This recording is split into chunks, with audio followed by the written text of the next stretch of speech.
Hi friends, let me start the first topic in our Python language fundamentals. Okay, so first language fundamentals, next input and output statements, operators, flow control, like almost around 25 topics we are going to discuss, right? But please make sure you people should have clear clarity about one point, sir.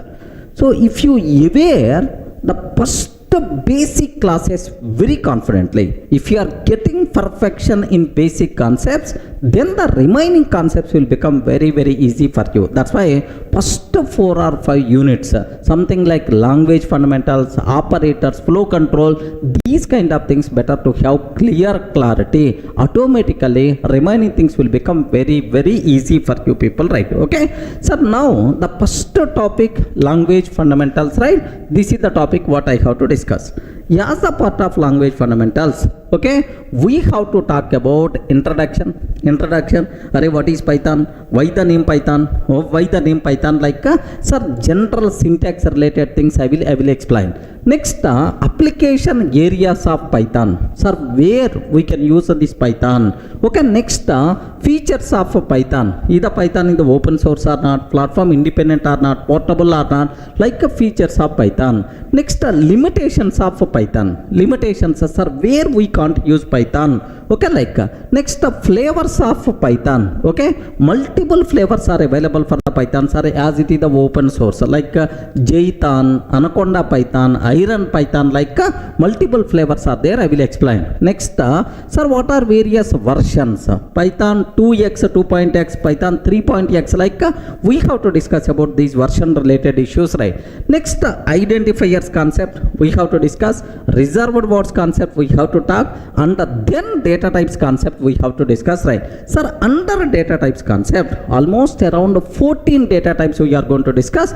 Of course, all these things, fundamental data types I will explain, but all these things as a separate topics we are going to discuss in the next sessions also. But here basic idea about data types what we are going to use in Python, so we are going to discuss, right? Next, typecasting, how to convert from one type to another type, is it possible? Like, so this is the agenda related to our language fundamentals concepts, almost around around 10 hours we are going to discuss only about these things. That's why take a bit very special care to understand each and every point, sir. If you are very strong in the basics, then the remaining things will become so easily you can able to understand. The remaining things will become very easy. That's why please make sure you should have clear clarity. You require to spend much time on these basics, right? Okay, sir, let me talk about language fundamentals introduction part.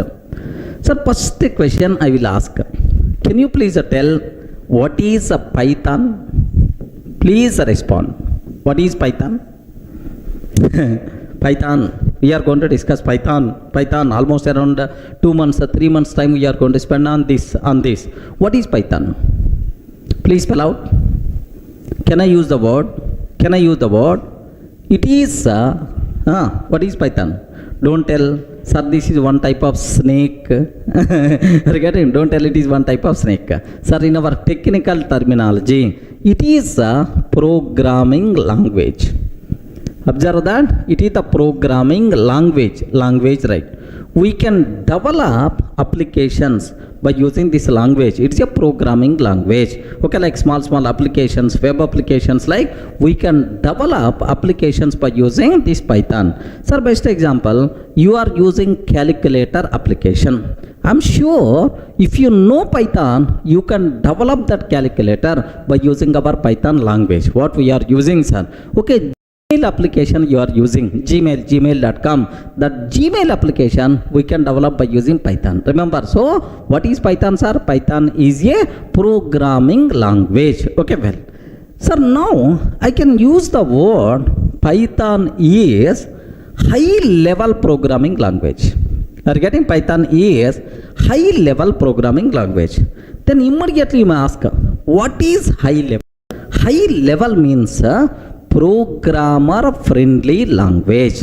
we are not required to worry about low level things. Are you getting right? It is a programmer friendly language, not a mission friendly language. Remember this one, sir. It's not mission friendly, programmer friendly. Programmer, by simply seeing the code, he can understand. He can write the code very, very easily, right? It is a programmer friendly language, but not a mission friendly language. Remember, low level activities. So being a programmer, we are not required to worry. Sir, what it means? Here observe that if I can take A is equal to 10, I am taking 10, B is equal to 20, I am taking, A is equal to 10, B is equal to 20, C is equal to 30, 30, if A greater than B, else 40 I am taking, 30, if A greater than B, else 40 I am taking, print of C, sir.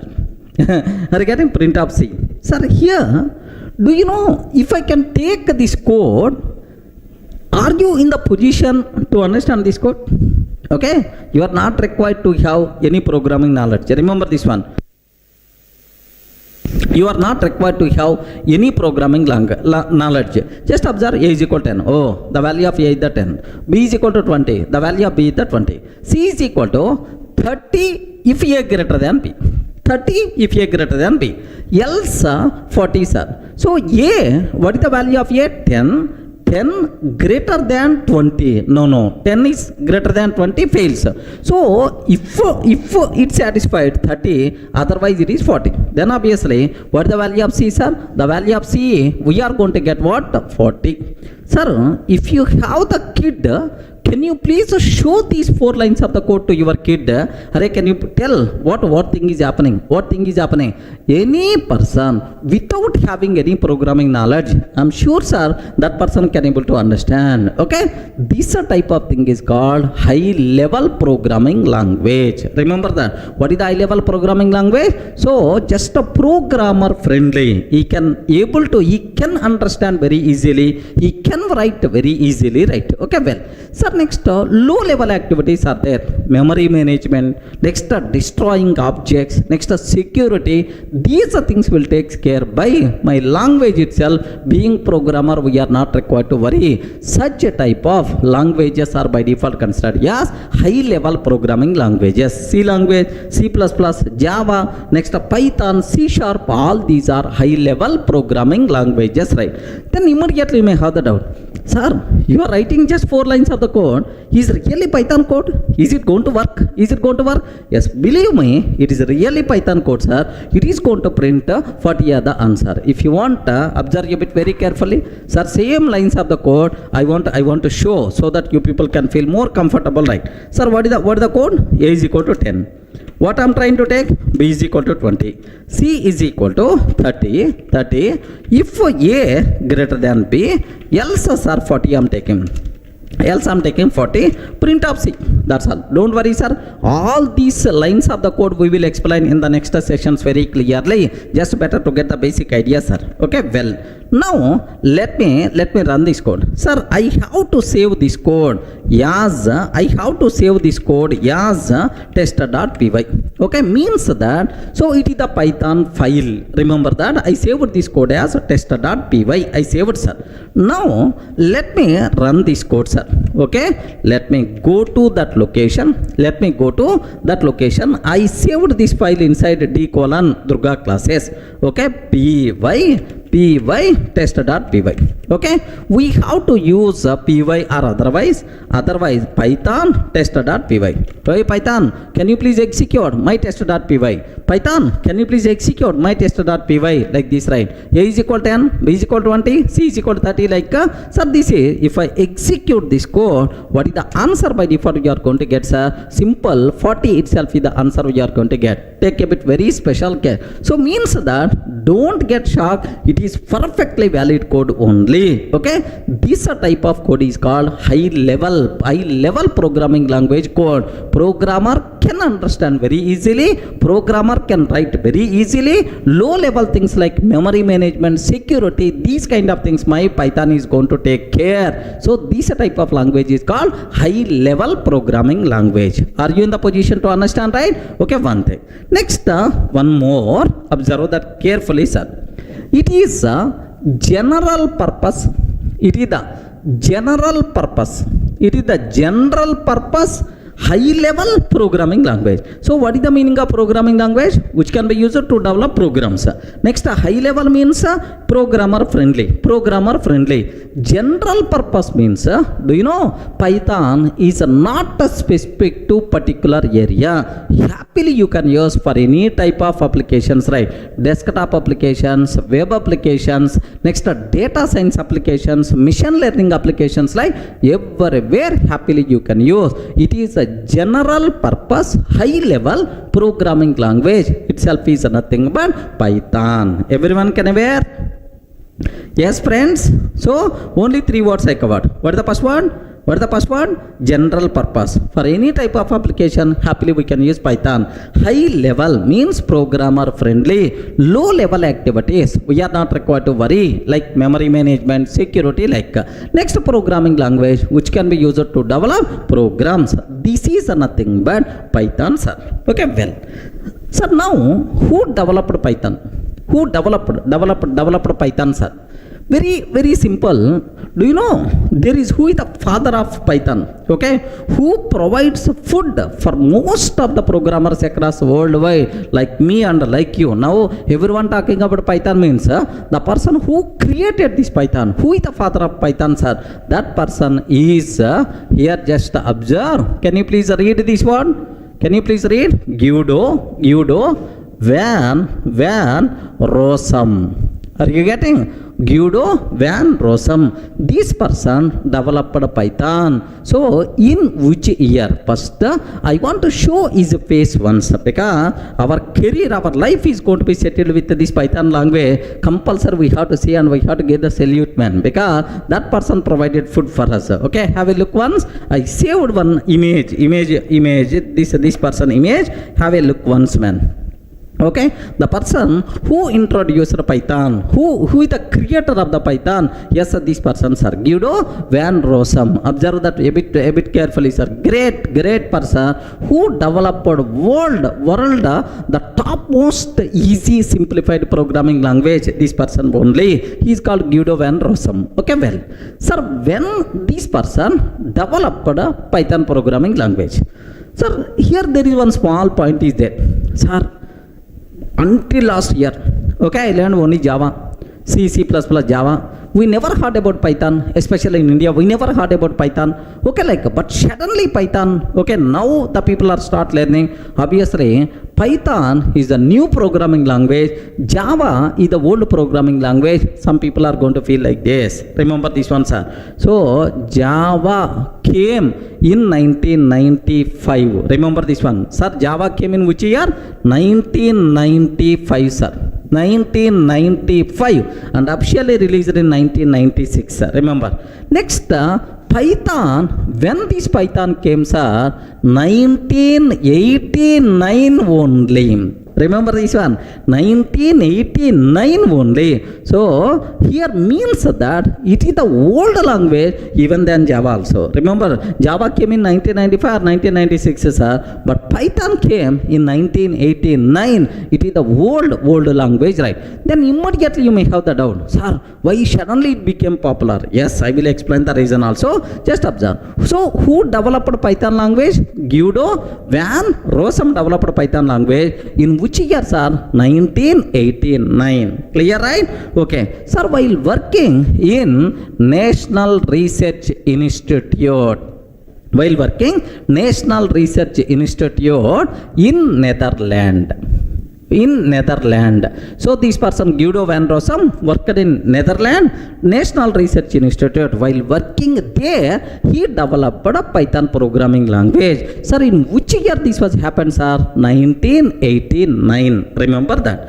So even it is developed in 1989, but it's not released to the public immediately. In 1991, in 1991, sir, Python made available to the public. Happily you can use this programming language, you can develop the programs, right? So officially Python released into the market in 1991. The official date of birth for Python is February, okay, February 20th 1991, the great day which where when the Python was introduced to the public, introduced to the market, February 20th 1991, official date of birth for the Python. Friends, is it clear for all of you, right? Who introduced the Python, in which year this Python got developed, next officially when it released to the market. So it is developed by Guido van Rossum in 1989 while working in National Research Institute, Netherlands. But officially this Python made available to the public in 1991, February 20th 1991 is the official date of birth for the Python. Up to this, any doubt? Clear, right? Now immediately you may have the doubt, sir, Python came in 1989, but suddenly why in the 2019 very popular, sir? Why it became popular? Everyone talk about this, why it became trending language, right? Sir, very simple example I will discuss. The market requirements keep on changing time to time. Market trends keep on changing time to time. Sir, now current market situation is everyone talks about simple language, easy to understand, sir. Simple. I want a simple language which is easy to understand. Regarding easy to understand, I want this type of language. Next, second one, I have to write very less code. Regarding I have to write which codes are very less code to fulfill my requirement. This very less code is also known as concise code. Very less code is also known as concise code. I want concise code. Okay, like next third one, sir. Very important. Next third, I want these days everyone talks about, sir, here artificial intelligence, next and after that machine learning, next deep learning, neural networks, okay, that is the data science, data analysis, like everyone talks about this. So for current trending market requirements, even, sir, do you know IoT also these days the most commonly used IoT also, right? So for these trending requirements, best suitable programming language is the Python, sir. So now for these requirement, current market requirement, so what the best suitable programming language is the Python. That's why these days Python became popular and more popular. Everyone can so you have some diamond is there, but when there is a value for that diamond is, if a market requirement is good for that, then automatically this diamond value is growing. Sir, Bitcoin was there earlier. Bitcoin, no one bought Bitcoin, but these days Bitcoin cryptocurrency, like everyone talks about that. Automatically Bitcoin price got raised like anything. Of course now government's banned, slowly its value is rising down. Okay, so means that current market trending requirements, which language is going to be best suitable? Python itself is the best suitable. That's why Python language became more popular. Everyone can able to understand, right? So 2 points I covered. What is Python? General purpose, high level programming language. Next, who introduced Python? Guido van Rossum introduced Python in 1989 while working National Research Institute in Netherlands. But officially, sir, Python made it available to the public in 1991. Official date of birth for Python February 20th 1991. Sir, why suddenly Python became popular? Even it is the old programming language, but current market trending requirements, best suitable compatible language is the Python. That's why it became more popular when compared with other languages. Up to this, any doubt about this?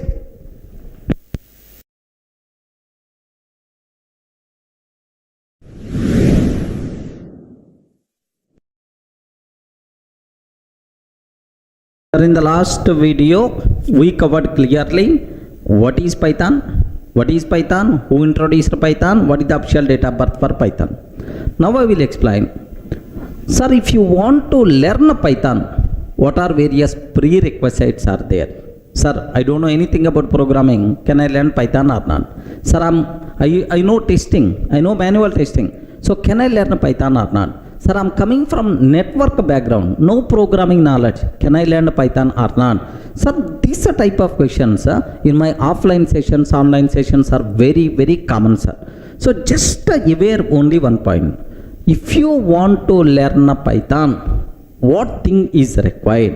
What prerequisite? What existing knowledge is?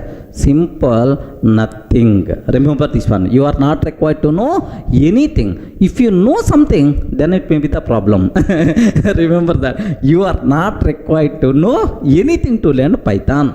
Just are you in the position to read English statements or not? Okay, if you can read English, that thing is more enough to learn Python. Okay, that's all. So that's why even school kid also can learn Python, can write programs by using Python. That's why don't worry, sir. If you want to learn Python, if you have the kids, better to bring those kids also. If you are getting some doubt, your kid can clarify that doubt. Okay, that much easy programming language is the Python. Sir, orally you can tell any number of words, but can you please show some example? Really is that much easy or not? Yes, man. Okay, if you learned any programming language, what is the first application? Hello world application. Correct or not? What is the first application we have to discuss? Hello world application. Sir, in C language, how many lines of the code we have to write to print hello world to the console? If it is the Java, if it is the Python, just I will show, sir. Example 1. To print hello world to the console. Sir, if you go for C language code, okay, here do you know main, of course, C language code if you want, here hash include stdio.h. Sir, I don't know about this, not required. We are just, I'm showing, just see the basic difference. Sir, like now I'm taking main method, main function. Like here, just my requirement is print f of hello world. Print f of hello world. Like this we have to take. That's all. This is the code related to C programming language, and we have to compile this code and we have to run this code, then hello world will be printed to the console. Assume that, sir. Sir, oddly 1, 2, 3, 4, 5 lines of the code I wrote. Okay, excellent. Now if I consider Java code, what we have to write in Java to print hello world, sir? Very simple. Public class test. In Java, everything we have to write inside a class because it is object oriented programming. Public class test, and then public static void main method. Public static void main method string array args. Public static void main string array args, and then system dot out dot println. Here we have to take hello world. Like this I'm taking, sir. Hello world. And then I have to compile this code. I have to run this code. So to compile, most of the people already aware, Java C test.java. The code is going to compile. Once the code compile, now Java test. Are you getting? Once the code compile, Java test, this is now you can say hello world to the console, right? So if this is the Java code, what I have to write? To print hello world. Just let me show, sir. Now instead of writing orally, let me show that output also. Matter of 1 minute. Have a look once. I have to write Java code. Okay, don't worry, even you don't know Java, I want to teach Java, you are not required to worry, sir. So public class test I'm taking. Next and after that public, okay, static void main method, public static void main, and then string array accept. Okay, like now system dot out dot println of hello world, like this I'm taking, sir. Hello world, like, sir, now let me save this code as test.java, like this I took, sir, test.java. Now let me go to the console. Okay, java c test.java, we have to compile. Yes, the code compiles fine. Java test, okay, like happily hello world will be printed to the console. Okay, how many lines of the code we require to write to do this? Almost around 7 lines of the code, 7 or 8 lines of the code we have to write. Okay, well, so now if it is a python, how many lines of the code we have to write? How many lines of the code we require to write? Okay, if it is a python, sir, can you please guess? If it is a C language, almost 4 or 5 lines. If it is a Java language, almost around 7 lines of the code we wrote. Can you please confirm, if it is a Python, how many lines of the code is required? Only one line. Only one line. What is that line? Is print of hello world. Are you getting? Print of hello world. That's all. Okay, semicolon is also optional. Print of hello world, like this, right? Only one line itself is enough. We are not required to compile, just run, that's all. Okay, how you can run, sir? Python test.py. Assume that I saved this line inside test.py, Python test.py, or shortly in some systems we can take py test.py also will work, sir. Okay, either this command or this command. Instead of Python, you can take just py. Happily it's going to run. Okay, let me show this one, sir. Okay, here have a look once, sir. I have test.py is there. In that print hello world, like this I'm taking, sir. Hello world, like no semicolon. Next, instead of double quotes, you can take single quotes also acceptable. Okay, happily, do you know, just I want to compile Python test.py, yes, hello world, or py test.py, hello world is the answer you are going to get. Have you observed, right? Now, just to print hello world, if it is the C language, how much code we have to write? If it is the Java, how much code? If it is the Python, how much code we have to write? Only one line. So, if you show this code to your kid, okay, you are a school student, some 3rd standard, 4th standard kid is there. Sir, can you please explain about this code? Like you can ask your kid, Dad, what you are doing? Are you getting? Dad, what you are doing? I didn't get anything. Array, what is public? What is class? What is test? What is public? Static, void, main, string array, like he may not. So if any kid coming to learn the programming language, if I show in the first class, this is the hello world program, like do you know what will happen here? That kid will run like anything. I don't want this programming I don't want this programming like.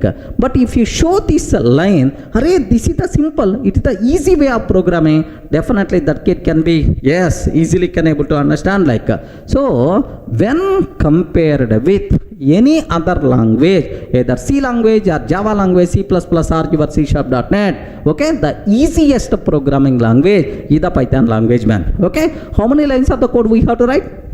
Please confirm, how many lines of the code I wrote? Only one line. That is what the concise code. Are you getting? That's what concise code. Not only hello world program. In every area, Python is always showing, yes, some kind of mechanism, some benefit when compared with other languages, right? Easiness, concise code, library support makes Python as more popular these days. Remember, are you in the position to understand, right? Simple hello world program.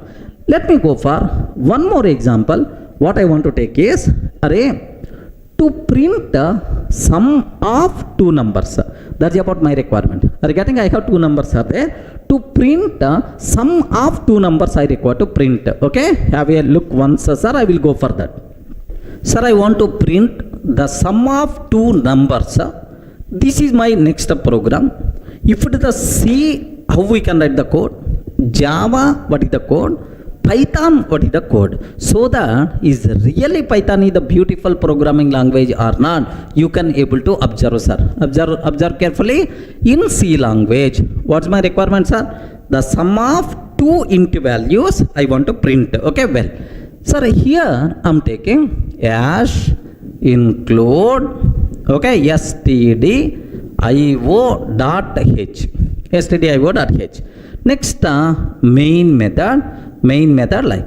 Some people may have the doubt, sir, you didn't keep return type. Default return type is int.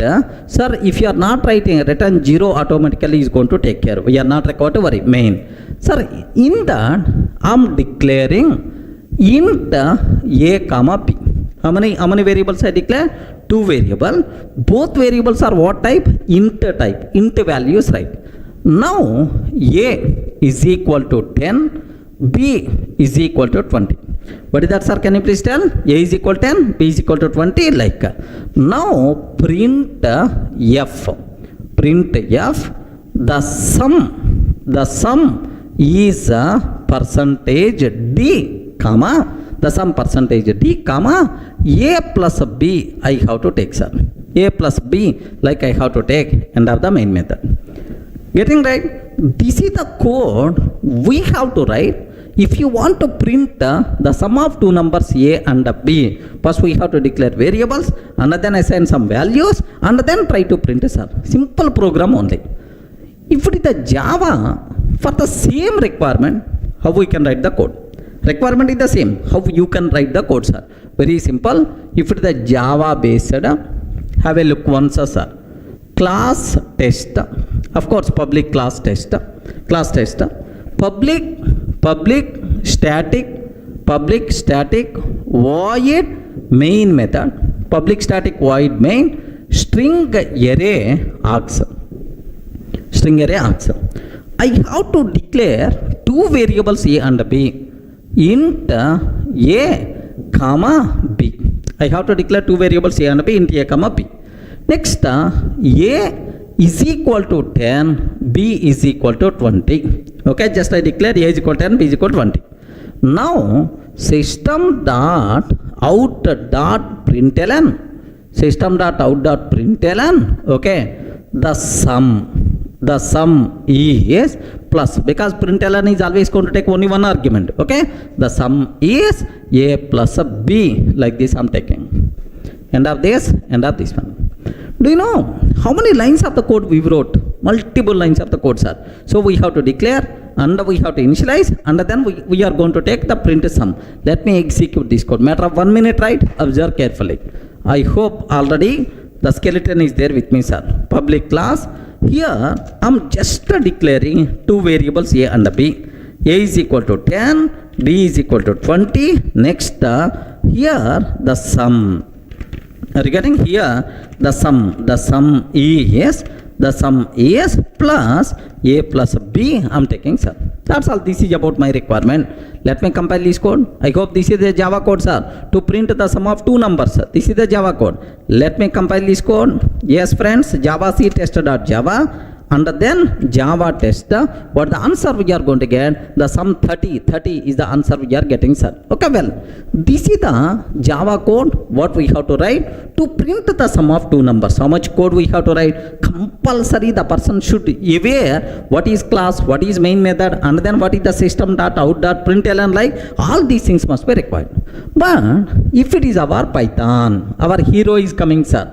If it is the Python, okay, Python. Can you please spell out how many lines of the code I have to write? Listen very carefully, sir.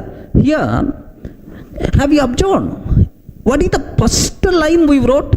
Int a comma b, and then a is equal to 10, b is equal to 20. Declare. Here in Python, I am taking a is equal to 10, b is equal to 20, a is equal to 10, b is equal to 20. Print of the sum a plus b, I am taking that, sir.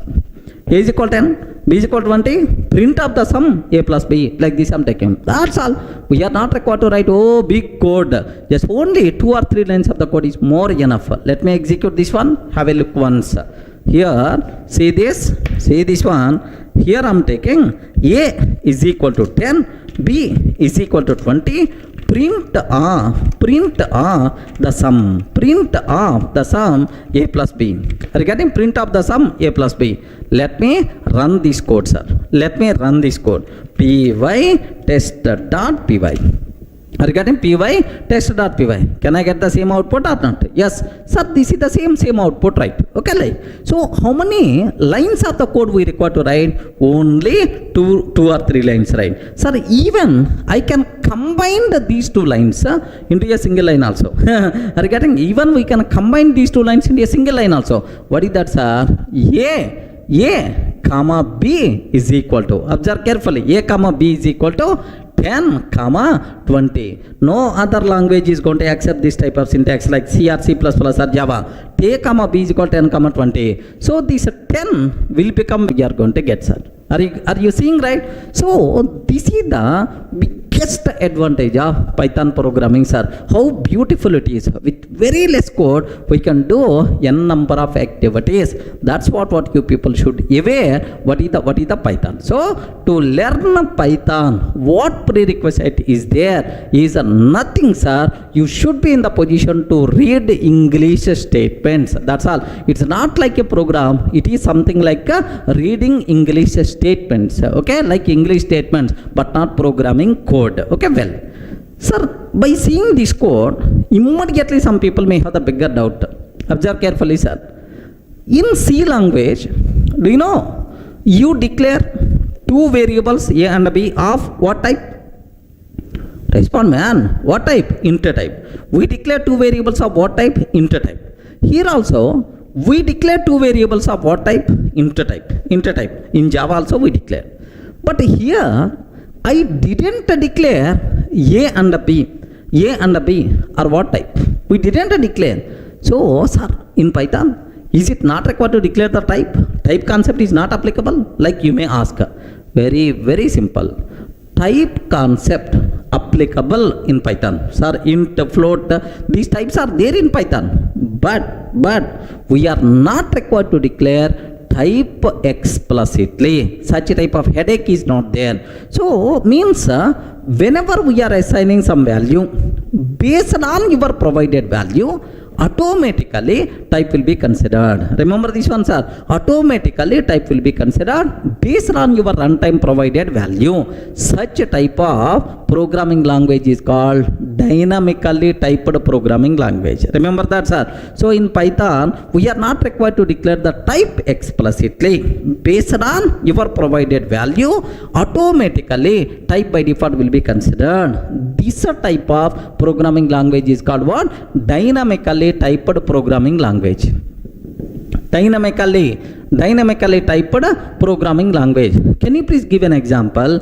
Which are dynamically typed programming languages? Best examples are Python, JavaScript, etc. Multiple languages, right? So type declaration headache, such type of things are not there, okay, in Python. But in Java, compulsory each and every variable should be declared with a type. Without a type, you can't use any single variable also. Such type of programming languages are statically typed programming languages. Are you getting right? What is this one? Statically typed programming languages. Best examples are C language, C++, Java. These are things are statically typed programming languages. So one more important point, sir. Okay, type headaches also not there in Python. Any doubt?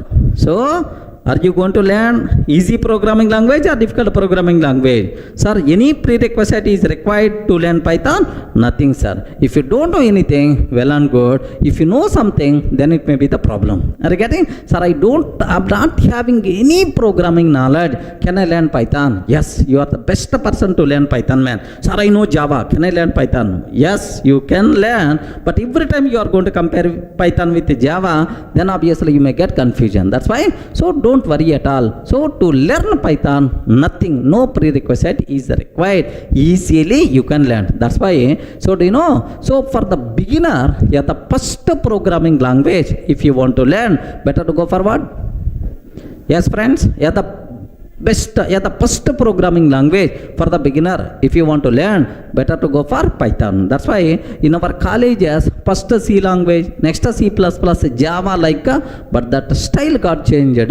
Now first Python, after that any other language. Okay, so easy programming language is the Python. In schools in India, there are some schools are there, CBSE central syllabus, 8th standard or 9th standard Python programming language is there in schools. Remember, not in at least intermediate +2 also. In the school itself, the subject is there. That much easy programming language you people are going to learn. So be ready to give left and right to the Python. Clear? Sir, just now I told dynamically typed based on runtime value, automatically type will be considered. Correct, right? Sir, can you please show some idea? We didn't get much clarity about this one. Can you please show some idea? Like you may ask. Very, very simple, sir. Do you know in Java, if you consider int, just I'm taking a is equal to 10. Observe very carefully, sir. In Java, if I can take a is equal to 10, immediately error. Hey, what is the type of a? Where you declare the type. Okay, like immediately error we are going to get. Type compulsory we have to get. Regarding otherwise errors are. But in Python, a is equal to 10. So Python virtual machine never going to object what is the type of a. Because, so which value you provided? 10. So based on 10, automatically type will be considered. Sir, where is the proof? How you can tell that? It is 10. It is the int type. How you can tell it is the int type? Very simple, sir. Print type of a. Can you please print a type of a? Type of a. Now it is going to tell that int type, sir. Remember this one. It is going to tell int type. Let me show this one. Have a look once, sir. Very, very carefully observe that. Here let me take a is equal to 10. Print of type of a. Print of type of a. Now observe carefully, sir. What is the answer? Class int type. It is what type? Int type. Int type, sir. Suppose instead of 10, if I can take 10.5. If I can take 10.5. 10.5 means float type. Float type. It is called float type. Next, sir, instead of 10.5, I am taking true like this, right? What is the type, sir? Bool type. Boolean. True. False means bool type. Like type will be considered automatically based on our provided value. Clear for all of you, right? Next, one more advantage I will tell, sir. What is that advantage is? In Java, if I can take int a is equal 10. Observe carefully. Int a is equal 10. Now a is what type? Respond. A is what type? Int type. What is the value? 10. Sir, now after some lines, a is equal to 10.5 I am taking, sir. In Java, a is equal to 10.5 I am taking. Java compiler will give left and right. Hey, it is int type. How you can assign double value? It is the int type. How you can assign double value? Like a compile time error. So throughout its lifetime, this a is always what types are? Int type only. Okay. But in Python, do you know what is the type of a? Int, sir. In the next line, a is equal to 10.5 I can take. Next line only, a is equal to 10.5. Now onwards, a is float type variable. If you want, you can print type of a. Now you are going to get float type, sir. Okay. Next, after that, immediately I am taking a is equal to Durga. A is equal to Durga. It is the string type. Again, now onwards, a is acts as Durga. So throughout life, a is always in type. Throughout life, a is always float type. No such type of terminology. Whenever you are assigning different type of value, automatically type will be changed as per requirement. Regarding that's why same variable we can use with the multiple types possible, right? Okay, let me show this one. So a is equal to 10 I am taking, sir. A is equal to 10. Print type of a. Now it is int type. Okay, well. Now after that, suddenly I am taking a is equal to 10.5. print of type of A. Sir, same A only. Sir, once this line assigned, now onwards it will become float type. Now onwards it will become float type. Have you observed, right? Now onwards A will become float type. Now A is equal to Durga I'm taking, sir. Print type of A. Print type of A. Now onwards it will become string type. Are you getting? STR type. STR means what? String type, like this. Of course, all these types I will explain in detail. Don't worry, sir. So this is more easiness, more flexibility to the programmer. Not required to declare the type explicitly. Next, based on our requirement, you can use the same variable with different types also. That possibility is there. This nature is called dynamically typed programming language, which is the more flexible to the programmer. Clear, right?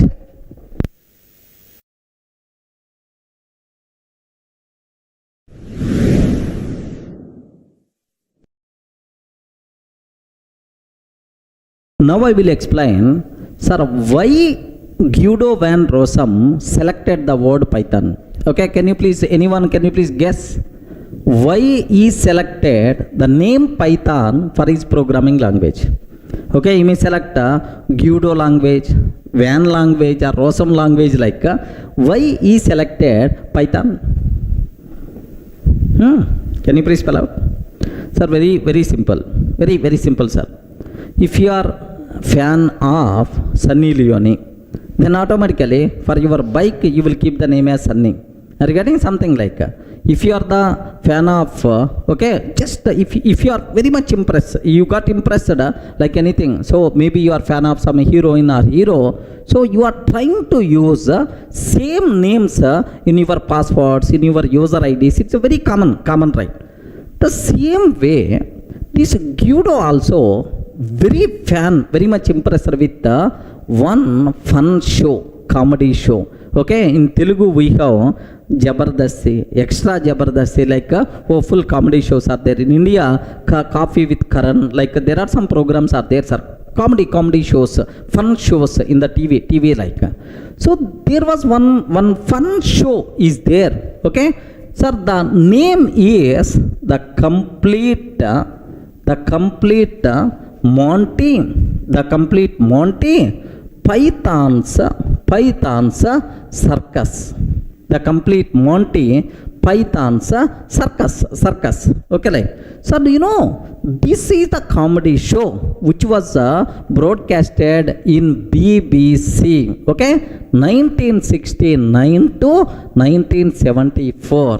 Okay, Guido very much impressed. Our Rossum very much impressed with this show. So it's a fun.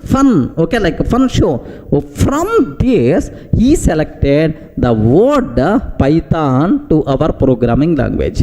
Remember this one, sir. So, sir, why the word Python? Sir, because of snake or because of anaconda, like no such type of reasons, right? Why the word Python got selected? Okay, our who developer, our father of Python, this person very much impressed with this show, fun show, the complete Monty Python's circus. Okay, which was broadcasted in the BBC in 1969 to 1974.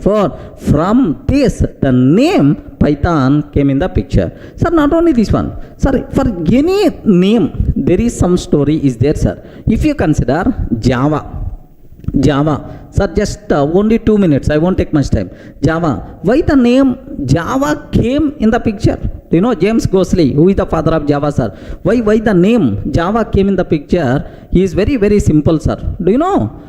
They used the word, they developed some language, programming language. They require some name. So what in the building, just beside their window, there are oak trees are there, sir. Oak trees are there beside the window. Then automatically these developers thought that, James Gosling team thought that, hey, we can keep oak name for our programming language. Like they decided oak as the name and went to the registration. But whenever they approach a registration, oak, this word already registered with some electronics company. Sorry, we can't give this name. Then automatically they have to choose other name. Then usually, so they will very much fancy. The James Cosley, who is the father of Java, they are very much fancy about one coffee flavor, tea, coffee flavor. That coffee flavor name is Java. Are you getting that? Coffee flavor name is Java. That's why they choose the Java name for that programming language. Are you getting? Just based on the coffee flavor name they used. That's why the name Java came in the picture. Next, do you know, somewhere you may heard about Hadoop. Hadoop, sir. For the Hadoop, what is the logo for Hadoop? Ayo, Hadoop, big data, man. Big data. What is the logo for Hadoop? Logo for Hadoop is, do you know, something like a yellow elephant with cap. Correct or not? Yellow elephant with cap. If you want to observe that. Okay, some people may not aware. So do you know Java logo? Java. Here if you observe Java logo. Observe that. So do you know this is the Java logo. Okay, the logo. This is the Java logo. Why? Because James Cosley team, they are always prefer Java flavor tea, Java flavor coffee. That's why they used this word Java. That's why logo. If you consider why coffee cup logo in Java, the reason you know, right? Hadoop. What is the Hadoop logo? If you consider Hadoop logo, are you seeing right? Yellow elephant. Are you seeing yellow elephant? You can see, sir, yellow elephant. Sir, who is the father of Hadoop? Who is the father of Hadoop, sir? Just cutting some names, sir. Yes, cutting. Dog, cutting is the name. Sir, do you know why this yellow color elephant came? Anyone, can you please tell the reason? Very simple. The reason for that is, sir, Hadoop means big data. Big data means elephant is the big animal. That's why the name. Hadoop, big elephant. That's why they selected elephant as the logo. No. So they are discussing about logo, which logo we have to keep and so on. So this cutting and is a team, just they are analyzing which logo we have to keep like. So whenever these people are thinking about that, suddenly this cutting is son is playing with a small yellow color elephant. Okay, he is playing with a small yellow color elephant toy. Okay, small toy, yellow color elephant toy is playing, sir. Okay, then immediately, why don't you keep this name? Why don't you keep this one as the logo for our Hadoop? Then automatically this person selected. Remember that. By mistake, if his kid is playing with a red color snake, maybe red color snake, maybe logo, sir. Okay, please make sure. So there are some reasons are there internally why the names are coming. So for Python, from where the name is coming, sir? The complete Monty Python's circus. From here, the name came. Just if you want, here just have a look once, sir. What is the show name? Can you please spell out? What is the show name? The complete Monty Python's flying circus. Okay, the complete Monty Python's flying circus. If you observe that, these are various logos, right? Remember this one. These are various. So do you know these are various images related to that? Observe that carefully. These are various images. It's a simple fun show. Are you getting? This is the simple fun show, sir. You can see it is a simple fun show. Maybe, sir, in this, are you seeing Python? Friends, are you seeing Python? Pythons like. So from here the name Python came in the picture. That's all. This is the reason, right? Okay. Well, any doubt?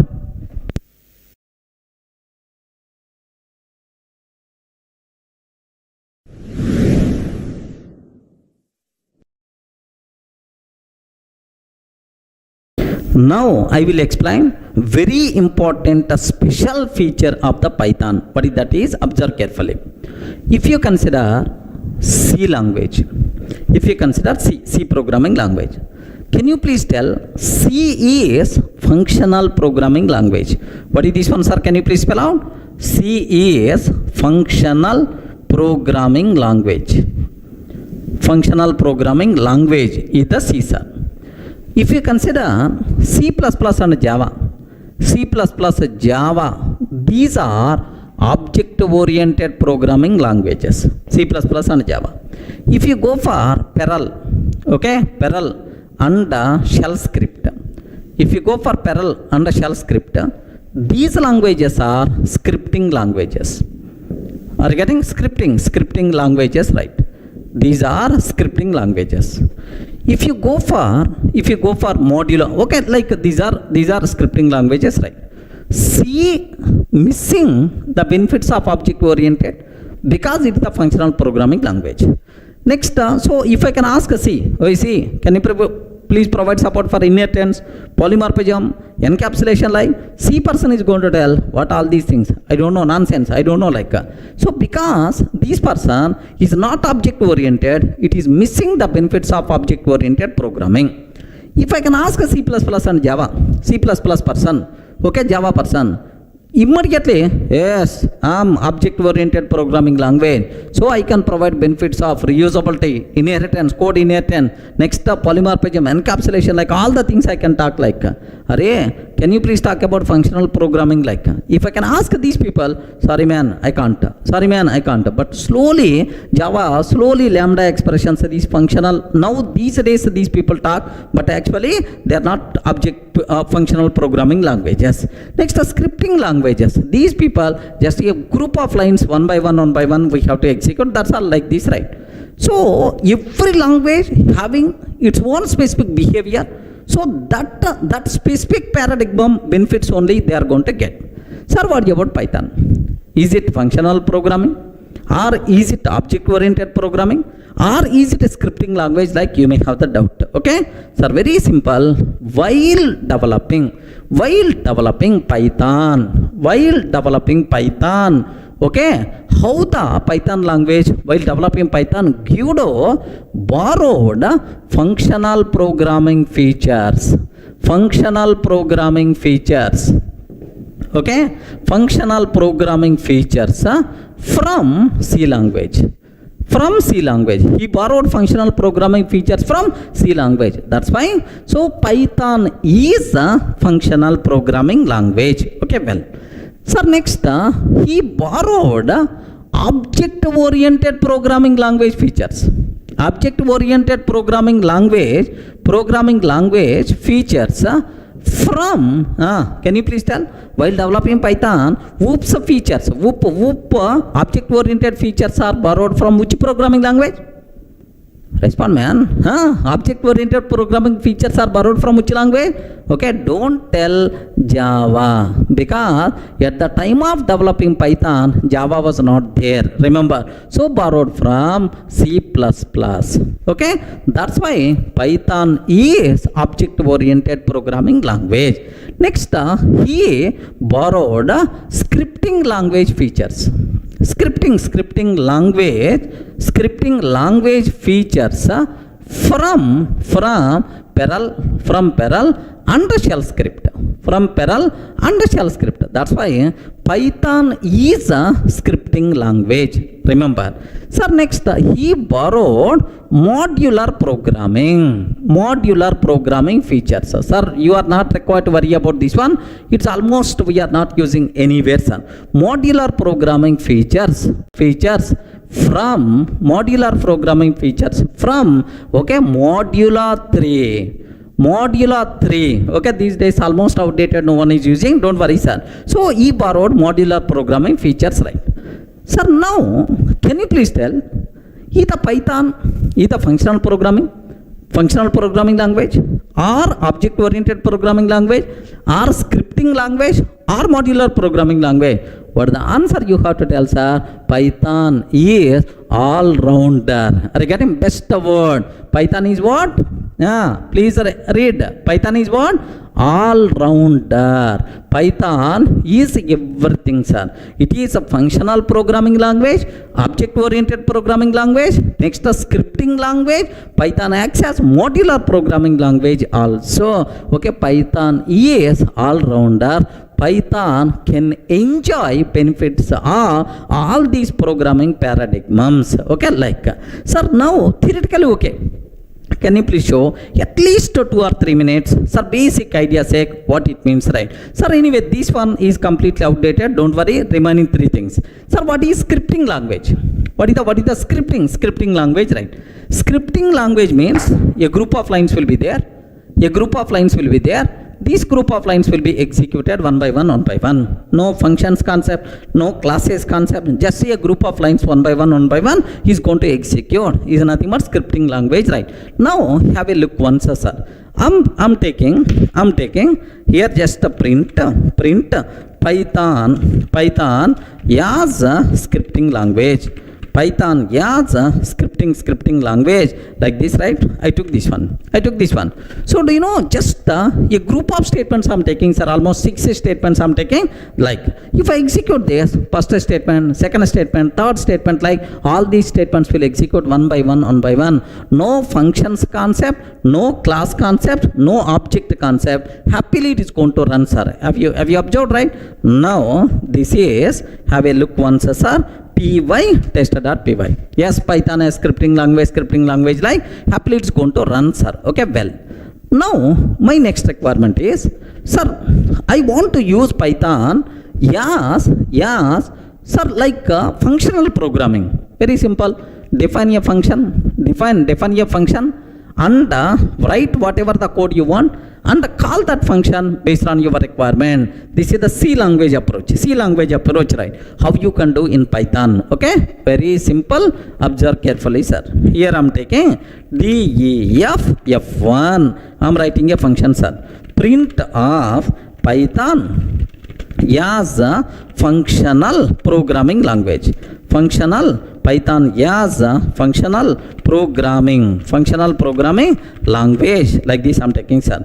Okay, let me write a function. Here I write a function. Of course this function contains 4 lines of the code.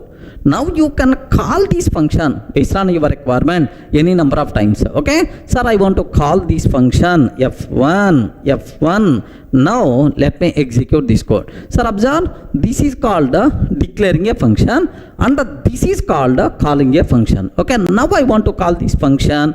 Observe carefully, sir. Yes, Python as functional programming language, like this it's going to work, sir. Okay, well, sir, now I want to use Python as object-oriented programming language like C++ or Java. So you can write a class. Within the class you can define a method, create an object, and then you can call the methods related to that class. Okay, object-oriented programming. How you can observe carefully. Here I'm taking a class test. def m1 of self. Print of Python as object-oriented programming language. Like this I'm taking, sir. Object-oriented programming language like this, sir. Like I have. Now create an object. T is equal to test, sir. T.m1. Can you please create an object? T.m1 like. So that's all. So I'm defining a class. Within the class I'm writing a method. Next I'm creating an object for that class and then I'm calling T.m1 means that method, right? Okay, like. Sir, immediately you may have several doubts. Sir, what is self, sir? What is the def, sir? What is the class like? All these things I will explain in detail. Don't ask these doubts now. Just for basic idea purpose I'm explaining. All these things we will discuss in detail next sessions. Don't worry, sir, just get some idea, that's it. Okay, now let me execute this code. Python as object-oriented programming language, like. So now in the interview room maybe a chance to ask the question, Array, what is Python? Is it functional programming language or object-oriented programming or modular or scripting language? Like, simple answer you have to tell. Python is, respond, man. Python is all-rounder. Regarding Python is all-rounder. Python acts as so every programming language paradigm. Python is a functional programming language. Python is object-oriented programming language. Python is scripting language. Python is modular programming language. Remember this one, sir. Next, most of the syntax used in Python are borrowed from, most of the syntax used in Python borrowed from C language and ABC language. Okay, C language and ABC language. So 1989 terminology this language, but these days people already forgot C and ABC languages. From these languages most of the syntax borrowed in Python. Clear for all of you, right? So what is Python? Next, which is syntax? What about programming paradigms? Clear?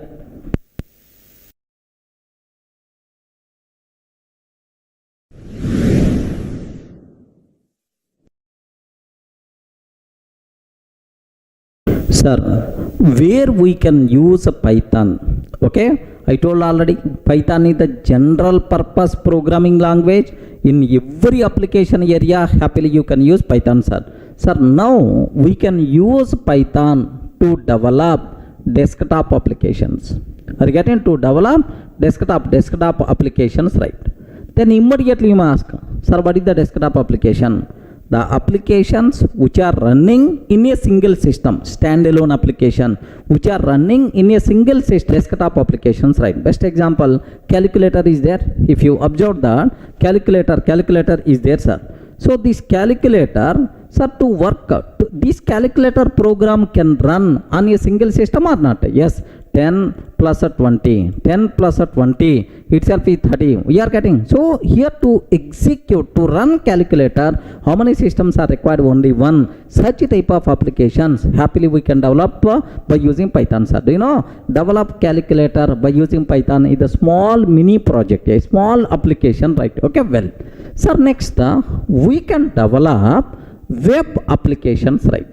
Okay, we can develop web applications. Best example, sir, we can develop web applications like Gmail application, blog application, online e-commerce applications like like Amazon, Flipkart. Next and after that, like blog applications, we can Gmail application, Facebook, like so we can happily develop web applications by using Python. There are multiple specially designed frameworks are there to develop web applications like Django, Flask, Pyramid.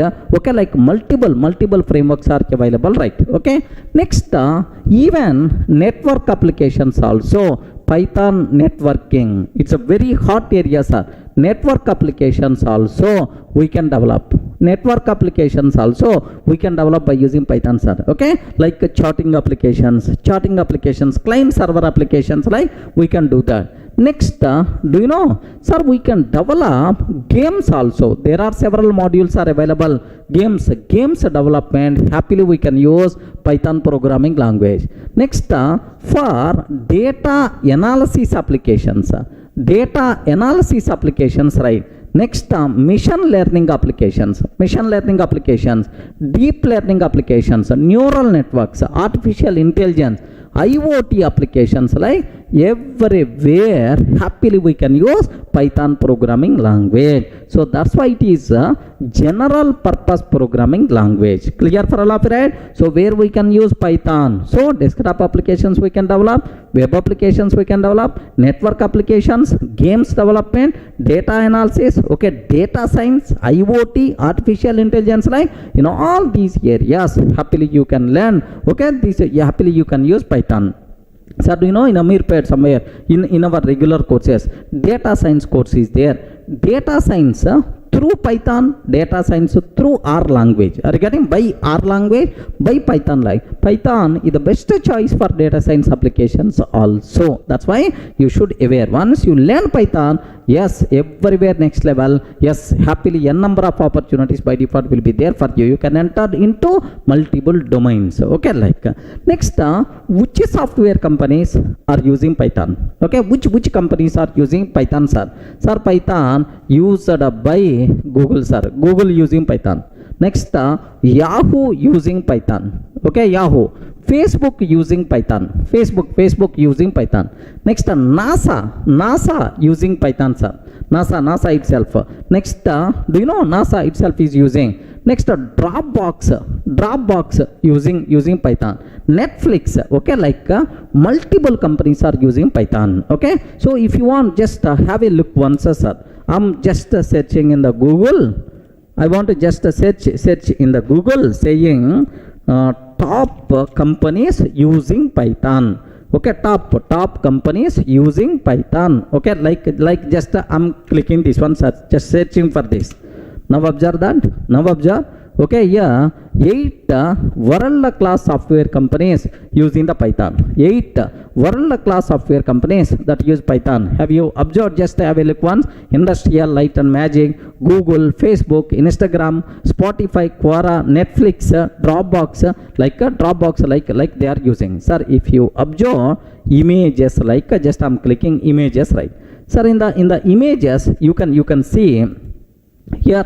Have a look once, son. Have a look once here. If you are seeing this one, just do you know YouTube? The popular YouTube video sharing system is largely written in Python. Next, Google makes extensive use of Python in its web search system. Web search algorithms are there. There Python is going to play the role. Next, Dropbox storage service codes both its server and client software primarily in Python. Okay, Dropbox client and server both are developed by using Python. Okay, here Raspberry Pi. The Raspberry Pi single board computer promote Python as its educational language. Remember. Next, sir, BitTorrent peer-to-peer, okay, file sharing system began its life as a Python program.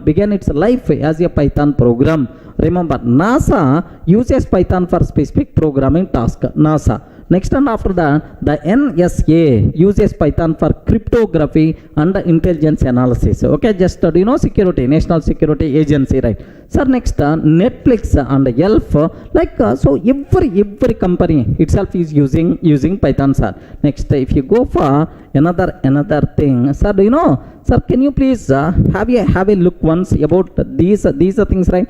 Almost around 20 to 30 companies are covered in this slide. Top companies using Python. Okay, Amazon, Uber, IBM, so almost all the companies, Red Hat, Yahoo, Mozilla, okay, SendGrid, like Udemy, there are multiple companies are using Python, sir. Please make sure you people should aware. That's why, so believe Python, definitely Python is going to provide food for you, man. Okay, definitely Python is going to provide good career for you people, right? Okay, that's all.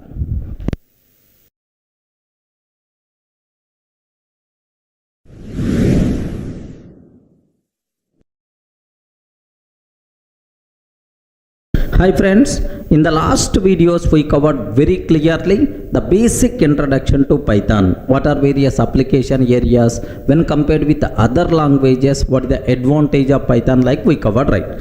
So now the next thing what I have to discuss, what are various specific features are there for the Python. Okay, Python features we have to discuss about Python features, right? So do you know Java person is going to come, he is going to dance in front of you. Okay, Array, can you please spell out what is the specialty of your Python when compared with Java? C programmer is coming, so he is going to dance in front of us. When compared with C, what specialty you have? We should be in a position to give left and right to Java person, to C person. So what extra features are there? What specialties are there for the Python? Compulsory you people should have clear clarity, sir. Sir, now some important features just I list out. We are going to perform post-mortem about these features, right? Okay, have a look once, sir. What is the first one? Simple and easy to learn. Simple and easy to learn. First one. Next, freeware and open source. It is the freeware and open source. Next, high level programming language. It is the high level programming language. Platform independent. Next, portability. Next, dynamically typed. Yes, this is a bit very important, sir. Even you have some basic idea about this one, dynamically typed. Next, both procedure oriented and object oriented, sir. It is also a big specialty for our Python. Both it is all rounder, both procedure oriented and object oriented, right? Next, it is interpreted. Next, extensible, embedded that extensive library. Are you getting extensive library? It is also a big specialty for the Python. Are you getting? So these are 11 features whatever I listed, so that we have to perform discussion, we have to perform post-mortem about these things, right? Are you able to understand, right? What is the first one? Simple and easy to learn. Second one, freeware, it is open source, high level programming language. Next, the platform independent, portability, dynamically typed, both procedure oriented and object oriented, interpreted, extensible, embedded, and extensive library. These are various important features of Python, sir. Okay, now let me talk about the first one, sir. Now the first feature related to Python, it is a simple and easy to learn. Simple and easy to learn programming language is a Python. Sir, very simple. If you want to learn any language, whether it is a general speaking language or programming language, first we have to aware words, which words are there in that language. Like suppose if you consider English language, English general speaking language, right? How many words are there in English? I'm not talking about alphabet symbols. Alphabet symbols 26. But how many words are there? Okay, do you know crores of words are available, sir? Crores of words are there. Words are there in English. So do you know, if you consider dictionary, almost this size dictionary also will be there. Oxford dictionary, this size dictionary also will be there. So each page in that dictionary contain thousands of words. So if you want to learn English very perfectly, compulsory you have to aware all these words. Remember that. But if you consider Java programming language, okay, I want to learn Java programming language. How many words are there? Just 53 words you have to aware, sir. Remember that. So when compared with English, learning English language, Java language is very simple. But if you consider Python programming language, just we have to aware only 33 words, 33 reserved words. The person who can understand these are 33 reserved words, then automatically the expert in the Python. Are you getting? So it is a very small, chota programming language is the Python, very easy to learn, simple programming language, right? Next, if you consider, sir, Java code also, not only reserved words, right? Code also, if you consider Java code, if you consider Python code, there's a big difference there. Python code is something like reading English statements. Remember this one, sir. Python code is something like reading English statements. Best example, sir, if you observe, ternary operator is there in Java, sir. Have a look once. Suppose x is equal to, here I'm taking 10 greater than 20, colon question mark 30, like this I have. Now observe very carefully, sir. So 10 greater than 20, question mark 30, colon 40. If I ask any person, Array, can you please observe this line? What this line is doing? If I can ask, out of 100, 99% of the people are going to fail. Yes, they don't know about the meaning of the syntax unless and until if they know Java. Okay, the people who know Java, they can tell, oh, this is Bob ternary operator, this is the condition. If it is the true, 30 is the value. If it is the false, then 40 is the value. Like, do you know, if I show this code, compulsory Java expert only can able to understand this line. Correct, right? Okay, like. But if the same thing in Python, how I can write? The same thing in Python, how I can write? Observe carefully, sir. X is equal to 30, sir. 30, A 10 greater than 20. 30, if 10 greater than 20, else 40. Are you getting? 30, sir. If 10 greater than 20, else 40, like this, right? Now, if I can ask this one, 200 non-programmers, array, what it is doing? Everyone can tell. Even school kid also can tell. Array, if 10 greater than 20, then 30, sir. Otherwise, 40 is the answer. So, you never going to feel that it is you are reading. So, programming instruction, it is something like a English language. Remember that, sir. Not only condition conditional operator, almost every syntax in Python itself is very simple, resembles English language, right? Suppose I'm taking, sir, I have a is equal to 10 is there, b is equal to 10 is there. I want to check a and b both are equal or not. Okay, a is b or not. Are you getting? A is b or not? Like you have to ask, a is b, both are pointing to the same object, something like a is b or not, like we have to ask. Same way, sir, employee is not none, employee is not none. How I can ask? If EMP is not none. If EMP is not none, sir, don't feel, sir, this is the English statement. No, man, it is perfectly Python code. So, seems to be reading Python code means you are going to feel that reading English statements. That much easiness is there in the Python. Sir, Python contain how many words, right? Only 33 reserved words. If you ever these 33 reserved words, then automatically Python will become, so you will become Python expert, right? Okay, well, next another biggest specialty for the Python is concise code. Okay, what is that? Can you spell out, sir? What is that code? Concise code. What is the meaning of concise code? Is less code. So we can do big activities also with very few lines of the code, sir. Okay, with very few lines of the code we can do.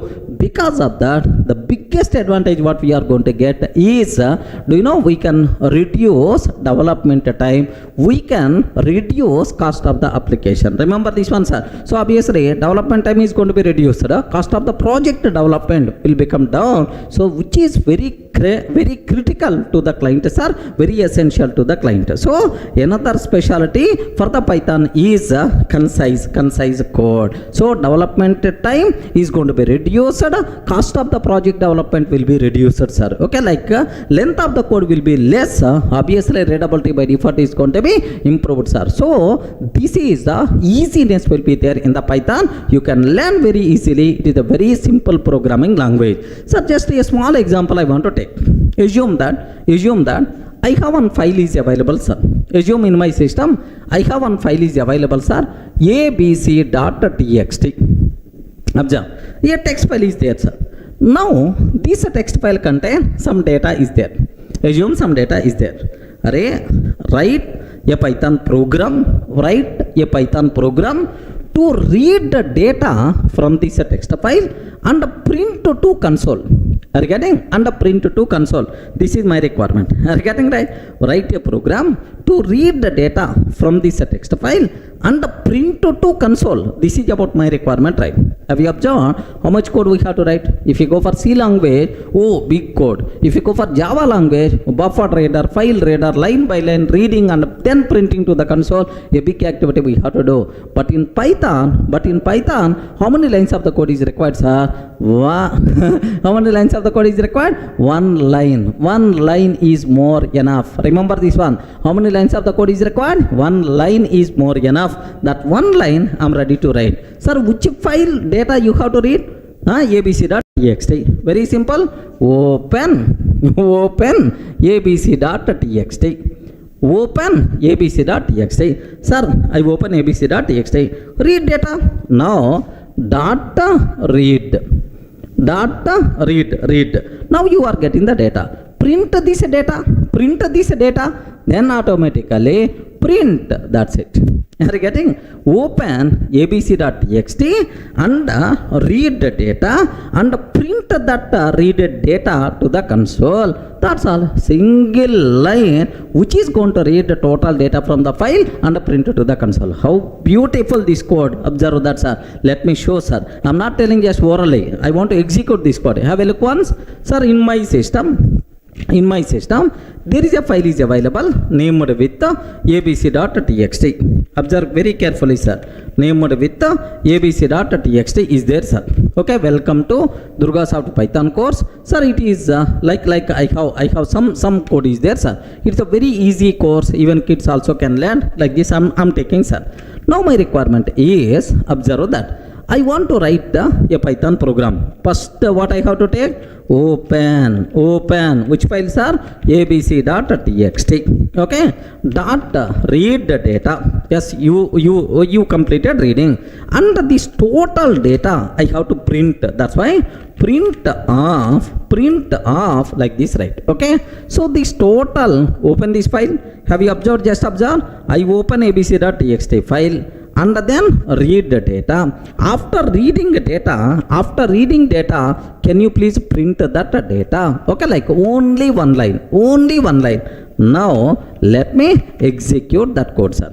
If I execute py test.py, have you observed? Whatever data is there in the file, you can able to see, sir, in the console. So that much simple code is the Python. So you can learn very easily, sir, without having any prerequisite, without having any programming knowledge. So if you can go for C language, this much easiness is not there. If you go for Java, this much easiness is not there. So in the world, when compared with any other programming language, Python is a very simple language. You can learn very easily, right? Clear for all of you, right?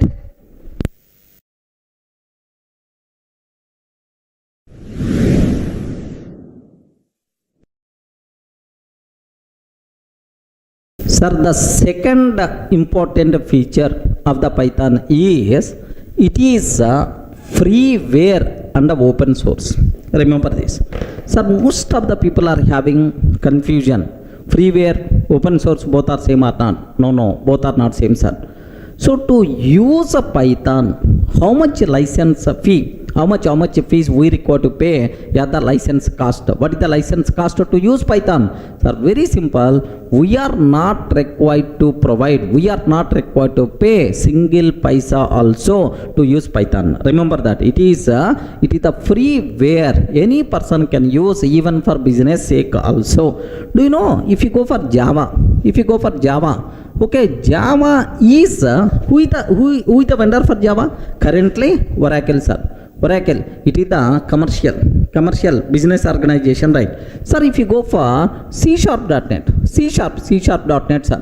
So who is the vendor for this? Microsoft. Okay, it is the business organization, right? But if you go for Python, so who is the vendor? Who is the responsible to maintain? No vendor, sir. There is one charitable trust. Foundation is there. That foundation is the responsible for the PSF. Okay, Python Software Foundation is the responsible for this to maintain this Python, sir. That's why it is not sir, business organization. It is a non-profit organization, right? So to use a Python, we are not required to pay single paisa also. Okay, remember that. Of course, if you want to voluntarily, if you want to donate, happily you can donate for this foundation. What is that, sir? Python Software Foundation. What is the corresponding website? Python.org. From where you have to download Python is from this website only. This is from here. If you want, you can, sir, pay. You can voluntarily, you can donate some amount for the software foundation. But anyway, it is the freeware. But Java, from Java 11 version onwards, it is the paid version, sir. If you want to use for your personal use or business use, compulsory license must be required. .NET licensed version, okay? But Python, it is the freeware. Happily, do you know, it is the biggest asset for small scale organizations, medium scale organization. They are not in a position to pay, okay, license cost. Clear, right? So this is, so one another reason, sir, definitely you should believe Python. This is also one reason, sir, because the scope of using Python is very huge. So because of its a free cost. Okay, well, next, sir, what is open source? Very important, sir. What is the open source? The source code of the Python is open to everyone. Okay, the source code of Python is open to everyone. Assume that this is the Python source code, sir. This is the Python source code. Okay, so I feel that this source code is not going to fulfill my requirement. Then what I will do is I will change some changes. I will customize the source code, and I can use this customized version of Python, sir, for to fulfill my requirement, right? Now, for this Python, I want to use Durga Python. Are you getting? I want to use Durga Python. So customization for the Python is possible because of this open source. Clear, right? Sir, do you know because of the multiple flavors of Python is possible. One is Durga Python, another is Nagur Babu Python, something like next you want to work with Java applications. Which Python? We require to go for Jython. Are you getting? Python which is customized to work with Java applications, right? Okay, like same way, if you want to work with the C#.NET applications, then automatically we require to go for Iron Python. Are you getting? Don't feel Iron Python means the Python which is developed by using iron. No. The Python which can be used to work with the C#.NET applications, that is called Iron Python. Okay, like sir, do you know I want to work with big data, large volumes of data I want to handle, sir. For that a specialized version of Python came, Anaconda Python. Are you getting right? What is this one? Anaconda Python, like this, right? So this is the advantage of Python, sir. So for every requirement, specific version is available in the market. Happily we can use that specific version and we can fulfill our requirement. Everyone in the position to understand, right? Source code is open. Based on our requirement, we can customize Python software itself because it is the open source. Clear? For most of the programming languages, this type of facility may not be available. So this is the second feature what we have. It is the freeware, not required to pay single paisa. Next, open source. Based on our requirement, we can customize Python software, which is nothing but sir, free open source and freeware. Up to this, any doubt? Clear, right? Sir, up to these two features we covered, sir. Simple and easy to learn. Second one, freeware and open source. Now the next features are Python is a high level programming language. So high level programming language means programmer friendly language, not mission friendly language. Any programmer can easily read, can easily understand, can easily write the code, sir, Python. Are you getting? Suppose if I consider A is equal to 10, B is equal to 20, print A plus B is there. Are you getting? Print of A plus B. Anyone can understand this code. Are you getting? Anyone can understand this code. It is a programmer friendly high level programming language. Okay, programmer friendly language, right? Next, do you know, sir, being high level programming language, we are not required to worry about low level activities. Okay, low level activities means how the memory allocated, so next how the objects will be destroyed, how the security will be there. So such a type of low level activities, being a programmer, we are not responsible for these activities, right? So memory management, I'm not required to worry, man. Memory objects destruction, provide free space, I'm not responsible. Internally my Python virtual machine is going to take care everything, sir. If you want to destroy some useless object, garbage collector is there. Are you getting? Next, memory allocation, internally Python is going to take care. Security, Python virtual machine is going to take care. We are not required to worry about the low level activities. Clear for all of you, right? Sir, what is that? High level programming language, programmer friendly language. We are not required to worry about low level activities like memory management, security, these kind of things we are not required to worry. Clear? The next very important feature of the Python is it is a platform independent programming language. Then immediately you must ask, sir, can you please explain how Python is platform independent? What is the meaning of platform independent nature? Just observe. I want to go for a C program. Assume that I have one C application is there, sir. C program is there. I have three platforms are there, means three missions are available, sir. One is Windows platform. I mean Windows mission is available with me. Next, one is okay, Linux machine is available. Linux platform is available for me. Next, another is Mac platform is available, sir. Can you please observe how many machines are there? How many platforms are there? 3 platforms are available. Now, I want to write a C program which should run on all these platforms. Regarding on all these platforms, because I want to distribute one C application for the clients who are using different platforms, right? Then what will happen is, then what I have to do is, for Windows, okay, a separate C program must be required. C application for Windows. C application for Windows. The C program which is developed for Windows operating system, Windows platform, it can't run on Linux, it can't run on Mac. That's why compulsory for every platform you have to provide that platform specific application, right? So C application for Windows I have to provide. Next, C application, okay, C application for Linux platform I have to provide. Happily it can run, okay. Next, C application for Mac we have to provide like this, right?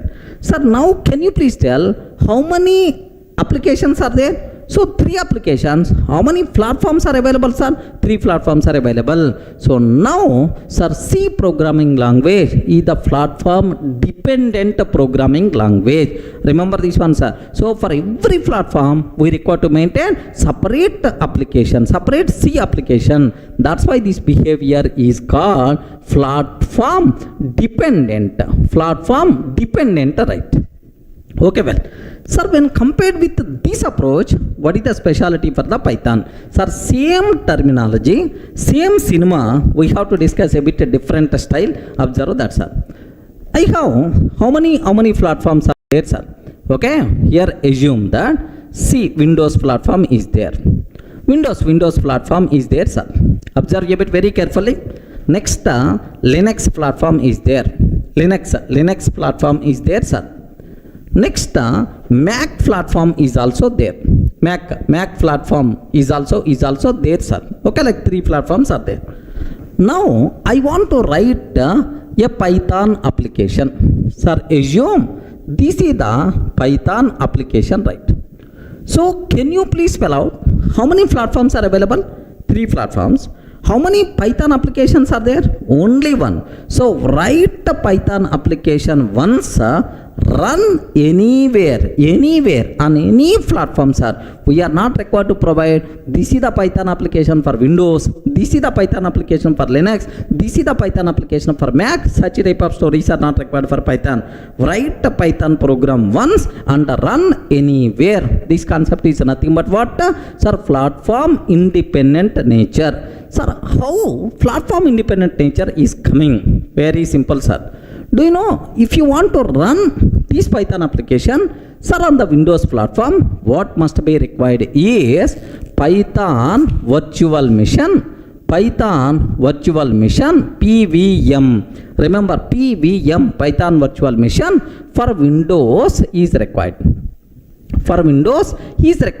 If I provide my Python program to this PVM is responsible to convert this program into Windows specific and to execute, sir. Interpret into Windows specific form and execute. Who is the responsible, sir? This PVM is the responsible. Compulsory PVM for Windows must be required. Okay. Same way, Python application, if I want to provide for Linux platform, so compulsory we require to install PVM for Linux. Compulsory we require to install PVM for Linux. This Python virtual machine for Linux is responsible to convert this Python application into Linux specific form and execute, right? Okay. Same way, if you want to run on Mac, sir, okay, PVM for Mac must be required. PVM for Mac must be required. Observe carefully, sir. PVM for Mac must be required. That PVM is the responsible to convert Python application into the Mac style. Sir, now my question is, here, how many Python programs are available? Only one. But how many platforms are available? 3 platforms are available, sir. Write once, run anywhere. Write once, run anywhere is the concept of platform independent nature. Who is going to take care? Platform specific conversions, Python virtual machine is going to take care. If the PVM is not there, then Python also should be platform specific. But anyway, because of this PVM, Python program is not platform dependent, it is the platform independent, right? Are you in the position to understand? Now, sir, what is platform independent nature? Write once, run anywhere. Write once, run anywhere is the concept of platform independent nature. Okay? Internally, who is the reason for platform independent nature of Python? Internally, Python virtual machine is the reason, sir. Sir, next I have one small doubt. Python is platform dependent or platform independent? Python program is platform independent. But Python virtual machine is the platform dependent, because for Windows separate PVM is required, for Linux separate PVM is required, for Mac separate PVM is required. So platform specific PVM we have to install, sir. Means the PVM is the platform dependent, but my Python application is the platform independent. Clear for all of it? But what about this C language? Please respond. What about the C language? C language is the platform dependent or platform independent? Platform dependent. For every platform, separate application we have to write. For Windows a specific application. For Linux a specific application. Mac specific application we have to write. C is the platform dependent, but Python is platform independent. Clear for all of it? This is. So maybe a chance to ask, what is the meaning of platform independent nature? Can you explain how it is the platform independent? You should be in the position to tell. Clear, right? Sir, the next feature what I have to discuss, portable. Python is portable programming language. Sir, what is the meaning of portable? Can you please observe? Don't talk about programming, sir. Normally in our day-to-day life, where you had portability, like, have you remembered at our childhood, we had the word portable TV. Portable TV. What is the meaning of portable TV, sir? You can move that TV from one place to another place very easily. Portable 14 inches portable TV, like we can move from one place to another place very easily.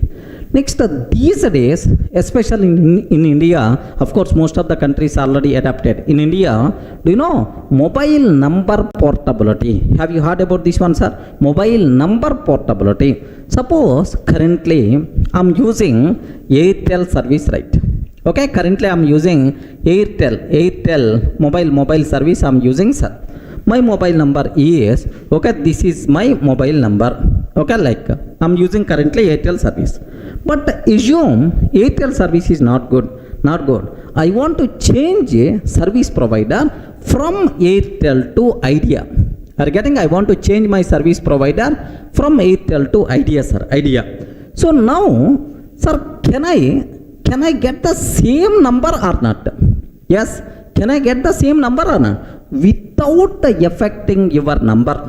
Okay. Without changing your number, you can migrate from Airtel to Idea or Idea to Airtel. No problem at all. This type of thing is called mobile number portability. Are you getting that? What is this word? Mobile number portability. Mobile number portability, right? Earlier, do you know, we have, by seeing the number, is it BSNL number or is it Airtel number? We can decide, sir. 9440 BSNL number, 98494, okay, it is Airtel number, 98480, it is the Idea number. But now, these days we are not having any such type of options. Are you getting? Because number will be the same, you can change your service provider. So, the process of migrating mobile number from one service provider to another service provider without changing your your number is called what? Mobile number portability. Clear for all of it? What is the meaning of mobile number portability? Now, what is the meaning of Python application portability? I will explain. Have a look once, sir. Sir, I have one Windows machine is there. Assume that I have Windows machine is there, sir. Windows machine is there. In this Windows machine, happily, my Python application is running, sir. Python app is running. But anyway, because of license issues, because of security issues, I want to move to Linux platform. Are you getting Linux more secure? Next up for Linux, no license cost and so on. That's why I decided I want to migrate this Python application to the Linux platform, sir. Now my question is, if you are migrating to Linux machine, I want to migrate this Python application from Windows to Linux machine. Is it possible to migrate or not? Yes, because Python application never talks about underlying platform. On any platform it can run.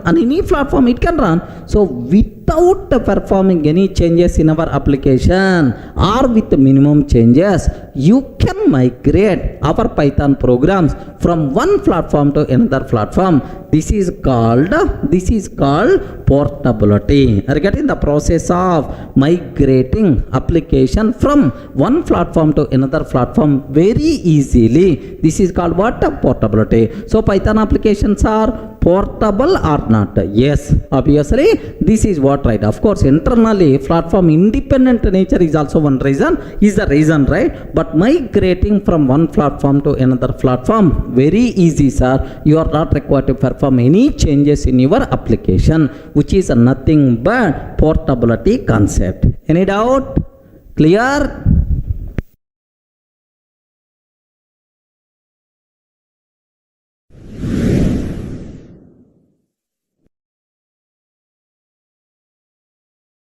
Sir, the next feature what I have to discuss, dynamically typed. So from first class onwards, I'm talking about this dynamically typed. So in old languages or in other languages like Java, if you consider other language Java, if you want to declare a variable, sir, I'm taking a is equal to 10 like this. In Java, I'm taking like this.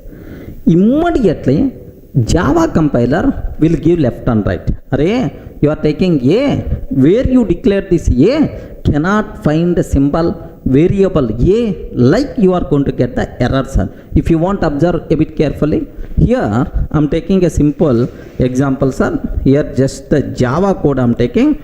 Don't worry about this class test. Within that, I'm taking a is equal to 10, sir. A small code. It is the Java code. Even you don't know about Java, don't worry. Just observe. Keep on listening. Sir, now I saved this code as tester.java. Observe, a is equal to 10. Public static void main, a is equal to 10 is there, sir. Now let me compile this Java program. If I compile this one, immediately compiler will give left and right. Boss, where you declared a? Where do you declare a? You didn't declare the a. What is the type of this a? Like compiler is going to object, sir. Can you please have a look once?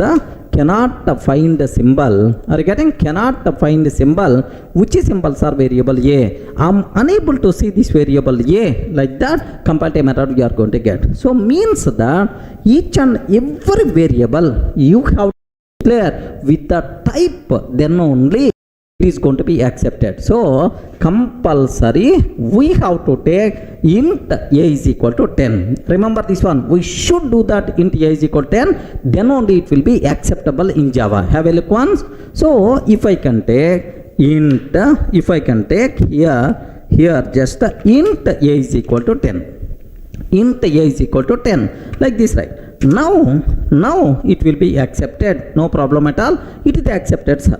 Okay, well, so in other languages like Java, compulsory we have to declare the type explicitly. Such a type of languages are called statically typed languages. What is this word, sir? Statically typed languages. Type compulsory we have to declare at the beginning only. Sir, but in Python, what is the story? But in Python, what is the story, sir? Very simple.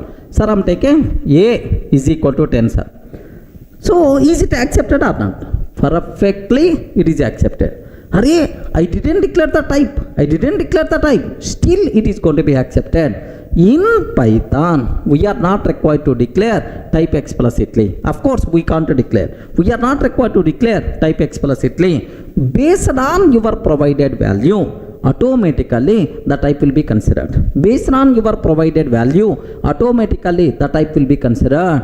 This nature is by default considered as dynamically typed programming language. Sir, what is the type? What is the type of A? Can you please print the type of A? Like print type of A, sir. Print type of A. Simple, it is going to tell that int type, sir. Okay, int type. Have a look once, sir. Sir, I'm taking A is equal to 10, sir. In Python, I'm taking A is equal to 10. Print of, can you please print type of A, sir? Print of type of A. I didn't declare the type, but now I'm asking the type, sir. What will happen here? Py test.py. Py test.py. Have a look once. What is the type, sir? Int type. So in Python, we are not required to declare the type explicitly. Based on our provided value, the type will be considered automatically. This type of nature is by default considered as what? Dynamically typed programming language. Are you getting? Dynamically typed programming language. Okay, C++, Java are statically typed. Compulsory we have to declare the type explicitly. Next, Python, JavaScript, these are dynamically typed programming languages. We are not required to declare the type explicitly. Is it clear, right? Point number 1. Next, because of this dynamically typed, there is one more advantage is there. What is that advantage is? Observe this one, sir. In Java, I have int A is equal to 10, sir. After some time, I am taking A is equal to Durga. Like this I am taking. A is equal to Durga. Durga is a string type, string value I am trying to assign, sir. Immediately compiler is going to give left and right. Array Durga, pagal ho gaya, mental ho gaya, mental. So you declared already what type? Int type. You declared already int type. How you can assign string value? Incompatible type. String cannot be converted to int. Like this we are going to get this error, sir. Have a look once. In Java, if you consider int A after some code, A is equal to Durga, like this I'm taking, sir. A is equal to Durga, like this I'm taking. Sir, now what compile time error you are going to get? Have a look once. Incompatible types, string cannot be converted to int. Incompatible type, string cannot be converted to int. Like this compile time error, right? But the same thing I want to do in Python. No problem at all. We didn't specify the type explicitly. Sir, A is equal to an int type. Next, in the next line, I am taking A is equal to Durga, sir. A is equal to Durga. Now onwards, A acts as string type. Now the type of A will become string. Int type is override with string type. Print type of A, sir. Print type of A. Now onwards, it will become str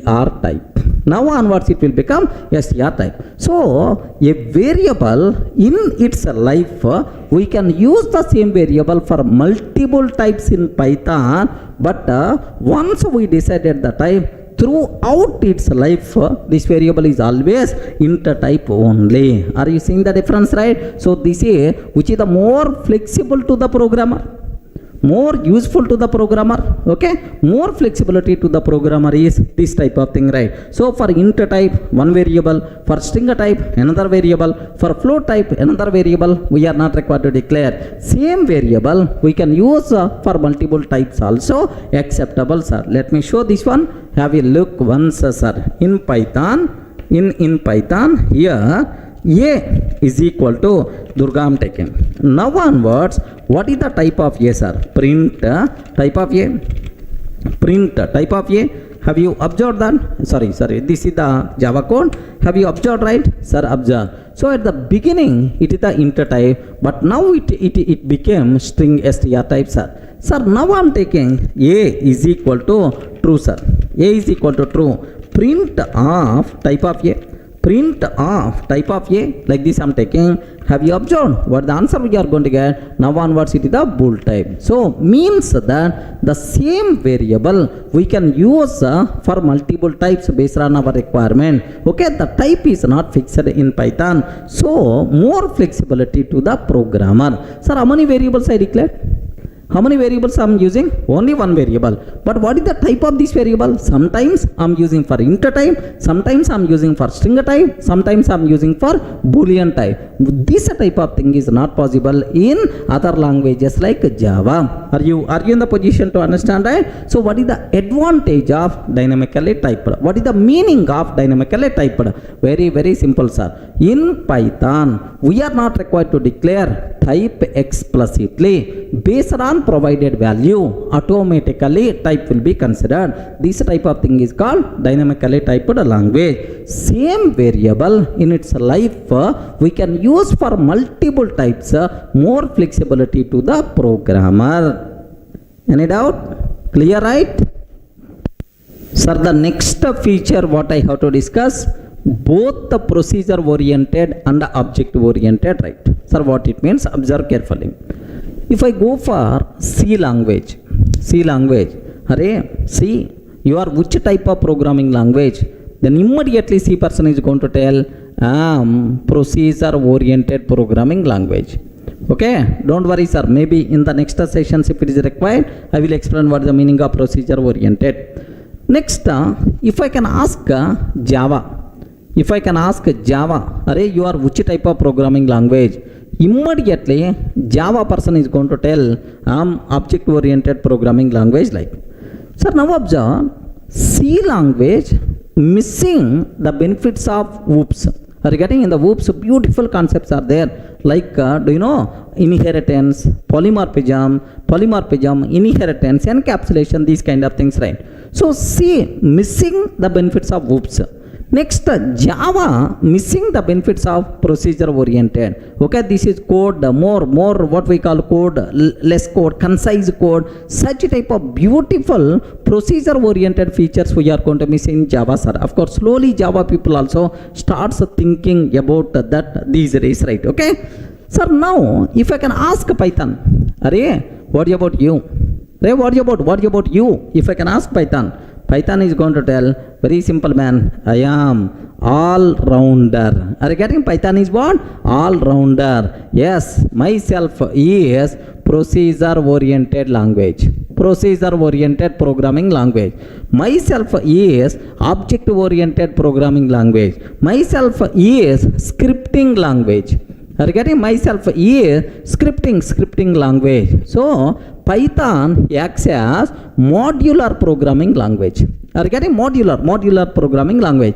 Python is all-rounder. Based on our requirement, you can use Python as procedure-oriented language, or object-oriented, or scripting language, or modular programming language. All the features are there. We never going to miss any benefit of any programming paradigm, because my Python follows each and every feature, programming features, right? Are you in the position to understand?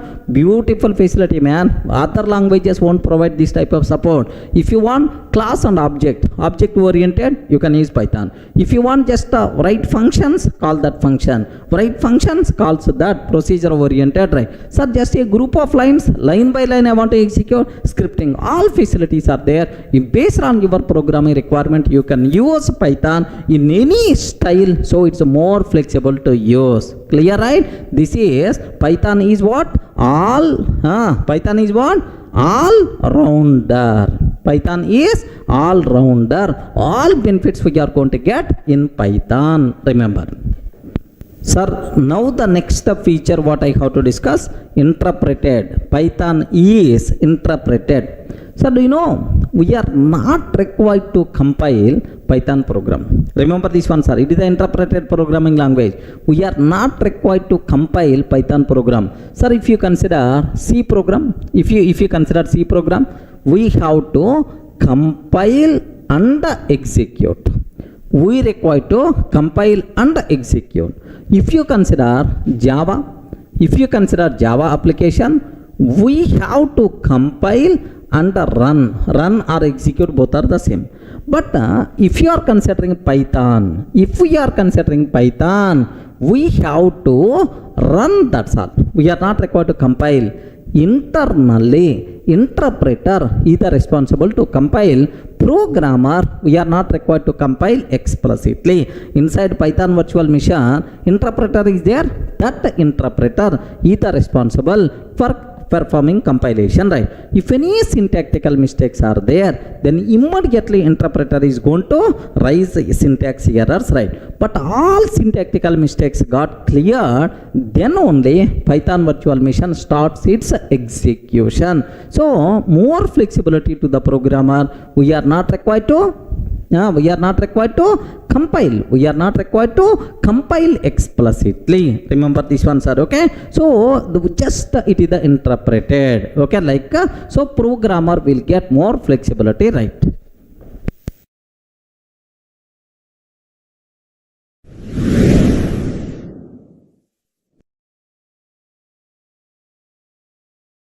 The next feature what I have to discuss, extensible. Remember, what is the meaning of extensible? You can extend functionality of Python application with some other language applications. What it means is, sir, some C program is there, some Java program is there. Can I use that in my Python application or not? Yes, no problem at all. We can use other language programs in our Python. Sir, what is the need? Very, very simple, sir. I want to develop a Python application. Assume that this is the Python application I want to develop, sir. This is my requirement. In that, some XYZ functionality required, sir. Some functionality is required. But anyway, there is some Java code is there for this functionality. Java code is already there for XYZ functionality. Okay. So it is a non-Python code. Is it possible to use this non-Python code inside our Python? Yes, no problem at all. So this we can use other language code in our Python. Yes, happily it is acceptable. Remember that. So what is the advantage of this one, sir? The biggest advantage here is we can use legacy. We can use legacy non-Python code in our Python application. So development time we can reduce, already existing things we can use. Okay, one area. Second area, sir, performance. Assume that there is one area is there. Here performance is the very important, sir. Assume that some x, like some area is there where performance is the very critical. Assume that this wherever performance is the critical, sorry, Python is not that much good performance wise.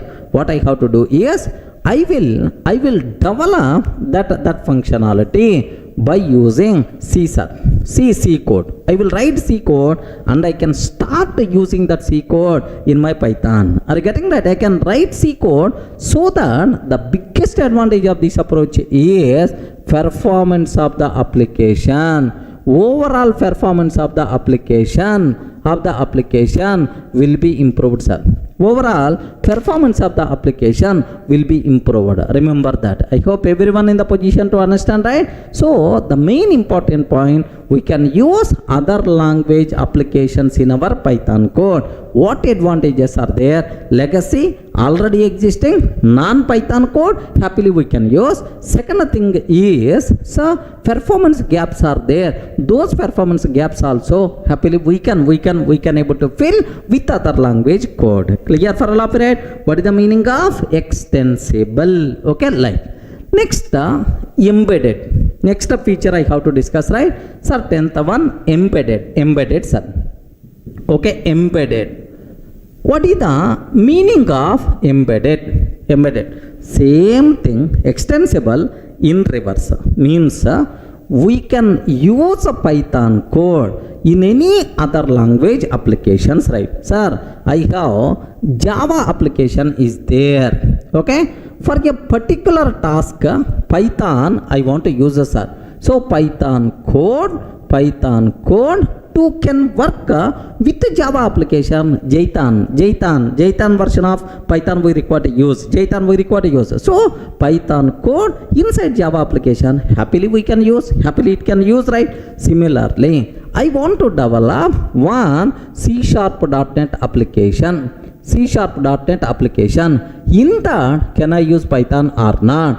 Happily, we can use Python. Means we can embed our Python script in any other language application. Clear for all of right? What is the meaning of embedded? What is the advantage of this is, so the scope of this Python code is going to be improved, sir. So you can use this Python code in C#.NET, in Java, in C language. So everywhere you can use this Python code. Means the worthy of this Python code is going to be improved. The scope of our application is going to be raised like anything. So our application will become what? Scalable. Clear for all of you, right? So what is the meaning of extensible? Means in our Python application you can use other language code. What is the meaning of embedded? We can use Python code in any other languages also. Embedded, extensible. So together our Python with the other languages together can do wonderful things.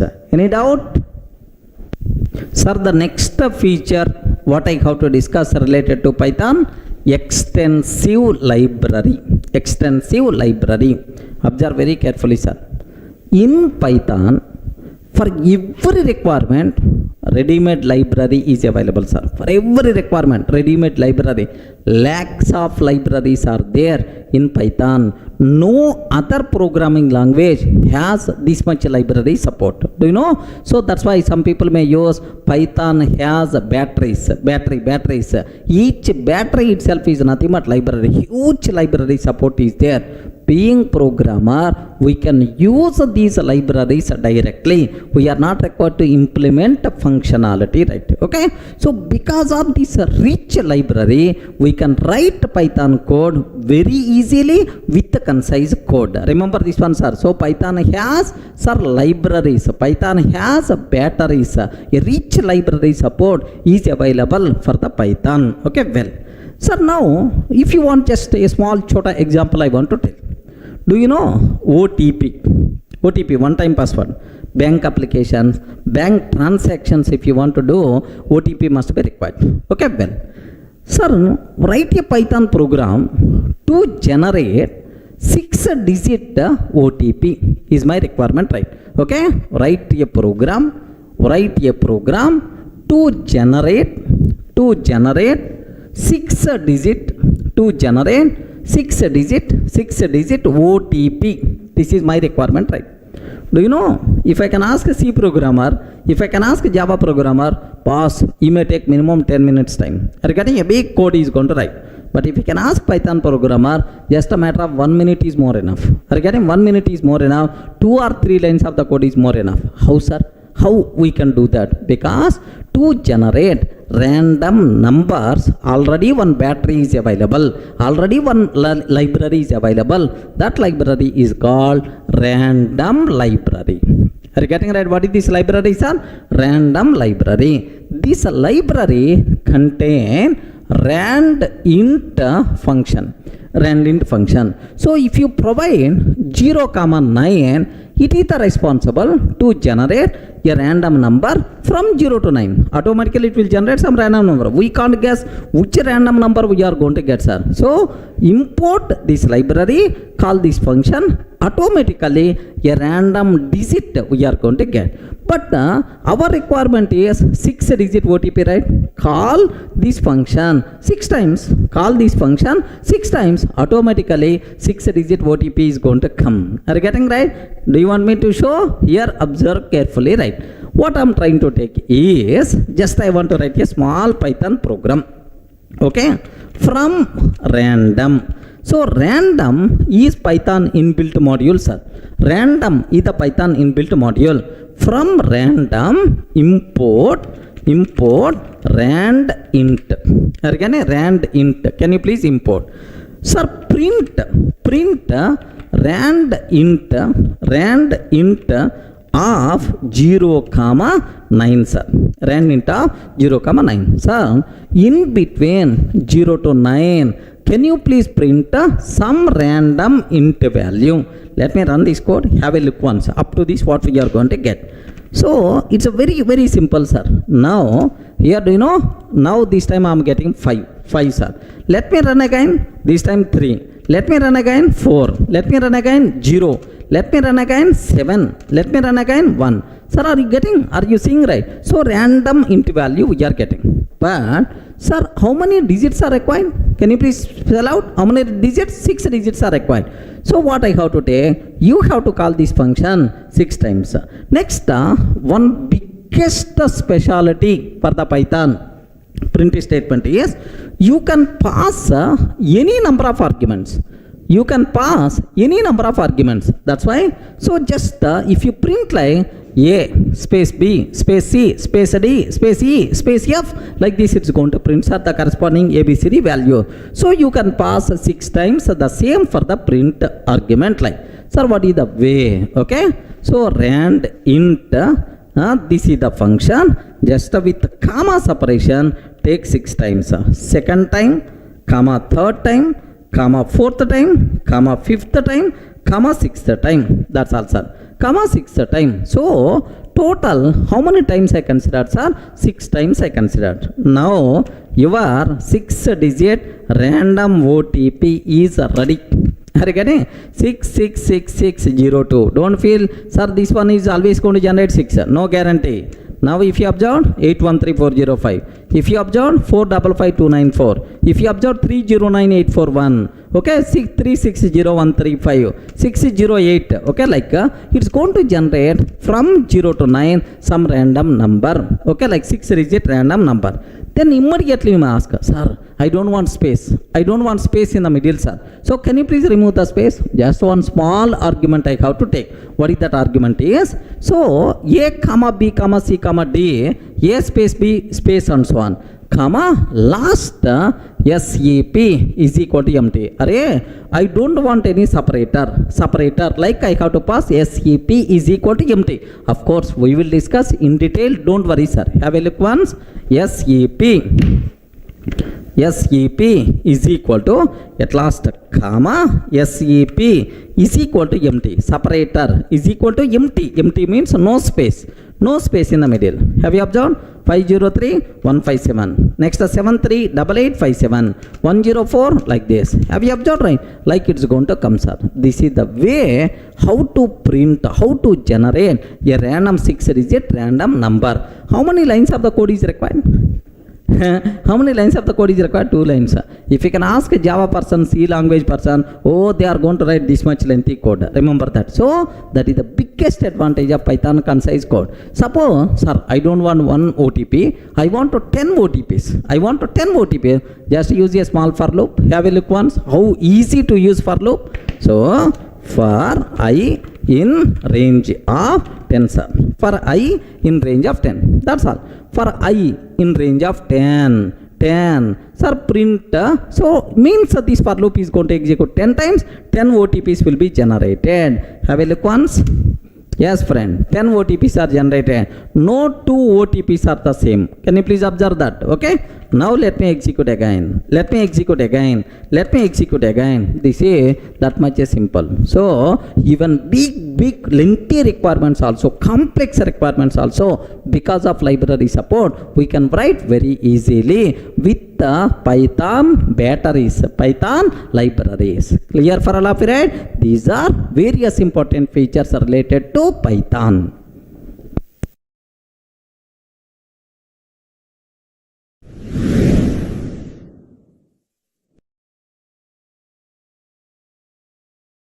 Sir, now let me summarize all the features related to Python, whatever we covered. Observe carefully, sir. What is the first one? Simple and easy to learn. Sir, have you observed? Reading Python, Python program is just like reading English language. It's a very simple, concise code.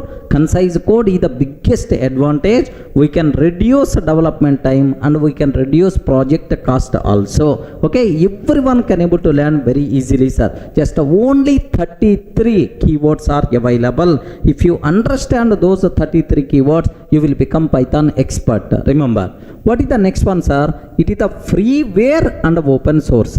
To use Python, we are not required to pay single paisa because Python is coming from Python Software Foundation, a non-profitable organization, right? Okay. Next, it is the open source. So we can access source code of the Python based on your requirement. You can customize Python and happily you can use that customized version. Jython, Iron Python, PyPy, like multiple Anaconda Python, Minaconda Python, like there are multiple Python versions are available. Okay, like next, high level programming language. Okay, so it is a programmer friendly language. Remember, next, low level activities like memory management, security, object destruction, all these low level activities my Python virtual machine is going to take care. Being a programmer, we are not required to worry about these activities, right? Clear for all of you, right? So high level programming language. Next, platform independent nature. Sir, write once your Python application, you can run on any platform. Okay, Python never going to depends on particular platform. If I write one Python script, it can run on Windows machine, Linux machine, Mac machine. Who is the responsible to convert that Python application into platform specific? Internally, Python virtual machine is the responsible. Python virtual machine is the platform dependent, but Python application is platform independent. Remember that. Next, portability, sir. We can migrate Python application from one platform to another platform very easily without performing any changes. We can migrate Python applications from one platform to another platform very easily, sir. Today I'm using Windows, but tomorrow Windows license cost is the bigger headache for me. Security is also not up to the mark. I want to migrate my Python program from Windows machine to Linux machine. Happily you can do same functionality you are going to get. You are not required to perform any code changes. So migration will become very easy, which is nothing but what? Portability, right? Next, dynamically typed. Do you know this is Python specific? This feature is not available with C or C++ or Java or C#.NET, right? So dynamically typed. So in Python, we are not required to declare type explicitly based on our runtime requirement, based on our provided value. Automatically type will be considered. Regarding this behavior is nothing but what? Dynamically typed. We can use the same variable for multiple types based on our requirement. That flexibility is also there to the programmer. Okay, like next, both the procedure oriented, object oriented, sir. Sir, you know Python is all rounder. He can perform keeping, he can perform bowling, he can perform batting also. Okay, like same way. Yeah, so Python is object oriented, procedure oriented. Okay, like even scripting language, modular programming language based on your requirement. In any style you can use Python. Happily Python can mold based on your requirement, right? So Python can enjoy the benefits of procedural programming, object-oriented programming, next scripting language benefits, modular programming language benefits. All those benefits by default will be available to the Python. Sir, it is also Python-specific behavior which is not there for C, which is not there for Java, which is not available for C, C++ or C#.NET, right? Okay, Python-specific. Next, Python is interpreted. We are not required to compile. Internally, Python interpreter is going to take care about compilation, syntax checking, all those things Python interpreter will take care, sir. We are not required to compile. Python interpreter is a part of Python virtual machine. Of course, internally take care. Just we have to execute Python code. Okay. Next, extensible means you can use other language applications in Python. Okay, inside Python, Java application you can use, .NET application you can use, C language application you can use, right? Python application will become extensible. Okay, like next embedded, sir. You can use your Python application inside C application, Java application, right? Python applications can be embedded anywhere, okay? Which is nothing but what? Embedded. So, if you have embedded capability, your application will become powerful. The scalability of application is going to be raised like anything, sir. Okay, well. Next, Python having extensive library. Tons of libraries are available inside Python, inbuilt libraries, third-party libraries, right? For every requirement, libraries are available. Do you know even complex requirements also? With these libraries, happily we can write the code, sir. Do you know it is also Python-specific behavior. This much library support, no other language having, sir. What is this one? Extensive library. Each library itself is a battery. Python has batteries. Means that Python has libraries. Clear for all of you, right? So these are, sir, 11 important features what you have to explain. If any person is asking, can you please explain features of Python? But especially these three: dynamically typed, procedure oriented, object oriented, all rounder. Next, extensive library. These are specific to Python. These features are not supported in Java or C or C++ or .NET, right? Is it clear for all of you, right? That's all, sir. By mistake, any person is asking, can you please explain features of Python? Give left and right to that person. Clear, right?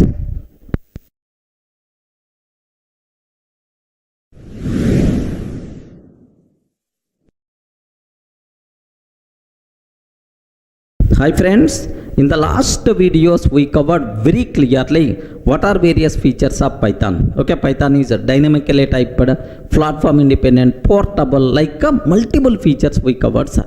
Sir, what is the next topic we have to discuss related to Python fundamentals?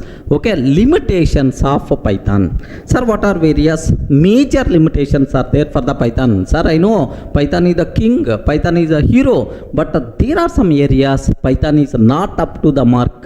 What are various such type of limitations are there? Okay, just observe that, sir. Do you know, here we have ML is there. What is that ML? What is the ML, sir? Machine learning. Do you know machine learning? Yes, sir. These days trending word, machine learning, right? To develop machine learning applications, sir, Python is the best choice. You know, right? Python itself is the best choice to develop machine learning applications. Then immediately we may ask, why, sir? Why? The reason is Python there are several libraries are available. By using those libraries, we can develop machine learning applications very, very easily, sir. Have you heard about NumPy? NumPy, just for mathematics support. Just for mathematics support. To add mathematics to the Python, NumPy module is there. Next, to import and read data set, we have Pandas is there. Okay, Pandas module is available. Next, to project this data in the form of graphs, charts, like Matplotlib. Matplotlib is there, sir. Okay, like sir, Python contain several libraries to build ML applications very easily. That's why Python is the best choice for machine learning applications. Okay, well, sir, you are talking about limitations. Why you are telling about this one? Within a minute you can get. Are you in the position to understand, right? So Python can be used to develop machine learning applications or not? To build machine learning models, Python is the best choice, right? Because Python having, sir, library support to build ML applications very easily, right? Okay, NumPy module, Pandas module, Matplotlib. Next and after that, sklearn, scikit-learn, like multiple modules are available, right? Okay, now the point is, sir, I want to develop mobile applications. Regarding I want to develop mobile application, Python is the worst choice. Remember this one, sir. Python is not suitable to develop mobile applications. Then immediately you must ask, why, sir? Why? The reason is Python not having library support to develop mobile applications as of now. Maybe in the future, maybe as of now, library support is not there. That's why if you want to develop mobile application, okay, Python is not at all suitable programming language. Remember this one, sir. Then immediately ask, sir, which programming language is the best choice to develop mobile applications? Android, iOS, Swift. Are you getting Android and iOS Swift are the kings in mobile application development. Sir, Java, C++, Python, these type of languages are not suitable to develop mobile applications. Clear, right? Okay, sir, because library support is not there. Now I hope you can understand, sir, why Python is the best choice for ML? Library support is there. Why Python is not a choice for mobile applications? Library support is not there. Similarly, I want to develop enterprise applications, right? Observe that. Enterprise. I want to develop end-to-end enterprise applications. Like, sir, can you please give an example for enterprise application? Banking application, telecom application, like there multiple services are required. Transaction management, messaging, like multiple services must be required. Such type of applications are called enterprise application. Best example, banking applications, banking applications. Next, telecom applications, banking applications. Next, telecom applications, like so to develop these end-to-end applications, enterprise application, Python is not the best choice. Simple reason, no that much library support, sir. Okay, sufficient library support is not available.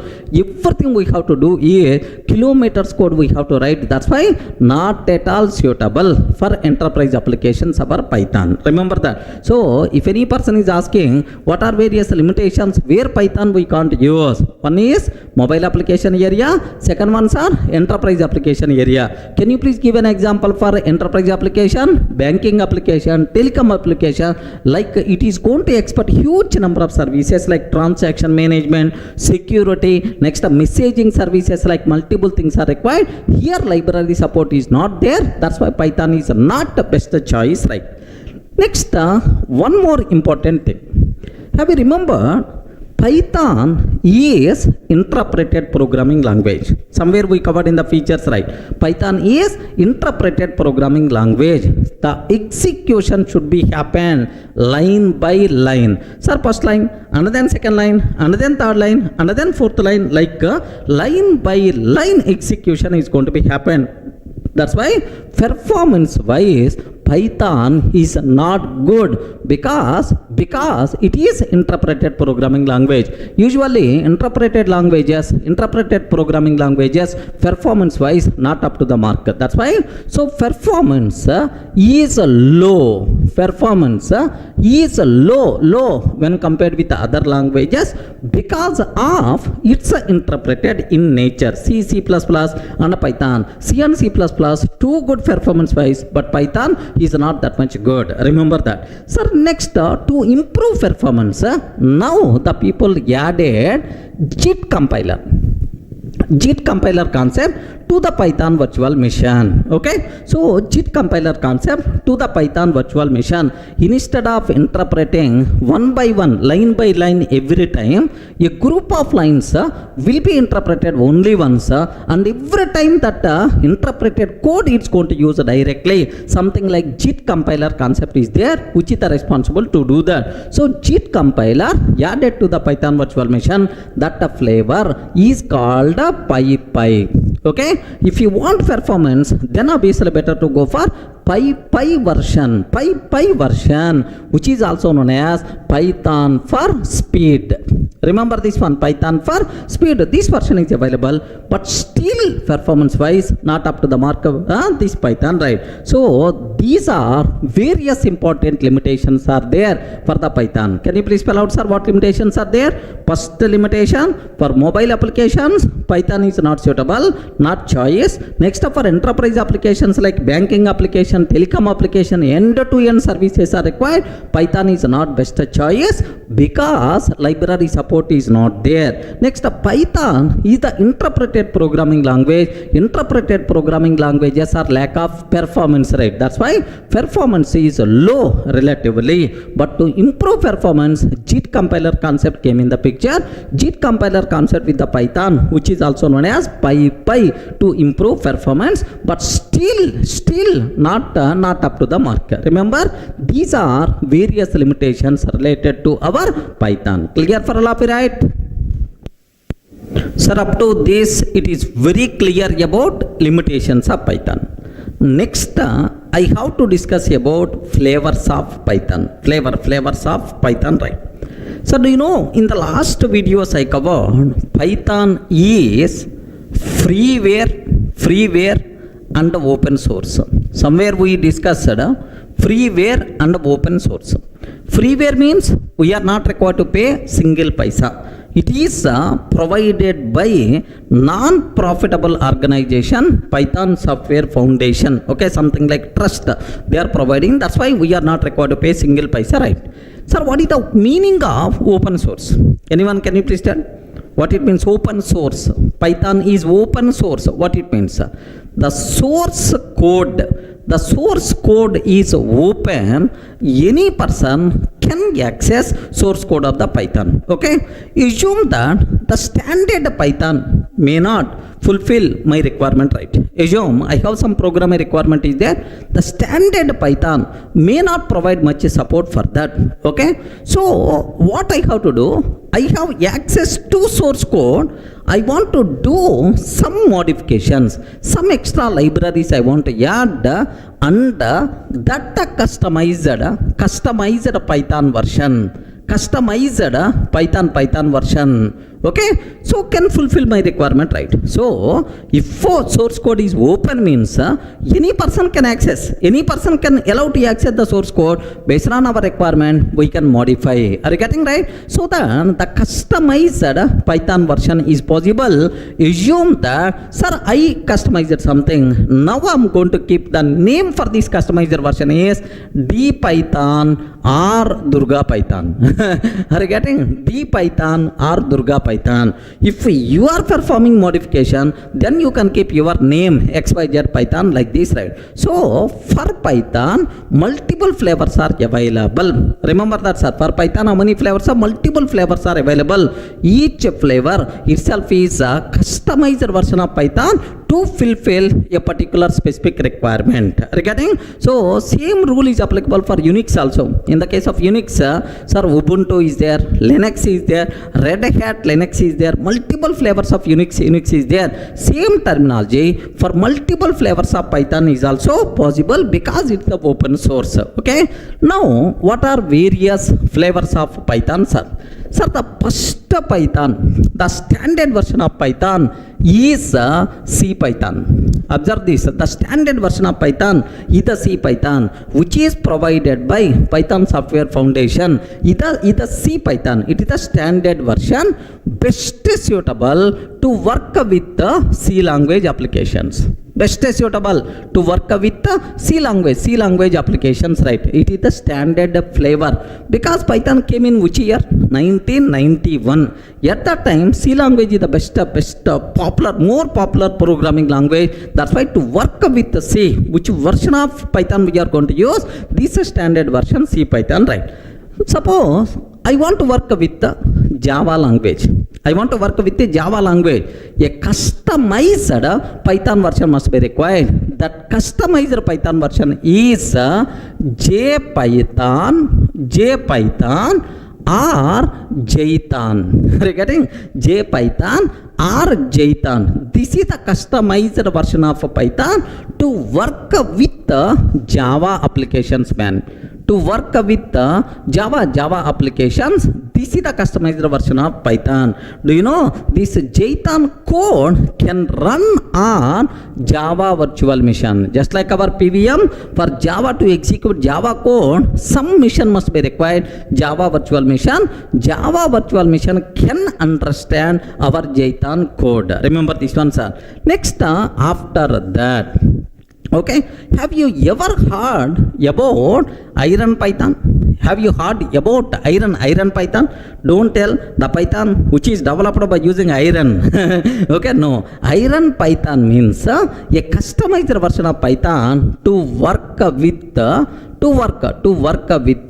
C#.NET applications, right? Remember this one, to work with Microsoft C#.NET applications. So customized version of Python is Iron Python. Okay, like next, I hope you may aware Ruby Python.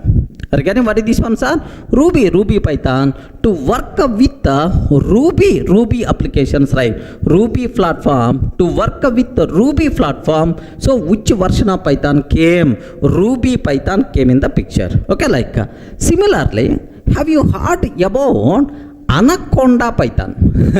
Anaconda Python, sir. Sir, most beautiful concept. If you want to work with data science, if you want to work with machine learning, deep learning, artificial intelligence, like if you want to work with that area, compulsory we require to go for Anaconda Python. Because the reason is, this Python, sir, contain several inbuilt libraries which are suitable for data science applications, right? Sir, best example, pandas, numpys, matplotlib, sklearn, all these things, all these modules inbuilt available inside Anaconda Python. Not only these libraries, right, it is going to provide a special IDE, Spider IDE, next Jupyter notebooks, like it is a specialized Python platform, specialized Python version to work with data science applications. If you want to handle large volumes of data, better to go for what? Anaconda Python. Remember this one, sir.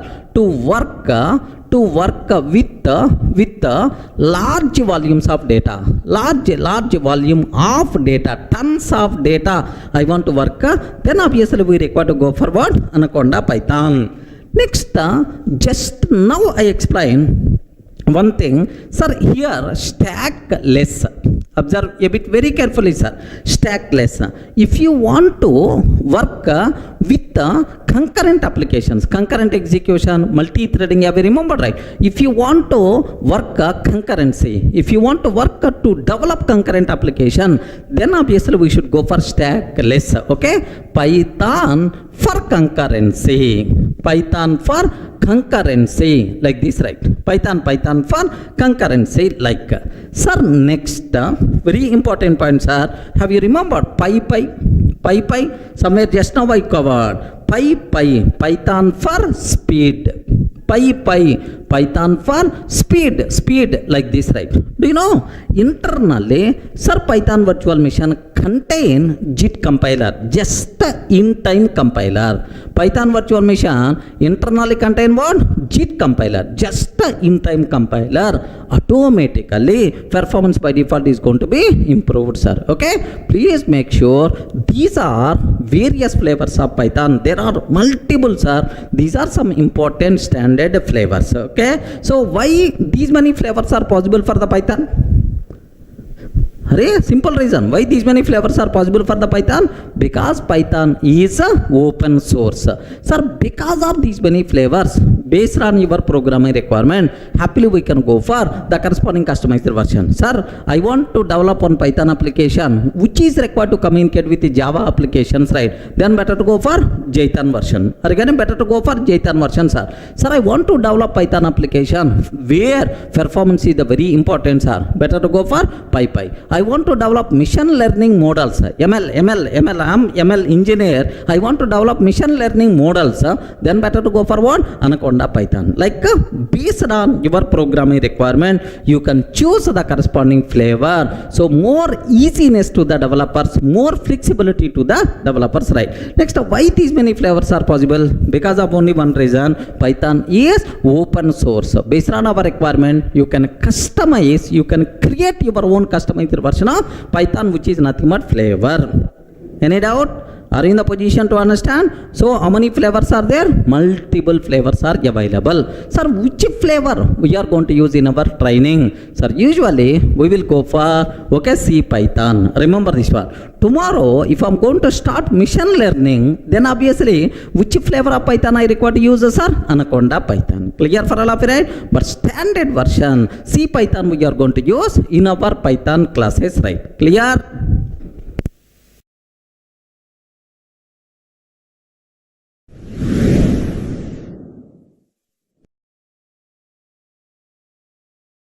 Sir, in the last video, we covered very clearly what are various limitations of Python.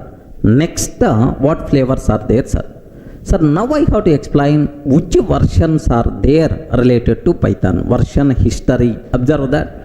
Sir, here do you know Python first version? Python label 0.9.0 is the first version of Python, original version, sir, which was released on February 20th, 1991. Have you remembered, right?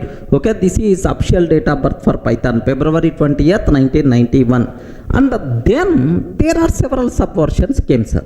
But whenever Jan 1994, okay, Python 1.0 came. So 1.1.x version came in Jan 1994, sir. Okay, like next Python 2x 2.0 version came on October 16, 2000, right? Sir, here several subversions are there. Okay, like I will show all these things, right?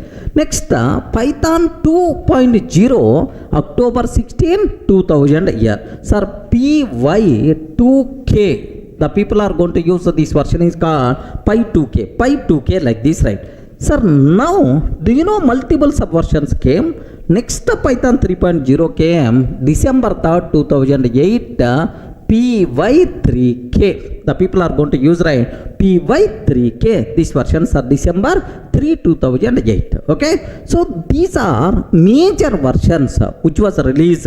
These are the major Python versions which was released by Python Software Foundation, right? Now observe including subversions also. If you want to just have a look once about these things, right? Observe that Python 0.9.0 original version of Python came February 20th, 1991. Remember that, okay? Sir, next several subversions came 0.9.1, 0.9.2, 0.9.4, are getting 0.9.5, 0.9.6, like there are several things came. Maybe August, it may be, okay? This is the August, like okay, like February, like. Sir, this is Python, December, like these are various subversions related to Python 0.9 series, right? Next, Python 1.0 came in January 1994. These are various subversions, right? 1.2, 1.3, 1.4, 1.5, 1.6. Similarly, Python 2.0 came October 16, 2000, 2.1, 2.2, 2.3, 4, 5, 6, 7, like this, right? So this is a 2K, Py2K version, right? Next, Python 3.0 came December 3rd, 2018. Okay, like these are various subversions what we have. The most recent version of Python is Python as of today, Python 3.7.2 version, sir. Remember this one, Python 3.7.2 version, sir. Where is the proof for that? If you observe that, if you observe python.org, observe this. This is the official website for the Python, sir. Python.org. If you observe, now if I want to install, download, observe that which version is there? Python 3.7.2. This is the most recent version, sir. Remember this one. Sir, now I want to talk, of course, the most latest is Python 3x, right? Now I want to talk very important point related to Python 2x and Python 3x. Very important conclusion. Please listen, sir. Python 2x versus Python 3x. So now before that, just aware, if you consider Java versions, as of today, sir, latest version of Java is Java 11, sir. 11, maybe in the next month, Java 12 may come, Java 11. Sir, now Java 10 was there, next Java 8 there, Java 7 there, Java 9 there. Okay, like Java 1.0 version is also there, sir. Now my question is, sir, when compared with Java, Python, full trending, growing language, right? The very speedily growing language is the Python when compared with Java today. Like now, sir, if you observe, what is the most recent version of Java? Java 11. Very important, sir. Please listen carefully this 5 minutes discussion. Java 11. Java 11 should provide support for Java 10 or not. If I install Java 11 in my system, Java 10 program can run on Java 11 or not? If I install Java 10 on my system, is it going to provide support for Java 9 or not? Java 8 or not? Java 7 or not? Okay? Please make sure, sir. Every new version software should provide support for all old versions. Remember this. Every new version software should provide support for all old versions, right? That's why this feature is also known as backward compatibility. What is this one, sir? Can you please spell out? Backward compatibility. This feature is also known as backward compatibility. If you install Java 11 in your system, it can provide support for Java 10, Java 9, Java 8, like this. This support is called what? Backward compatibility. Advantage is there, problem is also there. Slowly we will discuss what is the problem. Advantage is every new version should provide support for all old versions, right? Okay, well. So same way, now I will ask the question, Python 2. If I install Python 3x, 3.7 or 3.6, like, is it going to provide support for Python 2.x or not? Respond. With this knowledge, you can tell very easily. If I install Python 3x, is it going to provide support for Python 2.x or not? Yes or no? Yes or no? Listen very carefully, very dangerous point, sir. Sir, Python 3x is not advanced version of Python 2x. Remember, Python 2x, it is one language. Assume that. Python 3x is not extension to Python 2x. It is developed as completely independent language. Remember this one, sir. Python 3.x developed as completely independent language. This language, sir, not extension to Python 2.x version. Remember that. That's why if it is the next new release, it should provide support for old versions. But it's developed like a complete brand new programming language. That's why Python 3.x version won't provide support for Python 2.x. Remember this one. In Python 2.x, sir, do you know long data type is there, which is not there in the Python 3.x? Regarding in Python 2.x, do you know if you want to print hello, like this I'm taking, sir. So parentheses are optional in the Python 2x, but in Python 3x, parentheses must be required. Print of hello, parentheses must be required, but in 2x, do you know parentheses are not there, are optional, but here must be required. That's why, so it is completely developed as new programming language. That's why backward compatibility is not there. Python 3x, there is no guarantee it is going to provide support for Python 2.x. Are you getting? Are you in the position to understand clearly, right? Sir, this is. So, what is it a problem or not? Yes, obviously, backward compatibility is not there. It is the problem. but what is the advantage? So if you are missing something, you are going to get something. What the advantage here is, sir, if I want to add any new feature to this one, I never worry about is it going to be provided support in the Python 2x, is it going to be provided support in the Python 1x or not, because we are not required to worry about backward compatibility. Our hands are completely free. You can add any new feature to the Python 3x. Remember this one, because Python 2x, Python 1x are old 1991 time languages, but today 2019 maybe programming requirements rapidly got changed.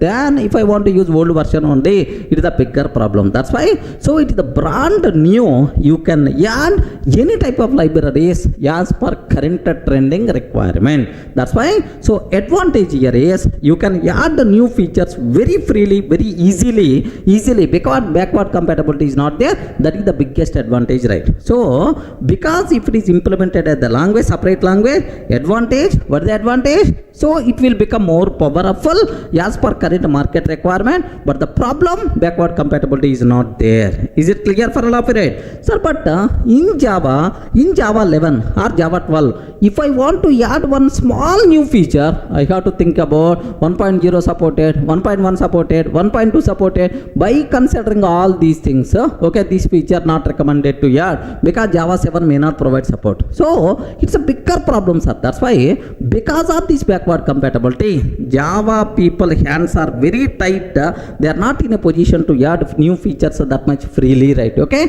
but here in Python we are not having such type of problem. Remember this, if any Java person is going to ask, "Arey Durga, Java is going down, so to make Java powerful, what we have to do, what we require to do?" If any Java person, if Oracle people are going to approach me, my suggestion is always, "Sir, Java came in 1995, almost around 24-25 years before language.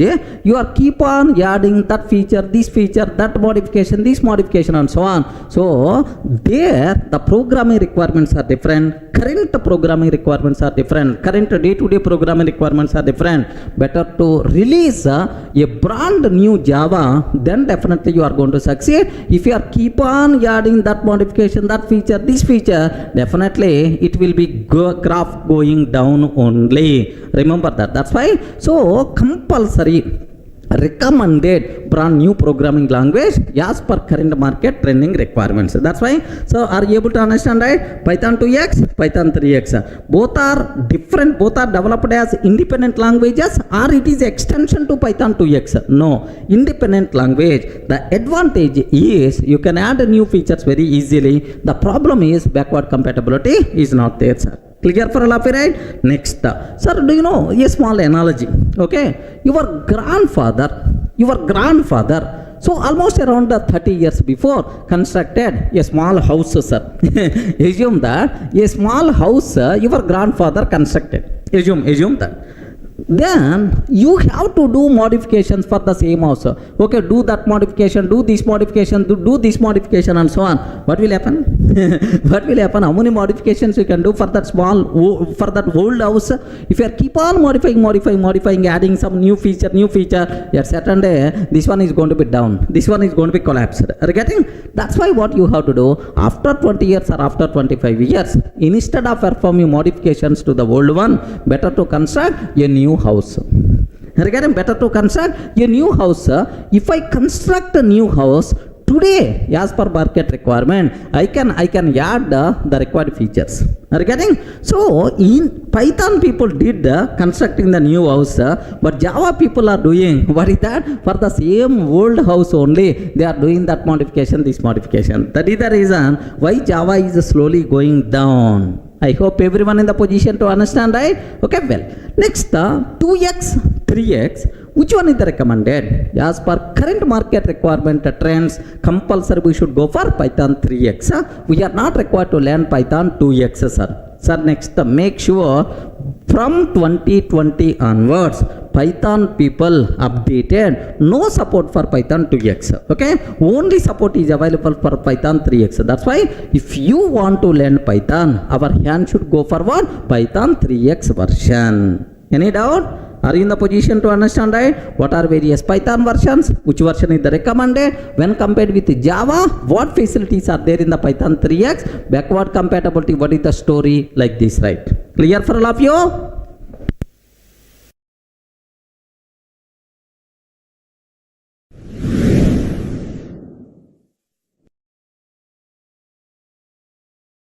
Hi friends, in the last videos we covered very clearly about the basic Python introduction. What are various application areas of Python, features, next what are limitations, next flavors are available Python versions, like multiple theoretical things we just completed, right? Sir, now the next thing what I have to discuss, sir, slowly programming we require to start.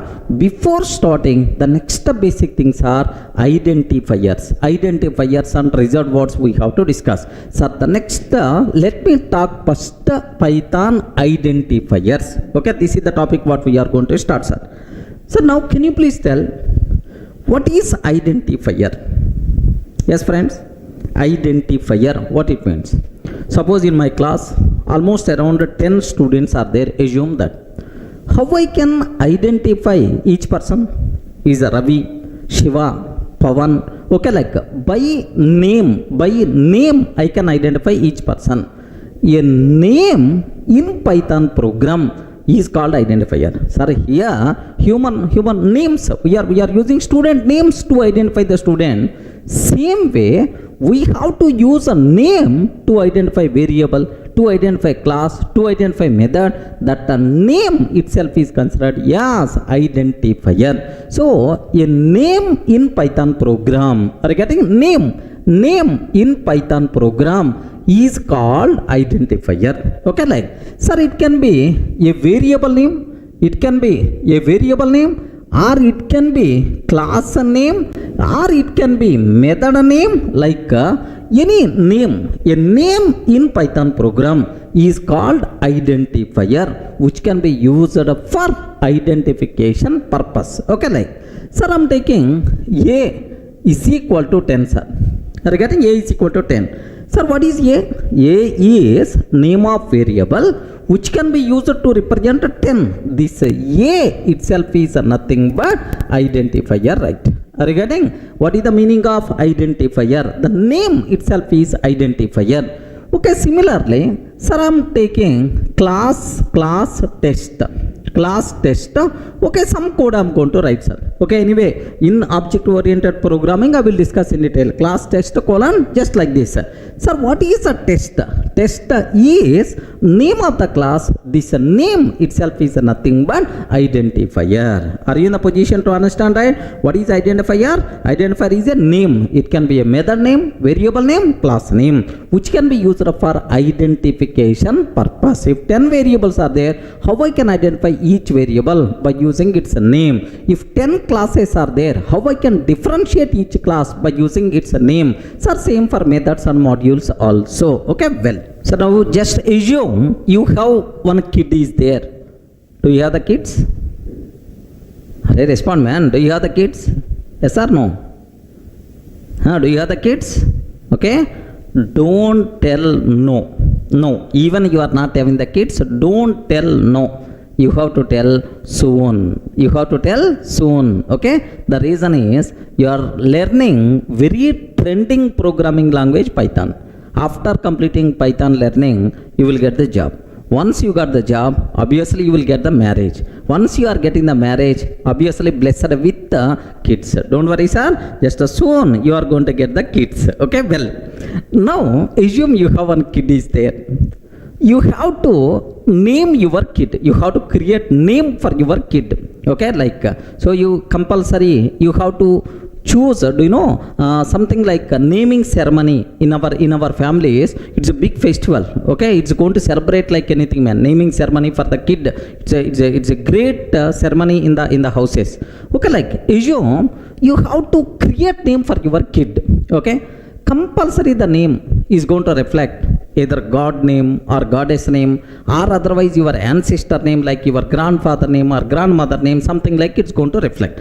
Or if you are very modern person, open the Google, the most stylish name, Hindu name or Muslim name starts with K, like you are going to search, and then you will keep the name. So you are doing the great research to name your kids. Correct, right? It's a very common, sir, in our houses. The same way, if you want to create Python name, compulsory, we have to follow certain rules and regulations. Okay, what rules are there for Python identifiers? Almost around 4 to 5 rules are there. These things I have to discuss, right? Okay, just observe a bit very carefully about these terminologies. Rules to define identifiers, like rules to define or create Python identifiers. Okay, what rules are there? Like, sir, the first rule, sir, the only allowed characters in Python identifiers are alphabet symbols, either small a to z or capital A to Z. Okay, either small a to z, capital alphabet symbols are allowed. Digits are allowed, 0 to 9 digits are allowed. Next, underscore symbol is allowed. Are you getting underscore symbol is allowed. The only allowed characters in Python identifiers are, these are the things, right? A to Z, capital A to Z, 0 to 9, underscore symbol. By mistake, if you are using any other character, immediately syntax error we are going to get. Python virtual machine will give left and right. Remember that. Suppose if I am taking example, CASH is equal to 10, I am taking. CASH is equal to 10. Is it valid or not? Valid. CA $H is equal to 20, I am taking. Immediately syntax error we are going to get. But the reason for that is dollar is not allowed symbol in Python identifier. Are you getting right? So only alphabet symbols, digits and underscore symbol only. No other symbols are allowed. Dollar not allowed. Okay, like, sir, similarly, sir, all at the rate hands. All at the rate hands is equal to 30 I am taking. If we can take like this, immediately error we are going to get. What is the reason for that? At the rate symbol we are not allowed to use. Are you getting right? First rule, which symbols are allowed? Okay, these are only allowed symbols. By mistake, if you are using any other character, immediately you will get error. Have a look once. Observe carefully, right? Here I am taking. So CASH is equal to 10. Valid, sir. Perfect. CA $H is equal to 20 I am taking. Have you observed? Syntax error, invalid syntax. Syntax error, invalid syntax. Next, all at the rate hands. All at the rate hands is equal to 30 I am taking, sir. Again syntax error, something like all at the rate hands is equal to 30. Again it is the syntax error like this. So the important conclusion what you people should aware, these are the only characters which are allowed in Python identifiers. By mistake, if you are using any other symbol, syntax error. Okay, well, now the second rule, sir. Do you know? If I can take like this, can you please confirm? Total 1, 2, 3 is equal to 10 I am taking. 1, 2, 3 total is equal to 20 I am taking. Can you please confirm among these two which is valid, which is invalid? Or both are valid or both are invalid? Do you know this rule is applicable in almost every programming language? Don't feel it is Python specific, sir. Do you know? Perfectly this one is valid, second one is invalid. Perfectly first one is valid, second one is invalid. Why? What is the reason for that? What is the reason for that? Very simple. The reason is identifier should not start with digit. Observe that. Identifier should not start with digit. By mistake, identifier starts with the digit. Immediately, syntax error again. Remember, what is the second rule, sir? Identifiers cannot start with the digit. Observe carefully. Here, I am taking total 1, 2, 3 is equal to, total 1, 2, 3 is equal to 10 I am taking. If I can take total 1, 2, 3 is equal to 10, perfectly valid, sir. Perfectly valid, no problem at all. 1, 2, 3 total is equal to 10 I'm taking. Immediately syntax error you are going to get invalid syntax. Identifiers should not start with the digit. Are you getting right? So second rule is very clear for you people, right? Identifier can't start with the digit. Next, the third one, sir. Here observe carefully. Here I'm taking third rule. If I can take total is equal to 10, total is equal to 20. Sir, total is equal to 30. How many variables I'm taking? 3 variable. But what is the difference? Difference in the values. Difference here with the case also. Here all are lowercase. But next one, only first letter is uppercase. But the next one, all are uppercase. So, can you please tell, case is important in Python or not? What answer you have to tell? Python is case sensitive programming language where case is important, sir. Of course, Python identifiers also case sensitive. Are you getting? So lowercase and uppercase, there is a difference there in the Python identifiers, right? So Python identifiers are case sensitive or not? Yes, of course, Python itself is a case sensitive programming language. Sir, have a look once. Is it real or not? Okay, I'm taking total is equal to 10. Total is equal to 10. Sir, total is equal to 20. Sir, now total is equal to 30 I'm taking. Sir, how many variables I declared? 3 variables I declared, sir. So, with respect to case, you can differentiate. Suppose I'm asking total. What is the value I have to get, sir? 10 is the answer. If I can take total, what is the answer? 20 is the answer. If I can take total, what is the answer we have to get, sir? 30 is the answer we are going to get. So, terminology is the very clear for you people, right? So, Python identifiers are case sensitive. Okay, well.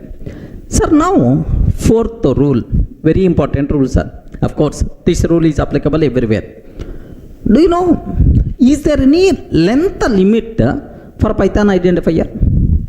Can you please confirm, is there any length limit for Python identifier? No length limit. If you want, you can take 1 crore length identifier also acceptable, man. There is no length limit. Are you getting? No length limit for Python identifiers. Remember that. Have a look once, sir. Here I'm taking, sir, x, and so on is equal to 10 I'm taking. Yes, perfectly, itself is valid, sir. If I'm trying to print, what is the value? If I'm trying to print, what is the value of this one? Yes, 10 we are going to get. It is acceptable, sir. Now here, assume that I'm taking one variable, sir. What's my variable is x and so on. Don't get shocked. Okay, now I'm taking y like this I'm taking, and then I'm taking z like this. I'm taking z like I'm taking, sir. Its value I'm trying to take just a 10. Its value I'm trying to take just a 10, sir. Okay, observe a bit dangerous line what I'm trying to take. Was its value is the 10. Wow, this is the variable, sir. Now I want to print the value of this variable. Sir. Now I have to use print off. Okay, like this I'm taking. Print off like, sir, anyway, instead of 10, let me take 7777. Like this I'm taking. I'm trying to print, sir. Can you please confirm, is it going to work or not? Is it going to work or not? Okay, let me go for Durga classes, py test.py. I wrote a beautiful application, sir. Now I'm trying to execute. Yes, perfectly, it's going to work. It's working. It's going to print 7777, sir. Now I called one expert programmer. Observe, one expert person I called. I wrote beautiful Python program. Have a look once. Like I showed this code, sir, to the Python expert. Then he asked. He saw first. What is the feeling he saw from top to bottom? Durga, what you did? Sir, I declared one variable. I'm trying to print the value of this variable. To declare a variable and trying to print the value of variable, this much code is required. This much code is required. What it means? Is it a designer? Is it a Python program? Like he's going to get left and right, I'm sure. So means that sir, even there is no length limit for the identifier, but not recommended to take too lengthy identifiers. Unnecessary readability by default is going to be down. Everyone in the position to understand, right? Readability by default itself is going to be down, sir. Not recommended to take too lengthy identifiers. Length of the identifier should be okay, medium. Next, the name itself is going to reflect the purpose of that identifier. Okay, don't take 100 length, 200 length, 300 length identifiers. Not good programming practice. Okay, well, sir, the next point, sir. Very important point, like no length limit. Sir, now if I can take x is equal to 10, valid or not? X is equal to 10, perfectly valid, no problem, right? If I can take if is equal to 20, if I can take if is equal to 20, immediately error we are going to get. The reason for that is, in Python, if is a keyword, regarding if is a keyword, reserved word, okay? So in Python, keywords are there, reserved words are there.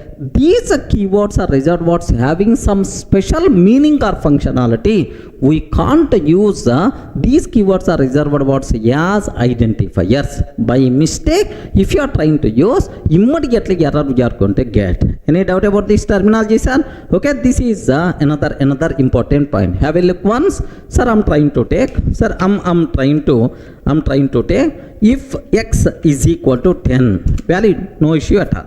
If is equal to 10, I'm taking, sir. If I can take if is equal to 10, syntax error, invalid syntax. Okay, syntax error, invalid syntax, right? So these are various important conclusions what you have to follow while defining identifiers, right? So total how many rules are there? 5 rules. What is the rule number 1? The only allowed characters in Python identifiers are alphabet symbols, digits, underscore symbol. Next, the second rule, Python identifiers can't start with the digit. Okay, by mistake, if you are trying to start with the digit, immediately error you are going to get. Second rule, sir. Third rule, sir, Python identifiers are case sensitive.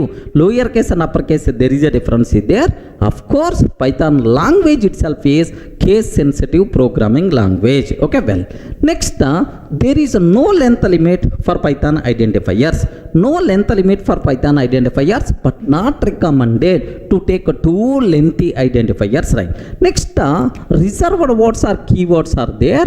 We can't use keywords or reserved words as identifiers because these are associated with some meaning or functionality. So while defining Python identifier, these are rules better to keep in your mind. Clear for all of you right up to this? So just observe which of the following are valid Python identifiers. So with our previous knowledge, can you please answer? Which are valid Python identifiers, right? Sir, what is the first one? Cache. Is it valid or not? Yes. It contains only our allowed alphabet symbols only. No problem at all, acceptable. Can you please see a $H? Immediately error we are going to get, syntax error. What the reason? Dollar symbol is not allowed in identifier, right? So total 1, 2, 3 valid. But 1, 2, 3 total, it is invalid. What the reason? Identifier can't start with the digit. Okay. Next, all @hands invalid because symbol is not allowed in Python identifier. Java to share. What is the problem? Yes, perfectly valid because it contains alphabet symbols and digits only. Valid, right? Sir, if not allowed because it is a reserved word. Regarding if is not allowed. Next, underscore Durga, underscore Python, perfectly valid, no issue at all, sir. Okay, like it's very clear what rules we have to follow to define identifiers, right? Sir, now I want to cover one very important point. Take special care about this one, sir. I have one variable is there, sir. X. I have underscore x is there. Okay. I have underscore x is there. Next, I have underscore underscore x underscore underscore. 100% pakka. All are valid Python identifiers only. Now, do you have any difference between these things? Can you please spell out? Without underscore, with underscore. With two underscores. Two underscores at the beginning, two underscore at the last. Do you have any specific conventions are there because of these things? Okay, remember in the OOPS concept we require to discuss in detail, but anyway up to that just aware. Okay, here x means normal variable, normal variable just like ABC value. Underscore x, if any variable starts with underscore symbol, this variable is considered as protected variable. Regarding what these variables are, this variable is considered as what? Protected variable. If any variable starts with underscore symbol, it is a protected variable. Next, if any variable starts with two underscore symbols, that variable is called private variable. Regarding that variable is called what? Private variable. Too much private. It is strictly private, sir. Like next starts with the two underscore symbols and ends with the two underscore symbol. This is called magic variable. Regarding this variable is called what? Magic variable, right? So language level it has some meaning or functionality. Language level variables identifier can starts with two underscore symbols and ends with the two underscore symbol. Like do you know? Like underscore, add underscore. This is the magic method. Language level, language predefined magic method. This, sir, underscore. Name underscore language level predefined variable this. Okay, like so just aware if the variable starts with underscore symbol, protected.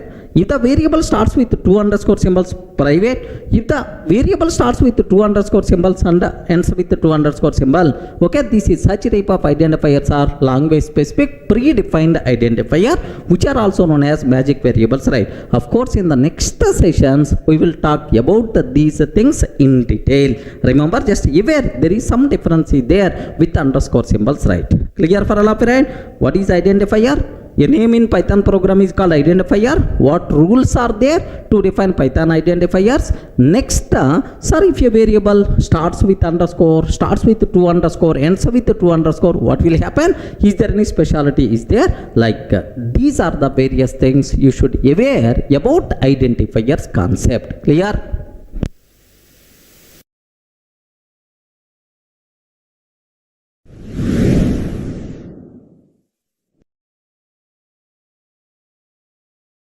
Sir, in the last videos we covered very clearly about identifiers concept.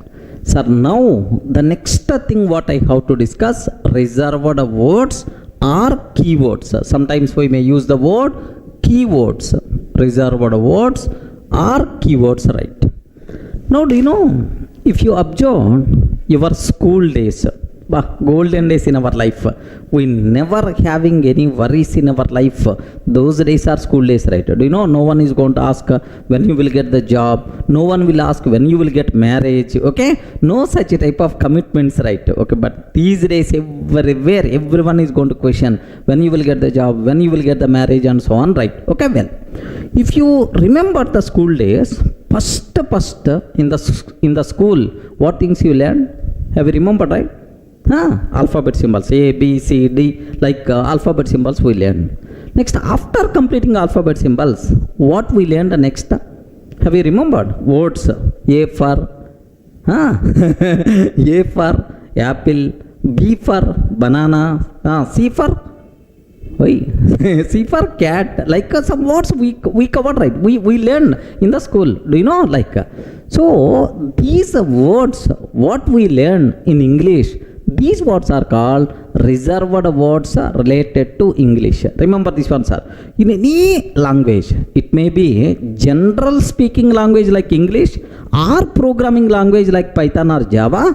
In any language, there are some words are reserved to represent some meaning or functionality. Such type of words are called reserved words. Sir, if you consider English language, okay, English.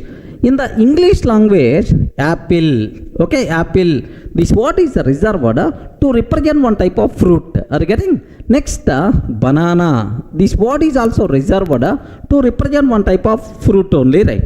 Sir, cat, this word is reserved to represent one type of animal, cat like. Sir, do you know, like, there are multiple number of reserved words are there, sir. In English, how many reserved words are there? How many are there? Crores. Do you know, if you observe Oxford dictionary, this much size dictionary you can see. So there are crores of reserved words are there in English. That's why learning English is a too much dangerous language, right? Okay, like. But if you consider programming languages like Python, do you know Python? Next, Java, if you want Java also. Sir, here also there are some words are reserved to represent some meaning or functionality. Reserved words are there. In Java, how many reserved words are there, sir? 53 reserved words are there. Oh, when compared with the English language, learning Java is the very easy. Just how many reserved words are there? 53 reserved words are there. Small chota programming language, right? But if you consider our Python contain just 33 reserved words only. Are you getting how many reserved words?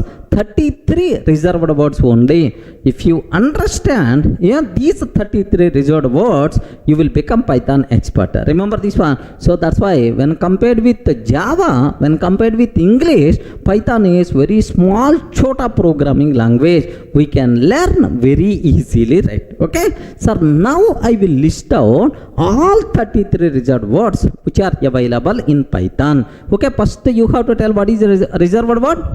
What is the reserved word? The words which are reserved to represent some meaning or functionality. Such type of words are called reserved words. Remember that. Sir, let me list out all 33 reserved words in Python. Have a look once. Sir, these are 33. If you want, you can count 33. You can see, sir.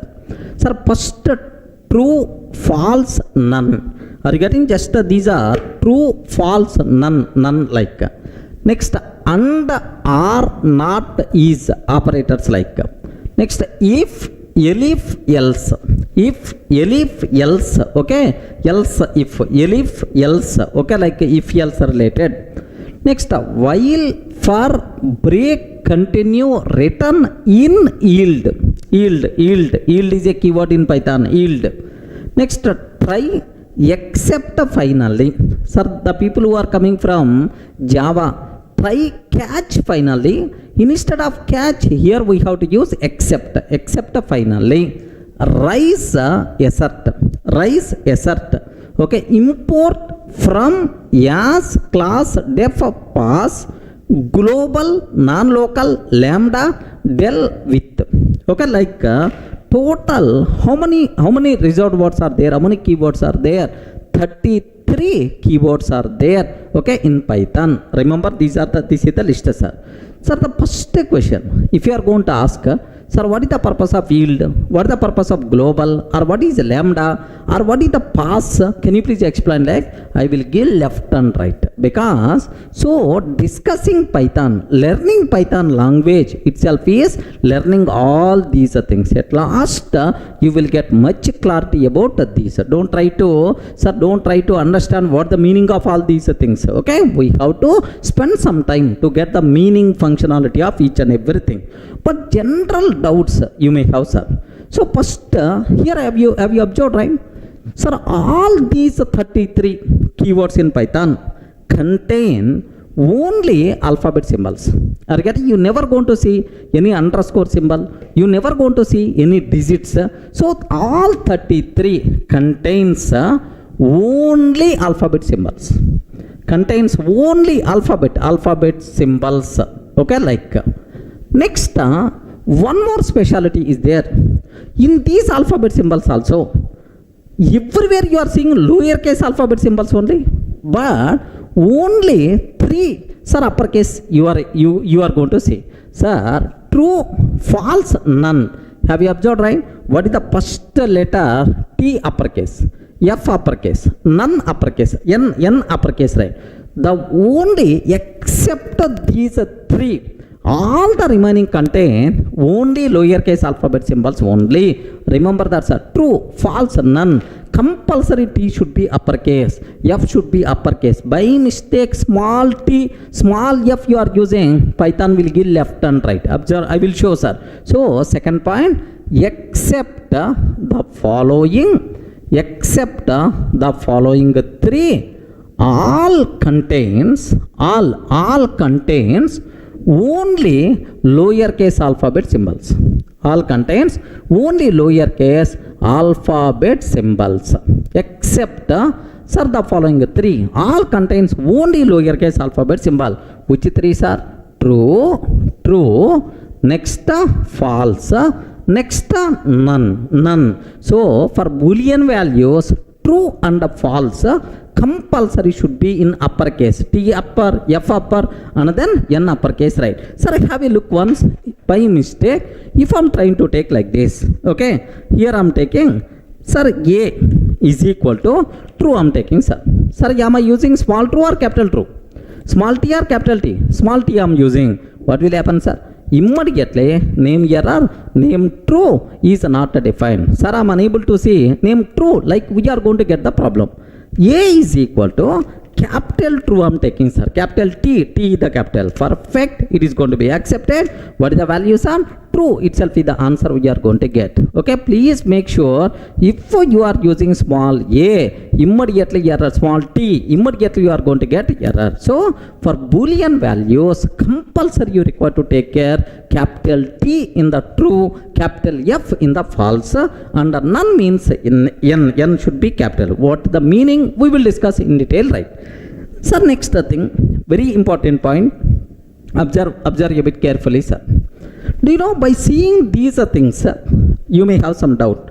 Sir, if, elif, else, you discuss it, right? But what about switch statement? Sir, in C language I have switch statement. In Java language I have switch statement. Sir, where is the switch statement? Please make sure switch concept is not there in the Python. Switch variables concept not there in the Python. Okay, remember. Next, similarly, sir, I have while loop is there, for loop is there. But we missed one more loop, do while. So, do while, such a type of looping concept is not there in Python. Okay, do while, there is no such a type of concept. Okay, well, sir, these concepts are not applicable in Python. Switch statement is not there, do while, this concept is also not there, sir. Next, one more point. Sir, I saw somewhere in Java, int, float, Boolean, char, these are reserved words. But here we are not having any such type of reserved words like. The reason for that is, in Python, sir, here I am taking a is equal to 10, that's all. Am I required to declare type explicitly, like int type? No, because Python is what? Dynamically typed programming language. We are not required to declare the type explicitly.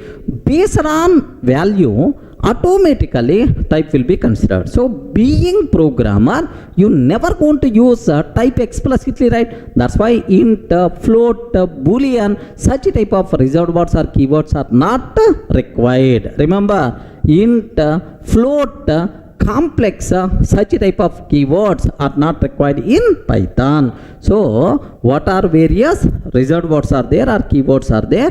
Next, what are the rules, right? Contain only alphabet symbols except first three, all the remaining contain lowercase alphabet symbols only. Next, switch statement, do while, that concepts are not there. Next, int, float, complex like data types are not reserved words in Python. Everyone can able to understand? Sir, I want to know, can you please show practically, these are the only available reserved words. I want to see, sir, can you please show practically, like, yes, there is a way, sir, I will show programmatically, right? What is the way is, sir, here, observe that. Import keyword. There is one module is there, named with the keyword module is there. What is the module? We will discuss.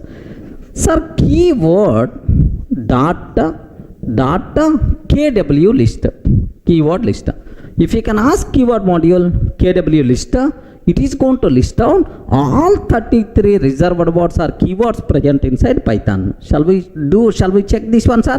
Have a look once. Okay, I'm taking import, can you please spell out, sir? I forgot. Import keyword, okay, like next keyword dot kw list, keyword list, kw list.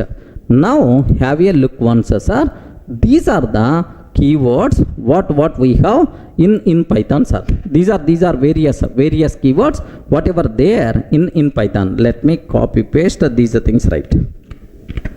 Okay, observe a bit very carefully, sir. Here like we have now here, if you want you can count these things also, right? Sir, false, none, true, and, as, assert, break, class, continue, def, del, elif, else, except, finally, for, from, global, if, import, in, is, lambda, non-local, not, or, pass, rise, return, try, while, with, yield. Okay, here alphabetical order, it is displayed according to alphabetical order, but anyway total if you want you can count 33 reserved words or keywords you can get.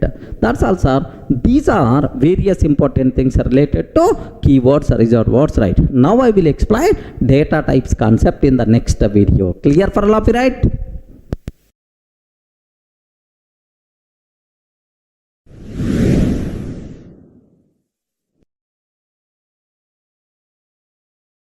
Sir, now the next topic what I have to explain, Python data types concept. Sir, can you spell out what is data type? The name itself indicates the type of data what we are using. Regarding its data type represents what? The type of data stored inside a variable or represented in our program. Suppose I'm taking 10, sir. This 10 is what type? It is int type. Assume that it is int type, integral data type. Okay, not having any decimal point. Next 10.5 is what type? Something like float type. Float types are true. We are considering true is what type? Itself is what? Boolean type like. So the data types represent the type of data what we are using in our program. Clear for all of you, right? What is data type? Now the next point, very important point for the entire room, take a bit special care, sir. In C language or Java or C++, how to declare a variable? Just observe. If I can take in Java, sir. If you don't know Java also, don't worry, just listen. Int a is equal to 10 I'm taking, sir. Sir, I'm declaring a variable a, sir, with what value? 10. This a, can you please spell out what is the type? Anyone, can you please tell what is the type? Int type. Regarding int type I'm declaring, it is int type, sir. So if I can take float f is equal to 10.5 f. Okay, like we have to declare. So it may be C language or C++ or Java. Usually we can declare variables, okay, in this style. Sir, in Python, how you can declare this one? Very simple. A is equal to 10, sir. A is equal to 10. That's all. We are not required to declare the type explicitly. Remember that, okay? In Python, we are not required to declare the type explicitly. Just assign the value. So based on your provided value, the type will be considered automatically by the Python virtual machine. Now, A is what type, sir? Of course, it is int type. Int type, sir. Where is the proof? I will show programmatically. Don't worry, sir. So in Python, we are not required to declare the type explicitly. Based on your provided value, automatically type will be considered. Such type of programming languages are called dynamically typed programming language. Are you getting what is this one, sir? Dynamically typed programming language. But in C language or Java or C++, compulsory we have to declare the type explicitly. That's why these languages are called statically typed languages, right? Are you getting? These languages are called what? Statically typed languages. But Python itself is a dynamically typed programming language. Is it clear for all of it? So A is equal to 10. Now I am taking type of A. Sir, I want to know this A is what type? I want to know this A is what type, sir? This A is what type if you want to know? Type function is there which is provided by Python. By using that, automatically we can get what is the type of this variable, right? Of course, it is the int type. Okay, well, sir, I am taking B is equal to true, sir. B is equal to true. Can you please tell B is what type? Respond. B is what type? Bool type, Boolean type. Are you getting? We are not required to specify type explicitly. The type will be considered automatically by the Python virtual machine. Now, if you can ask type of B, now it is what type, sir? Bool type. Remember this one, sir. So the most valuable important question for the interview room, what is the meaning of dynamically typed programming language? So in Python, while declaring variables, we are not required to specify type explicitly. Based on your provided value, type will be considered automatically. Such type of languages are called dynamically typed programming languages, right? Best example, Python. Even JavaScript also. Do you know JavaScript also? We are not required to specify the type explicitly. Automatically, based on the value, the type will be considered, sir. Sir, where is the proof for that? Okay, just observe a bit very carefully, sir. I'm taking here, let me open my Python editor, sir. Okay, Python console, Python console.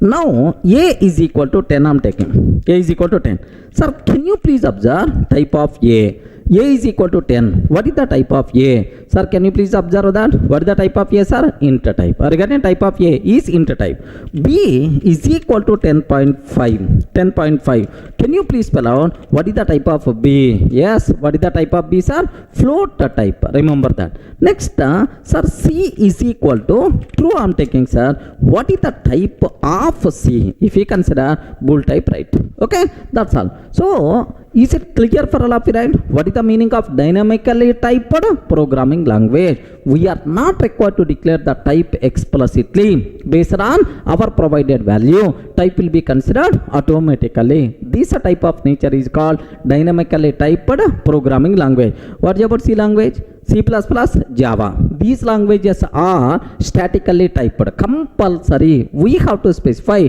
type explicitly. But in Python, we are not required to specify type explicitly. Dynamically typed. So best example, sir, Python, JavaScript. These are best examples for dynamically typed programming language. Clear, right? Now I have one small doubt, sir. I have two statements are there. Can you please spell out among these two which statement is correct? In Python, type concept is not applicable. Okay? In Python, type concept is not applicable. Just I'm taking, this is the first statement, right? Second statement I'm taking, in Python, type concept is available. Type concept is available, but we are not required to declare. We are not required to declare explicitly. We are not required to declare explicitly. Are you getting? Explicitly. Okay. Can you please confirm among these two which statement is the correct? Is the type concept not available in Python? In Python, type concept is available, but we are not required to declare type explicitly. The type will be considered automatically based on provided value, which is nothing but what? Dynamically typed programming language nature. Clear for all of you, right? Most valuable important point, what is dynamically typed? Can you please give an example? Which languages are dynamically typed?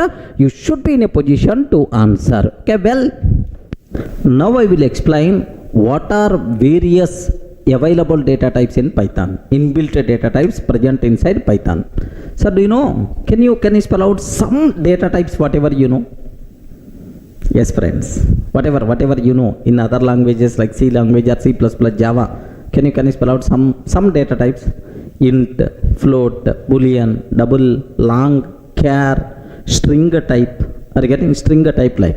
So in Python, some data types may not available. Okay, some data types may not available. Some extra data types may be present. Okay, like, sir, what are various inbuilt data types present inside Python? Observe very carefully, sir.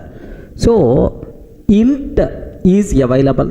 Okay, the first type itself is what? Int is available. Next, float is available. Int float. Next, do you know complex numbers? To represent complex number, complex data type is available. Python's special. In C language, C++, Java, there is no such type of data types or complex data type. Next, Bool data type. Bool means what? Boolean. Next, str is available. Str means what? String type. Okay, like. So next, and after that, do you know list data type? List data type. Tuple. Some people may pronounce as a tuple data type, list and tuple. The most valuable, very important question for the interview room. What is the difference between list and tuple? Without this question, there is no Python interview, man. So take a bit very special care. Next and after that, set is available. Next, frozen set. Okay, set frozen set. Next, dict concept. Dict means what? Dictionary like. Sir, next, sir, do you know bytes type? Bytes type. Next, byte array type. Next, range and then none. Sir, these are various Python inbuilt data types. What important data types? What we have, sir? So total have you observed? 5 plus 5 plus 4. Okay, almost around 14 data types.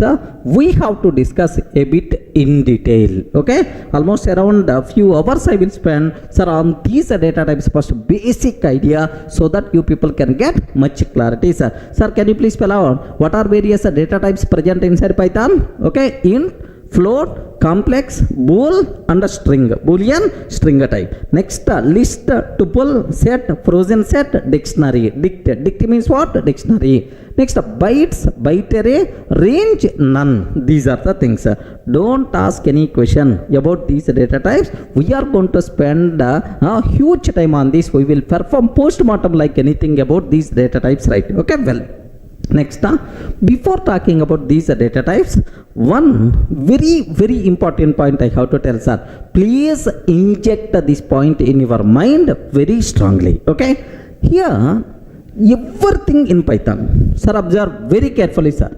Everything in Python, is object, sir. Everything in Python is object.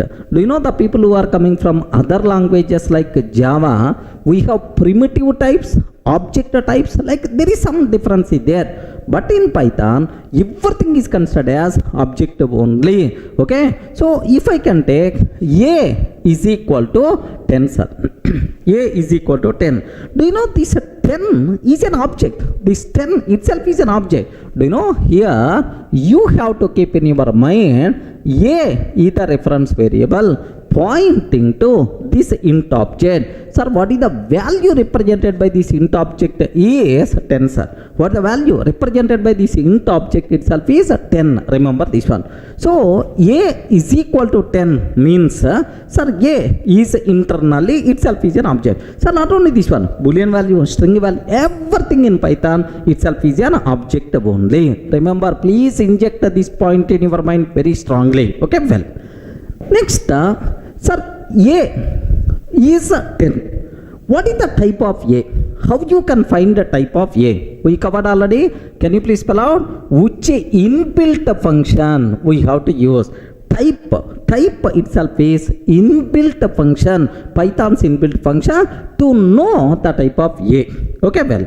Next, once it is an object in the memory, in the Python virtual machine memory, where this object will be stored? What is the address? What is the address of this object? If you want to know address of object, then we have to use ID function. What is the function we have to use? Can you spell out, sir?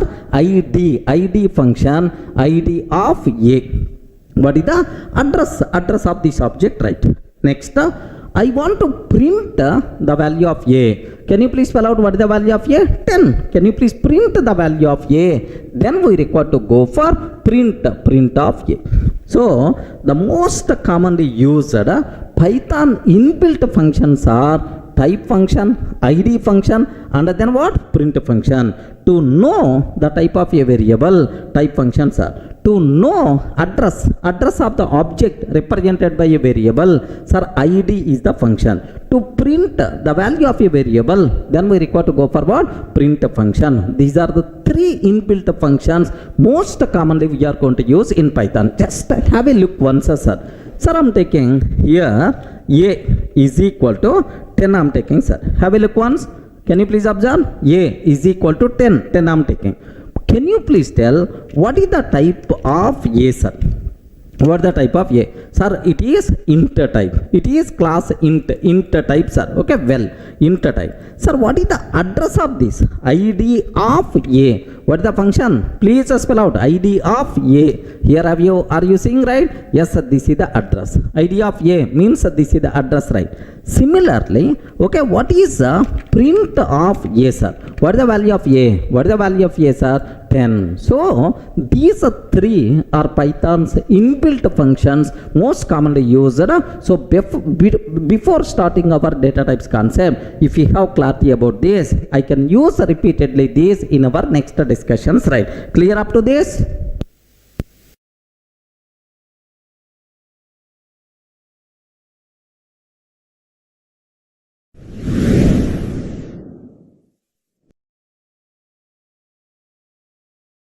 Now let me start the first data type what we have to discuss is int data type, sir. Sir, integral values. I want to represent a number without a decimal point. Do you know? Just a 10 I want to represent, or 120 I want to represent. Sir, these number never talks about any decimal point. Regarding the numbers without a decimal point, these numbers are called integral numbers. Remember this one. Sometimes I can use the word integral numbers, or sometimes we can use the word whole numbers. Regarding we can use the word whole numbers. So without any decimal point, these numbers are called integral numbers. If you want to represent integral values, then we require to go for which data types are? Int data types are. Okay. Best example, A is equal to 10. A is equal to 10. If you print the type of A, then obviously what output we are going to get, sir? Int type. That's also. But here there is one small point I have to highlight. Take very special care. Suppose I want to represent 1, 2, 3, 4, 5, 6, 6, 6, 6, 6, 7, 8, 9 like. Can you please confirm? Is it the integral number or not?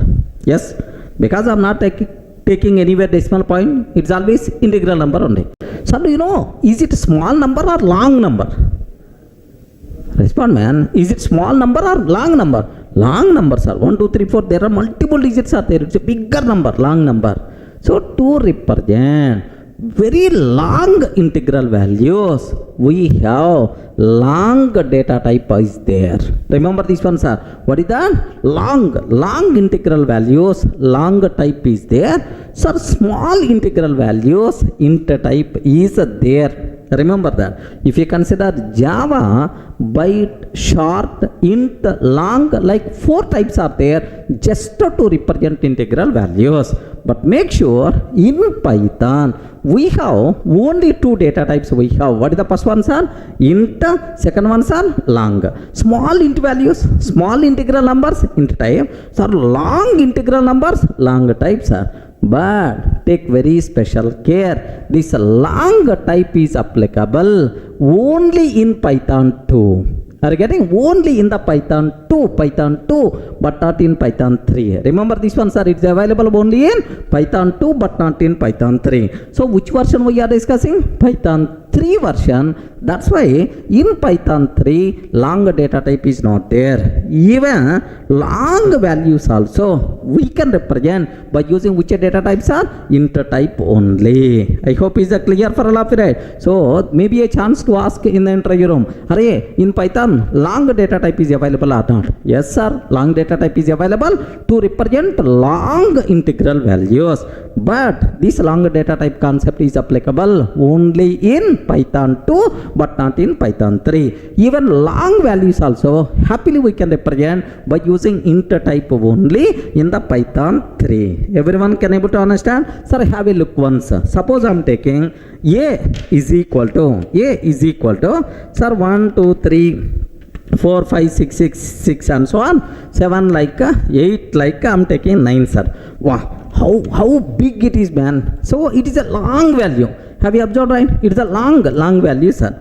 Now I'm taking what is the type of a? What is the type of a? Because I'm using Python 3x. That's why, sir, type of a itself is what? Int type. There is no long data type in Python 3. It is applicable only in Python 2. Everyone can able to understand, right? So maybe a chance to ask long versus int like this, right? Next, sir, to represent int value, what are various possible ways are there in Python, sir? So we can represent integral values by using 4 ways. Remember that. So we can represent, sir, this a is equal to 10, this integral value. In how many ways, right? 4 ways are available. First one, decimal form. Are you getting? What is the first one, sir? Decimal form. This decimal form is also known as base 10. Decimal form is also known as based on our common normal approach, right? Second one, sir, octal form, or let me go for binary form. Okay, binary form. Binary form is nothing but base 2, sir. We can represent by using binary form, which is nothing but base 2. Next, third one, sir, octal form. Okay, octal form itself is base 8. Octal number system itself is base 8. Next, hexadecimal. Hexadecimal means base 16. Remember that. So integral values, so int type values in Python, in how many ways we can represent, sir? 4 ways are available.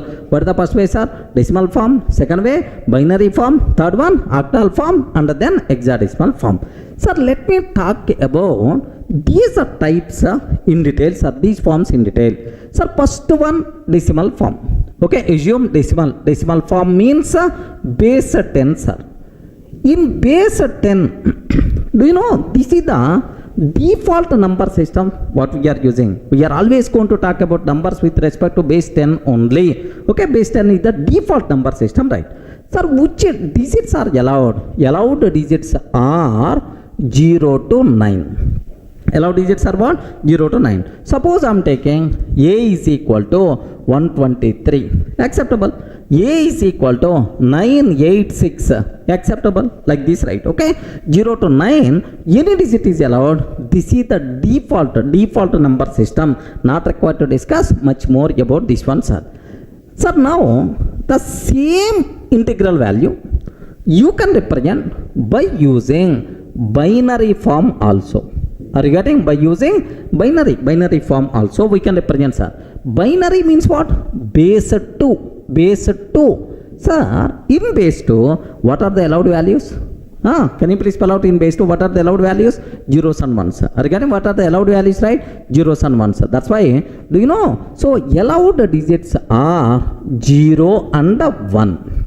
Remember, 0 and 1. Okay, like suppose I am taking a is equal to, listen carefully, very important point. A is equal to 1 1 1 1.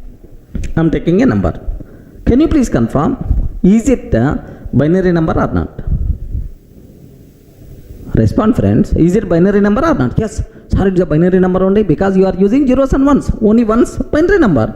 Now I am taking print of a, or what is the a value like? Sir, please take a bit very special care. If I consider like this, it is not treated as binary number. What is the reason for that is, by default, every number is always going to consider decimal only, but not binary, sir. Okay, that is the default number system is based on. That's why its value is considered as 1111. Like that, it is going to be considered. It never going to consider as binary value 1111. Remember this, sir. So now I have to convey. Array, can you please consider this one as the binary value? Please consider this one as the binary value. Like how you can specify? Very, very simple, sir. If this number prefixed with 0 small b or 0 capital B. If any number prefixed with 0 small b or 0 capital B, this number is considered as what? Binary number. Now A is equal to 0B1111. Now then only it is considered as binary number. Have you observed, right? By default, even you are taking 1111 also, it is treated as what? It is treated as what? Decimal only. By default, base 10 only. I want to specify, hey, Python virtual machine, please consider it is a binary number. How you can specify explicitly? Okay, 0B, either small b or capital B, no problem at all. Now you can print a, sir. Can you please print a value? Very simple. What is the output you are going to get? This is the binary number, right? This is the binary number. This is a binary number converting into decimal. That decimal value we are going to get. So you have the choice. You can represent values either by decimal or binary or hexadecimal or octal. But Python virtual machine is always going to provide value only in decimal form. Remember that. So only in the decimal form means 1111. Binary number 1111. Can you please convert to decimal, sir? At your childhood, in your mathematics somewhere you may heard 2 power 0 in 2 power 1, 2 square, 2 cube, like 1 into 2 cube 8 plus 1 into 2 square 4 plus 1 into 2 power 2 2, 1 into 2 power 0 1. Sir, what about its values, sir? 15. Now what output we are going to get, sir? 15 is the answer we are going to get. So clear for all of you, right? About binary number system. In binary, base 2 allowed digits are 0 and 1. Remember that, 0 and 1. Next, literal value compulsory should be prefixed with either 0 small b or 0 capital B. Clear, right? That's all. This is what you should aware. Now let me go for that. Have a look once, sir. Sir, I'm taking A is equal to 1111. Like this I'm taking, sir. A is equal to 1111. Print of A, sir. Can you please confirm? Is it treated as the decimal or is it treated as the binary? Sir, it is the decimal. Means that it is the base 10 only. The value 1111. If you want, have a look once. What answer we are getting, sir? 1111. Direct decimal value only, right? So I'm taking A is equal to. Can you please confirm? How I can consider this number is the binary number? Compulsory should be prefixed with what? 0 small b or 0 capital B. Okay, like now I'm taking 0, sir, capital B. Anyway, small b or capital B, 1111. Like this I'm taking, sir. Can you please print of A? Now equivalent decimal value 15 we are going to get. I hope the terminology is very clear for you people, right? So in how many ways we can represent integral value? 4 ways, right? What the first one? Decimal, binary. Decimal, default number system. Allowed digits are 0 to 9. We are not required to do anything. Next, binary, base 2, sir. 0 and 1 only allowed digit. But compulsory literal value should be prefixed with 0 small b or 0 capital B. Any doubt? Everything is clear for all of you, right? Sir, now the next form, third one, octal form. Okay, remember octal form, sir. Sir, what is the octal form? Base 8. Observe carefully, base 8. Sir, allowed digits are 0 to 7. So, which digits are allowed in the octal base 8 number system is 0 to 7, sir. Compulsory literal value should start with the 0 small o or 0 capital O. Remember these ones are not 0 0.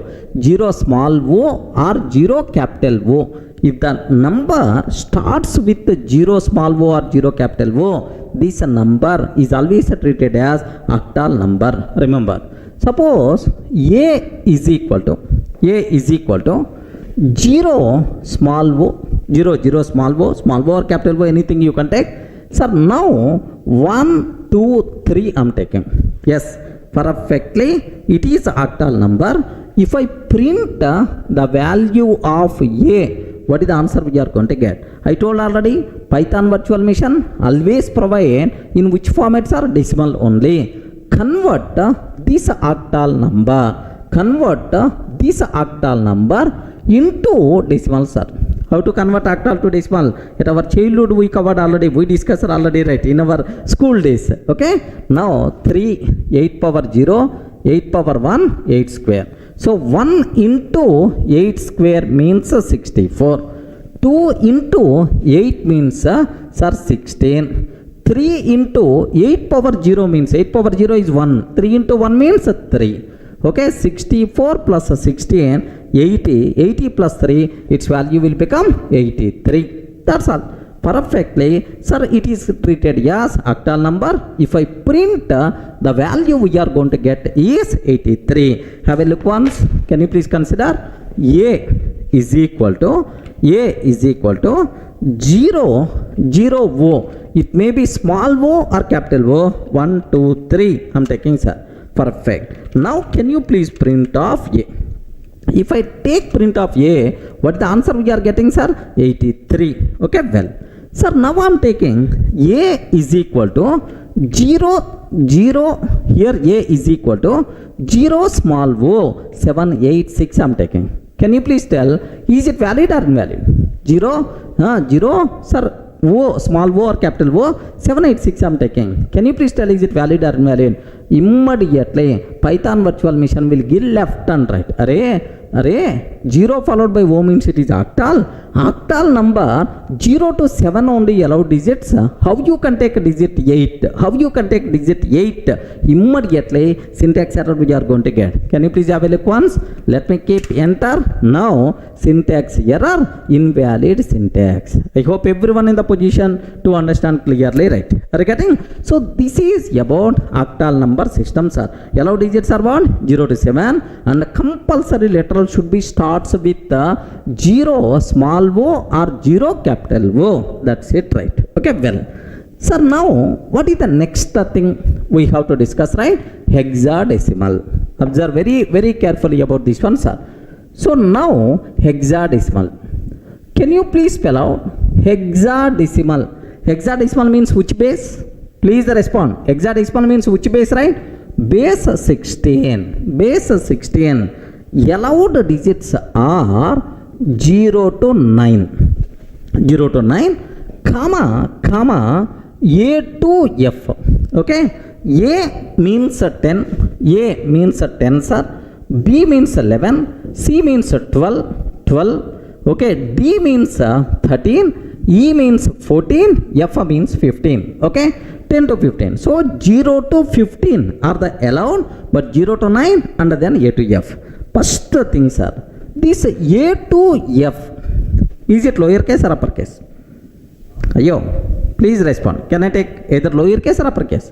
You can take any case, no problem at all. So Python by default case sensitive programming language, but very few places Python is not case sensitive. So this is one such type of place. Remember, A to F, you can use either lowercase or uppercase, no problem at all. Okay, like, sir, next compulsory literal value should be prefixed with 0 small x or 0 capital X. Remember, if the number prefixed with 0 small x or 0 capital X, such type of number only treated as hexadecimal number. Okay, like, sir, I'm taking A is equal to 0x10. Can you please tell, is it hexadecimal number or not? Yes, why not? Now print of A. What is the value we are going to get, sir? Print of A. Sir, simple, the value is, so 10 hexadecimal number can you please convert into decimal? This is about my requirement, right? So 0, 16 power 0, sir, 16 power 1. 1 into 16 power 1, 16 plus 0 into 16 power 0 means 0, sir. Its value will become 16.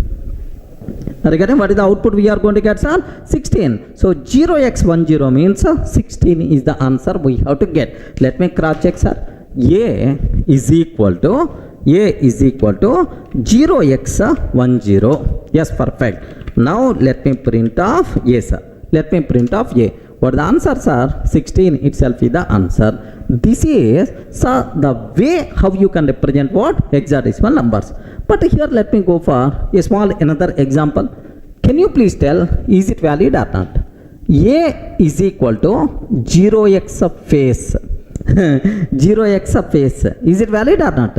Yes, perfectly. Itself is acceptable. F, A, C, A. Within the range of A to F. A to F only? Yes, valid. A is equal to 0x beef. A is equal to 0x beef. Valid or not? Valid. No problem. If you want, you can print, sir. Maybe 64,208 or 206 something. 48,000 some odd number it's going to get. Equivalent decimal value, right? Sir, if I can take A is equal to 0x beer. Is it valid or not? Beer. Is it valid or not? No. The reason is, in hexadecimal, yellow digits are A to F only. Yellow digits are what? A to F only. But here, digit R letter is not allowed. Immediately, error, syntax error we are going to get. Let me show these things also. Observe carefully, sir. A is equal to 0x face I am taking. For a fact, what is the value of A, sir? What is the value of A? 64,206. This is the equivalent decimal value of FACE. Similarly, A is equal to 0x B form taking, sir. Sir, print of A. Yes, 48,879. Are you getting 48,879? A is equal to 0x, okay, beer I am taking. Beer. Immediately, error we are going to get, sir. Have you observed? Syntax error, invalid syntax. Okay, like you should aware, sir. That's all, friends. These are various possible ways are there to represent int values, right? How many ways we can represent int value? Decimal form, binary form, octal form, hexadecimal form. Decimal form, base 10. Yellow digits are 0 to 9. Okay, default number system. Next, binary forms are base 2. Are you getting base 2? Yellow digits are 0 and 1. But compulsory the number should be prefixed with 0 small b or 0 capital B. Next, octal form, yellow digits are 0 to 7 and compulsory number should be prefixed with 0 small o or 0 capital O. Next, hexadecimal forms are base 16. Yellow digits are 0 to 9, A to F. A to F you can use either lowercase or uppercase, but compulsory the number should be prefixed with 0 small x or 0 capital X. That's all, friends. These are various possible ways are there to represent int values, right? But now I have one small doubt. Every time you have the choice, you can represent int value in 4 ways. You can provide either decimal way or binary way or octal way or hexadecimal way. But Python virtual machine, whenever you are printing, you are always going to get only in the decimal form. Even you provided in the octal, but output is always going to come only in the decimal form. Some people may ask, sir, I want output in the binary form. I want output in the octal form. Is it possible or not? Yes, base conversion functions are there. By using those base conversion functions, we can convert binary value to octal, octal to hexadecimal. Dancing, we can do that. We will discuss that part. Up to this is the clear?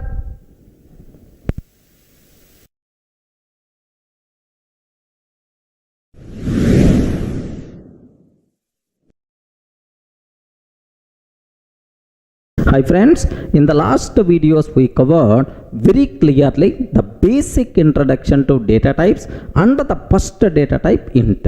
Sir, now I want to talk about how to convert integral value from one base to another base. Sir, I have binary value is there. I want to convert into octal value. I have octal value is there. I want to convert into hexadecimal value. So for these base conversions, Python provide there are 3 inbuilt functions. We require to discuss these base conversion functions. So what is our topic name, sir? Base conversion functions. Okay, sir, Python provide 3 inbuilt functions for these base conversions, right? The first function is bin function. Okay, binary function. Are you getting what is the function name? Bin. Second ones are octal, oct function, not octal, oct function. Third function is hexa function. Are you getting hexa to convert into hexadecimal number? So bin function can be used to convert from any other base to binary. Boss, I want to get binary representation for the given number. Then we require to go for bin. I want octal representation for the given number. Then we require to go for octal. I want hexadecimal representation for the given number. Then I require to go for hexadecimal, right? So to convert from one base to another base, these are the 3 functions what we have. Now observe this one, sir. Sir, first let me go for bin function. Bin of, suppose I am providing, sir, just the 15, it is the decimal value.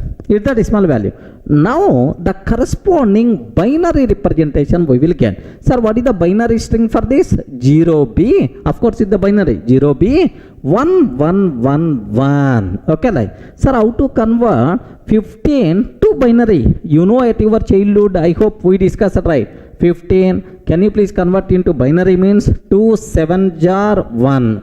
Okay, 2 3 jar 1. 1 is the remainder. 2 sir 1 1. So what is the value, sir? 1 1 1 1. This is the equivalent binary representation, sir. Similarly, I have 0 O 1 2 3 is there.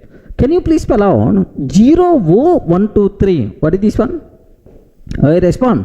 What is this one? 0 O 1 2 3 itself is what? Octal number. I want to convert this octal number to binary. Similarly, I have bin of 0x face. 0x face. Sir, what is this number? Hexadecimal number. Hexadecimal number to binary if you want to convert, then this is the base. Are you getting? Bin function can be used to convert the number from other bases to binary or to binary number system, right? Let me go for this small example, sir. Here I am taking a here just a bin of okay, just I am taking 15, sir. What is the answer? 0b1111. Bin of 15. Boss, can you please convert decimal number 15 to binary? Okay, what the values are? 0b1111, like bin of 0o123, like this I am taking, sir. Equivalent binary value 0b1010011, something like we are going to get. Sir, here bin of 0x face I am taking. 0x face I am taking, sir. Now this is the equivalent binary number for this 0x face. Okay, like clear for all of you, right? So how to use bin function? What is the purpose of bin function, right? The same way, next one, sir, let me consider oct function. Sir, I have 100 decimal value is there. 100 decimal value. I want to know what is the equivalent octal value. Then OCT is the function. Sir, similarly, OCT of 0b 111101 something like. I don't know. Sir, this is the binary number. Can you please provide equivalent octal value like this, right? Sir, octal of here 0x face. 0x face. Hexadecimal number, can you please convert into octal? Binary number, can you please convert into octal? Decimal number, can you please convert into octal? So from any other base to octal, if you want to convert, then we require to go for what? Octal. OCT, oct itself is the method, sir. Clear for all of you, right? Okay, have a look once, sir. Here I am taking OCT. of OCT of 100 I'm taking, sir. If I can take OCT of 100, 0, 1, 4, 4. This is about the equivalent octal value, sir. OCT of 0B, 1, 1, 1, 1, 0, 1. I don't know what about its value. I want to get equivalent octal value. 0, 75. Sir, OCT of 0x of phase I'm taking. Have you observed? This is the equivalent octal value for the given hexadecimal number. So, for the given hexadecimal number, if you want to convert into octal, then these are the ways, right? Okay, well. Sir, what is the next cinema? Okay, sir, hexa function, sir. So, for the given hexadecimal number, for the given any other base, if you want to get hexadecimal number, then we require to go for hexa. Sir, I have 1000 is there, sir. 1000 is the decimal value. I want to know equivalent hexadecimal value. Similarly, hex of 0, 0B, 1011, 1111, something like this. I don't know what is the equivalent hexadecimal value I want. Sir, hex of 0O, 1, 2, 3, 4, 5, 6, like this. If you want to know corresponding hexadecimal number, then we require to use a hexa function, right? Okay, well, have a look once here. Hex of 1000. 1000 decimal value. Can you please convert into hexadecimal number? Can you please convert into hexadecimal number? 0x3e8, like this, right? Okay. Similarly, hex of 0b 110111111, like this I'm taking, sir. What is the answer? 0xbf. Okay, 0xbf, it is the equivalent hexadecimal number. Hex of 0 1 2 3 4 5 6, sir. What about its value? Do you know? Here just observe 0x a72e. Okay, like so by using these base conversion functions, bin function, oct function, and then hex function, happily we can convert from one type to one base to another base. Are you in the position to understand, right? But all these base conversions are applicable only for integral numbers, sir. Remember this one, only for integral numbers, right? Then immediately you may have, sir, to convert into binary, you have bin function. To convert into octal, you have oct function. To convert into hexadecimal, you have hexadecimal. But I want to convert into decimal. Where is the function? Array, to convert into the decimal, no function is required, because default number system is always by default decimal only. If you are not using this conversion function, the output is always going to come in which style, sir? Decimal only. Is it clear for all of you right up to this? That's also, these are base conversion functions which are applicable for int data type values, integral data type values, right? Clear?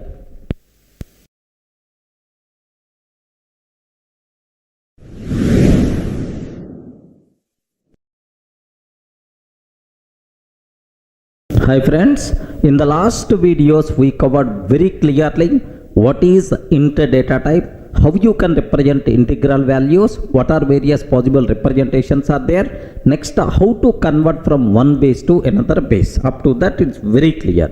So now the next data type what we have to discuss is float data type, sir. So now I have a number is there 123. It is the whole number, sir. Okay, 123 whole number without decimal point. Happily you can represent this by using int data type. Okay, well, suppose I want diesel price. Regarding I want diesel price.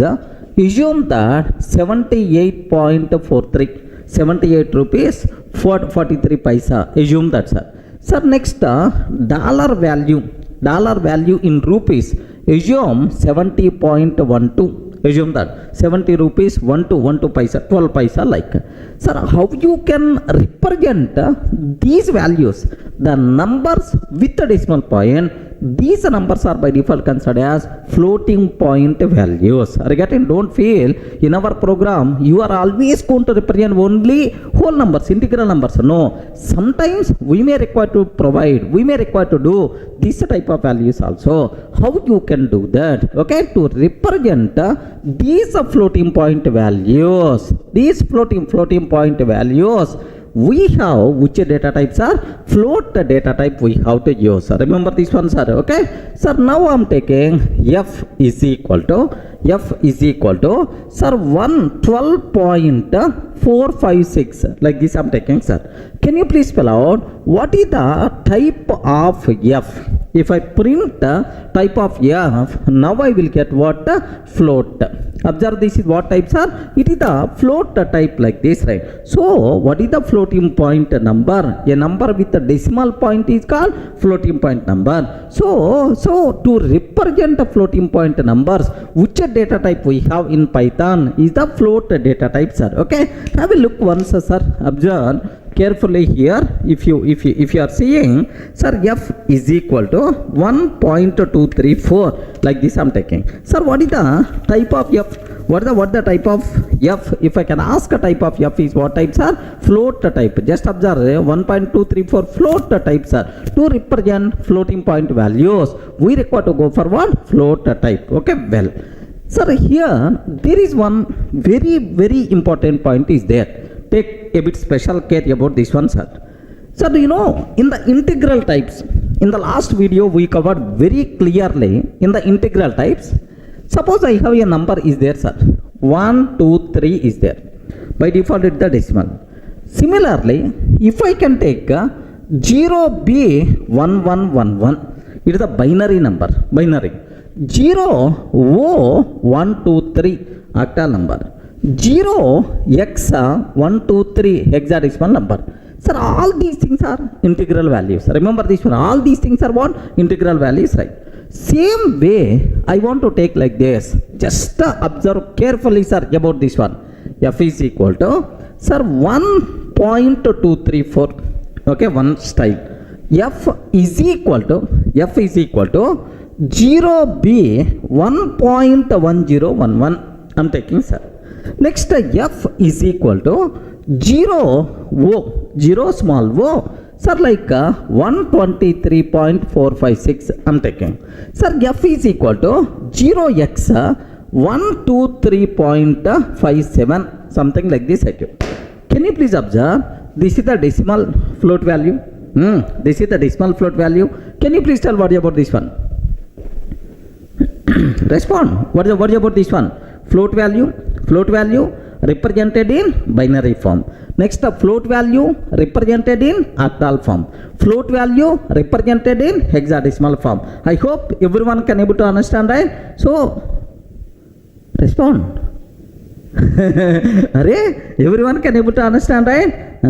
Remember, if you are going to feel like this, I will give left and right. The reason for that is floating point values we can represent only in decimal form. Are you getting? Floating point values we can represent only in decimal form. Binary, octal, hexadecimal, such type of conventions are not allowed for the float values. These representations are applicable only for integral types, but not for floating point types.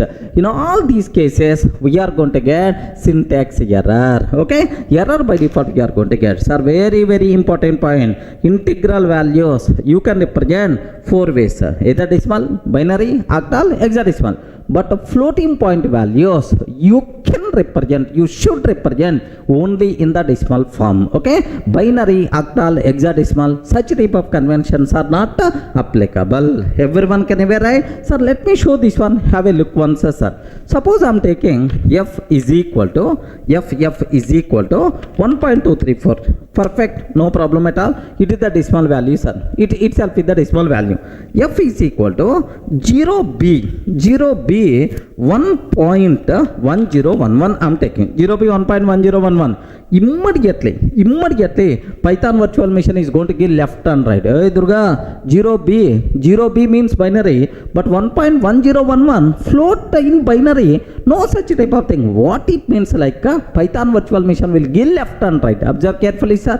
Here if I execute this one, syntax error, invalid syntax. Are you getting syntax error, invalid syntax? Similarly, f is equal to 0.123.456. If I can take again invalid syntax, are getting again invalid syntax. F is equal to 0x123.45, something like this, right? Again itself is invalid syntax error we are going to get. So the important conclusion what you people should aware, floating point values you should represent only in decimal form. Binary, octal, hexadecimal conventions are not allowed. Clear? Any doubt about this point? Okay, well, next for floating point values there is another way, another representation is there, sir. What is that representation is? Take a bit special care, sir. If we can take f is equal to 1.2 e3, this type of representation is called exponential form. Are you getting? This type of representation is called exponential form or scientific notation. Exponential form or scientific notation, sir. Remember this one. So E3, sir, instead of small e, you can take capital E also, no problem at all. If I print f value, what is the output we are going to get, sir? Very simple. 1.2 E3 means 10 power 3. 1.2 into 10 power 3. 1.2 into 1000. So its value 1200.0. This is the output we are going to get, sir. Remember this. This type of representation is called what? Scientific representation. Scientific notation or otherwise exponential form. But this applicable only for what? Floating point values. Remember, have a look once, sir. Sir, I am taking f is equal to 1.2 E3. You can take small e or capital E. Either you can take small e or capital E. Happily, itself is acceptable. What about its values are 1200.0. Sir, let me take 1.2 E3, capital E3 I'm taking, sir. If I can take f, then automatically 1200.0, like this we are going to get. This type of representation is called what? Scientific notation. So even floating point literal float values you can represent scientific notation also, no problem at all. Okay, well, so now what is the advantage of this representation, right?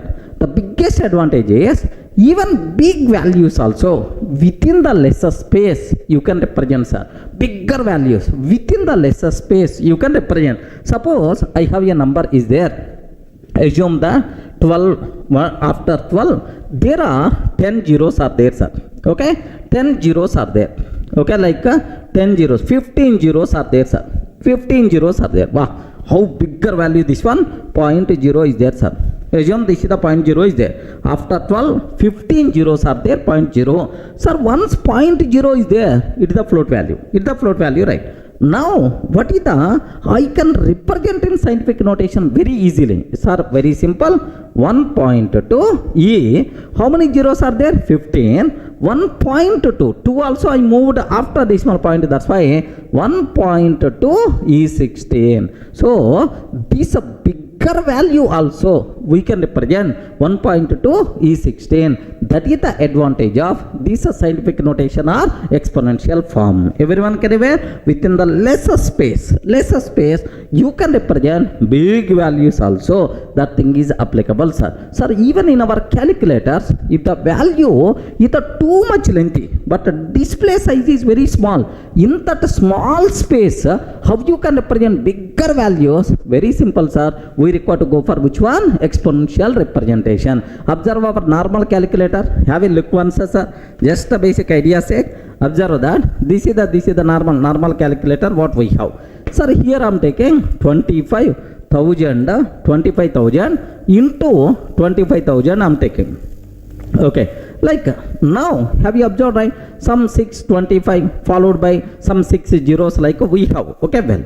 Sir, now let me take sir into again that. Then automatically, do you know it is a bigger value? It is a bigger value, sir. What happened? This bigger value in this small space, how it is represented, sir? 3.90 e plus 17 means into 10 power 17. Are you getting this type of representation is called what? Exponential form. It is applicable for what? Floating point data types. Okay, well, sir. So up to this any doubt? Float type, it is very clear. Sir, let me conclude.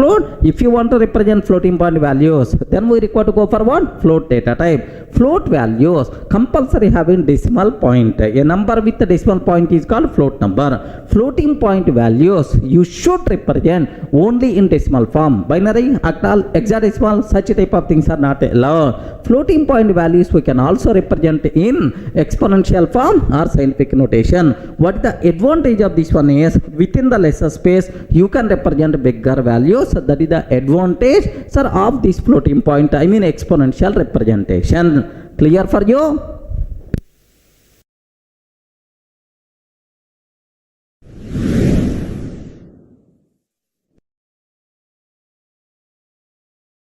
Sir, in the last videos we covered int and float data type, right? Now I want to explain the Python specific special data type, complex data type. What is that, sir? Can you please spell out? Complex data type. Don't feel complex means very difficult, nothing. Okay, it is one type of number systems, right? In your mathematics, somewhere in your school days, integral calculus, complex algebra, somewhere you may heard about that. So such a type of data type is called complex data type, sir. So what is the specialty? Why Python having this data type, sir? If you want to develop scientific applications, mathematics based application, electrical engineering applications, this complex data type is very helpful. But C language not having, C++ not having, Java not having, only Python has this type, right? That's why it's the specialty, special data type present inside Python. What is the data types are? Complex data type. Sir, now what is the syntax? How you can represent complex number? Okay, observe carefully, sir. A plus bj, this is the syntax, right? A plus bj, a complex number is of what form? How you can represent, sir? A plus bj. Sir, this A is called real part. This A is called real part, and this B is called imaginary part. Are you getting what is this B, sir? Imaginary part. Next, what is this J?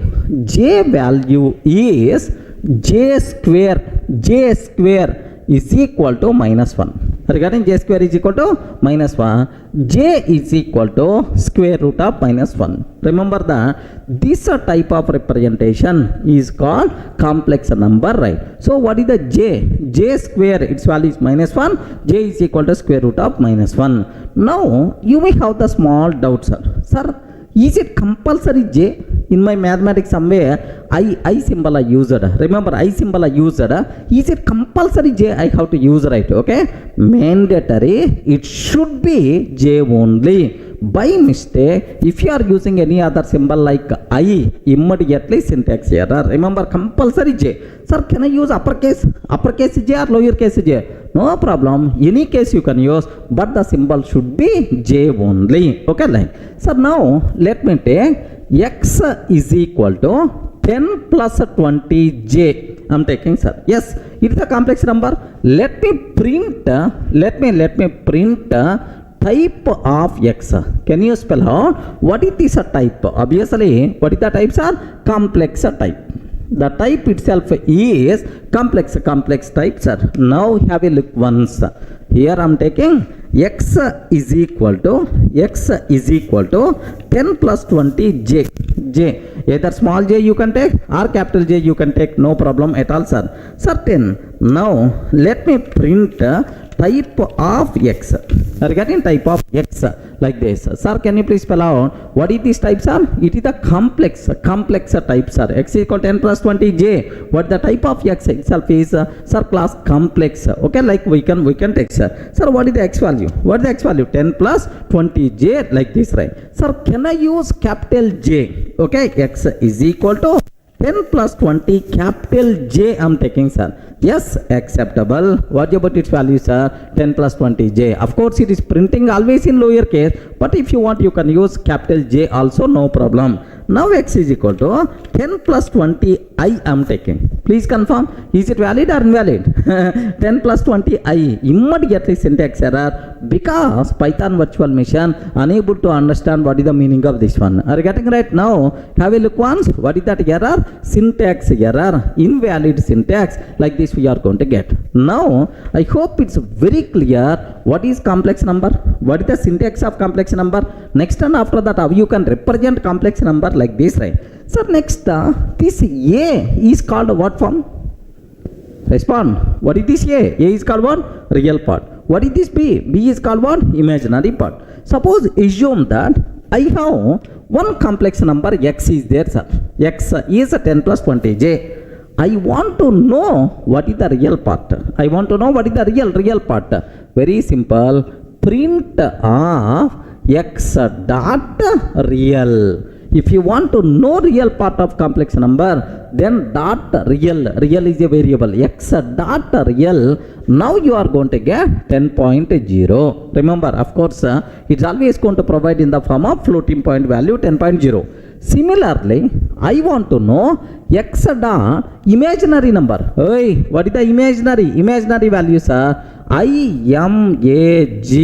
Remember that. So x dot real. What is the second one, sir? X dot IMAG, imaginary number. Now what about its value, sir? 20.0. Are you getting x dot imaginary number? What about its value? 20.0 something like. So how you can find the real value? How you can find imaginary value? Sir, real and IMAG. These are the predefined variables are there which are applicable for every complex number. Okay, have a look once. So now I'm taking here.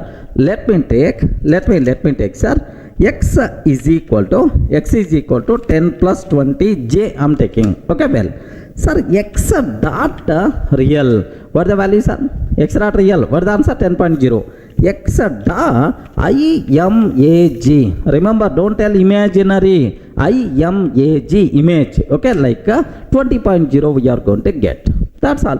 So if you have complex number, how you can find the real part, how you can find the imaginary part. Clear, right? Okay, well. Next, the next important conclusion, sir. Sir, the first part is called which one? Please confirm. The first part is called what? Real part. Second part is called what? Imaginary part. Sir, in real and imaginary parts, if you want, you can take int values. If you want, you can take float values, no problem at all. Int values you can take, float values also you can take. So something like x is equal to 10 plus 20j, valid, sir. Acceptable. X is equal to 10.5 20j, acceptable. Sir, now in real part I am taking float value. Sir, next x is equal to 10.5 20.6j, acceptable. Okay, so in real and imaginary part, happily we can take either int values or float values, no problem at all. Both are acceptable, right? But here one small twist is there. What is the twist is? This real part you can represent either in decimal, binary, octal, hexadecimal, no problem, sir. This is a real part. If the real part I am taking int value, that int value you can represent either in decimal form or binary form, octal form or hexadecimal form. But imaginary part compulsory you should specify only in decimal form, sir. By mistake, binary form if you are using or octal form if you are using, immediately error we are going to get. Observe carefully. Here x is equal to 0b 111 1 plus 1111 means 15 sir, 15 plus 20 j I'm taking. Is it acceptable or not? Acceptable, because in the real part you can take binary, octal, hexadecimal, acceptable, right?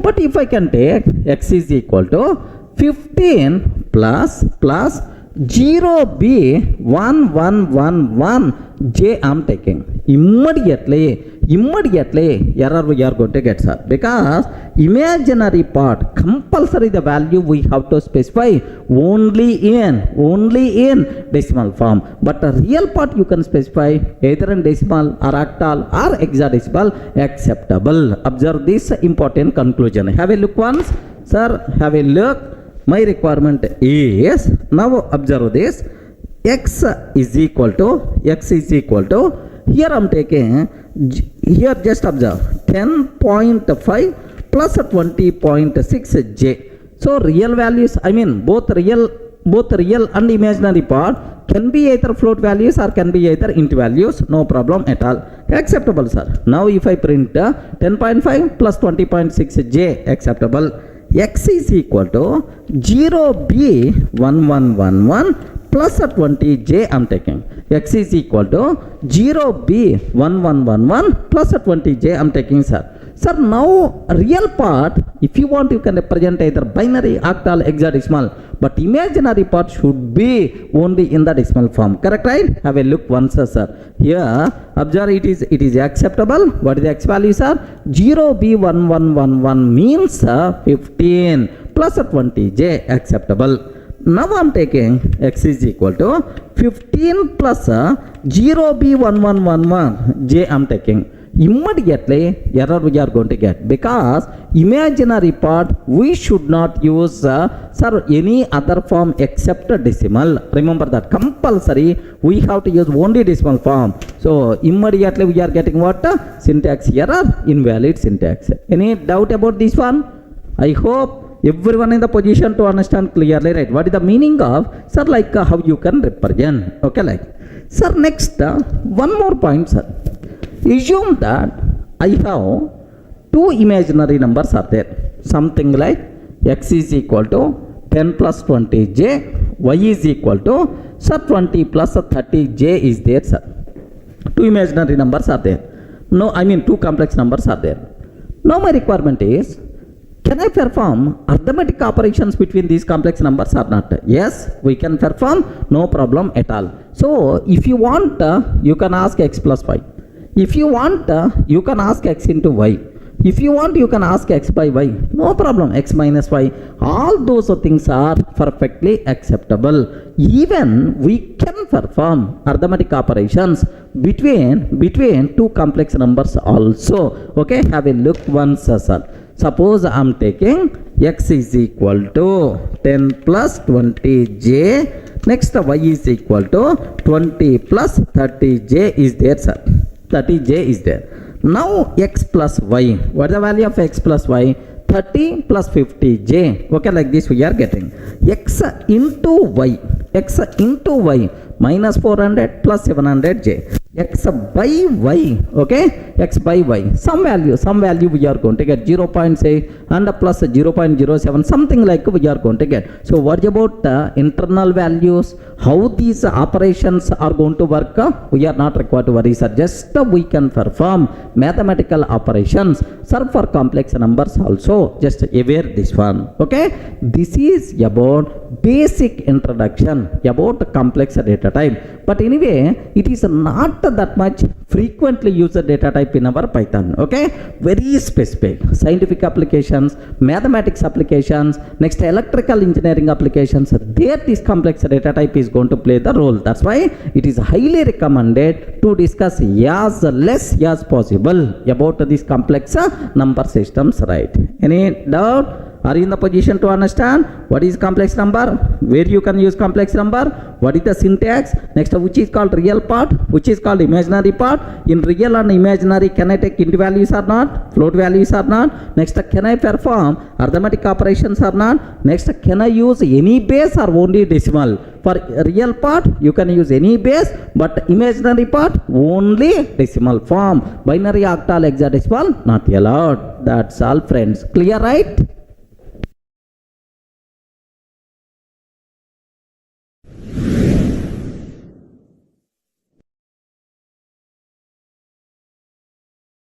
Sir, up to this we covered about int data type, float, and then complex.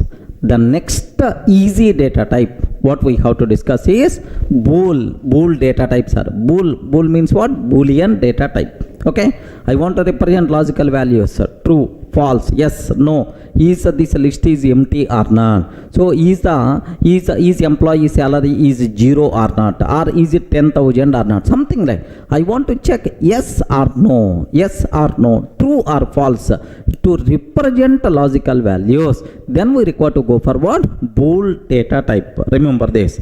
Next, do you know the only allowed values for Boolean data type are true and false? Are you getting? True and false. Only allowed values, right?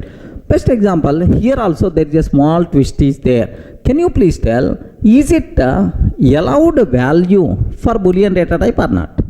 Please confirm, true and false. These are allowed values for a Boolean data type or not? Respond, man. Why you are silent? Is it allowed or not allowed? True or false? Is it allowed values for the Boolean data type or not? Yes. The people who are telling yes, I will give left and right. These are allowed values for Boolean data type in Java, in other languages, but not in Python. Remember this one. In Python, compulsory, sir, it should be true. Sir, T should be capital. Remember this one. Next, F should be capital.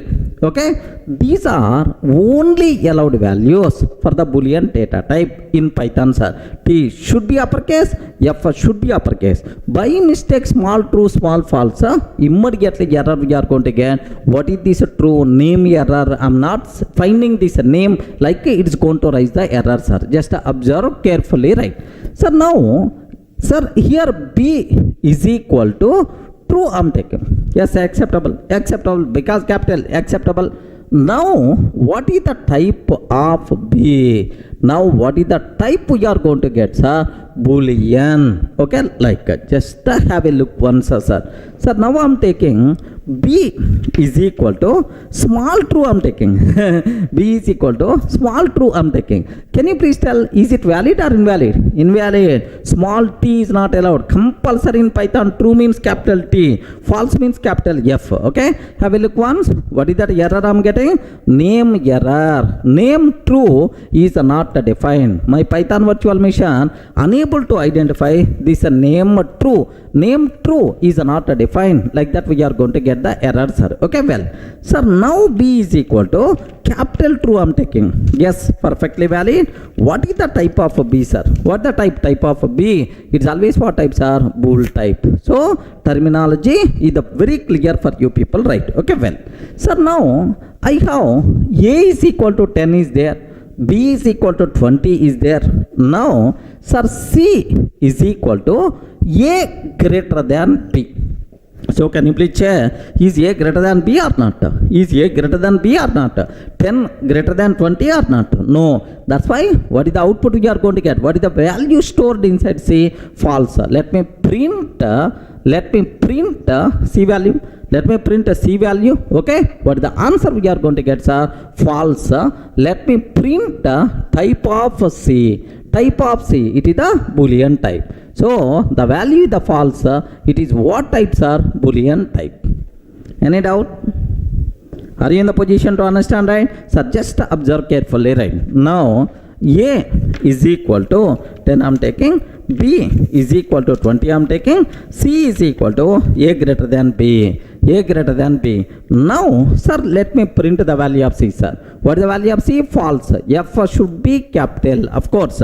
Now, what is the type of C, sir? What the type of C? If I can take class Bool. The type itself is nothing but what types are? Bool type. Now, it's a very clear for you people, right? Okay. Now I have one small doubt, sir, about this Boolean data type. One small doubt is there. Listen carefully, right? If I can ask, can you please print, okay, true plus true. What the answer? True plus true. What the answer? Next, print true minus false. What the answer? అయ్యో respond. Arithmetic operations are performing between two boolean values, true plus true, true minus false. What answer we are going to get now? Why you are silent? What is the answer we are going to get now? True plus a true, true minus false. So very simple, sir. Internally this true and false are represented as true. True means 1, false means 0, sir. Internally true and false are represented as 1, 0. That's why if you are performing arithmetic operations with the Boolean values, now the corresponding int values will come in the picture. Remember this one. Now true plus a true. So 1 plus 1, its value is the 2, sir. 1 plus 1, the value is the true. Next 1 minus false means 0. 1 minus 0 means the value is 1. Regarding 1 minus 0, the value itself is what? 1. Remember this one. I hope not required to keep any explanation. Remember very important point. True internally represented as 1, false internally represented as 0. So in our mathematics, in the Python, in mathematical operations, if you are using Boolean values, now these integral values will come in the picture. Are you getting right? Have a look. Next, print true into false. True into false. 1 into 0, its value is always what? 0 only. Let me check this one, sir. Here I'm taking print of true plus true. Print of true plus true. What is the answer? 2 itself is the answer. Print of true minus false. What about its value? 1. Because 1 minus 0, its value is the 1, sir. Print of true into false. I'm taking print of true into false. What is the answer, sir? 0. Like this, right? Sir, in our next sessions also several times we are going to use this point. Remember, internally true represented as 1, sir, false represented as 0. Clear for all of you, right? These are various important things you should aware about Boolean type. Sir, what are allowed values? Next, to represent logical values, we are going for Boolean data type. The allowed values are true and false. Compulsory T should be capital and F should be false. F should be capital. Next, internally true and false represented as 1 and 0 in the mathematical operations. So their integral values 1 and 0 will come in the picture. Beyond that, nothing, sir. Slowly, while discussing operators, I will add extra masala about these things. Just aware.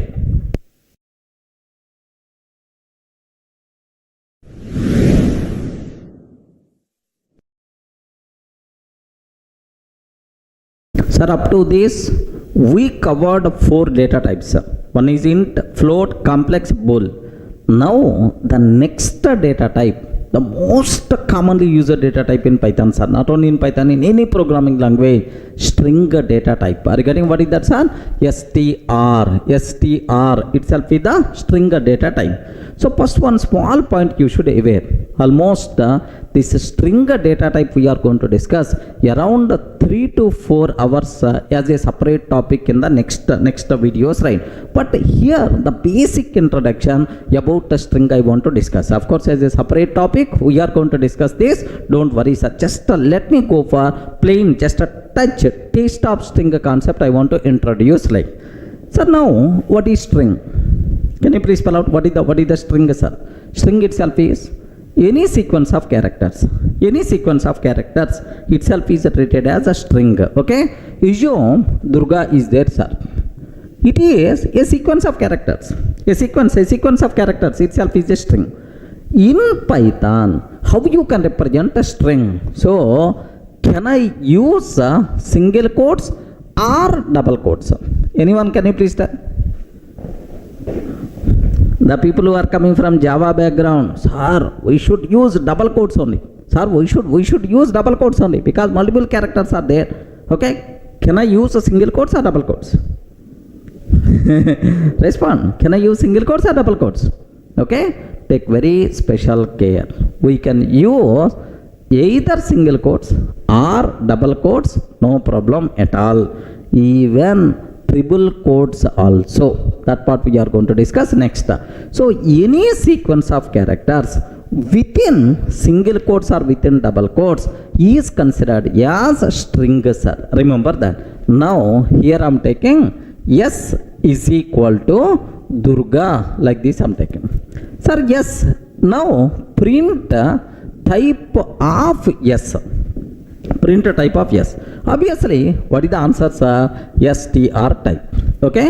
Sir, next S is equal to, okay, I am taking Durga. S is equal to within, here just my target is within double quotes Durga I am taking. Within double quotes Durga I am taking print of type of S. Print type of S. Okay, obviously str type we are going to get. So any sequence of characters within single quotes or double quotes is considered as string. Remember that. Have a look once. Observe very carefully about this one, sir. Here I am taking S is equal to S is equal to Durga, like this I am taking, sir. Print what is the type of S? What the type of S? Like this I am taking, sir. This is, I saved this one, yeah, test.py. You are getting this file as the test.py, print of type of S. Now py test.py, like this, right? Sir, what is the output, sir? It is the str type only. Whether we are using single quotes or double quotes, it is always treated as, it's always treated as, okay, str type only. No problem at all. Itself is the str, sir. Now I have one small doubt.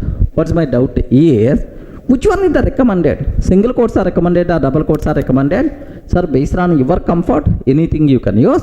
But double quotes, a bit readability is not that my single quotes very plain, very simple. That's why recommended to use single quotes. If you are very comfortable with the double quotes, happily you can use it, sir. Okay, well. Now I have one more small doubt is there. Take very special care about this one, sir. Here I am taking S is equal to single character within single quote. Single character within single quote. Can you please tell what is the type of S? Single character within single quote is considered as char data type. Have you remembered?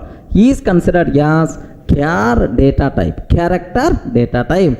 But make sure this rule is applicable for Java but not for Python. In Python, there is no char data type.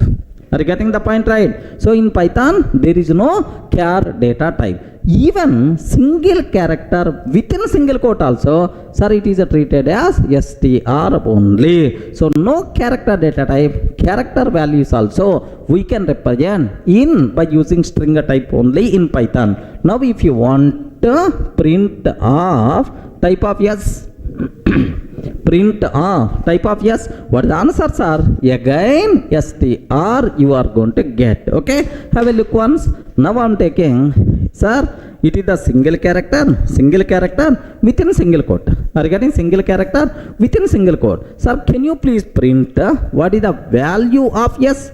What is the value of S and what is the type of S? What is the value of S? What is the type of S? Value of S is A only, and what is the type of S is str. Regarding value of S is A, and what is the type of S itself is what?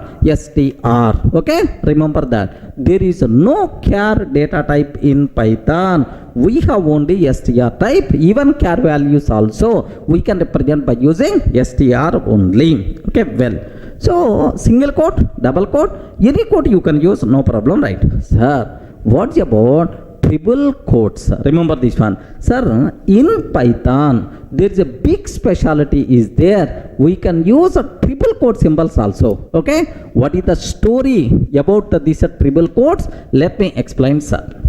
1 minute. Have a look once, sir. Here triple quotes. Triple quotes.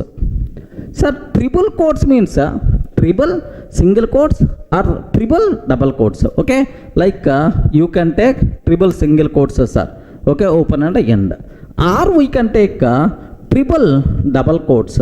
Triple double quotes like, sir, you can consider like this. Okay, it is also valid. In Python, triple quotes also acceptable, sir. Single quote, double quote, triple quote. Sir, I want to take 4 quote symbol, 5 quote symbol. PVM is going to give left and right. Remember that. So up to triple quotes are allowed. But where we can use a triple quotes, what are various advantages are there because of these triple quotes? There are three application areas are there for the triple quote symbols, right? Sir, what is the first one? Legend, sir. Do you ever heard, do you aware what is the, how you can specify multi-line string literal? Array, string literal means string constant, but sir, there something like, sir, Durga, software, solutions. This total is a single string literal. S is equal to. Now I'm trying to take print of S. Can you please confirm? Is it valid or not? This type of literal is called multi-line string literal. String value distributed across multiple lines. This type of thing is called multi-line string literal. Remember, right? Sir, can you please tell multi-line string literal, is it valid or not? I use which symbols? Single quote symbol. If I use a single quote symbol or double quote symbol, double quotes or single quote, Python virtual machine will give left and right, because single quotes or double quotes applicable for one line string literals but not multi-line string literals. Remember that, sir. Have a look once. Observe very carefully about this. Sir, I'm trying to take S is equal to Durga, software, and then solutions, like I'm taking, sir, and then print of S.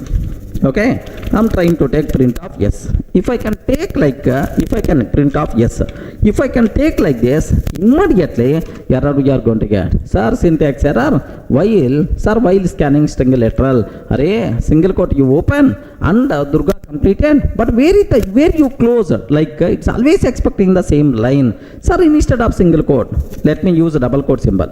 Double quote symbols, right? Even if I can take double quote symbol also immediately we are going to get error. So it's a very clear indication that single quotes and a double quote symbol are not applicable for multi-line string literal.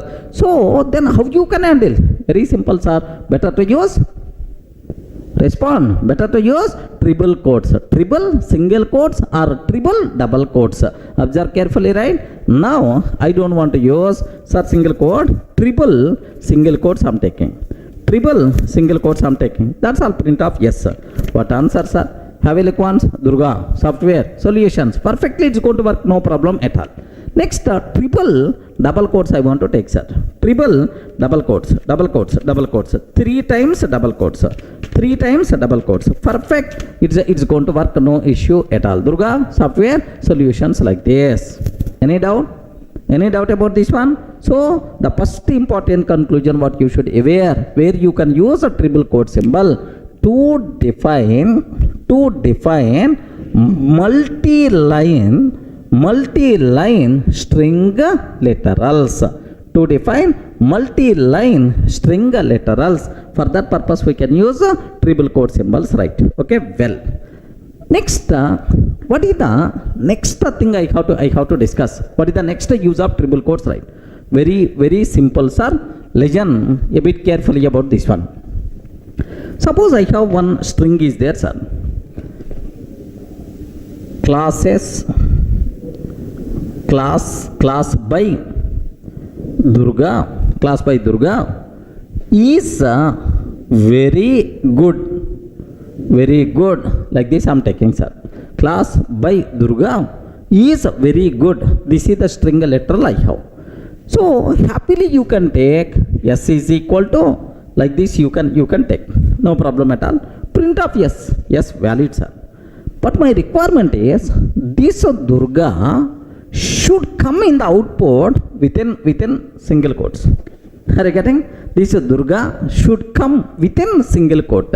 So if string contain single quote symbol as the normal character, then what we have to do is, so we should not enclose this string within single quote. By mistake, if you are taking single quote, what will happen? This single quote this single quote completed. This single quote completed. Now why Durga is coming in the middle? It's always a problem. Syntactical mistakes are. So if you want to use a single quote as a normal character in your string, then that string should not enclose with a single quotes. Okay, well, so how you can handle? Very simple, sir. Better to take double quotes. Are you getting? Better to take double quotes. Acceptable. Perfect, man. Don't worry. Acceptable. So means that if you want to use a single quote, the symbol in your string, then we have to enclose that string with double quotes. Observe carefully. Have a look once. Now my requirement is, observe carefully, sir. Here py s is equal to single quote I am taking. So class by Durga is very good. Something like I am taking, sir. Have you observed? Here this total thing I am enclosing within single quotes only. Total thing I am enclosing within single quotes only, right? Now observe. Syntax error, invalid syntax. Syntax error, invalid syntax, like this we are getting, sir. Now instead of single quote, if I use a double quotes, instead of single quote, if I use a double quotes, what will happen? Perfect. Let me print the value of yes. Yes, it is going to tell that. Okay, Durga. It's going to tell that it is the Durga. No problem. Durga is coming within single quotes, right? Even here also, just let me take double quotes. Okay, class by Durga is very good. Something like I'm taking, sir, double quote. Now Durga I'm taking within single quotes. Acceptable. Now let me execute this code. Py test.py. Are you getting what is the output you are getting, sir? Durga is coming within single quotes. Acceptable. Same way, I want to use double quote symbol as a normal character in the string. Something like s is equal to class by Durga is very good. Class by Durga is very good. Now this Durga I want to take within double quotes. So if you want to use a double quote as a symbol, as a normal character in your string, you have to enclose that string with a single quote. Now it is acceptable, right? Okay. If you want to use a double quote, so enclose by using single quote. If you want to use single quote, enclose by using double quotes. Are you getting? Now have a look. Sir, I want to take here this Durga, I want to take double quotes. Okay. Durga should be within double quotes. So if I can enclose this one by using double quotes only, error we are going to get. Okay. Error we are getting syntax error, right? Now what I want to take is, now enclose by using single quote. If I enclose by using single quote, happily you can use double quote as the symbol only. Perfect, sir. Class by Durga is very good. No issue at all. So now the conclusion here is, if you want to use double quote as a symbol, as a normal character, then we should enclose that string within single quotes. If you want to use single quote as a normal character, then we should enclose that string within double quotes. Clear, right? Now listen carefully.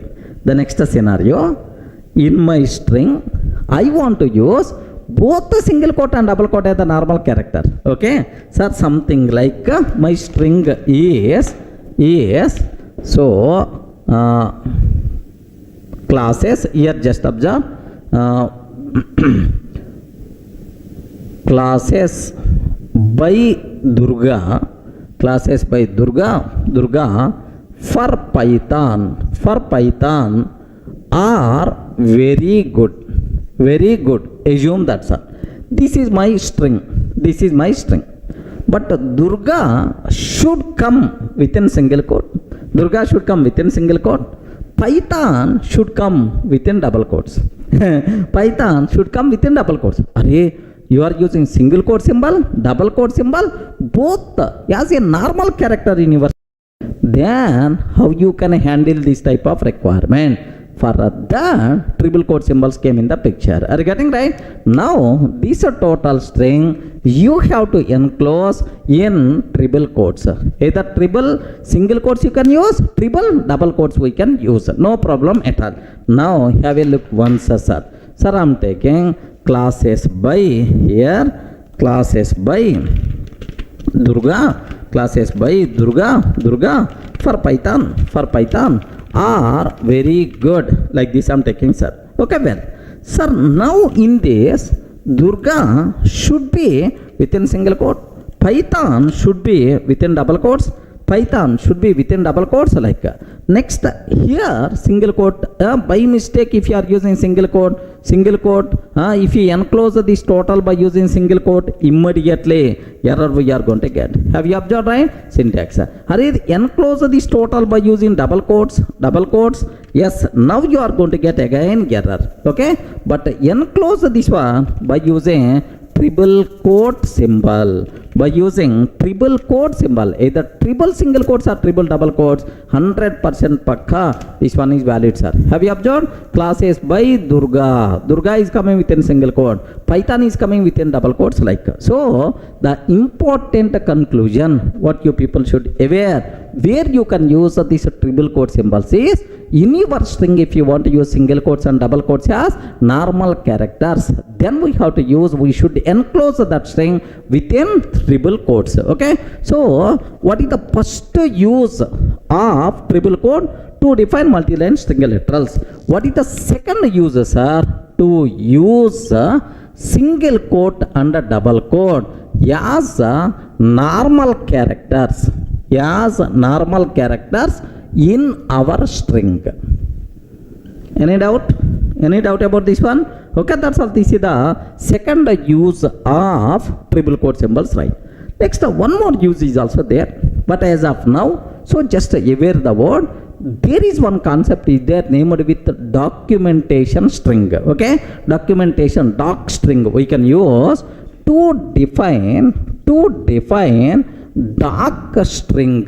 What is that, sir? Can you spell out? To define doc string we can use a triple quotes, but as of now just aware the word. Somewhere in the next classes we are going to discuss in detail, sir. So triple quotes specialty in Python, sir, which is not allowed in C, Java, but in Python triple quote symbols are allowed, where you can use a triple quote symbols, right, to define multi-line string literals. Next, to use a single quote and double quote as normal characters in our string. Next, to define doc string. For that purpose we can use these triple quote symbols. Is the story is very clear, right? Except doc string we are going to discuss in the next sessions in detail. You are not required to worry. Friends, are you getting the basic idea? Clear for all of you, right? Okay, that's all.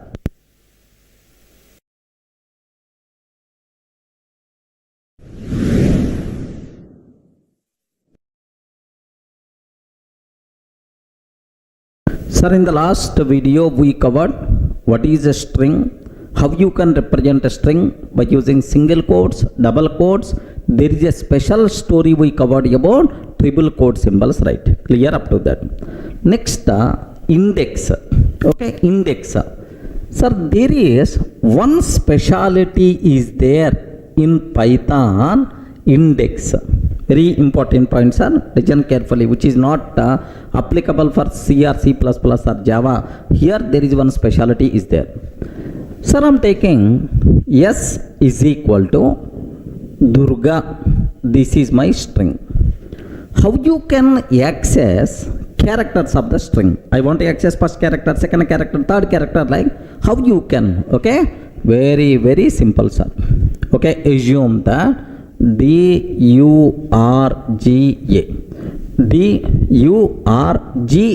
is there, Durga. Now, do you know we can access characters of the string by using index? Do you know, right? Index. Sir, what is the, sir, first, do you know what is the first character index? 0, sir. Here is on the string, everything is always 0 based index. 0, 1, 2, 3, 4. Like 0, 1, 2, 3, 4. Like this, right? Now I'm trying to take print of s of 0. What is the answer? Respond, man. What is the answer we are going to get? S of 0. Which character locating at 0 index? Okay. D itself is the character locating at 0 index. Similarly, print of s of 3 I'm taking, sir. Print of s of 3. Can you spell out which character is locating, sir? G itself is locating. Regarding G itself, at the third index, which character is there? G is there, sir. Okay, now print of s of 100 I'm taking. Regarding s of 100 I'm taking. For this s, what is the valid index? 0 to 4. 0 to 4 only. But 100 index is not there. Immediately, Python virtual machine will get left and right index error, string index out of range, like we are going to get index error. Regarding what is the error we are going to get, sir? Index error, like we are going to get. Okay, let me cross check, sir. Have a look once. Sir, I'm taking very simple terminology. S is equal to Durga, like this, right? Now print s of 0. Next print s of 3 I'm taking, sir. S of 3, like this I'm taking. Now let me execute this code. Are you in the position? S of 0 means D, S of 3 means G, sir. Okay, let me cross check. D followed by G we are getting. Sir, now I want to ask S of 100. S of 100. Sir, 100 index is not available. Immediately we are going to get error. What is that error, sir? Have a look once. Sir, index error, string index out of range. Index error, string index out of range we are going to get. Okay, perfect, sir. Now, take very special care now. Observe carefully. Up to this we know the people who are coming from Java, C, C++, like everyone can aware up to this. Now the next discussion is the most valuable, sir. Have a look once. Sir, print of s of -1 I'm taking. S of -1 I'm taking. Please confirm. What answer we are going to get? S of -1 I'm taking. What is the answer? Respond. Sir, where is the question of -1 index? Immediately we are going to get what? Index error. String index out of range. Like we are going to get index error, right? No. That is the specialty of Python. Python provides support for both the positive index and negative index. Remember this one, sir. Positive index and negative index both are supported by Python, sir. Positive index means, okay, forward direction 0, starts with 0. Negative index means backward direction starts with -1, -1, -2, -3, -4, -5. This is the backward direction. Regarding right to left. So Python provides support for both the positive index and negative index. No problem at all. Itself is acceptable. Okay, like sir, now S of -1 means what is the answer? At -1 index, which character is there? A character is there. That's why you are going to get simply yes, sir. Is it clear for all of you, right? Now I have one important question. Python provide support for both positive index and negative index? Yes or no? Yes, okay, but other languages can provide support only for positive index. Sir, next positive index starts with 0, from left to right, go on. Negative index starts with -1, -1, -2, -3, -4, -5, from right to left. Clear for all of you, right? Let me cross check, sir. Now, S of, here let me go for S of -1 I'm taking. S of -1. So last character, which is the last character, sir? Okay, A itself is the last character, right? Yes, perfect. A itself is the last character. Now S of -5. S of -5 means -1, -2, -3, -4, -5 means D, sir. D. Okay, like A, D. Sir, S of minus 6, sorry, minus 1 to minus 5 only valid index, minus 6 is not available. Immediately we are going to get what? Index error, string index out of range. Okay, so this is about the index story. Python provides support for both the positive index and negative index. Positive index means from left to right. Negative index means right to left. Positive index starts from 0. Negative index starts from what? -1. Okay. If you are trying to access string character of the string by using out of range index, then immediately we are going to get index error. Any doubt about this index? Clear for all of you, right?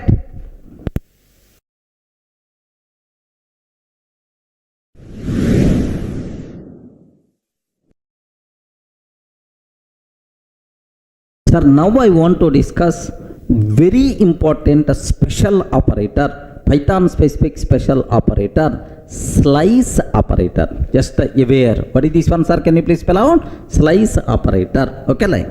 Sir, while discussing string concept next, so I told already string we are going to discuss as a separate topic, separate unit.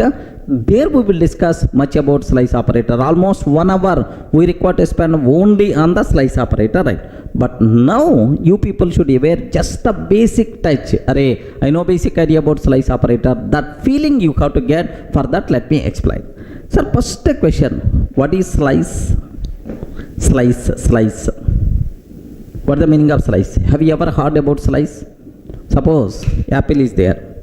If we cut apple into multiple pieces, each piece is called one slice. Okay, are you getting one slice? Slice means what? A piece. Okay, a part of the apple. Are you getting? A part of the Mozambique is by default considered as slice. 1 minute, have a look once. In the Google, just aware, in the Google, apple, okay, apple slice image, like this I'm trying to type. Are you saying right? Apple, okay, apple slice image, like this I'm trying to type, sir. Okay, now have a look once. What response we are going to get? Apple slice image. Okay, like if you consider this one, if you observe this, yes, have a look once. This is one slice. Are you getting? This itself is another slice. This is one slice. So in the apple, so we can cut apple into multiple slices. So each slice itself is nothing but what? One piece. One piece is called a slice. Clear, right? Forget. So this is general layman terminology. What is the slice? Sir, why apple? You are cutting into multiple slices. But what is Python slice operator? In the string, what is the meaning of slice? I have one string is there. Remember this. I have one string is there. I want to get part of that string. That part of the string is nothing but slice. How you can get that slice? By using slice operator. Remember, suppose I have one string is there, sir. Assume that S is equal to A, B, C, D, E, F, G, H, I, J, K, L, M, N, O, P, Q, R, S, T, U, V, W, X, Y, Z. Oh, thank God I remembered all alphabet symbols. Okay, like, so that's all. This is my string. Now my requirement is, sir, I want which character locating at 4th index, which character locating at 5th index. Simple, S of that index, automatically will get that. But now I don't want single character. I want a slice. I want one piece. Okay, like, sir, now my requirement is I want from 3rd index to 0, 1 to 3. 3rd index to assume that 3rd, 4, 5, 6, 7 index, like 3 to 7 I want. Sir, I want this piece. This piece is nothing but this slice. So how you can get this substring, this part of this slice of the given string by using which operators are? Slice operator. Now terminology is very clear. What is the purpose of slice operator, right? So now how you can use, what is the syntax for slicing? Observe carefully, right? Sir, this is the very, very important. S of begin index colon end index. Are you getting? Begin index colon end index. So you have to specify from this begin to end. Can you please give the string? Can you please give the slice? Can you please give the part of the string like this? So returns substring, or otherwise slice, return substring from begin index to, can you please spell out, sir? From begin index to, respond man, from begin index to, begin colon is there, begin colon end, from begin index to, begin index to, remember, end minus 1 index. Are you getting? Begin index to end minus 1 index. Okay, not end index. Even you specified end here, but it's always going to return begin index to end minus 1. Okay, like suppose I'm asking yes 3 to 9. I'm asking yes 3 to 9. So it returns the string from third index to n minus 1. n minus 1 means 9 minus 1. 9 minus 1 means 8. 3 to 8. Okay, all characters locating from third index to 8th index. That slice we are going to get, that part we are going to get. Are you getting? Third 3, 4, 5, 6, 7. Okay, 3, 4, 5, 6, 7, and then 8 means up to I you are going to get, sir. Let me cross check. Third index to 8th index. Observe carefully. Here I'm taking, sir. Have a look once. Let me close. Let me open. Let me consider A, B, C, D, E, F, G, H, I, J, K, L, M, N, O, P, Q, R, S, T, U, V, W, X, Y, Z. Like this I took, sir. Print of S of 3 to 9. Are you getting? 3 to 9. Observe the syntax of slice operator, sir. Okay, begin colon end. It returns a substring from begin index to end minus 1 index. This is the very important, sir. This word is the very important, end minus 1 index. So 3 to 9 minus 1 means 3 to 8. Okay, returns string from 3 to 8 index. N minus 1 means 8 index, right? So 3 means D, sir. D, E, F, G, H, I. Up to that it has to return. Let me cross check, sir. What is the answer we are going to get, sir? D, E, F, G, H, I. This is the syntax what you have to give here. What is the meaning of slice operator, right? Are you in the position to understand? So how many arguments are there for the slice operator? Please respond. How many arguments are there for slice operator? 2 arguments. Begin and then end. Next, sir, from begin index to n minus 1 index. Just a basic idea only. Okay, aware that. Next, if you are not specifying begin index, if you are not specifying begin index, the default value for begin index is from the beginning. Remember this one, sir. The default value is 0. The default value for begin index is 0 from beginning of the string. If you are not specifying end index value, then it will consider until end of the string. Remember this one. If you are not specifying end index, then it will consider until end of the string. Clear, right? Now observe S of sir colon 9 I am taking. S of colon 9. Hurry, you didn't specify begin index value. If you are not specifying begin index value, then automatically starts from 0. Begin index and what? 0 to 8 you are going to get. Okay, 0 to n minus 1, 8. Suppose S of 3 colon I am taking, sir. 3 colon. Array, I didn't specify n index. If you are not specifying n index until end of the string, from 3 to end of string. 3 to end of string, it is going to consider. Regarding 3 to end of string, it is going to consider, sir. Let me cross check. Have a look once, sir. Suppose I'm taking s of 1 minute, sir, from the editor. It's very easy to check. Okay. Now let me go for s is equal to like same thing. S of 3 colon 9. Okay, what the answer? D, E, F, G, H, I. S of colon 9 I'm taking, sir. So you are not specifying begin index. Default value for begin index is 0. It is going to consider from beginning to I. So beginning to I, it's going to consider, sir. So begin to n minus 1. Then A, B, C, D, E, F, G, H, I. Similarly, S of okay 3 colon like this I'm taking. 3 colon like from third index means D to end of the string.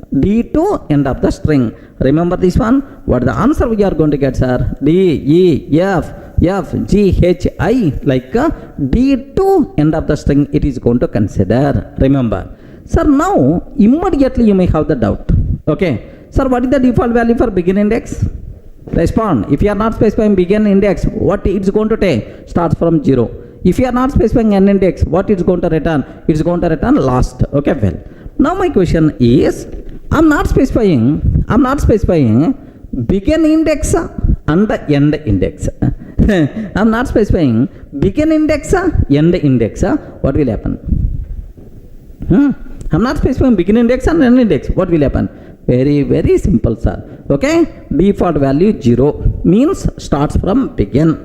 Default value is the end of the string. From begin to end, total characters is going to consider, means original string, total string is going to be considered, sir. Let me cross check. Have a look once about this terminology, sir. I'm taking S of colon, that's all. So I didn't specify begin index and n index also. I didn't specify anything, sir. Then total string by default is going to consider. Let me cross check, friends. Here, have a look once. A, B, C, D, up to Z, total thing by default got considered. This thing itself is nothing but slice operator behavior. Any doubt? How many arguments are there? 2 arguments, begin and end, begin index to n minus 1 index.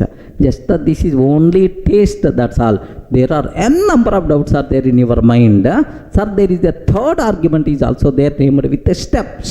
These are things in detail we will discuss where, sir, in the string concept. Just a basic idea. Oh, there is a something is there named with the slice operator. Try to get idea right. Okay, well. Here, just one more small finishing touch I want to give for this slice operator. Just a basic introduction. This is not complete discussion of slice operator, right? In string concept, I will explain in detail. Don't worry. Suppose here, I'm taking S of, listen very carefully. 3 colon, 1000 I'm taking, sir. Can you please tell what the answer we are going to get? 3 colon 1000. Sir, actually third index to 25 index only valid index. In the alphabet symbols total 26 are there. 25th is the last index. Sir, now I'm talking about 3 to 1000. What will happen? Please respond. What will happen? Obviously 1000 index is not there. Immediately you are going to get index error, string index out of range. Array? Index error, string index out of range. Remember that. So slice operator never going to raise index error. Okay, slice operator never going to raise index error. Okay, within that range, whatever characters are there, it is going to consider. Okay, so from 3 to up to 25 only characters are there. That's why 3 to 25 up to that whatever characters are there, it is going to consider, sir. So D to Z we are going to get everything. We never going to get index error. Remember that. Have a look once. if I can take S of 3 to 1000, like this I'm taking, sir.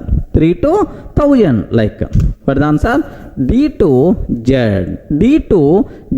we are going to get. Even 1000 we are considering, but we never going to get any index error. Even 1000 index is not there. Slice operator never going to raise the index error. Clear, right? Okay, well. Next, suppose if I can consider S of 5:3, sir. 5:1. Assume that 5:1. What will happen now? 5:1. Make sure, sir, here we are always going to move forward direction. We are always going to move forward direction. In forward direction, after 5 index, after 5, 3, 4, 5, after 5 index, if you move to the forward, you never going to get 1.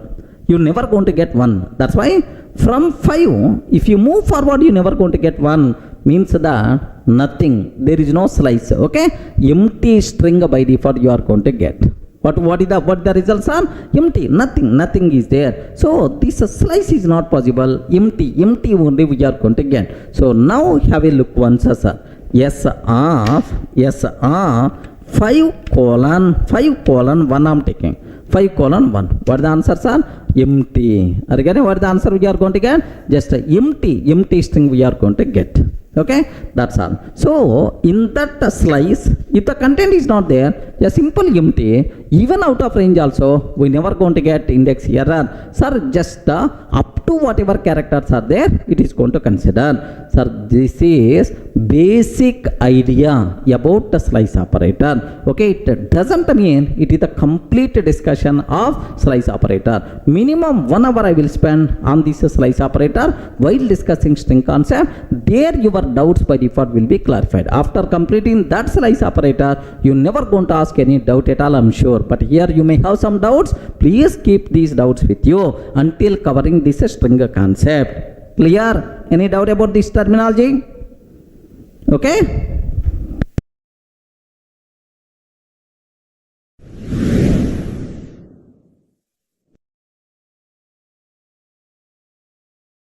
Now I hope by this time what is the meaning of slice operator, basic idea everyone got. Now let me go for a small application area where we can use slice operator, right? Just observe. I'm taking S is equal to Durga. This is my string, sir. My requirement is I want output as, I want to convert this string as DURGA. Like this I want to take. Regarding, I want to consider this one as DURGA. Like what it means is, can you please convert first letter into uppercase and then remaining as it is you can take. Regarding remaining as it is you can take, like this, right? How you can do that? Very simple, sir. Output is equal to, sir, I want to get the first character. How you can access first character of the string? Respond. How you can access first character of the string? S of 0 is the first character. I want to convert this first character to uppercase. I want to convert this first character to uppercase. Oh, small d will become capital D. And then what is the remaining I have to take? So the remaining from one index until end, you have to take as it is. You require to take as it is. So plus, okay, plus operator we can use between two strings. So this is the first string D, capital D, plus remaining. How to represent remaining part? How you can represent remaining part? So it is a piece, it is a slice. So S of starts from one index to end. That's why S of 1:end, like this, right? Okay. Now print of output, sir. Print output I'm taking. So what is the output we are going to get, sir? Do you know? Our expected D capital and then Durga. So if you are perfect with the slice operator, you can play the games like anything with the string, sir. Boss, I want from one index to end of the thing I want to consider as it is first character converting into uppercase. Let me consider, let me execute this code. Have a look once, sir. My requirement is, sir, observe carefully. Here s is equal to Durga, like this I have. Sir, output is equal to first character s of 0 convert into upper. Sir, we require to use upper method. Some people may ask, sir, what this method is doing? What this method is doing? In the string concept I will discuss in detail. Yes, we are converting this string into uppercase. That's all. Sir, next plus, okay, s of 1 from 1th index onwards remaining, sir. From 1th index onwards remaining. Sir, have you observed? S of 0 means D. Sir, upper means capital D we are getting. Okay, plus S of 1 to end of the string. 1th index means U onwards until end. U R G A you are going to get. That's all. So if I print output, what is the answer we are going to get, sir? Print output. What answer we are going to get is, have a look once, sir. Py test.py. Have you observed? Durga, is the first letter is the uppercase or not? Yes, first letter is the uppercase. Okay, now need not be Durga, sir. I'm taking Durga's after. Yes, anything, sir, anything. The output is always first letter will be uppercase, remaining are as it is going to consider. Okay, like. Sir, same way, sometimes my requirement is, observe very carefully, sometimes my requirement is, I want this style, DURG capital A I want. What is the meaning of that? Last character I want to make as uppercase. Last character I want to consider as uppercase, right? Now, what we have to take is output is equal to, so from beginning to last but one character. Sir, last but one character, take very special care. DURGA is there. 0, 1, 2, 3, 4. What is the range? 0, 1, 2, 3, 4. Okay, next. What is the length of this string? What is the length, sir? Length of S is equal to 5. 5, sir. Length of S is equal to 5. Sir, I want this one up to this, except last character I want to consider. How you can use slice operator, sir? S of 0 to 4 we have to take. Do you know 0 to 4? What is the reason for that? Begin to n minus 1. N minus 1 means 4 minus 1. 4 minus 1 means 3. 0 to 3 like we have to consider. Are you getting? So it is going to consider return DURG. Okay, S of 0, 4. But I don't want to hard code this 3 or 4. Okay, this 4 how you are getting is 0 to length of S minus 1. Length of S is what? 5. 5 minus 1 means 4. 0 to 4 because I want to use this approach for any string, need not be Durga, that's why. Okay, so first get total string except the last character means this is. So output is equal to S of 0 to length of S minus 1. Okay, sir, can I remove this 0? Yes, because default value for begin index is 0 only. If you want, you can remove, no problem at all. Sir, plus, okay, except the last character we are getting everything. How to access last character? Are you getting how to access last character? Boss, Python provide support for positive index and negative index, more flexibility to the programmer. Last character if you want to access S of minus 1. Have you remembered, right? In the last videos I covered S of minus 1 dot sir upper like. So please consider total string except last character, and then what you require to take, sir? Take last character, convert into uppercase. Now this type of style we are going to get. So I want a string, the output where last character should be converted into uppercase. Okay, like let me consider, have a look once, sir. Please guide, last character should be uppercase. Last character should be uppercase, right?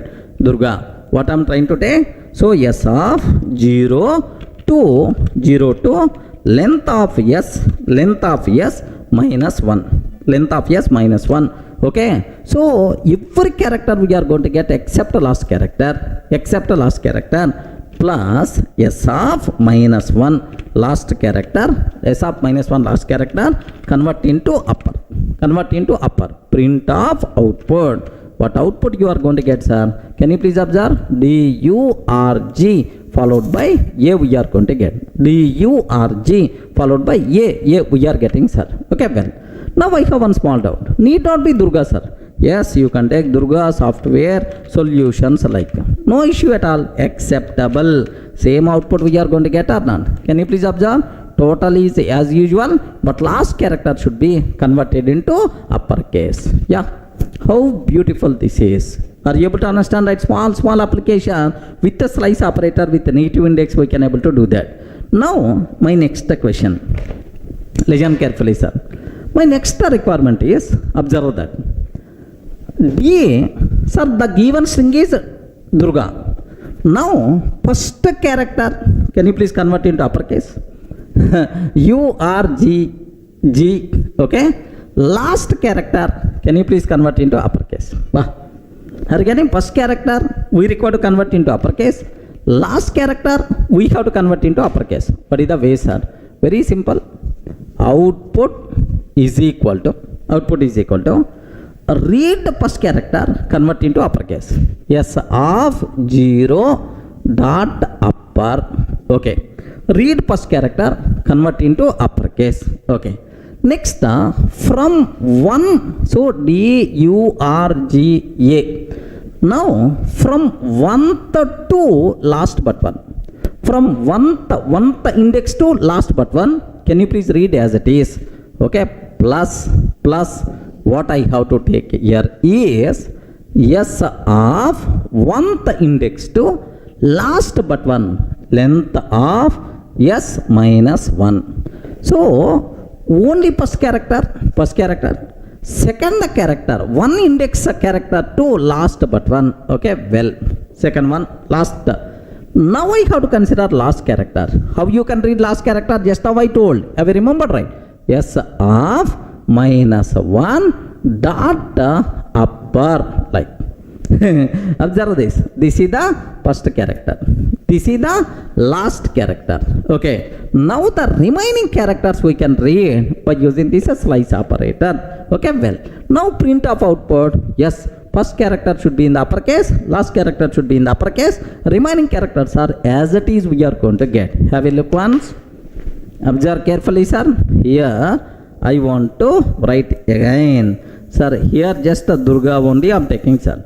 First character s of 0 dot upper, converting into upper. Next, sir, second character onwards means 1th index onwards. Last but 1. Last but 1 means length of s minus 1. Okay. Plus last characters are s of minus 1 dot upper. That's it. Wow. Beautiful, sir. Observe, sir. This is if you can able to understand this syntax, nothing will be there, sir. Okay. Read first character and converting into upper. Read last character, converting into upper. In the middle, the remaining characters can you please take as it is. Okay. Like now, observe. Let me consider. So first character is in uppercase. Last character is in uppercase. Okay. Well, suppose need not be Durga, sir. It may be Durga soft. It may be Durga soft. Now have a look once. So first character uppercase, last character uppercase, right? Sir, need not be Durga software. Durga software. Now observe, first one uppercase, last one uppercase. E uppercase, next D uppercase, right? Not this, solutions also I'm taking. So D uppercase, S uppercase. D uppercase, S uppercase. D itself is uppercase, S itself is uppercase, right? Okay, that's all. This is what you people should aware how you can use slice operator, how you can use index. Maybe you may have such type of things, but in string concept almost around 20 applications we are going to discuss. There we will have clear clarity about these API methods, right? Don't worry at all. Clear for all of you right up to this?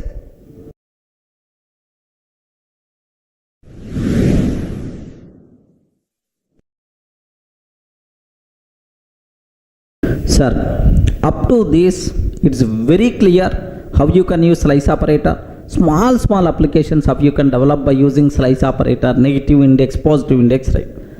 Sir, now related to string, there are two important points I want to discuss with respect to mathematical operations, right? Observe that of course we use already plus operator for the string.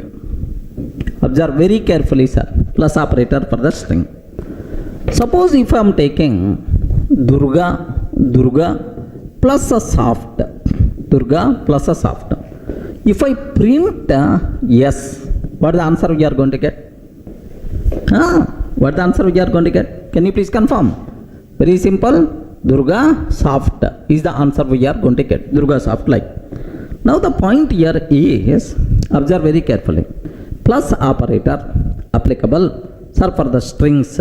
Then simply it acts as concatenation, right? Okay, well, now especially the people who are coming from Java background, you can answer very easily about this one. Yes is equal to Durga plus a 10 I am taking. If I can take print of yes, what the answer? Respond, man. The people who are coming from Java background, you can easily answer this one. What the answer we are going to get? Durga 10. Are you getting what the answer we are going to get? Durga 10. Because, sir, if you want to apply plus operator for the string, at least one argument is the string type. The other can be anything. It simply acts as concatenation, right? But this rule is applicable only for Java but not for Python. Remember that. In Python, if you want to apply plus operator, both the arguments should be string type, sir. Regarding compulsory, both arguments should be string type. Remember this. That's why, do you know? So here one is string but the other one is not string. Immediately we are going to get type error. Are you getting what is the error we are going to get, sir?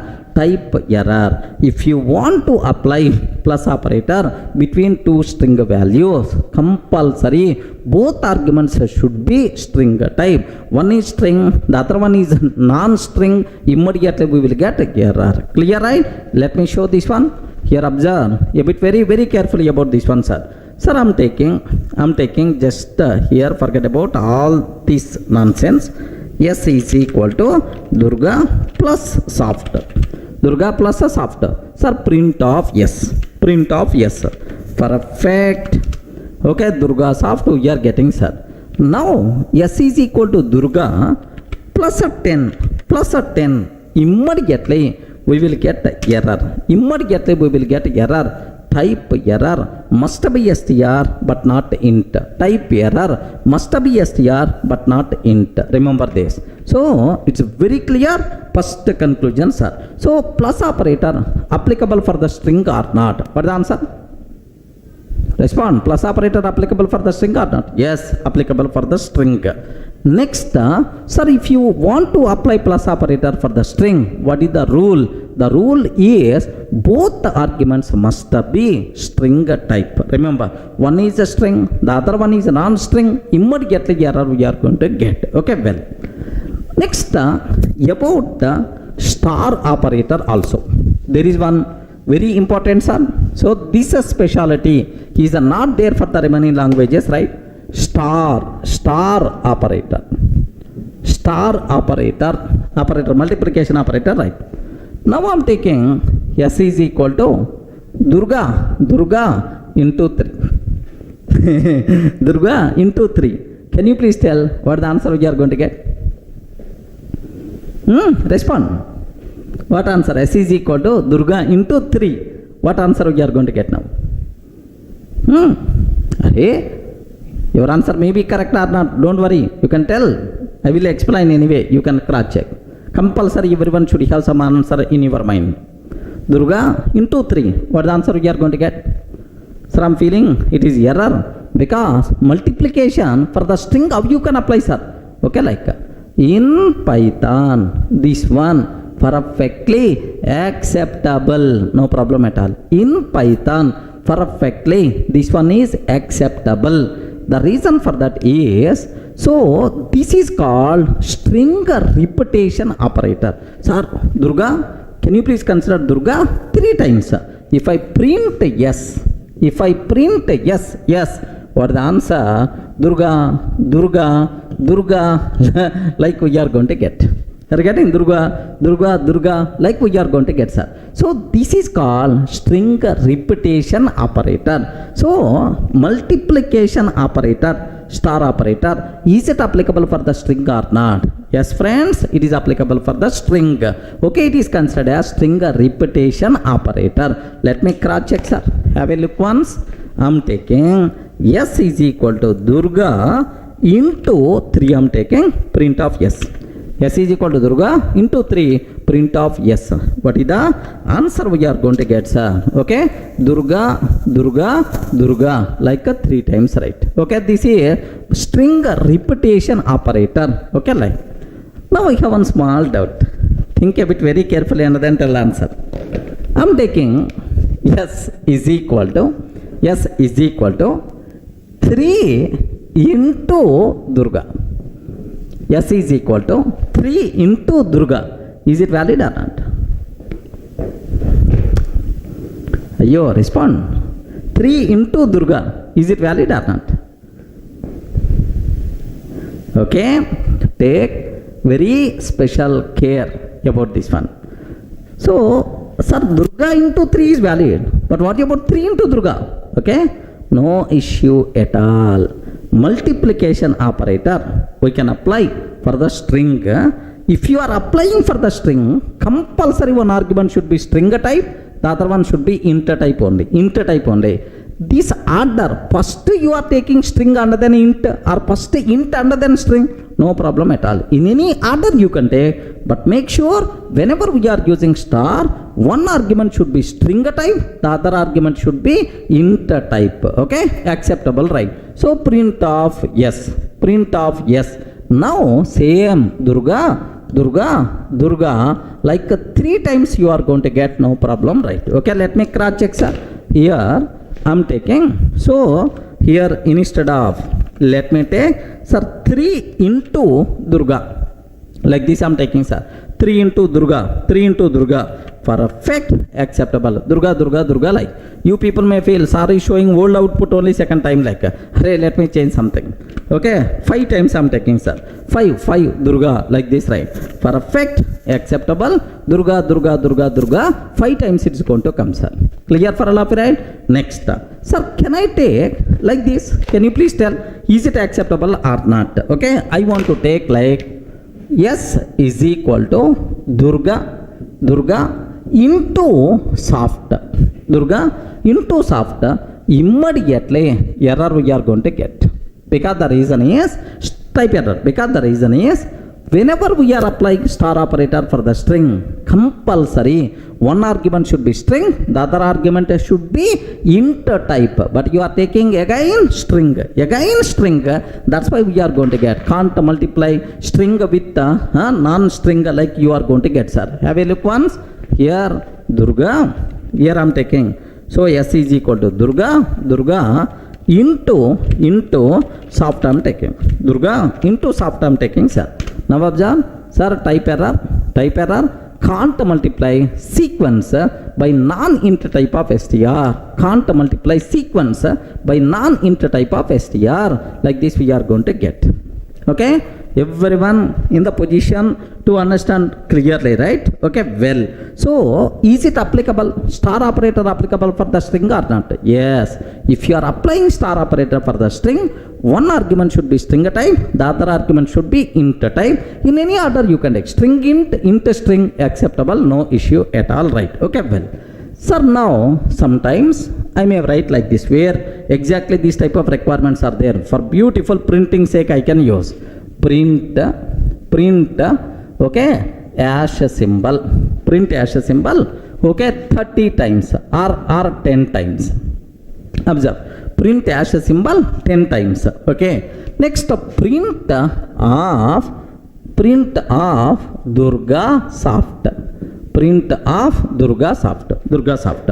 Next, print again hash symbol 10 times, print hash symbol 10 times. Are you getting right?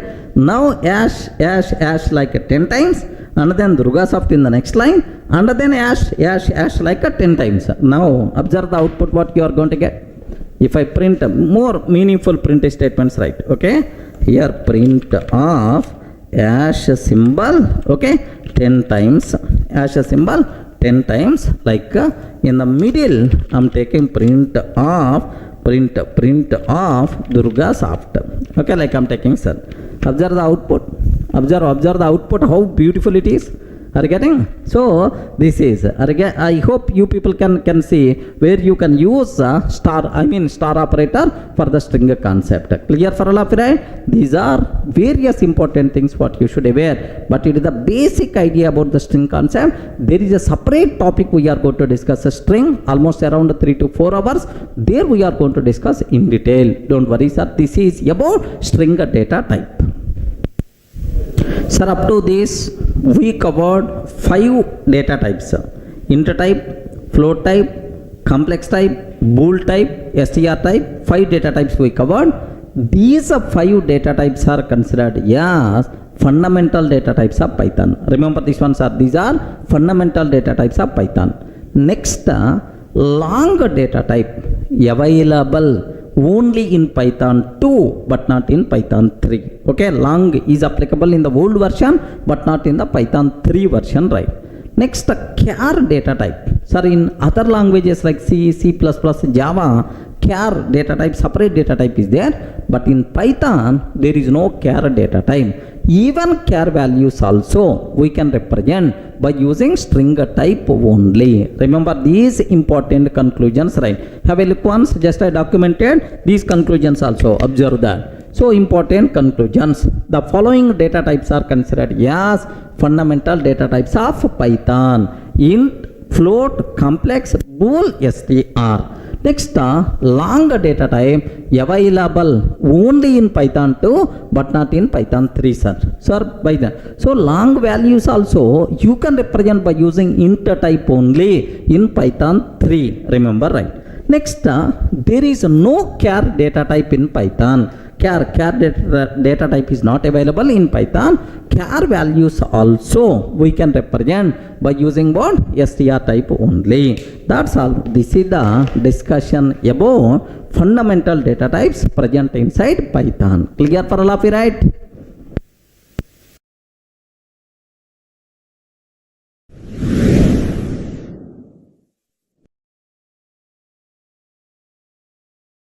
Hi friends, in the last videos we covered the fundamental data types of Python: int type, next float type, complex, bool and str type we covered, right? So now I will explain how to convert one type value to another type. Regarding, suppose I have int value is there, I want to convert it to float type, or float value is there, I want to convert to complex type. So the process of converting one type to another type we have to discuss. This process is nothing but what? Typecasting. Are you getting? Just observe that. What is our next topic name? Typecasting. Sir, casting means converting the typecasting. Okay, the process of converting one type of value to another type is called typecasting or type coercion. Observe very carefully, sir. What is the other word, sir? Type coercion, like this, right? So how you can perform typecasting? What functions are there? Okay, Python provide 5 inbuilt functions are there, sir. By using these 5 inbuilt functions, happily we can convert from one type to another type. Sir, which those? What are those inbuilt functions, right? Sir, first one, int function. Are you getting? What is the first one? Int function. Second one, sir, float function. Third one, complex function. Third, complex function. Next, bool function. Are you getting? Bool function.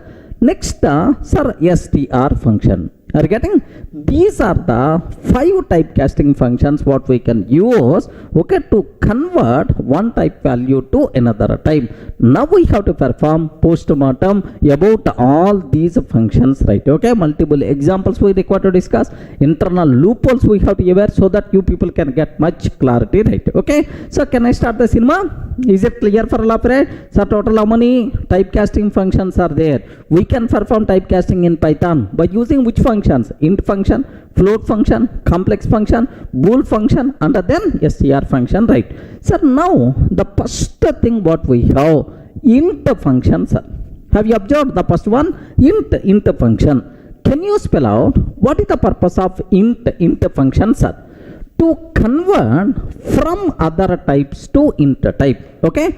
To convert from other types, to convert from other types to int types, are we require to use int function. Suppose I have float value is there, how I can convert float value to int type? I have boolean value is there, how I can convert boolean to float type? Like to convert from other types to int type, then we require to go for what? Int function. Clear, right? So now how you can use this one? Okay, the first thing what I have to discuss, right? Float to int conversion. I have float value is there, I want to convert float value to int. What is the option? Sir, very simple, sir. Int of, you can pass any float value, no problem, sir. Sir, now I have 10.989 is there. This is the float value, sir. I want to convert this float value to int type. What will happen is, so how this int function is going to behave? Yes, what is the output we are going to get, sir? Very simple, 10 we are going to get. Whenever we are trying to convert float value to int type by using int typecasting function, the digits after the decimal point will be gone. Are you getting? The digits after the decimal point will be gone. Then obviously, what is the output we are going to get? Just simply 10. Now, can you please tell float to int conversion? Is it possible or not? Yes, possible. How you can convert, sir? Whenever we are trying to convert float to int, the digits after the decimal point by default will be gone. Remember that, sir. So it may be positive or negative. The rule is always the same. Have a look once. What I want to take here is, observe carefully, sir. Int of 10.990 or 9908, something like I'm taking, sir. Just I'm passing float value. Have you observed that this is the float value to the int function? Now what is the equivalent int value? We are going to get just only 10, sir. 10, that's all. So float to int type, conversion is possible. What is the rule? The digits after the decimal point by default will be gone. Okay, well, sir, next possibility, sir, complex. I have complex is there, sir. Complex value is there. Is it possible to convert complex to int type? Sir, I want to convert complex number to int type. So please make sure what we are going to get. Int of 10 plus 20j. Okay, well, sir, can you please tell what I'm passing? Respond, what I'm passing? 10 plus 20j. Int of 10 plus 20j I'm passing. Can you please tell what we are going to get? You respond. What the result we are going to get? What the output we are going to get in this case? Okay, very simple. The output is can I get 10 or can I get 20 or can I get 10 and 20? Okay, very simple. You are always expecting what? Int value, right? What the output we are going to get, sir? A big type error we are going to get. Remember this one, a big type error we are going to get. So complex number cannot be converted to int type. Remember, these ones are complex number, cannot be converted to int type. By mistake, if you are trying to convert complex number to int type, immediately error we are going to get. Okay, have a look once. Sir, I'm taking int of 10 plus 20j. We are getting int of 10 plus 20j. What the answer we are getting, sir? Type error. Sir, this one is the very important. Type error. Can't convert complex to int. Type error. Can't convert complex to int. Like this, sir, type error we are going to get, sir. Okay, well, this is what you people should aware. Okay, well, sir, now, okay, float to int, how to convert we are saying. Complex to int, sorry sir, not possible. Next, bool to, yes, observe that. Boolean value, bool to Boolean value to int type, sir. Yes, happily you can do that. Have you remembered somewhere we cover true? True means internally treated as 1. False means internally treated as 0, sir. Now, have you observed? Bool of true, sir. So here just to take a bit very special care. I don't want to convert to bool. So int of true, sir. Int of true I'm taking. What is the answer?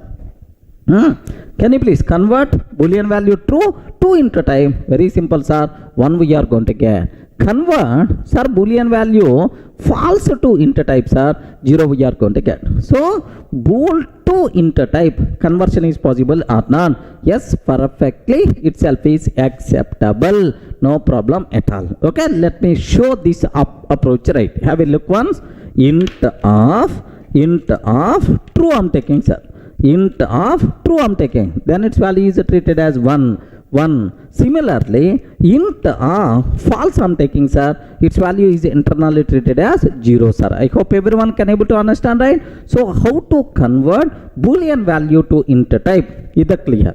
So now the last conversion, sir. Okay, I have string value is there. I want to convert string to int type. I want to convert string value to int type. What is the option, sir? Yes. Is it possible to convert? Yes, friend. Happily we can do that. But there is a rule is there. Let me talk about that rule clearly, right? Compulsory string value internally contains integral value. Remember this. Compulsory string internally contains integral value and should be specified only in base 10. Sir, binary form, octal form, hexadecimal forms are not allowed. So string internally contains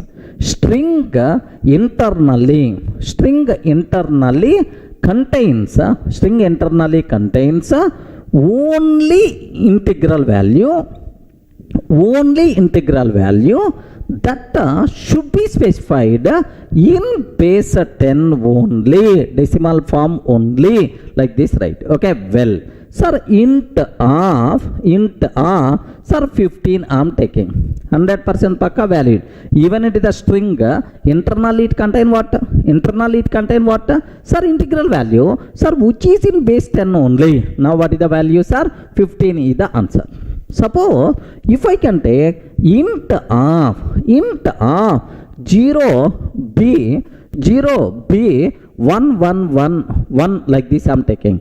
Immediately we are going to get error, sir, value error. Like we are going to get some error. Hey, if you are trying to convert string to int type, compulsory string should contain integral value and should be specified only in the base 10. But you are not specifying in base 10. You are using binary form. That's why immediately error we are going to get, sir. Value error like.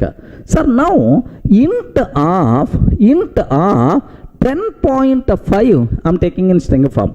Regarding int 10.5 I'm taking in string form.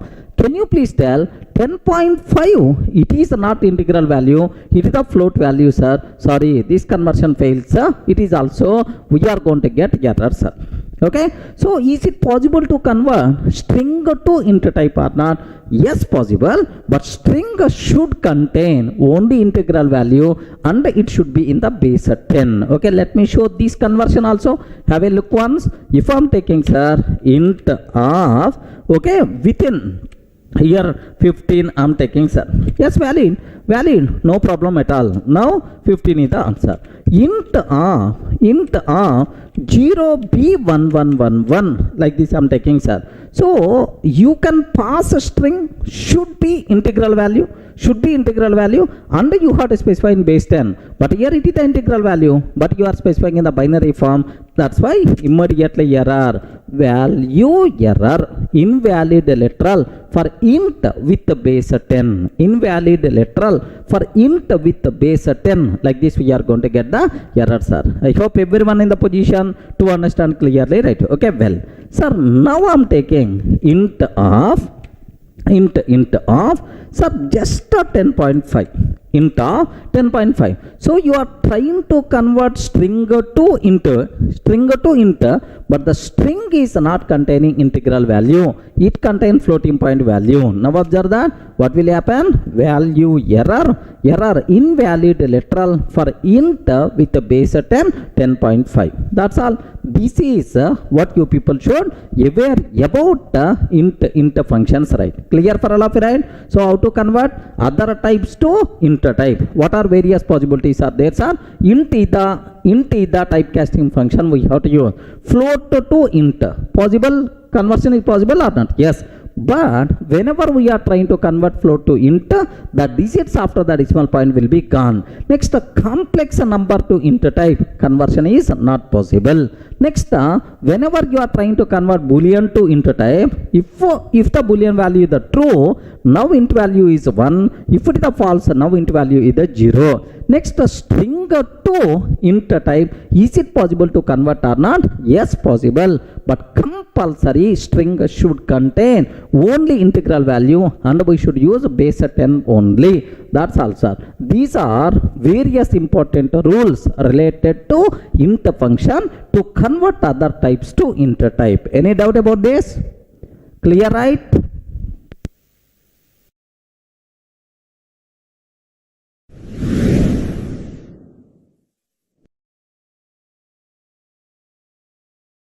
Sir, up to this we covered how to convert other types to int typecasting function.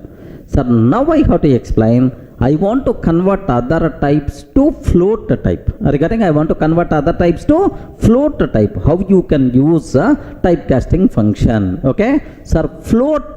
This is the typecasting function we require to use. So from int type. For complex type, int type value, complex type value, bool type value, str type value, how you can convert into float type? For this we require to go for this float function, sir. Okay, to convert other types to float, we have to go for what? Float function. Sir, what is the behavior, right? Now observe very carefully. I want to convert into two floats, sir. I want to convert into two float. Okay, no restrictions. You can provide any int value in any base, no problem. Happily the corresponding float value we are going to get. Now observe this one, sir. Float of sir, 15 I am taking. Now what will happen is, whenever you are trying to convert 15 into value to the float, this output will become 15.0. Remember, sir, if I can take float 0b 1111. Okay, now also 15.0 you are going to get, because binary 1111 means 15 only. Now what is the output you are going to get? 15.0. No restrictions. Happily you can convert into to float type, right? Okay, just observe this one, sir. Sir, I am trying to take int, sir, here float of 15. What is the answer? Please confirm. What is the answer? Float of 15.0. Sir, now float of, sir, 0b1111. Like this I am taking. Yes, 15.0. Sir, float of 0x face. It is the integral value, sir. So 64,206.0. 64,206.0. Like this we are going to get. Okay. Sir, that's all. This is the way how to convert int value to float type. Clear? Sir, similarly, I want to convert complex to float type. Are you getting? I have to convert complex to float type, sir. Sir, very simple. In the last we covered int value. Sir, I want to convert complex to int. Sorry, sir, not possible. Same way, if you want to convert complex to float, sorry, not possible, sir. If you have complex value, converting that complex value to the int type, converting that complex value to the float type, sorry, not possible. Immediately we are going to get type error. Okay, remember. Now, float of 10 plus 20j I'm taking. What I'm trying to pass? 10 plus 20j I'm taking. Sir, what is this value? It is a complex number. Complex number we are trying to convert into the float. Immediately we are going to get type error. What is that error, sir? Can you spell out? Type error. So we can't convert complex number to float type, of course to the int type also. Okay, just have a look once. I'm trying to take just the float of, here just observe that, sir. Float of 10 plus 20j. 10 plus 20j. We are trying to convert complex number to float type, sir. If you are trying to convert complex number to float type, what is that error we are getting? Type error. Can't convert complex to float. Everyone in the position to understand, right? We can't convert complex number to float type, sir. Okay, well. Now, sir, third one, Boolean to Bool to float type. Is it possible or not? Yes, why not? Why not? Happily you can do that. Okay. True internally treated as 1, false internally treated as 0. Now 1 and 0 will come, sir. Now float of true, sir. If you are trying to convert true to the float type, its value will become 1.0 because we are trying to convert into the float 1.0. Sir, float of, if I can take false, what answer we are going to get, sir? 0.0 like this. So is it possible to convert float Boolean to float or not? Boolean to float or not? Yes, possible, man. 1.0, 0.0. This is the way, sir. Let me cross check here. Have a look once, sir. I'm taking here float of true. I'm trying to take. What the answer, sir? Float of true I'm trying to take. What answer? 1.0. Sir, similarly, float of false I'm trying to take, sir. What output you are going to get? 0.0. So float of true, float of false, not required to give any explanation this. Sir, next fourth one, sir. What is the fourth one? So str type to float type, string to float type, sir. Very simple. Possible, sir. String to float, possible. But only one rule is there. What is that rule is? Internally, string should contain either integral value or float value, but should be specified only in base 10. Okay, remember this. So, internally, string should contain either int value or float value, either int value or float value, but should be specified only in base 10. That's what you should aware, sir. Okay, well, very simple. Now let me cross check. Float of, okay, 10 I'm taking. Float of 10 I'm taking. So it is a string, but internally contains what? String only. Internally contains int value only. Now what is the output we are going to get? 10.0. Perfect, sir. Acceptable. Float of here 20.6 like this I'm taking. Yes, internally it contains float value. No problem. This conversion is possible, sir. 20.6. Okay. Now float of, okay, 0x face I'm taking. Immediately value error you are going to get. 0x face. Internally it should be int value and we should specify only in base 10. Sir, it is int value only, but you use an hexadecimal. That's why, sorry, it is not possible. Next, float of Durga I'm taking. Float of Durga I'm taking. Again, sir, error we are going to get. Maybe value error. Okay, like again error we are going to get. So that's what, by seeing this one, you people can aware whenever we are trying to convert, okay, string to float type, string can contain int value or float value, but we have to specify only in what? Base 10. Remember, let me cross check, sir. Here very simple. I'm taking, sir, float of 10.0. Sir, float of 20.6 I'm taking, sir. 20.6. Next, float of 20.6. Next, sir, here 0x face hexadecimal int value I'm providing. Immediately error we are going to get. Have you observed, right? Value error could not convert string to float. Sorry, sir, string to float conversion is not possible in this case. Similarly, float of Durga I'm taking. Meaningless here, value error could not convert a string to float. If the string is Durga, you can't convert into the float value. That's all, sir. This is what you people should aware clearly, right? Any doubt about this one? So what is the purpose of float function? To convert other types to float, we require to go for float function. Next, int to float, whenever you are trying to convert, no restrictions. You can provide int value even in decimal form, binary form, octal form, hexadecimal form. Just a 0.0 will be added in the float. That's all, sir. Next, complex to float. Sorry, not possible. You can't convert complex number to either int, complex number to float. Such type of conversions are not allowed. Next, bool to float. Possible, sir. If you are trying to convert a true to float, 1.0, false means 0.0. Sir, string to float. Sir, should contain. The string should contain either int value or float value and should be specified only in the base 10. That's all. This is the way how to convert from other types to float type, how to use a float typecasting function. Clear, right? Sir, up to this, it is very clear how to convert from other types to int type, how to convert from other types to float type. Now my requirement is, I want to convert from other types to complex type. Are you getting? Suppose I have int value is there, okay?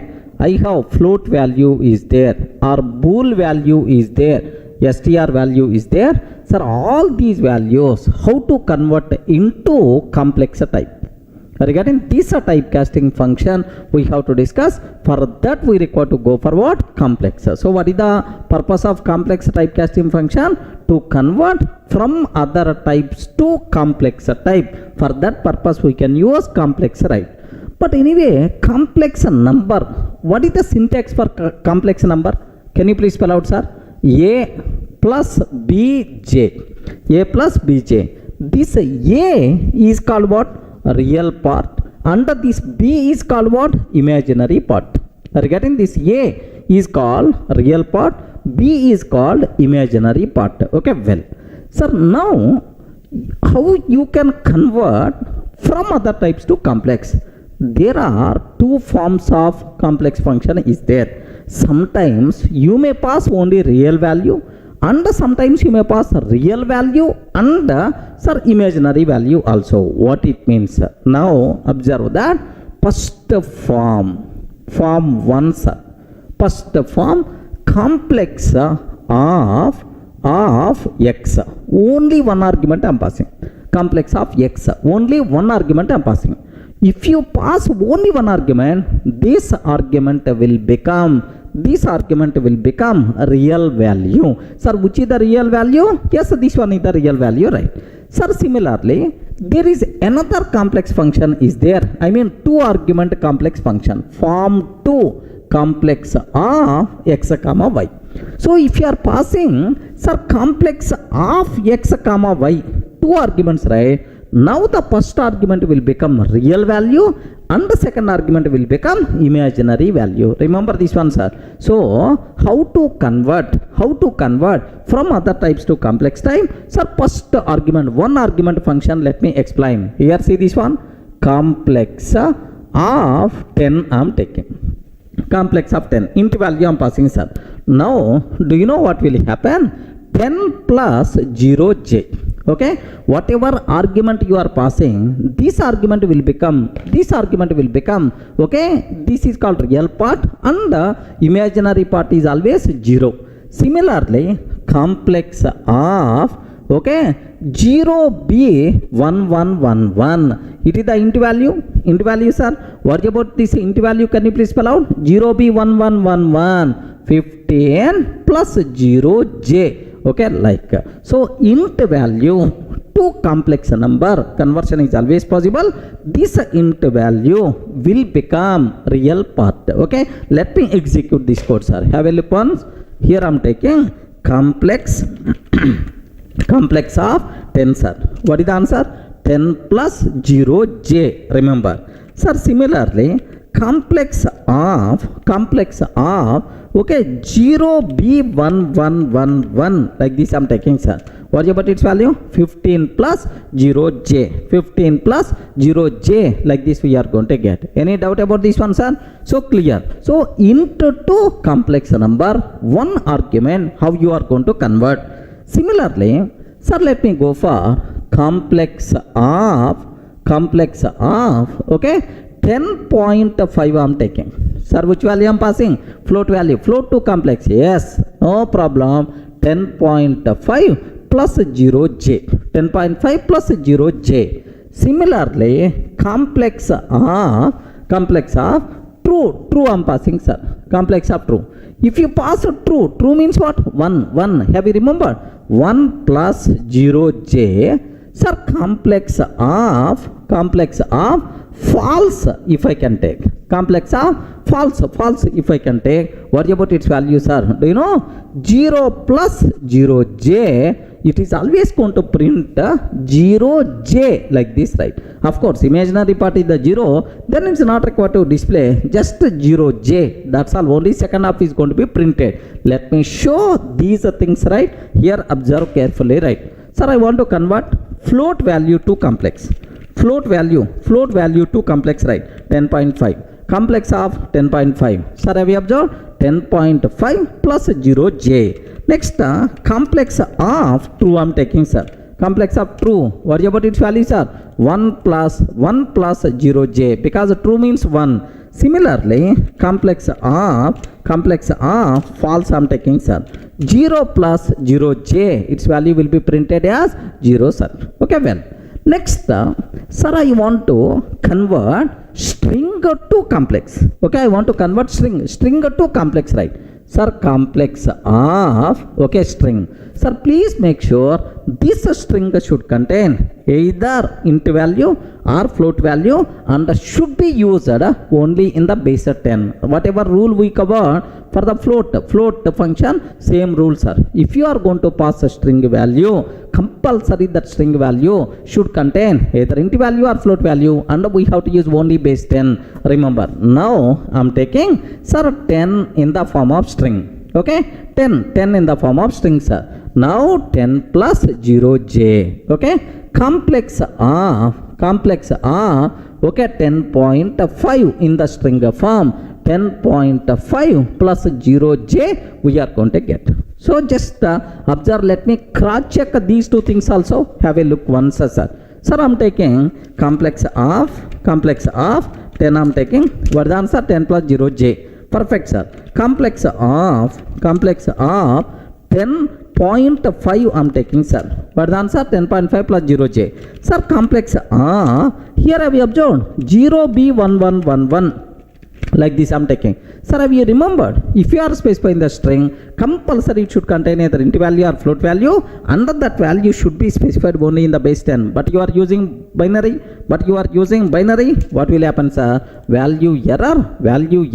Complex arg is a malformed string. Malformed means what? So not properly formatted. String is not properly formatted. Malformed string. Like this we are going to get. Okay. So this is what you people should be aware. If you pass only one argument, that argument will become only real part and the imaginary part will become 0. So from other types to complex type, how to convert only with real value, this is. Sir, now what about sir, form 2? I want to pass real value and imaginary value both. Yes, possible. Yes, first argument, second argument, right? Now complex of 10 comma 20. Are you getting? Complex of 10 comma 20. 10 will become real value, 20 will become imaginary value. Now observe that 10 plus 20j. This is the answer we are going to get. Similarly, complex of 10.5 comma 20.6 I am taking. 10.5 comma 20.6. Now 10.5 plus 20.6 j we are going to get. Everyone can able to understand, right? If you are passing two arguments, means what will happen for complex number? Now have a look once, sir. Here I am trying to take complex of 10 comma 20. Can you please have a look once? What is the answer we are going to get? 10 plus 20j. Okay, like sir. Similarly, complex of 10.5 comma 20.6 I am taking, sir. 10.5 comma 20.6 I am trying to take. What will happen? 10.5 plus 20.6 j. This is the value we are going to get, sir. Perfectly valid. Any doubt, friends? Are you in the position to understand clearly, right? Okay, well, sir, now I have one small doubt. Observe carefully. Of course, complex numbers we are not going to use that much frequently. Even you don't know about these rules, don't worry, sir, optional. But having idea is always good programming practice. Remember, complex of here I'm taking 10, okay, comma 10 comma 20 I'm taking. 10 comma 20 I'm taking. Can you please tell, is it valid or not? Array, string, both the strings I'm passing, sir. Is it valid or not? Okay, take very special care what that point is. So whenever the first argument is the string, second argument string you are not allowed to pass. Of course, internal restrictions are there, sir. 10, 20 immediately error we are going to get, sir. Okay, similarly, so what is the rule is, if you want to pass, do you know, string value in the real part string value, then second argument, sir, you can't pass second argument. Okay, you can't pass it. Should not be string like. Let me show what error we are going to get, sir. Sir, what is that error? What error we are going to get is, if I can take a 10 comma, so compulsory. Yes, observe a bit very carefully about this one, sir. Have a look once. Complex of 10 comma 20 I'm taking, sir. Complex of 10 comma 20. Observe what it is telling. Type error. Complex can't take second argument if the first is a string. Regarding can't take second argument if the first is a string, sir. So if the first argument is the string, then you can't pass a second argument. What error we are getting, sir? Type error we are getting. Okay. Now, okay, I'm taking like this. Sir, 10 comma 20 I'm taking, sir. 10 comma 20. Sir, rule 1. If the first argument is the string, then the second argument you can't pass. Okay, that's why. Okay. Now the first argument is not string. Can you please tell, is it acceptable or not? No. Second argument should not be string for the complex function. Second argument should not be string for the complex function. Remember that, sir. Have a look once. I'm trying to take complex of 10 comma 20 I'm taking, sir. Sir, first argument number okay. But second argument I'm taking string, sir. What will happen? Type error. Complex second argument can't be a string. Second argument can't be a string. That's what you should aware. Okay. But anyway, all these internal things, don't worry about that, sir. General idea you should aware. If you pass one argument, that argument will become real number, real part, and the imaginary part is always 0. Remember. If you are passing two arguments, first argument will become what? First argument will become real part, second argument will become imaginary part. Okay, this is the way how to convert from other types to complex type. Clear for all of you, right? With multiple examples. Now I hope you are getting some idea. Okay, well.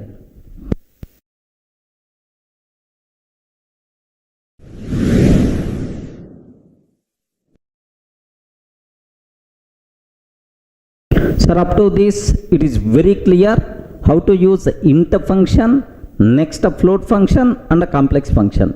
Now, how to use bool function, just aware. Sir, I have one int value is there, sir. Or I have float value is there. Or we have, okay, string value is there. Or complex number is there, sir. All these things I want to convert into Boolean type. Regarding I want to convert into Boolean type. For that purpose we have to use bool function. Okay, to convert sir the given number to Boolean type. For that we should go for bool function, right? Sir, now how you can use this bool function? What are the rules are there? If the argument is the int type, float type, complex type, next the string type, what rules are there, sir? Take very special care about this one. Sir, bool int argument. Int argument, sir. If I pass int argument, bool of, sir, 10 I am taking. Can you please tell what the answer? Very simple, sir.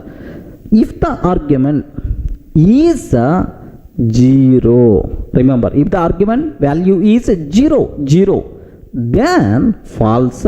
Non-zero means true, sir. Okay, please make sure whether it is the int type, float type, complex type, everywhere this rule is always same. Sir, if the argument is 0, then it's always treated as the false. Otherwise, it is treated as the, sir, true, sir. Now, bool of 10. 10 is not 0. That's why what value we are going to get, sir? True. Next, bool of, sir, here just I am taking 0, sir. Oh, 0 man, 0 argument. 0 argument means what? False we are going to get. Remember this one, false. So, non-zero means true, 0 means false. Let me cross check, have a look once, sir. Here I am taking bool, bool of 10. The answer is the true, sir. Bool of 0, false, sir. Bool of minus 10, yes, whether it is a positive number or negative number, man, is it 0 or not? Not 0, that's why true is the answer we are going to get. Clear, right? If you pass int argument, how the bool function is going to behave? Okay, well, sir, same way, if I pass float argument, sir, rule is always the same, not required to keep any explanation.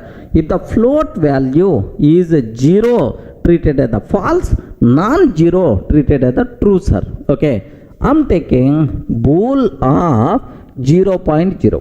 Float value 0.0. 0.0 is always what type? Float. 0 only. Its value is the 0. That's why what is the answer? False is the answer. Sir, bool of 0.1, sir.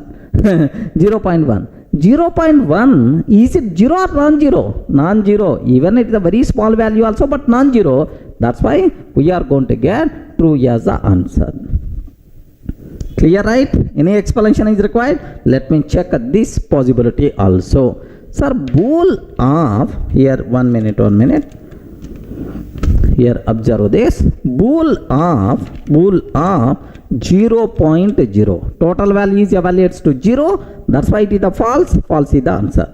Bool of 0.0001, sir. Very small value, but it's not 0. That's why true itself is the answer. Bool of minus 0.00001 I am taking, sir. Still it is the true only because it is not 0. So it is not 0, that's why it is the true. So clear, right? If the total value evaluates to 0, then it is always false. Non-zero, it is always a true, sir. Okay, like. Sir, next complex argument. Complex number argument, right? Complex argument, if you pass. Sir, simple. Both the real part and the imaginary part, both are 0. Real part and the imaginary part, both are 0. Then it is considered as false. Otherwise, it is treated as the, sir, true, sir. Very simple. Bool of 0 plus 0j. 0 plus 0j. 0 plus 0j. What is the answer we are going to get, sir? False. False. Because the real part is the 0, imaginary part is the 0. Sir, except this, if for non-zero, sir, bool of 1 plus 0j, then automatically true is the answer we are going to get. 1 plus 0j, true is the answer, sir. If both the real part and imaginary part both are 0, then only false, sir. Otherwise it is the true. Let me cross check, sir. Here have a look once about this one. Bool of 0 plus 0j, false is the answer. False itself is the answer, sir. Bool of 1 plus 0j, 1 plus 0j, true itself is the answer. So both real part and imaginary part both are 0, then only bool function is going to return false. Otherwise bool function is always going to return so true, sir. Okay, well, sir, next fourth argument, sir, very important. Fourth argument, observe carefully. Here, if it is a string argument, sir, a bit dangerous, man, take special care. A bit dangerous, take special care. STR argument, right? What is the STR argument? Sir, very simple, how the bool function is going to behave. If the string, sir, let me check here, right? Can you please tell bool of true I'm taking, sir? Bool of false I'm taking. Bool of yes I'm taking. Bool of no I'm taking. No I'm taking. Bool of empty string I'm taking. Have you observed? In the first case, what is the answer? True. Second case, was string internally contain false only. String internally contain false only. What is the answer we are going to get? Okay, most dangerous point. Several times we are going to use in the next classes also. Take a bit very special care. What the point is? What that point is? If the argument is empty string, if the argument is empty string, then only consider the false. If the argument is empty string, then it is considered the false. If it is not empty, it may contain true or false or Durga or yes or no. In all cases, we are going to get true as the answer. Remember this one. Even bool of false also, it will become true only if the string argument is empty string, then it is treated as the false. Sir, if it is not empty, then it is considered as the true, right? Any doubt about this one? Let me cross check here. Okay, sir, very simple. Bool of true I'm taking. What is the answer, sir? True, sir. Okay, bool of false I'm taking. Still the answer is the true only. Bool of yes I'm taking. Yes, still it is the true. Bool of false no I'm taking. Still it is the true only. Okay, bool of just empty string. Quotes open, quotes close. Empty string, sir. Empty string. What is the answer? False is the answer. If the string is empty, then it is the false. In all other cases, it is treated as the true only. I hope is clear for all of you, right? So, how the bool function is going to behave? Very simple, sir. If it is the int argument, float argument, complex number argument. If the total value is 0, treated as the false. If it is not 0, treated as the true, sir. Okay, well. Next, in the case of string argument, if the string argument is empty string, then it is the false. Otherwise, it is treated as the true, sir. Clear, right? How to use bool function? Sir, up to this, we covered very clearly how to use int function, float function, complex function, and a bool function. Now the next ones are str function.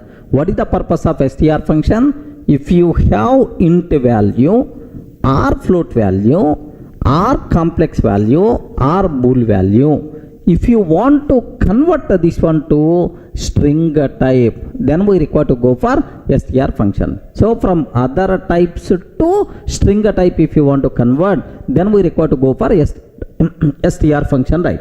But take a bit very special care about this str function. Nothing, no big rules are there. Any conversion is always acceptable, man. Okay, no restrictions, no internal loopholes are there. Okay, here observe str of 10. Now I will get a 10, sir.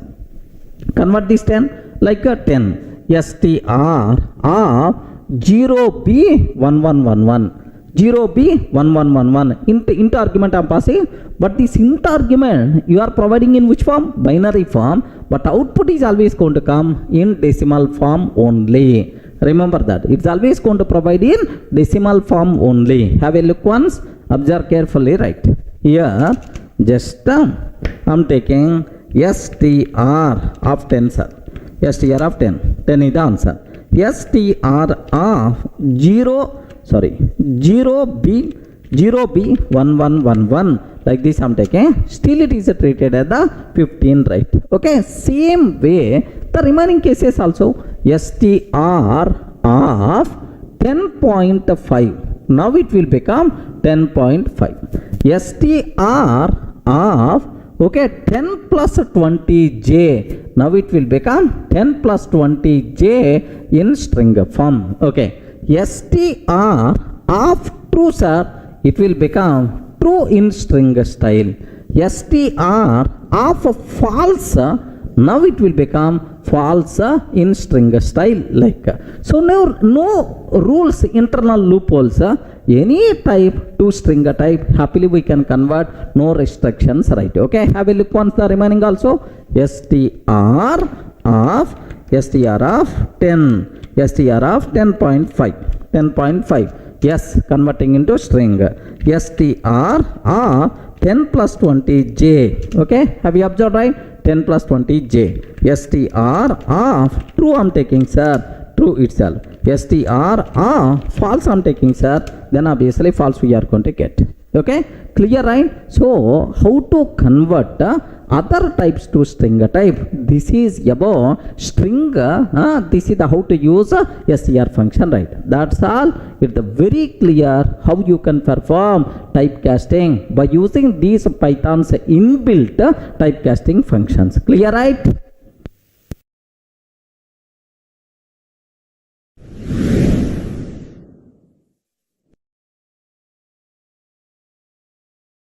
Sir, in the last videos we covered very clearly how to perform typecasting with examples. All the 5 typecasting functions I explained. Let me explain again with respect to the summary so that you people will get much clarity. Observe that, sir. The first typecasting function what I explained is int. Okay, total how many functions are available? 5 functions are there. Like the first one I explained, int, sir. So int function for the int argument, no problem, sir. Int to int, really typecasting is not required. Anyway, table sake I took, it is possible. Int to float, sir.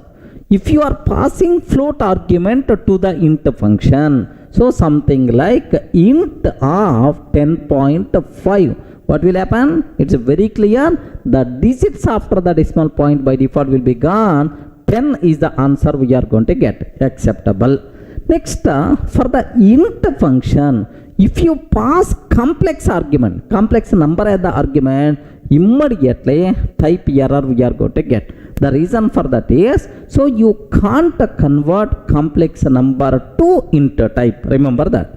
Next, bool argument, if you are passing, so for the int of true means 1 we are going to get. Int of false means 0 we will get. You know that internally true and false are treated as 0 and 1. That's why, right? Okay, well. Next, string arguments are very important. If you are passing string argument to the int function, compulsory string argument should contain int value only and should be specified only in the base 10. So internally contains only int value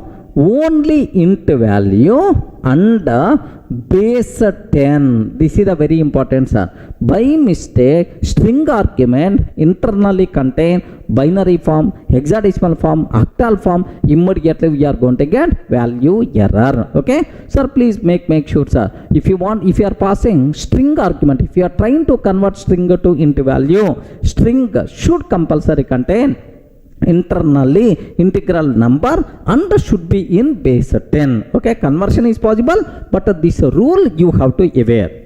Sir, what is the second one? Float function, sir. So can I convert int to float? Yes, why not? Happily you can do that. Float of 10, if you are taking 10.0 is the answer. Yes, float, int argument you can pass to the float. Now the corresponding float value you will get. Next, float argument float. Of course possible, not required to use typecasting function, it is already float. Next, complex number. I want to convert to the float type by using float function. I want to convert complex number to float type. Sorry man, complex to float conversion not possible. If you are trying to do that, type error we are going to get. Next, bool to float. Boolean argument to float. Yes, why not man?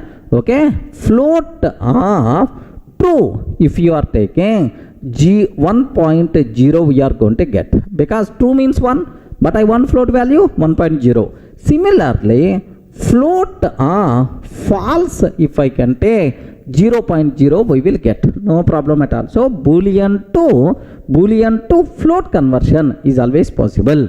Next, what about str argument, sir? Sir, str to float conversion is always possible, but internally str should contain either int value or float value, and compulsory we should use a base 10. Have you remembered, right? Either int value or float value, compulsory we should use base 10. By mistake, if you are trying to use any other base, immediately error we are going to get, sir, value error we will get. Okay, that's all. This is the behavior of float function, right? Sir, what about complex? I want to convert int argument to complex. Okay, there are two complex functions are available, one argument, two argument. If you are passing one argument, it will become which types are, if you are passing one argument, it will become which one? Real part. If you are passing two arguments, it will become both real and imaginary. Sir, I am taking complex of 10 sir. Then 10 plus 0j will come. 10 plus 0j will come, sir. If I am taking complex of 10 comma 20, I am taking, sir. 10 will become real number, 20 will become imaginary number. 10 plus 20j we are going to get. Okay, remember. So int argument, if you want to convert int value to complex, possible man. Don't get confused. Int number to complex type possible, but complex number to int type not possible. Complex number to float type not possible. Remember, don't get confused clearly, sir. So complex number, if you want to convert to int type, float type not possible, but int number, if you want to convert to complex, possible. Don't get confused. Okay, well, what about float, sir? Same rule. If you are passing one argument, it will become real part. If you are passing two argument, it will become, if you are passing two argument, it will become what? Complex. Are getting both the real part and imaginary part. Same rule. Next, complex to complex. Anyway, always possible. Always right. So, bool argument. If you pass bool argument to true, sir, it will become only one argument. It will become what? Real part. Of course, its internal value 1 will be considered if it is a true. If it is a false, 0 will be considered. Yes, possible. Even I explain with example. String argument, sir. Yes, please make sure. So, if you want to pass a string argument to the complex function, two rules I covered. Okay, two rules I covered. If the first argument is the string, second argument you should not pass. So if you are passing string value, it will become real value. Then imaginary number is always 0. Next, for the second argument, string value you can't pass. Okay, with those restrictions you can pass a string value, no problem at all. Next, bool function, sir. So if you are passing int value, sir, very simple. If the int value is 0, it will considered as false. Non-zero, it is considered as true. Yes, int to bool possible. Next, float is also. If the value is 0.0, it will become false. Non-zero, it will become true, sir. Next, complex number. So real part and imaginary part both are 0. 0 plus 0j, it is the false. In all other cases, it is the true, sir. Next, bool argument. Bool to bool, no problem at all. Next, string arguments are, if the string is empty, if the string is empty, then empty string, then it is false. Non-empty, it is always a true, sir. Remember this one, very, very important point. If the string argument is empty string, then it is always considered as false. Non-empty string, it is always considered the true, sir. Next, str. You can convert any type to str, no problem at all. Are you getting?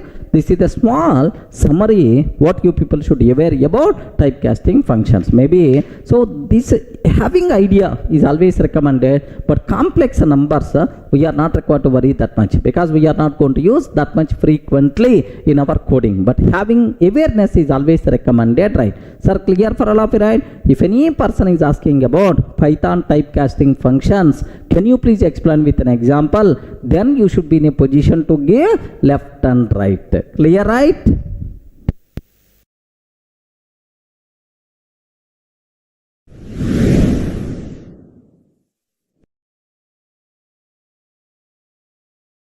Hi friends, in the last videos we covered very clearly what are various fundamental data types, how to convert one type to another type, what are various typecasting functions, all these things, right?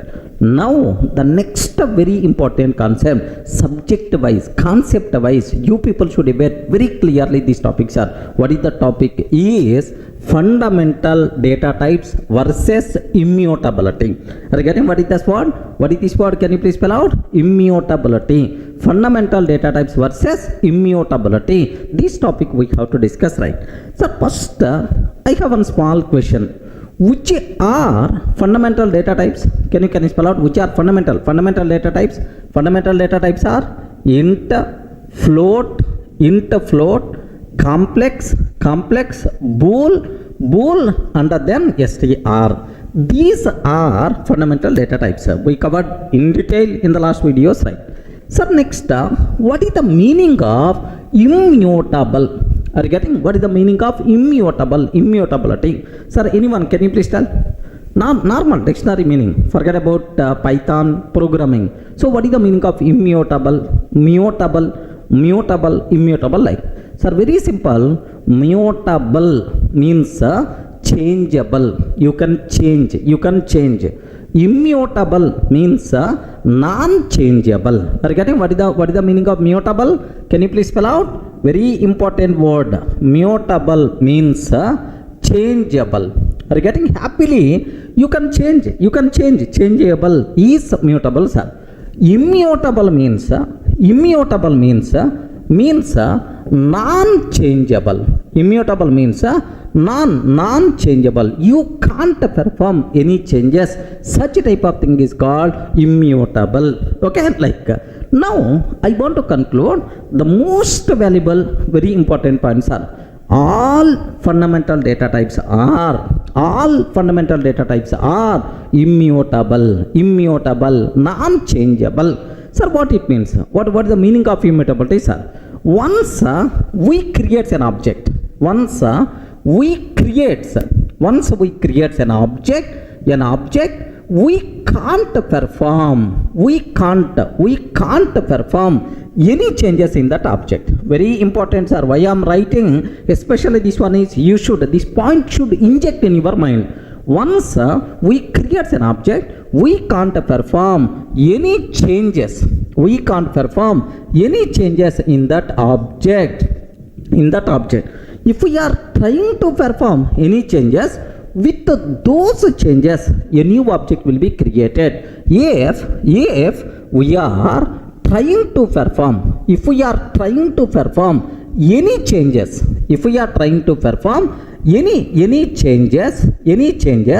with those changes, a new object will be created, sir. With those changes, a new object will be created. Regarding with those changes, a new object will be created, right? Okay, this non-changeable nature is nothing but immutability concept. Are you getting right? So what is the meaning of immutable, sir? Once we create an object, we can't perform any changes in that object. If you are trying to perform any changes, with those changes a new object will be created. This non-changeable behavior is nothing but what? Immutability. Any doubt about this one? Sir, okay, theory okay. Sir, immutable means non-changeable. Can you explain with an example how fundamental data types are immutable? Okay, just observe a bit very carefully about this one, sir. Here I am taking, sir, x is equal to 10. I am taking, sir. Do you know x is equal to 10? Can you please represent this one with the diagrammatic representation? Yes, friends. Sir, everything in Python is an object. Everything in Python is an object. We covered already in the last session. So, do you know? Sir, now x is the reference variable, 10 is the object. Okay, well. Sir, now what I am trying to take is, do you know? For every object, address is there. Address is there. How to print address of an object? ID function we require to use. Now let me print ID of x. Okay, some value you are going to get. Okay, well, now I am trying to take x is equal to x plus 1. Observe carefully, sir. X is equal to x plus 1. I am trying to change the content of x, adding 1. Can you please tell, because of this change, what will happen? Yes, friends, because of this change, what will happen? X is equal to x plus 1. What will happen? So, don't feel this 10 will be replaced with 11. No, this is not the thing which is going to be happen, sir. Once we create an object, we can't perform any changes in that object. If you are trying to perform any changes, with those changes, a new object by default will be created. Remember this one. So, because of x is equal to x plus 1, what will happen is, with the 11, a new object will be created, sir. With 11, a new object will be created. Now onwards, x is pointing to this reference variable. X is pointing to this reference variable. Now, this object not having any reference variable, that's why eligible for garbage collection. Sir, inside Python virtual machine, there is one component is there. If any object not having any reference, such a type of useless objects will be destroyed by garbage collector. Now this object eligible for garbage collection, right? Sir, now earlier x is pointing to this object, but now x is pointing to this object. Where is the proof for that? Are you getting? Print of ID of x. Okay, if really a new object got created, then how many objects will be there? Can you please spell out how many objects will be there, sir? 2 objects will be there. So address of first object, address of second object, both are different. If really 2 objects are going to come, yes, clear man, you can't perform any changes in this object. With those changes a new object got created, we proved practically, right? Let me execute this code. Have a look once, sir. I am taking x is equal to 10, sir. I am taking x is equal to 10 I am taking, sir. X is equal to 10.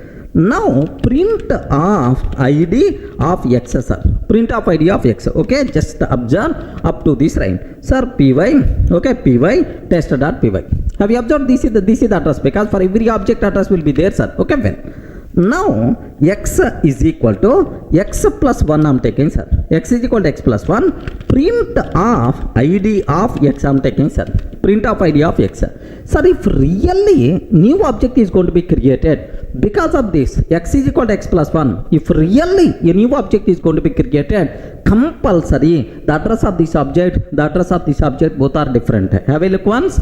Now here it's a very clear for you people. Now both addresses are same or different. Can you please observe? Here 544, but here we have 560. There is a clear difference there between these two things. So 2 objects got created, right? Yes, practical proof. Okay, so once we create an object, we can't perform any changes in that object. If you are trying to perform any changes, with those changes a new object will be created. This non-changeable behavior is nothing but immutability concept. Have you observed, right? So once we create an object, we can't perform any changes in that object. If you are trying to perform any changes, with those changes any object will be created. This non-changeable behavior is nothing but immutability object, that immutability concept. Sir, now it's a very clear for you people. Yes, I created an object x is the 10. So whenever I am trying to perform some change in the existing object, changes won't be there. Compulsory any object got created, practical proof. Clear for all operate? Now int object, is it immutable or mutable?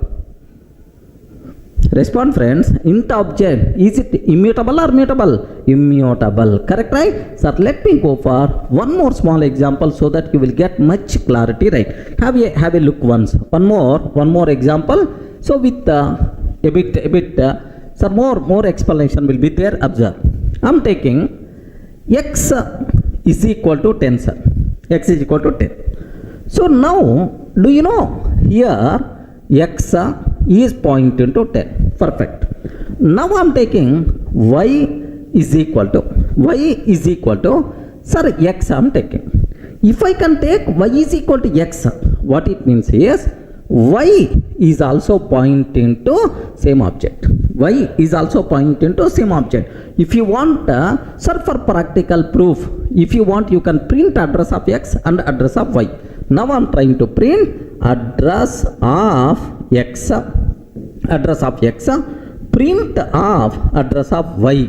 Perfect. In both cases, compulsory same answer we have to get, because how many objects are there? Only one object. Okay, well.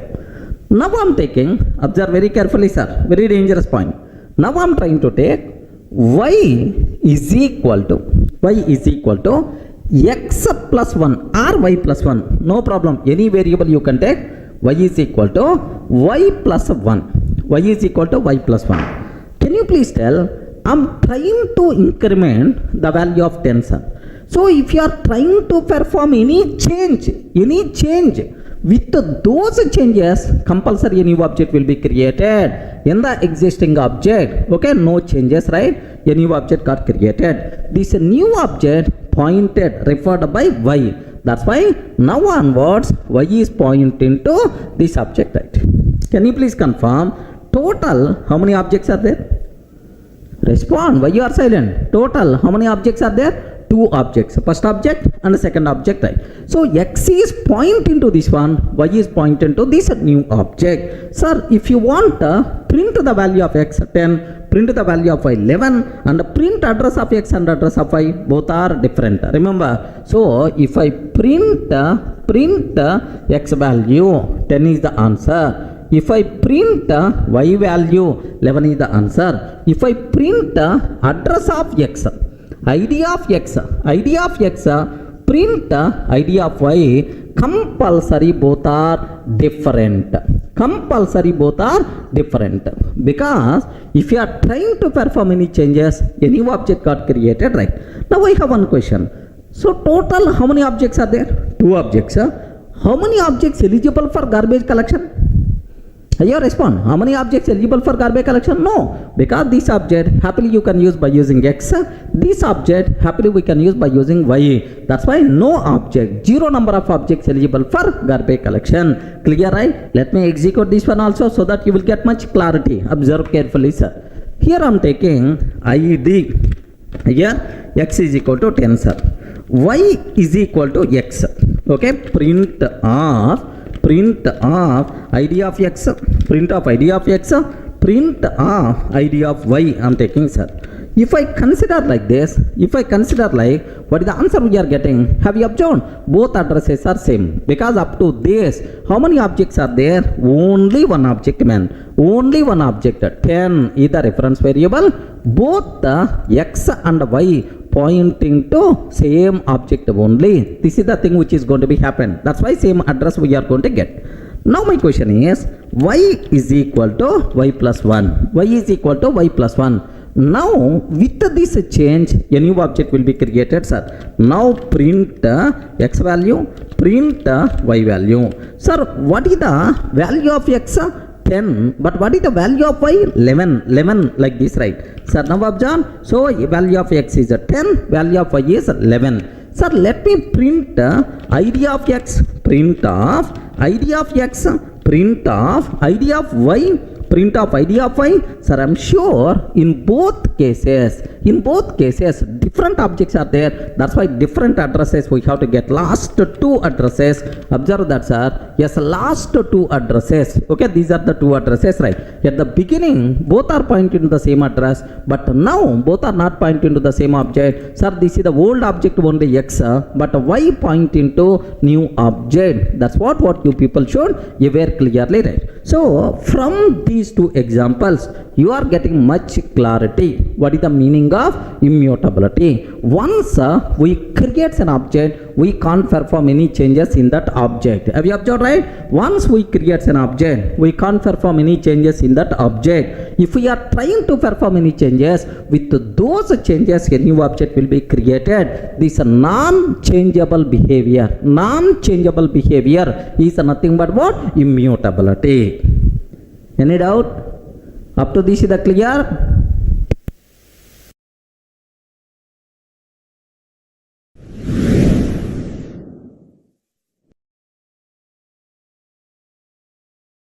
Sir, in the last video we covered very clearly what is the meaning of immutability with examples, right? Sir, now the next thing my requirement is, sir, why immutability concept is required? Okay, in Python, why this immutability concept is required? Just observe a bit very carefully, sir. I am taking A is equal to 10. A is equal to 10. B is equal to 10. C is equal to 10. Do you know who is responsible to create object in Python? Python virtual machine. Python interpreter is the responsible to create object, virtual machine, right? So now in this case, total how many objects will be created? Can you please confirm? Total how many objects will be created in this case? Yes? Total how many objects? 3 objects. Are you getting? Because it is the different line, it is the different line, it is the different line. That's why total how many objects got created? 3 objects got created. No.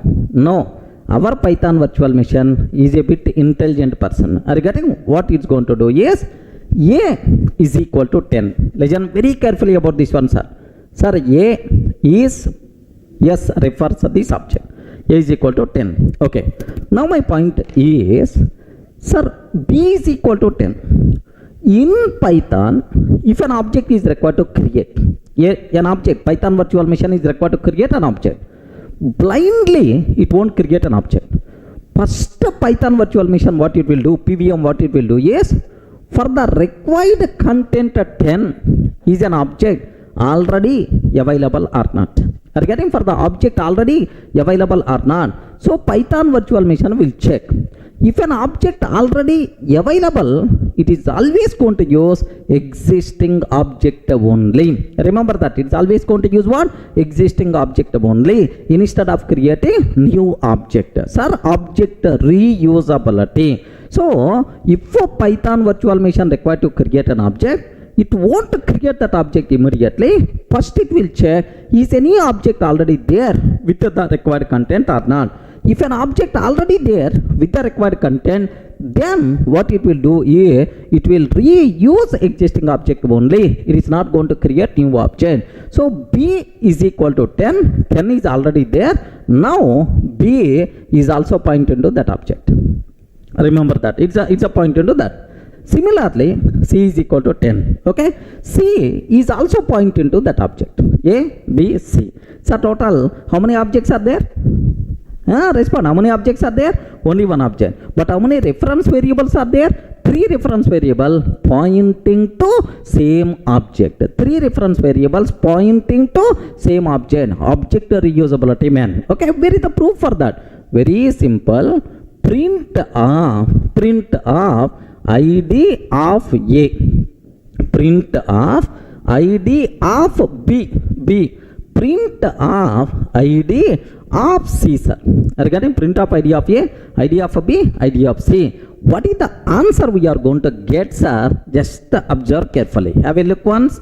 Here I am taking A is equal to 10.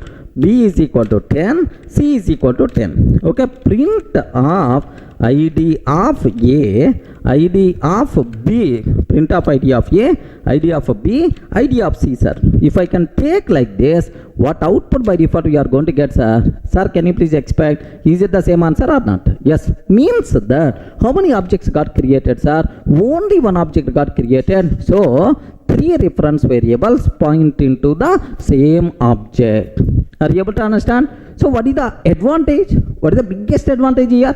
Instead of creating 3 objects, we are creating only one object and we are reusing the same object. The biggest advantage here, what we are going to get is memory utilization will be improved. Memory utilization will be improved. Memory saved, sir. Memory usage of memory saved. Second advantage is, do you know, creating an object is a costly operation. In any programming language, creating an object is a very costly operation. We are not required to create 3 objects. One object is enough, means automatically performance also will be improved. Automatically performance also will be improved, sir. This is the advantage. Okay, clear, right? Don't feel only for the int. For the remaining cases also, happily it is applicable. Observe this. A is equal to, sir, 100.234. What is this one? Please confirm. What is this one? It is the float value. Now B is equal to, sir, 1000.234 I am taking. Can you please imagine how many float objects will be created? How many float objects will be created? Only one object, and reuse same object. Are you getting? Only one object and reuse same object for both requirements, right? Okay, well, now print of how you proved in the last example. What is the approach we followed? Sir, address of ID of A, ID of B. If addresses are same, both are pointing to the same. So, not required to compare addresses. There is one small shortcut is there. If you want to check whether A and B both are pointing to the same object or not, how to check is operator is there. What is that operator? Is. A is B. Okay, in the operators I will explain in detail, don't worry. A is B when it returns true if both are pointing to the same object. If both the references point into the same object, then only it returns true. Remember that. Sir, now A is B or not? A is B or not? Yes, perfect. Yes, both are pointing to the same object only. True itself is answer we have to get, sir. Remember this. Sir, where is the proof for that? Have a look once, sir. Observe carefully. Here I am taking A is equal to 1000.234. B is equal to 1000.234. Like this I am taking. Print of A is B. Like this I am taking. Are you getting? Print of A is B. B. Like this I am taking, sir. Can you please observe that? What is the answer we are going to get? True. True means both are pointing to the same object only. So, reusing object, this story not only for int, for the float also it is applicable. Let me cross check for Boolean case. A is equal to true I am taking, sir. What is the value? True. True. B is equal to true I am taking. A is equal to true, B is equal to true. Print of A is B. A is B, like this, right? Sir, what will happen in this case is A is the true. Sir, true itself is an object only in Python. A is pointed to that. B is a true. B is also pointed to the same object. A is a B. Both are pointing to the same object or not? What the answer we are going to get? True itself is the answer. Okay, let me cross check here. See this one, sir. A, of course, is equal to true I am taking. B is equal to true I am trying to take. Okay, print of A is B. Okay, what is the answer, sir? True only we are going to get. A is B. A and B both are pointed to the same object. That's why what answer we are going to get, sir? True itself is the answer. So, even for Boolean case also, this rule is applicable. Let me consider, what about string? What about string case? Let me consider, sir.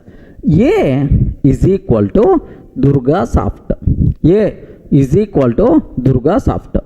B is equal to Durga soft. Are you getting? A is equal to Durga soft, B is equal to Durga soft. Print of A is B. Are you getting? Print of A is B. Like this I'm taking. What answer we are going to get, sir? True only. Here Durga soft is the string object. Both A and B point into the same object. Everyone can able to understand, right? So here let me cross check this last final point also. Okay, Durga soft. Here also Durga soft. Like this I'm taking. A is a B or not. What are the answers are? Have you observed? True itself is the answer. Okay, well. So now, Python virtual machine, how it is very intelligent, okay, to improve memory utilization, performance improvements, right? Now the terminology is very clear. So in Python, if an object is required to create, Python virtual machine won't create immediately. First it will check, is there any object already available with the required content or not? If an object already available with the required content, then existing object will be reused. Clear, right? If existing object is not there, sir, no existing object, then only a new object will be created. This behavior is nothing but, this is what the advantage of this object. This approach, memory utilization, performance will be improved, sir. Everyone can able to understand what the advantage like. Sir, here you may ask something. Sir, reusing existing object, performance will be improved, you are telling, sir. But whenever we are creating an object, every time my Python virtual machine will search whether this object is already available or not. So search operation, so performance effect may be there. Search operation it has to do, performance effect may be there. So after searching, if it is identified, no object is available, then it has to create what? New object, create operation.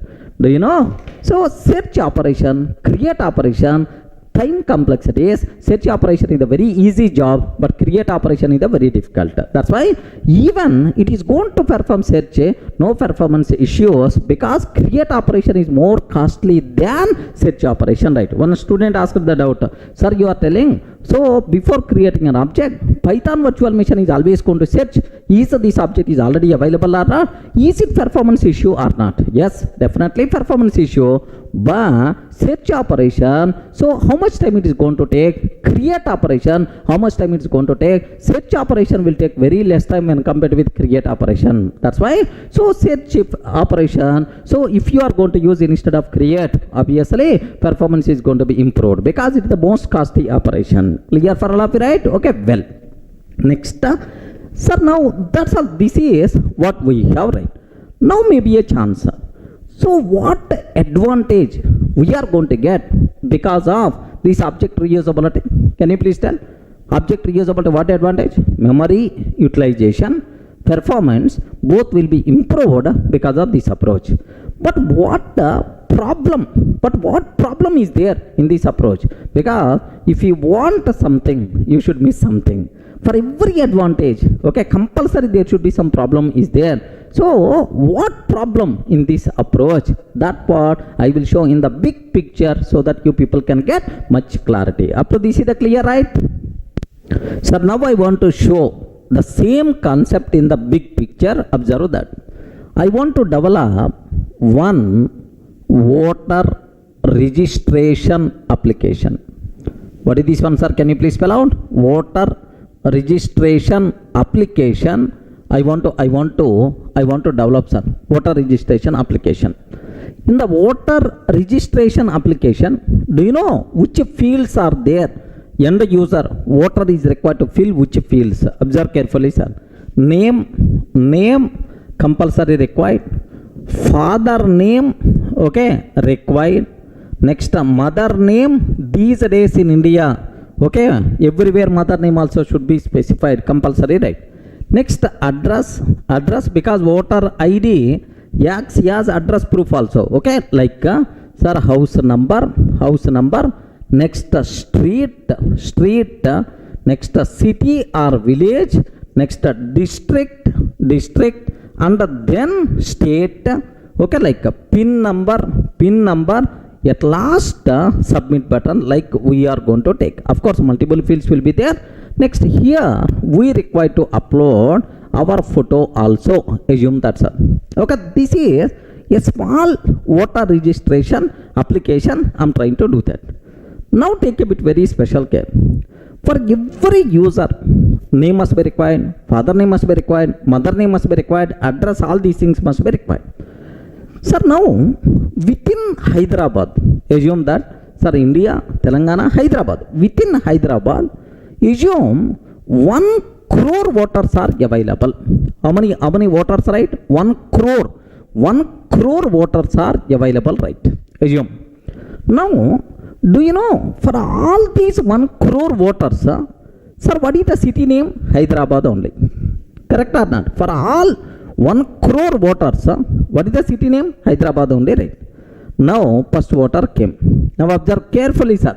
First voter came. Boss, my city is Hyderabad. Sir, immediately, Hyderabad object got created. So, which is referred by v1.city. Okay, Hyderabad, like. Now second voter came. Sir, my city is also Hyderabad.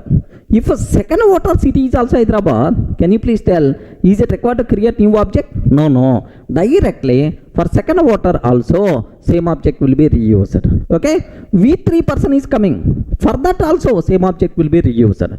Now 1 crore voters who are belongs to Hyderabad, for all these people, sir, what is the city name? Hyderabad only, right? Now the point, observe carefully, sir. Sir, we can create 1 crore Hyderabad objects and we can use, or we can create only one object and we can reuse that object with the 1 crore references. Which approach is always recommended?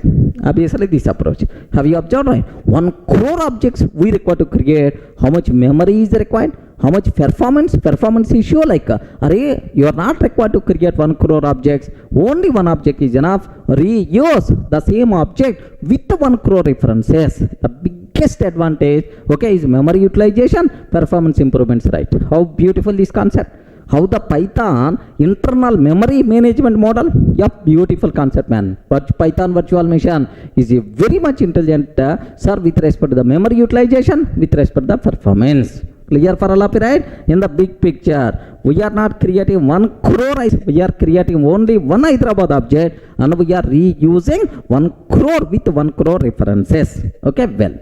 So, memory utilization, performance improvements are there. Okay, well. Just now I told, for every advantage, you are getting some problem also. You are going to, there is some disadvantages also there. There are some limitations are there. What is the problem in this approach is, now take very special care, sir. So now, after some time, V3 person is coming. Boss, my city name got changed. Now I got transferred from Hyderabad to Vijayawada, like someone is telling, sir. Then he is trying to change the content. Assume that. If he is trying to change the content, here instead of Hyderabad, sir, Vijayawada. Assume that, sir. He changed to Vijayawada. Then the problem here is, so is this change will be reflected for all 1 crore people or not? Yes. Sir, after some time, V2 person is coming. My city, not Vijayawada. My city is Mumbai. Like, sir, forget about the memory advantage, performance advantage. Now the program is going to behave abnormally. In the morning time in the system I checked, my city is Hyderabad only. After half an hour I checked, my city suddenly changed to Vijayawada. I never changed. But evening whenever I checked, my city became Mumbai. So instead of memory advantage, performance advantage, abnormal behavior is there. Program is going to behave abnormally. So because if one person is trying to change the content, all the 1 crore people are going to be affected. Correct or not? So to prevent this problem, immutability is required. So in Python, this is not the thing which is going to be happen. Hyderabad is always fixed, Hyderabad only. Okay, because multiple references using the same.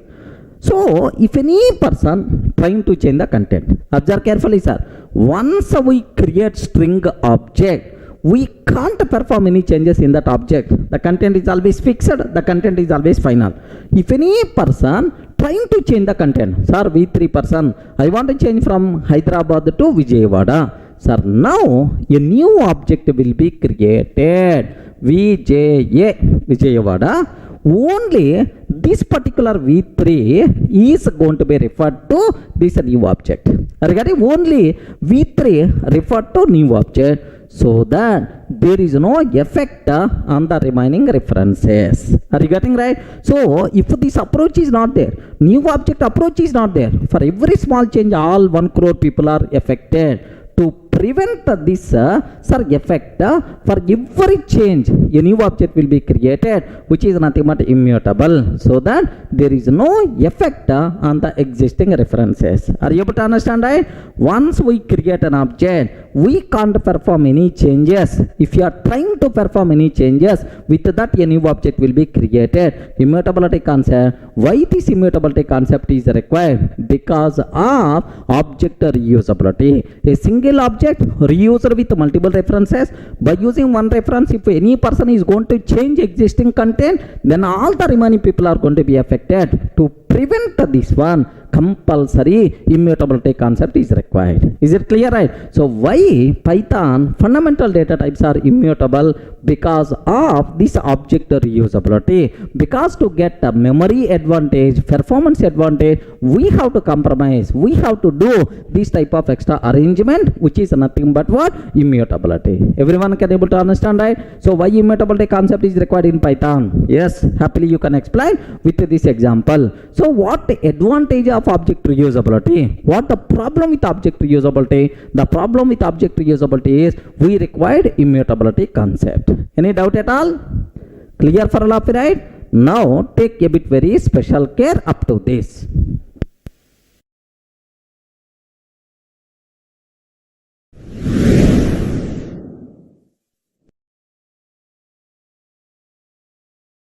Sir, now take very special care. All fundamental data types are immutable. Okay, so like int, float, complex, int, float, complex, next bool, and then str. All these things are immutable. Don't worry, sir, everything is immutable. Okay, like, but object reusability concept applicable only for int type, float type, bool type, str type. So for complex type, object reusability concept is not applicable. Maybe internally the way of representation is the different, maybe at memory level. So here object reusability is not there, but it is immutable. Remember that. So now where is the proof for that? Yes, if you consider a is equal to 10, b is equal to 10, print of a is b. True is the answer. True is the answer, because for int always it is going to use existing object only. Next a is equal to 10.5, b is equal to 10.5. okay, print of a is b. Okay, in the case of float also we are always going to get existing object. We are always going to reuse existing object only. True, sir. Sir, now a is equal to true, b is equal to true, print of a is b. Yes, a is b. What are the answers, sir? True. Yes, we covered, we executed already all these things, right? Next, a is equal to Durga, a is equal to Durga, b is equal to Durga, print of a is b. What answers are? True is the answer. Okay, well, so object reusing this capability available for int, available for float, bool, and then string type, but not applicable for complex type. Where is the proof for that? Now observe, a is equal to 10 plus 20j. A is equal to 10 plus 20j. B is equal to 10 plus 20j. Are you getting? So in this case, even content is the same. Compulsory a new object will be created in the case of complex numbers. Now observe, print of a is b. In this case false is the answer we have to get.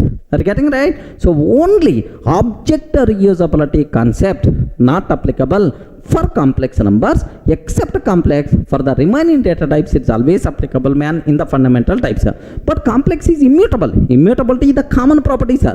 All are immutable, but reusing the object is not there for complex numbers. Maybe internal memory representation, the way of representation may be different because of some internal reason. But anyway, we are not going to use complex numbers that much frequently. Don't worry about that. Let me show up to this, right? Observe carefully.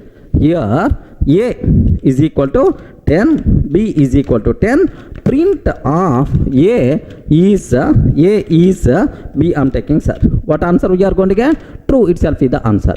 Now 10.5. B is a 10.5. A is a B. I'm taking. What the answer? True. True itself is the answer, sir. Next, A is a false I'm taking. Okay, need not be true, sir. False I'm taking. Sir, B is also false, sir. Sir, both false object. False object means only one object will be there internally. Sir, true itself is the answer. Next, A is equal to Durga. B is equal to Durga. Like this, right? A is B. What the answer? True itself is the answer. But what about complex number? But what about complex numbers? 10 plus 20J. 10 plus 20J, even the content is the same, but the answer we are going to get what? False is the answer, sir. Okay, well, so object reusability concept applicable for all fundamental types except the complex, but all fundamental types including complex are immutable, right? Next, here one small clarity I have to provide. So we can execute Python program, Python script. I wrote some script and I'm trying to execute. It is the standard way, sir. Do you know we can execute from Python IDLE, sir, Python ideal console also you can execute, sir, or simply Python console also you can execute, sir. Remember Python console, okay, Python console, IDLE, these things are REPL tools. Regarding what is this one, sir? REPL tools. REPL means read, evolve, print. Read, evolve, print, and loop. Again repeat the same process. REPL tools. These things are not standard IDEs or not standard editors to develop the programs. So these are just to test the small coding snippets. We are going to use this, but these may show different behavior. Don't worry, sir. If you are going to use your IDEs, Atom IDE, PyCharm IDE, or Spider, or otherwise standard whatever approach I am using, all these cases our discussion is valid. But in the case of IDLE, Python console, these are just a small REPL tools to execute small coding snippets. Here you may get different results. Don't worry about that, sir. Observe that how you can conclude. Have a look once, sir. I'm taking A is equal to 1000. Have you observed very carefully, sir? A is equal to 1000, B is equal to 1000, A is B. So standard approach I'm taking. Can you please tell what the answer we have to get? True itself is the answer, sir. True is the answer we are getting. But the same thing I can ask in the IDLE. Okay, so Python IDLE. Let me launch it, sir. Okay, the same question I'm asking. This is the Python IDLE. A is equal to 1000, B is equal to 1000. A is a B or not? What the answer we are getting? Are you seeing the answer, right? So the answer in the Python IDLE is a false we are going to get. So don't worry about that. It is not standard. Okay, it is not a standard. Same way, A is equal to 10, B is equal to 10, A is B I'm taking. Sir, now you are getting true. Now you are getting true, sir. So it means this IDLE is going to reuse existing object up to certain range only. I hope that the range is, I hope that the range is 0 to 256. The range in the case of int 0 to 256 only in this. Maybe IDLE tool or consoles or Python console, like it is within this range only. But in the case of float, observe the behavior 2 worst. A is equal to 10.5, B is equal to 10.5. I'm taking, sir. A is the 10.5, B is the 10.5, A is B. We have to get to true, sir, because in the case of float also, we will have reusing, but here false we are going to get. Means this is not standard, don't worry about that. Next, similarly, Python console also. Just now I showed, right? Python console py, I'm taking, sir. A is equal to 10.5, B is equal to 10.5, like I'm taking. A is B or not. False we are going to get, sir. A is equal to 1000, I'm taking. B is equal to 1000, I'm taking. A is B. Yes, false we are going to get. So don't worry about console, Python console and Python IDLE. It may show different results, but these are not standard. Sir, whatever approach we are following is the standard. If you want, you can execute in the PyCharm, same results we are going to get. Clear for all of it? Now, up to this, any doubt? What is the meaning of immutability? Okay, like. Sir, by this time, you people got very clearly what is about immutability, why this immutability concept is required, up to that clear. Now, some students may ask, sir, immutability, okay? Can you please show at least one example about mutability also, so that we will get complete picture, like you may ask. Sir, very simple example, what I have to discuss, observe carefully, sir. Here, you know, after completing our fundamental data types, the next level, advanced data types, we have to discuss list concept, tuple concept, like there you will get much clarity, but a bit advanced. Let me show one small example to get basic idea. Do you know A is equal to 10, sir? How many values here represent? Only one value, 10. But if I can consider list, sir, list, how many values a list can represent? Multiple values. Are you getting how many values a list can represent? Multiple values. A group of values represented by list. How you can access these elements?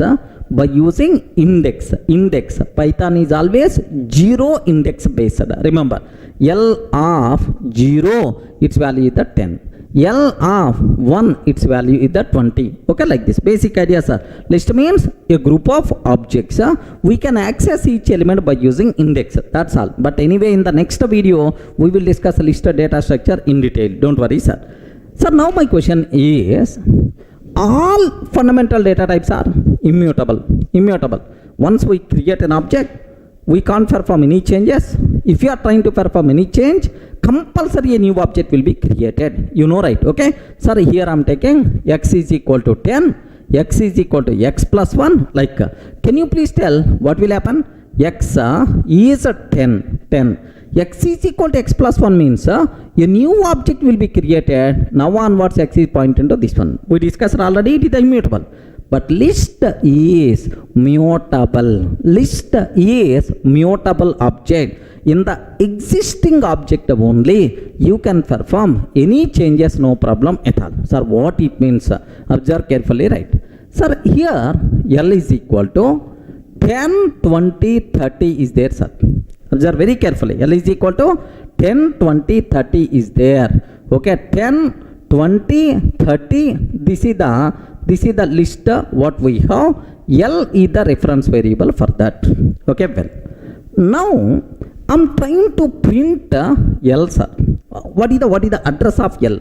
Okay, ID of L. Some address you are going to get.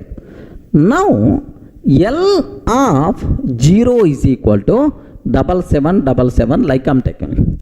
Sir, now I'm trying to change the content of this list. If the list is mutable, obviously in the existing object only we require to perform changes. Correct, right? So L of 0 is equal to 7777 means now this one replaced with 7777 in the existing object only. Remember this one. So once we create list object, you can perform any changes in the existing object. This changeable behavior is nothing but mutability concept. Okay, well, list is mutable. Where is the proof? Now print address are print of ID of L after modification, address before modification, address, both the things are same because modification happened in the same object only. If you want, you can print L value, modified value by default we are going to get, sir. 20, 30, like a modified value we are going to get. So means that clear practical proof. So all changes are happened in the existing object only, but not in the new object. Where is the proof? Let me execute this code. Observe carefully, sir. Here I am taking, here 1 minute. Here I am taking L is equal to 10 comma L is equal to 10 comma 20 comma 30, sir. Print of ID of L, print of ID of L and the print L. Sir, I am trying to print content of L and its address also. Okay, let me execute up to this. Yes, content is 10, 20, 30. Address is, this is the address, right? Okay, well. Now my question is, L of 0 is equal to 7777 I am taking. L of 0 is equal to 7777. Print of ID of L, sir, after modification, what is the result? Next, ID of L, okay, like, so before modification, what is the L and the address? After modification, what is the L and what is the list content and address of L?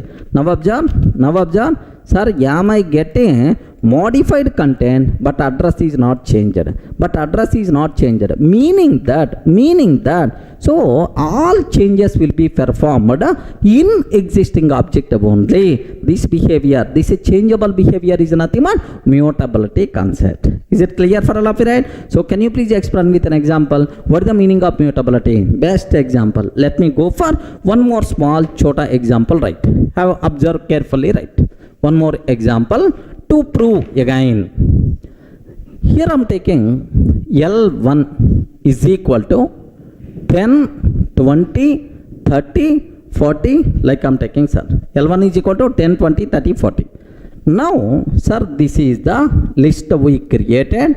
10, 20, 30, 40. L1 is the reference variable. Okay, well. L2 is equal to L1. What is the meaning of this one?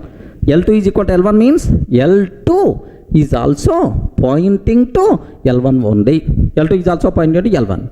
Now, what I want to do, how many list objects are there? 1.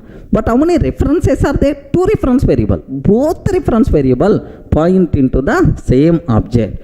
Sir, if any person trying to change the content, all those changes will be performed in the existing object only. So by using L1, if I perform some change, those changes will be reflected to L2 also, because both are pointed to the same object. In the existing object only modifications are performing. Okay, now sir, print of L1, print of L2, sir. In both cases we are going to get 10, 20, 30, 40 only. Okay, well, now L1 of 0 is equal to 7777. L1 of 0 is equal to 7777 I am taking. Where will be performed, sir?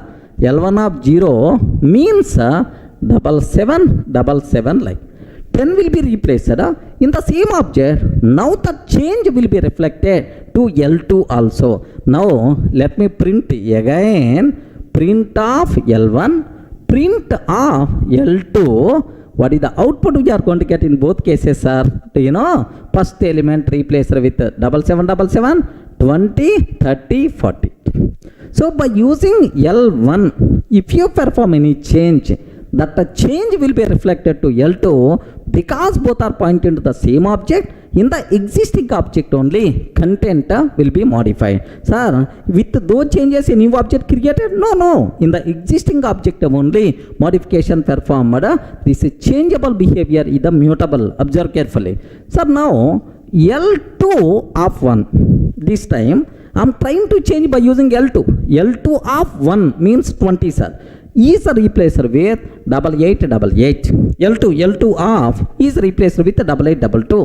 What 8888? What it means is this one replaced with 8888, right?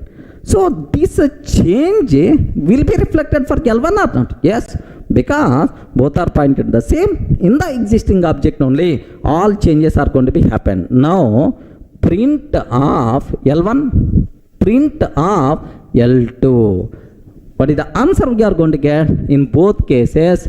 7777, okay, 8888, 30, 40 is the answer we are going to get. Friends, everyone in the position to understand clearly. So in the case of list, the modifications are happening in the same object or not? Yes, that's why list is mutable. So can you please explain basic example to understand mutability concept? Best example to understand, let me execute this code. Have a look once. I'm taking L is equal to L1 is equal to 10, 20, 30, 40, sir. Okay, well, L2 is equal to L1. So both are pointing to the same object. Print of L1, next print of L2. Like this I'm taking, sir. Okay, well, print of L1 and L2. Let me execute after this. Yes, the content is the same. Now, by using L1, I'm trying to change the content. L1 of 0 is equal to 7777. Okay, print of L1, print of L2. Like, sir, observe that print of L1, print of L2. What answer we are getting? 7777. So if you perform any change to L1, automatically that change will be reflected to L2 because both are pointing to the same. Remember this one, sir. Okay, next, by using L2, I want to perform some change. L2 of 1 is equal to 8888. Print of L1 and the print of L2. Automatically that change will be reflected to L1 or not. Can you please observe that? Yes, that change will be reflected to L1, L2. So both it's going to reflect. So clear indication, all changes performed in the existing object only. This changeable behavior is nothing but what? Mutability concept. Are you able to understand, right? Sir, up to this any doubt? So what is the meaning of immutability? But anyway, from this, just you should be aware, all fundamental data types are immutable. Okay? Once we create an object, we can't perform any changes in that object. If any person trying to change, automatically a new object will be created. So why immutability is required? Because of object reusability concept internally. So can you please give an example for mutability? List is the best example, which is the mutable. But anyway, in the next classes, we are going to use mutable, immutable repeatedly. You should have clear clarity at this stage only. Up to this is the clear?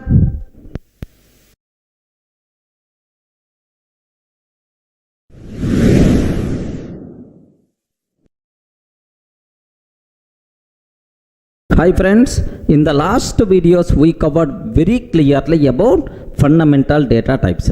Sir, now observe that, sir, if I consider A is equal to 10, can you please tell what is the type of this one? Integer type.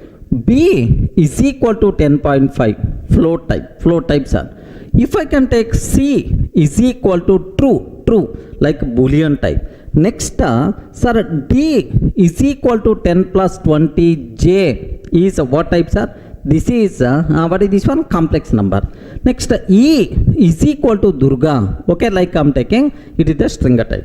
These are 5 fundamental data types we covered, sir. Here, every variable can hold how many values? Only one value. A can be used to represent value 10. B can be used to represent value 10.5. C can be used to represent value true, sir. So, in fundamental data types, every variable can hold how many values, right? Only one value. Clear, right? Okay, like, sir, sometimes my programming requirement, I want to hold a group of values together. Regarding I want to hold a group of values together, something like, sir, names of all students, or roll numbers of all students, or all mobile numbers, all mail IDs. I want to represent a group of things. Then we should not go for, okay, these fundamental data types. For that, we have to go for collection related data types. Are you getting? If you want to represent a group of values as a single entity, sir, something like here, this is the first value, second value, third value, fourth value, fifth value, sixth value, seven, like a group of values as a single entity, then we require to go for what? collection related data types, right? So what are various collection related data types are there in the Python? So best example, list concept is available. Okay, list concept is available.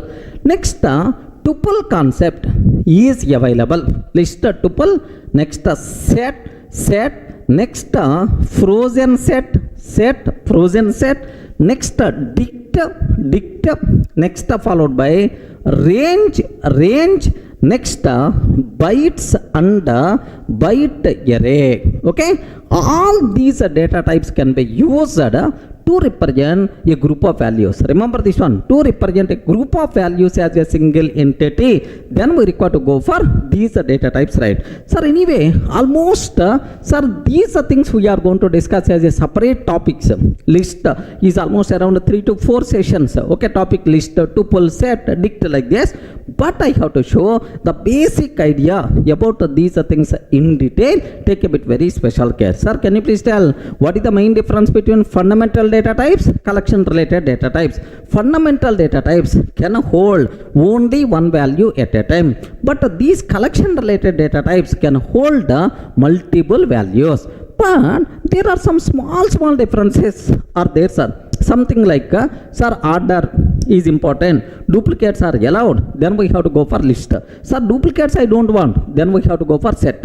Key value pair, then we have to go for dict. So based on our requirement, we have to choose the corresponding collection related data types. Okay, anyway, as of now, aware multiple collection related data types are available. These are things we have to discuss one by one. Up to this is the clear, right?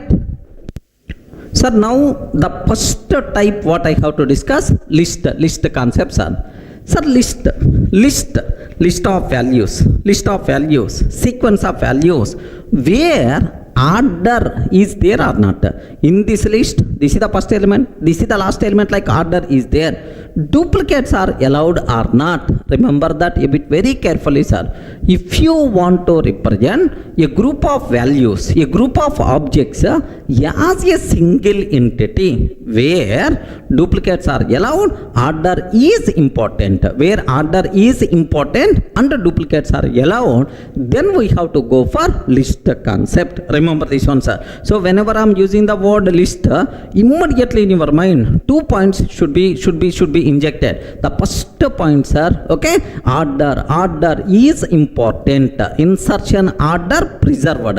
Duplicates are allowed. Yes, duplicate objects no problem. Happily it is allowed. Then we require to go forward list concept. Very important, sir. Sir, how you can represent a list? Sir, take a bit very special care. Sir, what is this notation? Please respond. What is this notation? Okay, this one square brackets. So list concept can be represented by using square bracket style. Remember that, sir. In the first value, comma second value, comma third value, like this one is list concept. Of course, I will explain related to the properties. Don't worry, sir. If you go for tuple, just evade this basic idea at the beginning only. If you want to go for tuple, then we have to go for parenthesis. Regarding, we require to go for what? Parenthesis. 10, 20, 30. This one is by default considered as tuple, sir. Tuple is 10, 20, 30. Okay, tuple, some people may pronounce as a tuple. Okay, like whatever your pronunciation, no problem, right? 10, 20, 30. Next, if I can take curly brace 10, 20, 30. Okay, just aware, within curly braces I am taking this type of thing is called set concept, sir. Regarding set concept. Next, if you consider 100 colon Durga, 100 colon Durga, comma 200 colon Ravi, 200 colon Ravi. Okay, this is 100 colon Durga, 200 colon Ravi. This a type of key value. This type of thing is called dictionary concept. Listen this, sir, just for basic idea purpose I'm telling at the beginning. Styles, sir, square bracket representation. What is this concept, sir? List concept. Next, a parenthesis concept. What is this one? Tuple concept, right? Curly braces, first value comma second value comma third value, set concept, right? Again curly braces, again curly braces, key value, first value colon key value comma key value, like then we require to go forward dict concept. Okay, well sir, now can you please tell how to represent list, sir? L is equal to, sir, I'm taking here 10, okay, Durga, 10 Durga, next 20, 10, 30, like this I'm taking, sir. Take very special care. Can I use the word, is it a list or not? Yes. How many values are there in this list? Please confirm. First value, second value, third value, fourth value, fifth value. So this list contain 5 values are available. Now observe very carefully about this one. Sir, 10 Durga, 20, 10, 30, this is the list, right? Now L is the reference variable for this. So if you want to represent a group of objects as a single entity where duplicates are allowed, 10, how many times I'm taking, sir? 2 times. 10 I'm taking 2 times. So duplicates are allowed. Order is important. Sir, what is the meaning of order? I will discuss. Don't worry, sir. Duplicates are allowed. Order is important. Then we have to go forward list concept, sir. Sir, I'm sure it is a list. Where is the proof? How you can conclude it the list? Like you may ask. Very simple, sir. Print of type of L. Are you getting print of type of L? Sir, what answer we are going to get? Yes, the answer we are going to get, sir, list. Is it clear for all of you, right? Let me cross check, is it really list or not? Okay, have a look once, sir. Sir, now observe a bit very carefully about this one. Here I am taking a small example, sir. Here see this one, sir. Here I am trying to take, here just L is equal to square bracket. Sir, this representation is a very important square bracket. 10, Durga, 20, 10, 30. Like 5 elements I am taking, sir. 20, 10, 30. Sir, now print of type of L. Sir, what is this type? Print of type of L, like this I'm taking, sir. So what answer we are going to get, sir? Yes, it is the list type. Are you getting that? This is the list type, sir. Print of type of L. This value itself is nothing but what? List type, sir. You people should aware clearly, right? Sir, now can you from this diagram you people can aware? Yes, man, duplicates are allowed. I will show, sir. If I print L, can you please print the values present inside list, print of L, that's all. If I print this one, what is the answer we are going to get, sir? 10 Durga, 20, 10, 30, like in which order you specified the element, in the same order only the output is going to come. In which order you provided elements, in the same order only the data will be stored inside memory. That's why order is important. Remember this one, sir. This is the output we are going to get if I print this one. Have a look once. If I print just L, if I print of L I'm taking, sir. If I print of L, what is the output we are going to get, sir? Are you in the position to understand, right? 10 Durga, 20, 10, 30, like this we are going to get. 10 Durga, 20, 10, 30 itself is the answer we are going to get, sir. So in the same order only the output is going to come. So friends, the terminology is very clear for you people. So when we should go for list concept, if you want to represent a group of values as a single entity, where order is important, duplicate objects are allowed, then we have to go forward list concept, right? Okay, well, sir, from this discussion, can you please provide some important conclusions what you observed about the list? Please confirm some important conclusions what you observed from the list. One thing is, okay, order preserved. But anyway, I will give much explanation, sir, soon. Don't worry about that. Order preserved. Duplicates are allowed or not allowed? Can you please spell out? 10. How many times I took, sir? 2 times. That's why duplicate objects are allowed. Allowed like this, right? Next, the values should be represented within square bracket representation. Okay, well. Next, sir, do you know heterogeneous objects are allowed or not? Yes, heterogeneous means what? Different type of objects. If you observe, one is integer type, the second one is string type. One is integer type, second one is string type. Heterogeneous objects are allowed. Okay, heterogeneous objects are allowed like this, right? Up to this, not required to keep any explanation about this one, sir.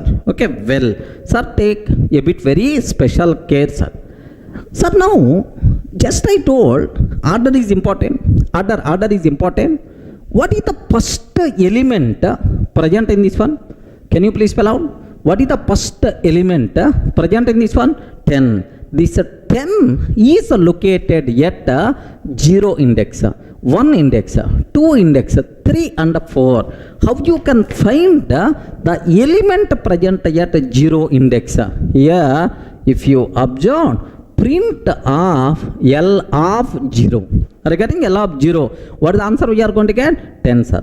Print L of 0, 10. Sir, print of L of minus 1 I am taking. Minus 1 means what? Last. What is the last element, sir? 30 itself is the valid. So, indexing concept applicable or not? Yes, applicable, because here order is important. Wherever order is there, wherever order preserved, compulsory indexing concept applicable. Next, slicing also. If you observe, print of L of 1, 4, like this I am taking, sir. L of 1 colon 4. Sir, 1 colon 4, what is this concept? What is this operator? Slice operator. So it returns list of elements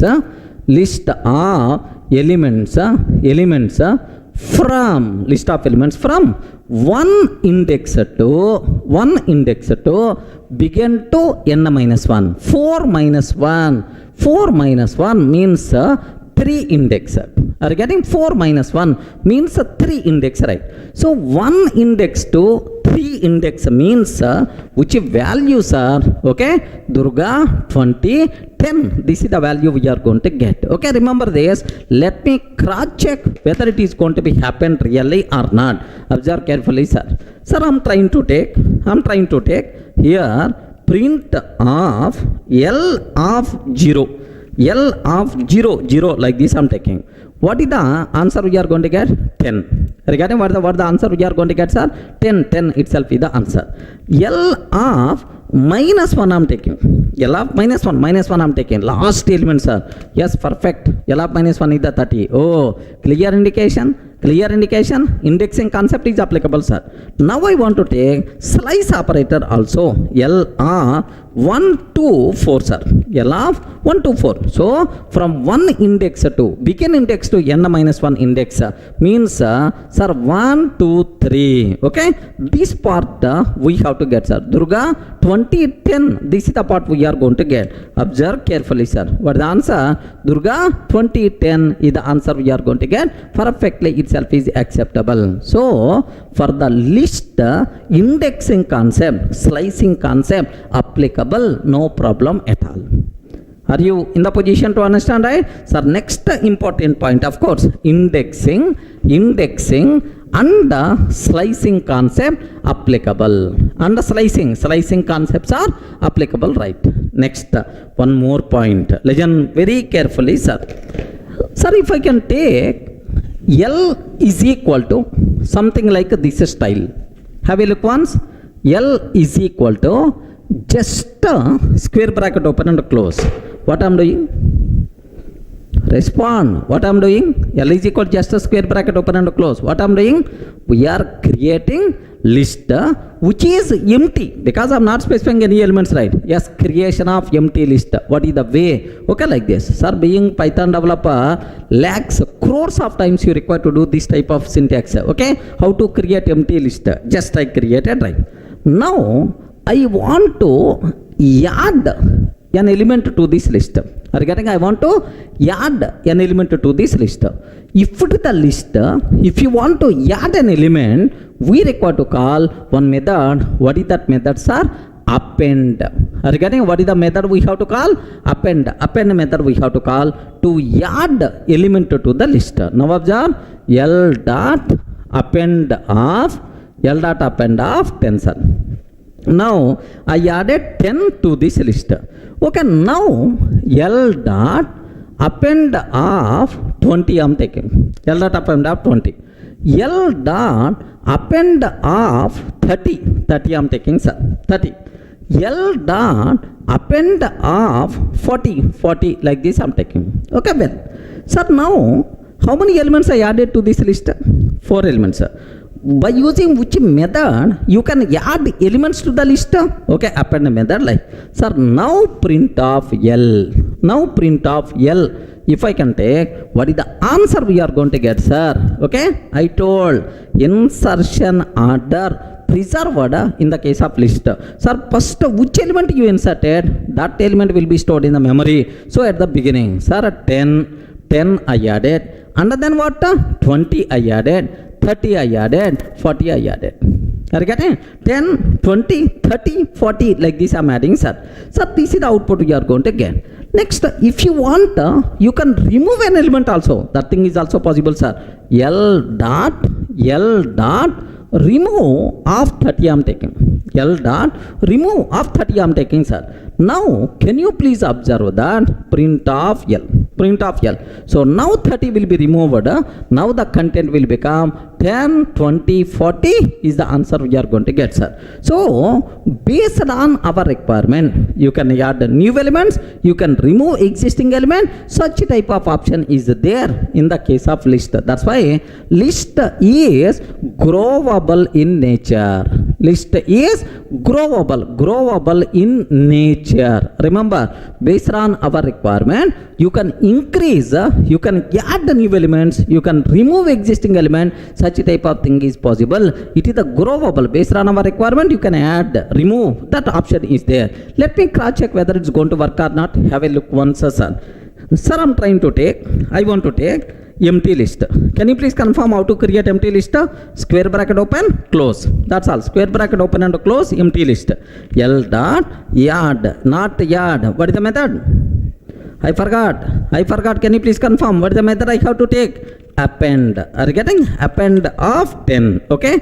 Next, L dot append of here 20. L dot append of, sir, here just only 2 elements I added. Assume that, sir. Let me print L. What answer we are going to get, sir? Yes, friends, 1020. What answer we are getting? 1020. Suppose assume I'm trying to add 2 more elements, 30 and then 40. 30 and then 40. Sir, now have a look once. Sir, how many elements are added? 4. First which element? 10. Next which element? 20, 30, 40. Order is important. Order will be preserved. Now have a look once. Observe a bit very carefully about this one. 10, 20, 30, 40. Like we are going to get the answer, sir. Okay, well, sir, based on my requirement, remove L dot remove of 30 I am taking, sir. L dot remove of 30, print of L. What output we are going to get, sir? 10, 20, 40 like this. Friends, is it clear for all of you? Based on our requirement, you can increase, you can decrease, you can add new elements, you can remove these new element. So this type of thing is called growable in nature. Okay, well, sir, one more last point related to list, sir. Observe carefully this one. If I consider L is equal to, okay, 10, 20, 30, 40. L is equal to 10, 20, 30, 40. Sir, I know elements already at the beginning only. That's why here 10, 20, 30, 40 like this I am taking. L is the reference variable, right? Now my question is, take very special care about this one. Now my question is, L here take observe a bit carefully, sir. 10, 20, 30, 40. I thought that I want to replace this 0th element. 0th element is nothing but 0 index element is the 10. L of 0 is equal to 7777. L of 0 is equal to 7777. Sir, now in this existing element, this 10 will be replaced with 7777. Okay. Now print of L, sir. Now print of L. What is the answer we are going to get? 7777. 20, 30, 40 is the answer we are going to get. Clear indication.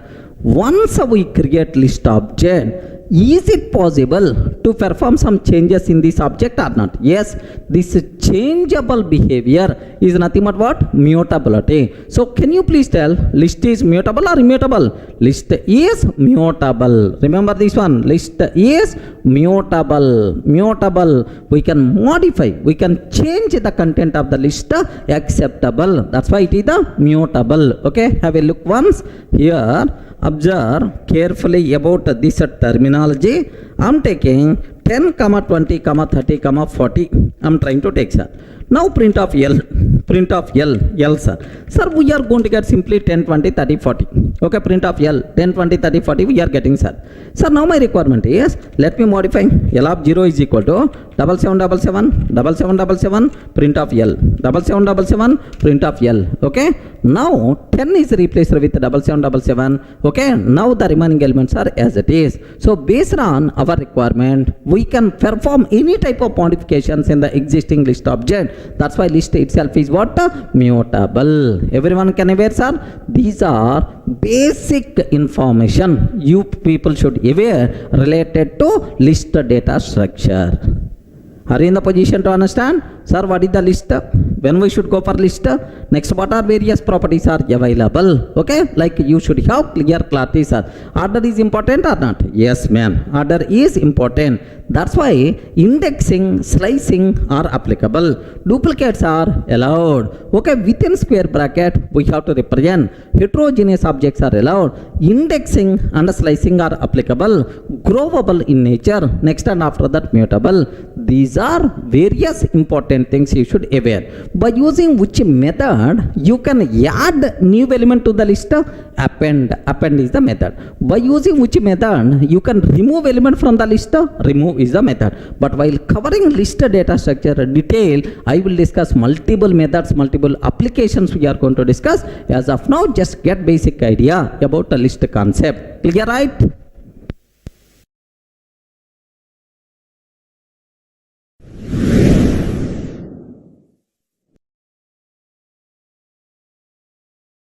Sir, in the last video, we covered very clearly about list data structure, right? So, in the list, duplicates are allowed or not? Allowed. Insertion order preserved, mutable, right? Sir, now the next thing what I have to discuss, tuple concept, right? Sir, now tuple exactly same as list. Sir, all properties are exactly same as list. Exactly same as list. But where is the difference? Only one word is the difference. So exactly same as list, except that it is immutable. Remember this one, sir. Except that it is immutable. Okay. Once we create a tuple object, we can't perform any changes in that object. This nature is nothing but what? Immutable. Regarding by mistake, if you are trying to replace, if you are trying to add something, remove something, sorry man, such type of options are not available in the case of tuple. Sir, except that all the remaining properties are same. Insertion order will be preserved, indexing is applicable, slicing is applicable, duplicates are allowed. All the remaining properties are same. Only difference is list is mutable, but tuple is immutable. Is it clear for all of you, right? Sir, next, that is, can I use the word read-only version? Are you getting? Read-only version of list. Read-only version of list is a tuple. So, I have one list is there. Sir, I want to perform only read operation. You can't add something, you can't remove something, you can't replace something. Such a type of read-only version of list, I can use the word, it is the tuple. Remember that, sir. Sir, now how you can represent tuple? Very, very simple, sir. So we can represent tuple. In the last video I told, right? Have you remembered? Square bracket notation meant for, please guide. Square bracket notation meant for what? List concept. Sir, parenthesis notation meant for what? Tuple concept, sir. So how you can represent a tuple? You can represent, sir, tuple by using square bracket, by using tuple parenthesis notation, right? Sir, 10 comma 20 comma 30 comma 10 comma 20. Are you getting? So 10 comma 20 comma 30 comma 10 comma 20, like this, right? Or even let me take a heterogeneous element also. No issue at all. Heterogeneous element possible, man. Okay, sir. Now duplicates are allowed. Order is important. Order will be preserved. Heterogeneous elements are allowed. All the properties are same. But you can't perform any modification for this. That is the only difference. Sir, how you can conclude it is a tuple? Where is the proof? How you can tell, sir, it is a tuple? Very simple. Let me take print of type of t. Print of type of t. Sir, what answer we are going to get, sir? Tuple itself is the answer. Okay, have a look once. Sir, now t is equal to, here I am taking t is equal to 10 comma 20 comma 30 comma 10 comma Durga, like this I am taking. Can you please tell which symbol we are using? Parenthesis symbol we are trying to use. Now print of type of t, sir. Print a type of t. Have a look once. What output we are going to get, sir? Class tuple. Are you getting what is the output we are getting, sir? Class tuple. Tuple is the output we are going to get, sir. It is the tuple. Now I have one small point. Sir, order is important or not? Yes, order is important. So what is the first element? Yes, 10. What is the last element? Durga, like this, right? So if the order is important, slicing, indexing applicable, right? Now, sir, print t of 0. Hey, what is the first element? Which element is locating at 0th index?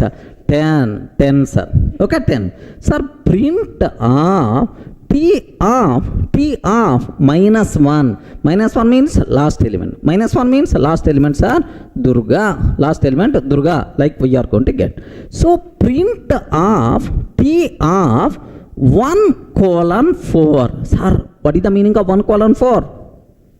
Respond. 1 colon 4. Slice operator, right? Sir, which value we are going to get from begin index to n minus 1? 1, 2, 3. 1, 2, 3 means this is the answer we have to get, sir. So I'm going to get 20, 30, 10. Sir, it is the read only operation. It is the read operation only. I'm not performing any modification, just read operation. So slicing and indexing, both operations are applicable for the tuple also. Okay, have a look once, sir. I want to take what is the first element? T of 0, sir. Sir, can you please tell what is the first element? 10 is the answer. First element itself is the 10. What is the last element? What is the last element? The last element is Durga. The last element itself is Durga, like this, right? So first element is the 10, last element is the Durga, like this we have. Next, print of t of 1 colon 4. What answer we are going to get? 20, 30, 10, like this, right? So what is a tuple? How you can represent a tuple? Next, how you can access elements of the tuple, like index, slicing, all these things are applicable. Next, sir, you told tuple means immutable. Very that. Can you please show that? Very simple, sir. T of 0, which element is there? 10 is there, sir. T of 0 means 10. I want to replace this 10 with a 7777. Sir, now observe. If it is the list accepted, if it is the tuple, what it's going to tell, sir? 77 like this I'm taking. So T of 0 is equal to 77 like. If I'm trying to ask, array Python virtual machine, can you please run this one? Immediately Python virtual machine PVM what it said, array Durga, pagal ho gaya, mental. So tuple is already immutable. How you can change the content? How you can change the content like PVM is going to give left and right. Okay, we are going to get type error. Remember, we are going to get type error because we can't perform any changes in that object. Type error we are going to get. Okay, well, observe carefully, sir. Have a look once. I'm trying to replace T of 0 is equal to 7777. What will happen? T of 0 is equal to 7777. What will happen, sir? Sir, type error. Tuple object does not support item assignment. Is it clear for all of you, right? Friends, tuple object does not support item assignment. Okay, so that's all. This is what you people should aware clearly about this immutability, right? Sir, same, if you want to add a new element in the list, I covered which one? Append method. If you want to remove an element from the tuple, I covered which one? Okay, remove with the method. Append and remove. So can I use the same methods for the tuple or not? T dot append of 50 I'm trying to add. T dot remove of 10 I'm trying to remove. Do you know? Sir, both the cases we are going to get error again because the reason is append, remove, such type of capabilities are not available for the tuple. That's why attribute error. What is this error we are going to get? Attribute error we are going to get saying, sir, append attribute, remove attribute, these attributes are not available. These methods are not applicable for the tuple because tuple is always fixed. The content is always fixed. That's why you can't perform any changes. You can't add something. You can't remove something. That's why this thing is not possible. Have a look once. If I'm trying to take here T dot append of 50 I'm trying to take. T dot append of 50. What will happen, sir? Attribute error. Tuple object has no attribute append. Tuple object has no attribute append like this, right? Sir, similarly, sir, remove like this I'm taking, sir. Remove of 10. Now observe attribute error. Tuple object has no attribute remove, like we are going to get the error. Friends, everyone in the position to understand what is the meaning of immutability? You can't add something, you can't remove something, you can't perform replacement. That's why tuple is always immutable. So except this immutability, okay, all the remaining properties are same as the list only. So read only version of list concept is what? Tuple concept. Clear, right? Sir, now I will explain very important dangerous point I'm going to tell. Please take a bit very special care. Even experienced Python developer also will do this mistake, not one time, multiple times. That's why please take a bit special care, sir. Sir, if I can take T is equal to just the parenthesis open and close. What is the type? Respond. What is the type? I told already. Wherever parenthesis is there, it is considered as what? Tuple type only. Sir, it is empty tuple. Are you getting what is this one, sir? It is empty tuple. Correct. Let me show this one, sir. Because here there is a big story is there. Observe that carefully, right? T is equal to parenthesis open and close. Print of type of T, sir. Print of type of T. What is this T type, sir? Here, do you know? Sir, tuple. T is what type, sir? Tuple type. Yeah. Empty tuple. No elements are there. Empty tuple type. Now, the same thing, what I want to take is T is equal to, sir, 10 I'm taking. Are you getting? Can you please tell? Now, the tuple contain how many elements? Array, respond, man. Now, the tuple contain how many elements? How many elements? One element. 10. Earlier, 0 number of elements. But now, how many elements, right? One element, like. So, if I can take, yes, friends, print type of T. If I can take like this, what the answer we are going to get? Sir, it is a tuple. This tuple contain one element. Obviously, the type is always tuple only. The type is always tuple only. Like if you are going to tell like this, I will give left and right. Remember this. What is the reason for that? Yes, what the reason for that is, it is not tuple, sir, it is int type. What is the reason is, do you know in our normal mathematics, forget about programming and so, normal, sir, suppose sometimes I can take 10 plus 20, 10 plus 20, valid expression 30. Sometimes I can take 10 plus 20, like this also. Have you remembered, right? A normal number we can take within parenthesis, then there is no change in the value. Operator precedence, parenthesis you can use anywhere. Okay, like, or you can take 10 plus 20. Okay, like this. Yes, now also the valid answer is the valid is nothing but 30 is the answer. So for numbers in operator, whenever we are performing operators for numbers, it is a very common trend. Okay, we are enclosing within parenthesis. Regarding we are enclosing within parenthesis, right? That's why here, do you know, I'm taking 10 within parenthesis. It is not considering tuple, sir. It is considering int value.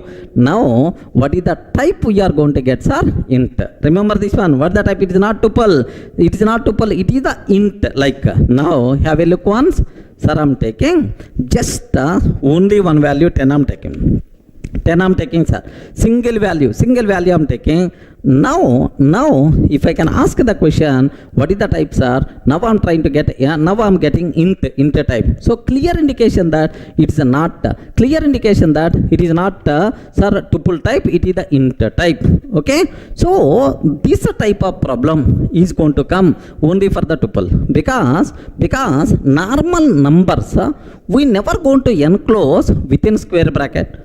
Normal numbers we never going to enclose within curly braces. That's why, sir, but parenthesis is the very common. That's why only in the case of tuple, this type of problem is going to come. But in the case of list and set, we never going to have this type of problem, right?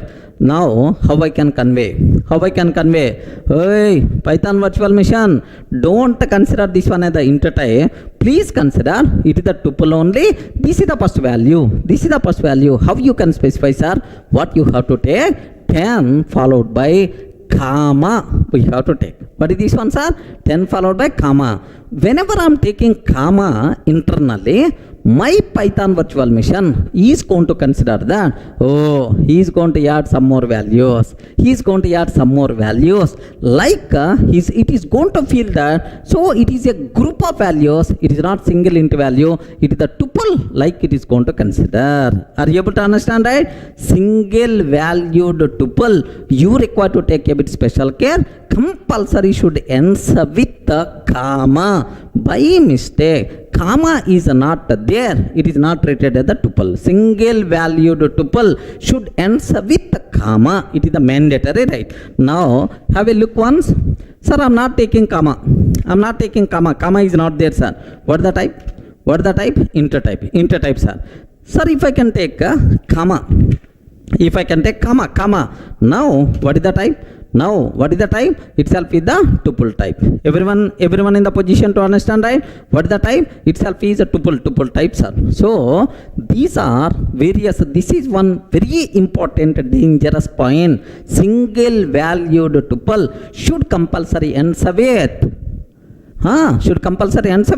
comma. Please make sure inject in your mind this point especially. Okay, well. Sir, next, very important question for the interview room. Crores of times asked question in the interview room, sir. What is the difference between list and tuple? Okay, sir, we are talking very briefly these data structures. Until that brief level only, 2 or 3 differences I will explain. But while covering tuple concept in detail, there is a big table I'm going to discuss, right? So what are various differences between tuple and list? Can you please spell out? Up to this, whatever knowledge we have up to that, sir. Okay, what is the difference between list and tuple? the main important difference, list is mutable. Are you getting? List is mutable. We can perform any changes in the list object, no problem at all. Sir, but tuple is immutable. Tuple is immutable. So means once we create tuple object, we can't perform any changes in that object. Okay, like next list elements we can represent by using square bracket notation. Next tuple elements we can represent by using parenthesis. Are you getting? Tuple elements we can represent by using parenthesis, right? Next third one, very very important, take a bit very special care, I didn't cover, sir. Do you know tuple elements are always fixed? They never going to change at runtime. It's not, no chance at all to change. That's why internally memory representation, Python is going to follow concise memory representation to store tuple values internally. So by using bits only, even the bigger value also, it's going to be specified, it's going to be stored by using single bit. So to store tuple elements, Python virtual machine required very less memory. Very less memory. Next, to store list elements, PVM required more memory. Next, to access tuple elements, right? Tuple elements, very easily we can access tuple elements because the content is always fixed, it won't change at runtime. That's why, so it is the faster access. Are you getting? We can access tuple elements very fast. So internally we can use the word performance is more. Are you getting? Performance is more, but here performance is less.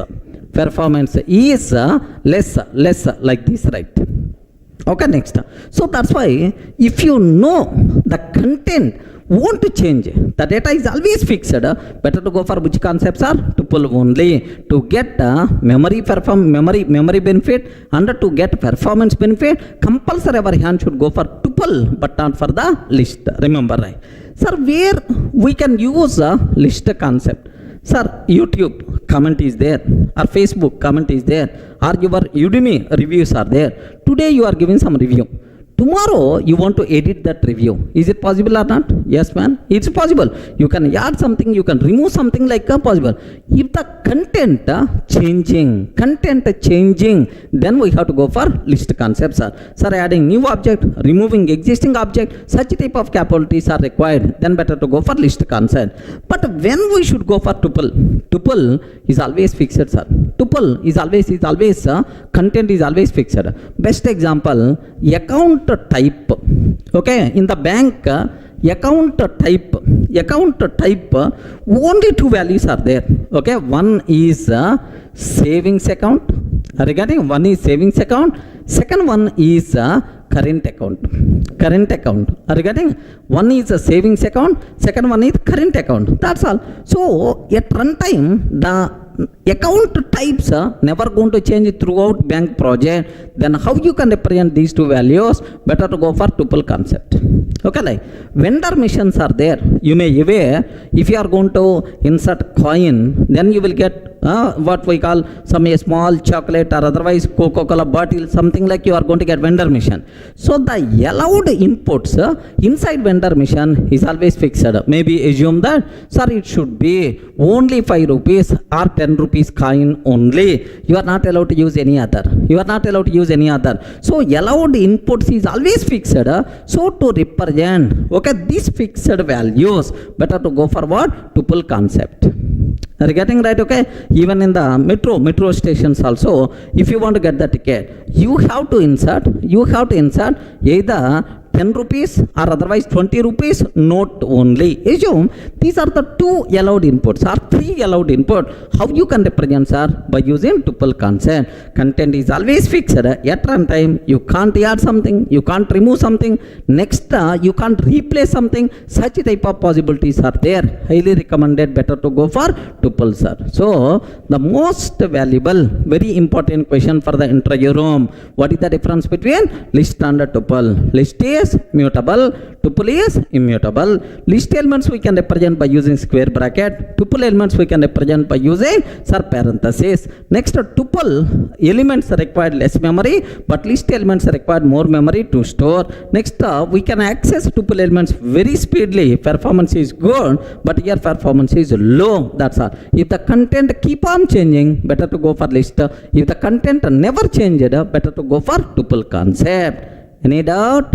Are you getting basic idea about tuple? Next, one more dangerous point. Single valued tuple should compulsory ends with a comma. That's all, sir.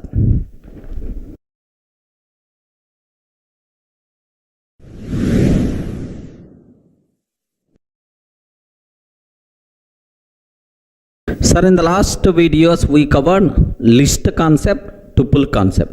List and tuple, in both order is important, duplicates are allowed. But where is the difference? Tuple immutable, list is mutable. Clear, right? But sometimes my requirement is I want to represent a group of values. A group of values as a single entity where duplicates are not allowed. Observe very carefully about this one, sir. Duplicates are not allowed. I don't want duplicates. Okay, I don't want duplicates. I don't care about order. Order, I don't want to worry, sir. Order, I don't want. Order not required. Order not required. This is my programming requirement, man. Sir, otherwise, don't worry. Next, duplicates are not allowed. Suppose, best example, I want to send one SMS message to all my students. So, I have to duplicate numbers, if any there, it should be removed. Duplicates are not allowed. So, in any order you can send. But at last, for all the students, my message got sent or not. My message got delivered or not. It is very important. So, where order is not required, order is not important. Next, duplicates are not allowed. If you have such a type of requirement, then better to go for set data structure, right? Are you getting? When we should go for set? Whenever we are using the word set in your mind, immediately 2 points should strike. Point number 1. Okay, order not important. Order is not applicable. Next, duplicates are not allowed. Okay, like, sir, in your general mathematics also, if you observe that mathematics, S1 set, sets, relations, functions, like mathematics, discrete mathematics, somewhere in our academics we covered. Sir, 1, 2, 3. 1, 2, 3. S2 is equal to 2, 3, 1 I'm taking. S3 is equal to 1, 3, 2. Like this I'm taking, sir. Can you please spell out all these sets are equal or not? Normal mathematics set theory, all these sets are equal or not? Yes, friend. How you can tell two sets are equal? Okay, all elements present inside first set, present in the second set are not, irrespective of their order. Order wise we are not required to worry. Here 1, 2, 3, here also 2, 3, 1, here also 1, 3, 2, the same elements only. That's why all these things are equal. Remember this one. Can you please tell what is the first element?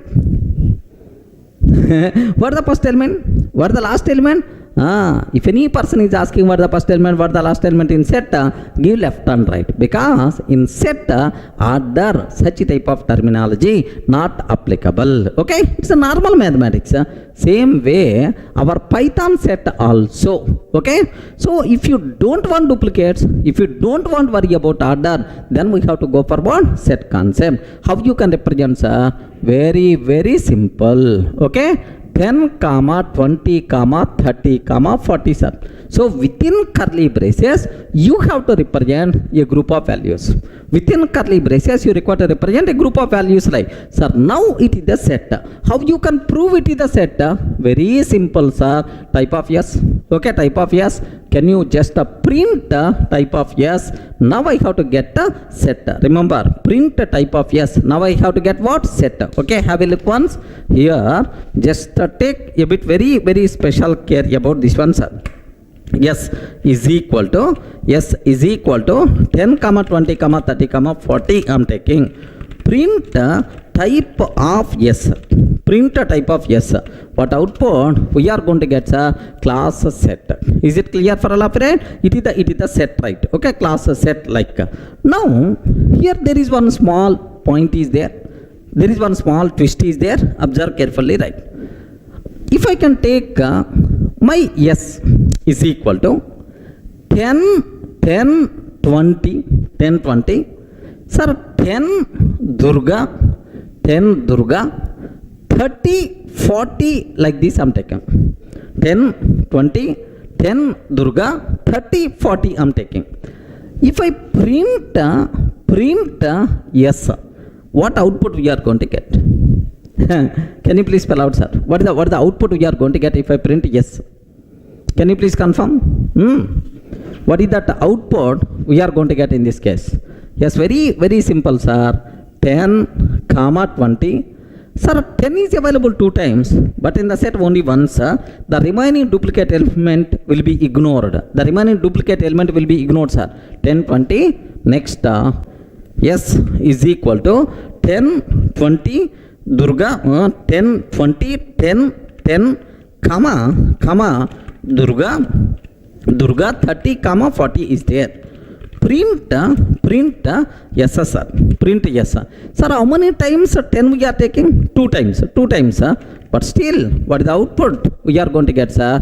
Okay, 10 we are going to get only once. 10 we are getting only once. But in which order the output is coming? Our order is 10, 20, 10 Durga, 30, 40. But your output is 40, 10 Durga, 20, 30 we are going to get. So order is preserved or not preserved? Not preserved, man. In the case of set, order, such type of thing is not applicable. Clear for all of you, right? If you don't want to worry about order, if you don't want to duplicate, okay, unique elements only I want, better to go for set concept, right? Next, one more important point, sir. Sir, now I have already set is there. Can you please tell what is the first element? What is the first element? Print of S of 0. Print of S of 0. Python virtual machine will give left and right. Array, there is no order. If there is no order, where is the question of first element? Where is the question of first element, second element like? So immediately we are going to get type error. Index concept not applicable for the set because order is not there. Indexing is not applicable. Same story applicable for S of 1:4. What is this one, sir? Slice operator. Slice operator. Now also we are going to get, okay, type error saying set is not subscriptable. Like here type error, index is not applicable for set. Next type error, set is not subscriptable. Like we are going to get the error. Observe carefully, right? Sir, what I am trying to take? S of 0. Here, just I am trying to take S of 0. S of 0. Observe that. I have already one set is there, sir. S of 0. Like this I am taking. Okay. Observe carefully. Sir, type error. Set object does not support indexing. Set object does not support indexing. Remember this one, sir. Okay, well, suppose I am taking S of here 1:4 I'm taking slice operator, sir. If I can take slice operator 1:4 slice operator, if I can take, what will happen, sir? Set object is not subscriptable. Set object is not subscriptable. Like we are going to get.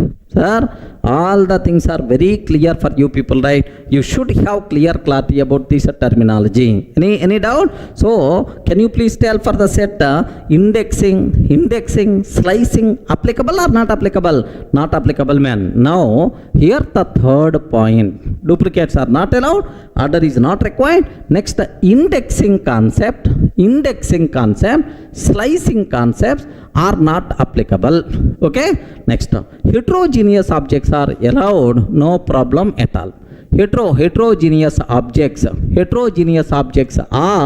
allowed. Heterogeneous objects are allowed everywhere, sir. Don't worry. In the list applicable, tuple applicable, set applicable, frozen set applicable, dict applicable, everywhere heterogeneous objects are allowed. Okay, well. Sir, next, one more important conclusion is there. Take very special care about this one. Sir, S is equal to 10, 20, 30, 40 is there. Now my requirement is, observe carefully. Here I want to add 50. I want to add 50. Now immediately you may get the doubt. Sir, append method. Append method applicable for list, but for the set we require to use add method. Add. What is the reason? I will explain, sir. Append applicable for the list, but add is the method applicable for set. Okay. Now let me print yes, sir. Let me print off yes. What answer we are going to get? Okay, 50 will be added. Now yes, sir, dot remove of 30 I am taking. Yes, dot remove of 30. Okay, print of yes. Now 30 will be removed from the set. So 50 will be added, 30 will be removed from the set. Both the things are applicable. Have a look once. Here I am taking 10, 20, 30, 40. Like this I am taking. Yes, sir, dot add 50 I am taking. Print of yes. Print of yes. Now observe 40, 10, 50, 20, 30 is there, sir. 30 is there. Okay, like similarly, I want to add yes, sir, dot remove of 30. Yes, dot remove of 30. Print of yes, sir. Yes, dot remove of 30. Print of yes. Yes, 30 got removed, sir. 40, 10, 50, 20 is the answer we are going to get. Okay, clear, right? So the important point is, once we create set object, happily we can perform changes to that object. Means set is mutable or immutable? Mutable. Set is growable. Set is growable and set is mutable. Remember, these are various important points what you people should be aware about set terminology, right? Next, one more small point is there. What is that point? Why? What is that point is? Append versus add. Append method versus add method. Sir, in the case of list, we have append method, but in the case of set, we have add method. Why, sir? What is the reason? Why these different methods? Why the names are different? Very simple. Observe carefully, sir. If I consider this is my list, L is equal to 10, 20, 30, 40. Assume that 10, 20, 30, 40. If I add 50, if I am trying to add 50, where it will be added? At last. Compulsory, at last. In the last position, 50 will be added. Correct, right?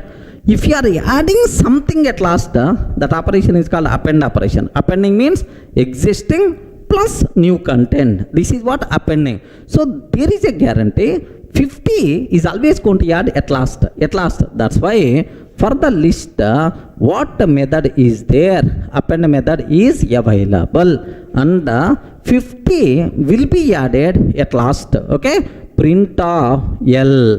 There is a guarantee the output is always 10, 20, 30, 40, 50, sir. Are you getting? 50 is always going to add at last. But what about set? If I can take S is equal to 10, 20, 30, 40. Order is not important. In the memory, how these objects are going to be stored, there is no guarantee at all. Maybe 40 will come first. We don't know that. Now, if I add 50, where this 50 will be added? Is there any guarantee? Is it always going to add at last? No guarantee at all. That's why append such type of terminology you can't use for the set. Simply we are using which terminologies are add. Observe the difference, right? Why here we are using append?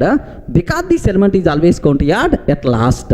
But here there is no guarantee this element is going to add at last. Maybe somewhere in the middle also. That's why simply the method name is add. You should aware. Some students may ask, sir, for the list append you use for the set, add we use. Why, sir? Why these two different names? Based on internal functionality. Two different method names came in the picture. Clear, right? Sir, now I will explain the most dangerous point. Take very special care, sir. What is that point is? If I can take S is equal to, okay, curly brace open and close I am taking. Can you please tell what is this one? What is this? Set. Curly brace open and close is the set. How many elements are there in this set? Zero number of elements. Can I use the word it is empty set or not? Hare, respond man, is it empty set or not? Empty set or not? Remember, if you are going to use the word it is empty set, I will give left and right. The reason for that is it is not a set, it is an empty dictionary. Remember that. Somewhere we covered square bracket, this is for list concept. Parenthesis, this is for tuple concept. Curly brace open and close for the set and dict for both curly brace open and close. By default, curly brace open and close is a dictionary but not a set. Remember, have a look once. Where is the proof for that? Where is the proof for that? Sir, type of yes. Can you please print type of yes? You are going to get dict sir, but not a set. Okay, very dangerous point. Okay, have a look once. I am trying to take yes only. Okay, yes only. Okay, print of type of yes. Print of type of yes. Okay, C is equal to curly brace open and close. Print a type of yes. Okay, what output we are going to get? Have you observed? This is the dict type but not a set type. By default, it is the dict type but not a set type, sir. Then immediately you may ask, okay, sir, why it is considered the dict type? Why it is not? It's not set type. Very, very simple reason for that. Why they gave the priority for dict, sir? Suppose assume that you are going to the bar. Have you ever visited bar? Okay. Assume that you are going to the bar. Every day you will visit the bar. You will take at least 1 bottle or 2 bottles and then you are coming, sir. You are everyday regular customer to the bar. By mistake one day you forgot the money. Then automatically what the bar people are going to do? Don't worry, sir. Tomorrow anyway you are coming. Please pay tomorrow. No issue. Special privilege will come for this repeated customer. Correct or not? Because he's the most frequent customer. Suppose I am going to the bar maybe yearly once. Assume that yearly once. On festival day one day I will go to the bar. That day I forgot the money. If the bar people are going to provide alcohol for me? No chance at all. They won't provide because I am not regular customer. So if you are regular person, special privileges are available. It is the common. So among set and dict, which is the most frequent user data type? If you go for your Python programming, our hand is always going for dict only, but not set. Set is very rarely used, but dict is the most commonly used. That's why Python people gave the priority for the dict concept. He is the regular drinker. Every day is going to the bar. Dict. But set is not that much frequently used. Okay, well. So that's why it is the dict, sir. Okay, well. So, sir, just observe carefully. Curly brace open and close. It is not a set. It is a dictionary. Okay, well. Then immediately you ask, sir, if it is the empty dictionary, how I can create empty set? What is the way? If you want to create empty set, the option is S is equal to set function you have to call. Now, what is the types are print of type of yes. Regarding what is the types are print of type of yes. Now it is treated as empty set, sir. Okay, set. How you can create empty set? You require to use a set function. Okay, have a look once. Here S is equal to set I am taking type of yes. S is equal to set I am taking type of yes. What answers are? Observe that class set we are going to get. Is it clear for all of you, right? Sir, that's all. Let me print the content. What the content is there? Nothing. Empty, sir. Empty, how it is going to represent? Empty set only. Empty content, empty set only. Remember that. So, how you can create empty set? There is a special arrangement is available. Set function we require to call. You can't use just a curly brace open and close. Is it clear, right? Next, the last very important point about the set, sir. What is the difference between list and a set? Most commonly used interview question for the interview room, sir. What is the difference between list and a set? list and set. Observe carefully. Sir, list order is important. Order will be preserved, sir. Okay. But for the set, order is not applicable. Order is not applicable. Second one, sir, duplicates are allowed, but in the case of set, duplicates are not allowed. Next, list we can represent by using square brackets representation, but we can represent a set by using curly brace representation. That's all. If any person is asking the question, what is the difference between list and set? In the list, duplicates are allowed, but set duplicates are not allowed. In the list, order will be preserved, but in the set, order is not preserved. Here, curly brace open and close is the representation for the set. Square bracket is the representation for the list, right? These are the things what you should aware. Everyone can get basic idea about list, set, tuple, right? Okay, very very important. The difference between list and tuple, the difference between list and a set. Okay, how to create single valued tuple, comma, how to create empty set function we have to call. Clear?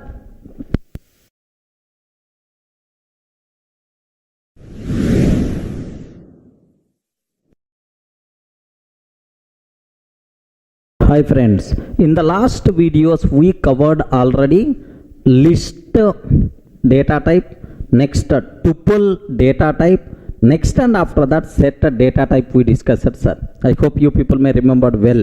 Sir, can you please tell when we should go for list? Matter of 2 minutes to continue further. When we should go for list? List duplicates are allowed. Remember this one. List duplicates are allowed. Next, list talks about order, where the order is important. What is the 0th element? What is the first element? Like indexing, slicing, all those things are applicable. Next, for the list, do you know it is the mutable? Once we can create list object, happily we can perform, add some elements, remove some elements, we can replace existing elements, like happily we can do mutable, right? Sir, now the tuple we consider, sir, tuple exactly same as list, except that tuple is immutable. Are you getting? Except that tuple is immutable. Once we create tuple object, we can't perform any changes in the tuple object. It is the just a read-only version of the list itself is the immutable, right? Sir, next, duplicates are allowed, order is important, indexing, all those things are applicable. Okay, now even I covered about set concept. Even I discussed about set concepts. Take a bit very special care. In the case of set, duplicates are not allowed. Are you getting? In the case of set, duplicates are not allowed. Next, order is not applicable. Remember, order is not applicable. Duplicates are not allowed. Order is not applicable. Such type of requirement, happily we can go for sets. For the set, indexing concept, slice operator, this type of terminology not applicable. Okay, well. Sir, now what is a frozen set? Are you getting? What is the frozen set? Sir, can you please tell what is the meaning of frozen? Sir, frozen. Have you observed, right? Frozen. What is the meaning of frozen? Freeze. Sir, ice got freezed. No one is going to change. Okay, can't move. It's always fixed. Something like frozen set. Means frozen set exactly same as set. Except that it is immutable. Remember this one, sir. Frozen set exactly same as set, except that it is immutable. The word frozen means what? Immutable. Okay, like suppose best example, if I consider set, sir, s is equal to 10, 20, 30, 40 is there. Okay, I'm taking the set. Set means curly braces story, you know, right? Now s dot add 50 I'm taking.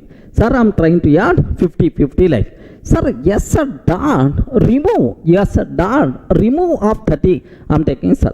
So once we create set object, happily you can add some elements, you can remove elements, because set is always what? Mutable means changeable. Now if I print yes value, what is the output we are going to get, sir? Okay, 10, 20, okay, 40, 50 is the answer. But only one thing I can't give the guarantee, order I can't give the guarantee, because it is the set, sir. Sir, clear indication, set is mutable or immutable? We respond, set is mutable or immutable? Yes, set is mutable. Happily we are allowed to change the content, no problem at all, right? Okay, but the same thing if I can do with the frozen set. How to create frozen set? Next, is it mutable or not? I have to show, sir. Sir, very simple. If I want to create frozen set, yes, what I am taking, assume that I have set is there, I have some set is there, sir. 10, 20, 30, 40 is there, sir. Okay, now frozen set, how to create frozen set is, we have to call inbuilt function frozen set of yes. Fs is equal to frozen set of yes, sir. Now frozen set is ready, sir. Let me print type of fs. What is the answer we are going to get? Just observe carefully. Here assume that I have s is equal to 10, 20, 30, 40 is there, sir.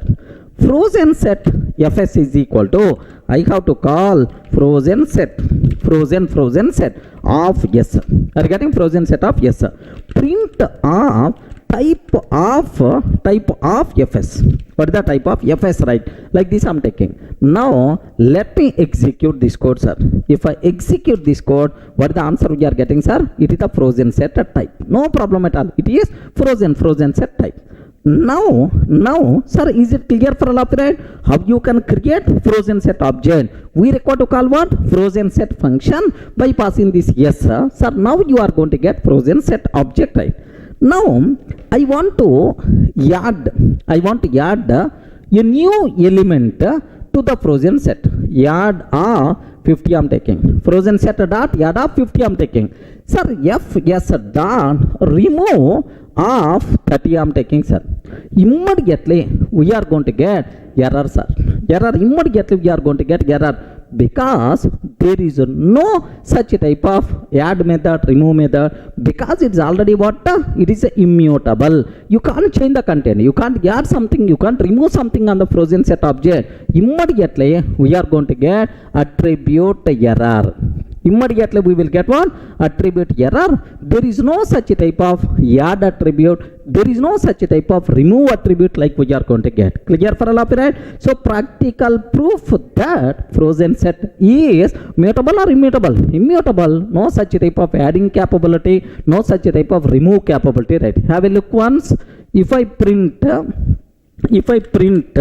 fs, sir, this is the previous example only. If I print fs, what is the answer we are going to get? Observe that it is the frozen set of 40, 10, 20, 30. Are you seeing, right? Actually I provided 10, 20, 30, 40, but here 40, 10, 20, 30, because otherwise no guarantee at all. Okay, like now fs dot add of 50 I'm taking, sir.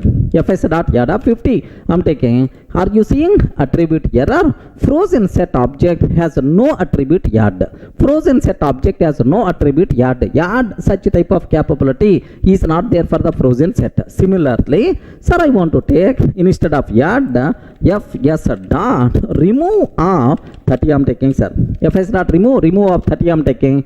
Immediately attribute error we are going to get. Frozen set object has no attribute, remove. Has no attribute, remove. Like this we are going to get the error, sir. So it's a very clear for you people what is frozen set, what is the difference between set and frozen set. Set and frozen set both are same. Only difference is frozen set is frozen. What is the meaning of frozen, sir? Immutable. But set itself is nothing but what? Mutable concept. Clear, friends? Any doubt about this one? Up to this, not required to keep any explanation.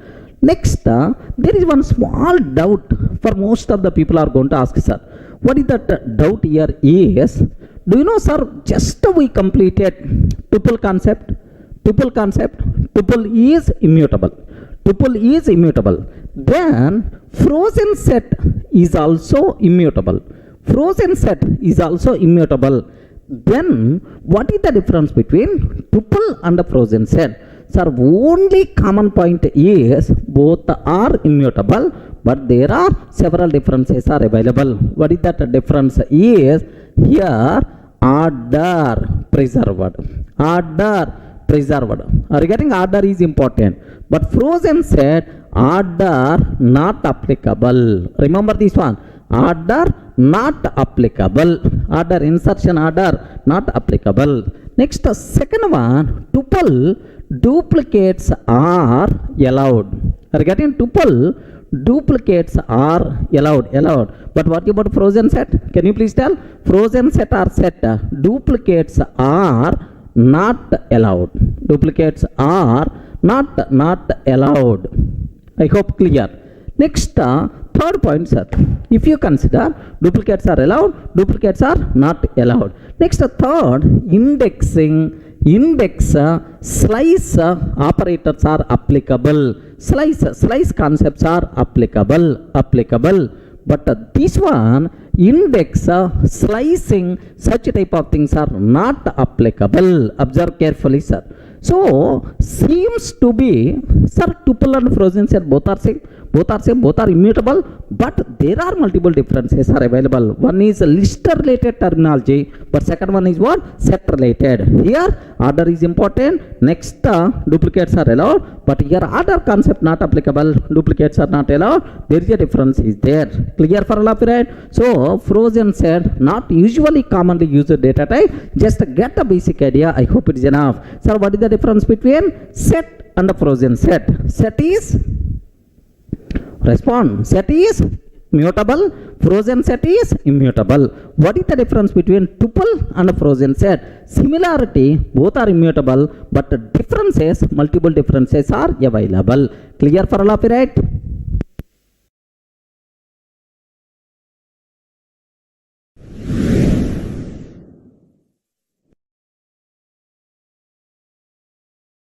Sir, up to this we covered about list, tuple, set, and then frozen set. Have you remembered? Frozen. These are the 4 data types we discussed, right? But all these data types having some common point. What is that common point is, if you observe, what is this one? Can you please spell out? Immediately you have to tell. Square bracket representation. It is the list, sir. If it is the tuple, if it is the tuple 10, 20, 30, 40 parenthesis. Next, if it is the set 10, 20, 30, 40, okay, like this, right? If it is the frozen set, internally how it is going to represent, sir? Frozen set 10, 20, 30, 40, like this it's going to represent. If you print, this is the style we are going to get. If you observe this, all these data types always talks about a group of individual objects, a group of individual values. Sir, this is the first value, second value, third value, fourth value, like. So all these data types always talks about a group of individual objects. But sometimes my requirement is, I want to represent objects as key value pairs. Regarding I want to represent objects as key value pairs. Something like roll number name related, right? Roll number and the corresponding name. Next, sir, mobile number and the corresponding address. Mobile number and the corresponding address. Something like. So if you want to represent a group of objects as key value pair, then we can't use these data types. For that compulsory we should go for next data type. What is that next data type is? Dict data type, right? Are you in the position to understand, right? When we should go for dict data type? If you want to represent a group of objects as key value pairs, then we require to go for dict data type. Okay, well, sir, dict means what? Can you please respond? Dict means what? Dictionary. Dict means what? Dictionary. Okay, dictionary in our Oxford dictionary. If you go for English dictionary, how the things will be there, sir? word and the corresponding meaning. Are you getting? Word and the corresponding meaning, correct, right? So key value, the same thing is applicable even in our Python dictionary also. Okay, like, sir, how you can represent? What is the syntax for that, right? D is equal to, sir, curly brace open, key colon value. Are you getting? Key K1, sir, colon V1, okay, comma. So first key value, okay. Now K2 colon V2, second key value, okay. Now K3 colon V3, like you can take any number of key values, which is nothing but what? Dictionary. The most commonly used data type in Python, man. Dictionary is also one of the commonly used data type only. So just let me go for a small chota example. Here I am taking 100 is the roll number and the corresponding name Durga. 100 Durga, like. Next 200 I am taking the corresponding name Sunny, okay, like I am taking. Sir, 300 the corresponding name is Chinny, like I am taking, sir. Have you observed? This is a dictionary. Itself is a dictionary, sir. 100 Durga, 200 Sunny, 300 Chinny, like. Sir, this is the key. This is the value. 200 is the key. Sunny is the value. 300 is the key. Chinny itself is the value, right? If you want to represent a group of key value pairs, then we require to go for what? Dictionary concept. Is it clear, right? Sir, let me execute this one. Let me show what type it is. Observe carefully, sir. Here I am taking a simple example. D is equal to 100 colon, okay, Durga, like this I am taking, sir. Next 200 colon Sunny, like I'm taking, sir. 300 colon, okay, some Chinny, like I'm taking, sir. Chinny, like this I'm taking. So how many key value pairs are there? 3, sir. First key value pair, observe carefully. This is the first key value pair. Next second key value. Next third key value pair, like total 3 key value pairs are available. Print of type of D.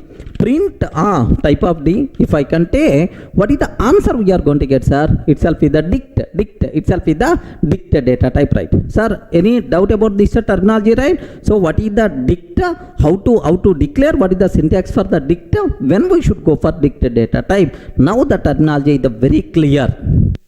Now observe. I hope you are getting clarity. What is the dict, sir? Sir, how you can create a dict? Just now I told this is the way. Observe carefully, sir.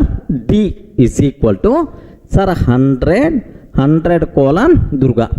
Okay, like this is the first key value. 200 colon, okay, Ravi, like this. I can take. This is one style, sir. If you know all key values at the beginning, happily you can create like this.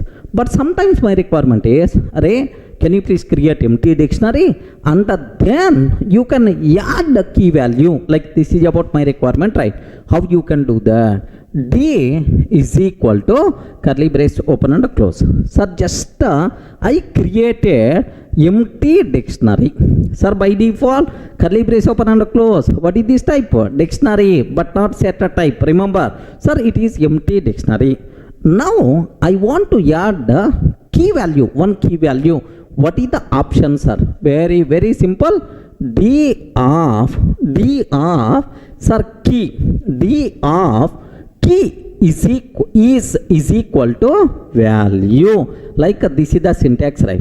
If you want to add one key value to the dictionary, D of key is equal to value, automatically this key value by default will be added to the dictionary, right? Now D of 100 Durga. D of 100 Durga. So 100 Durga will be added to the dictionary.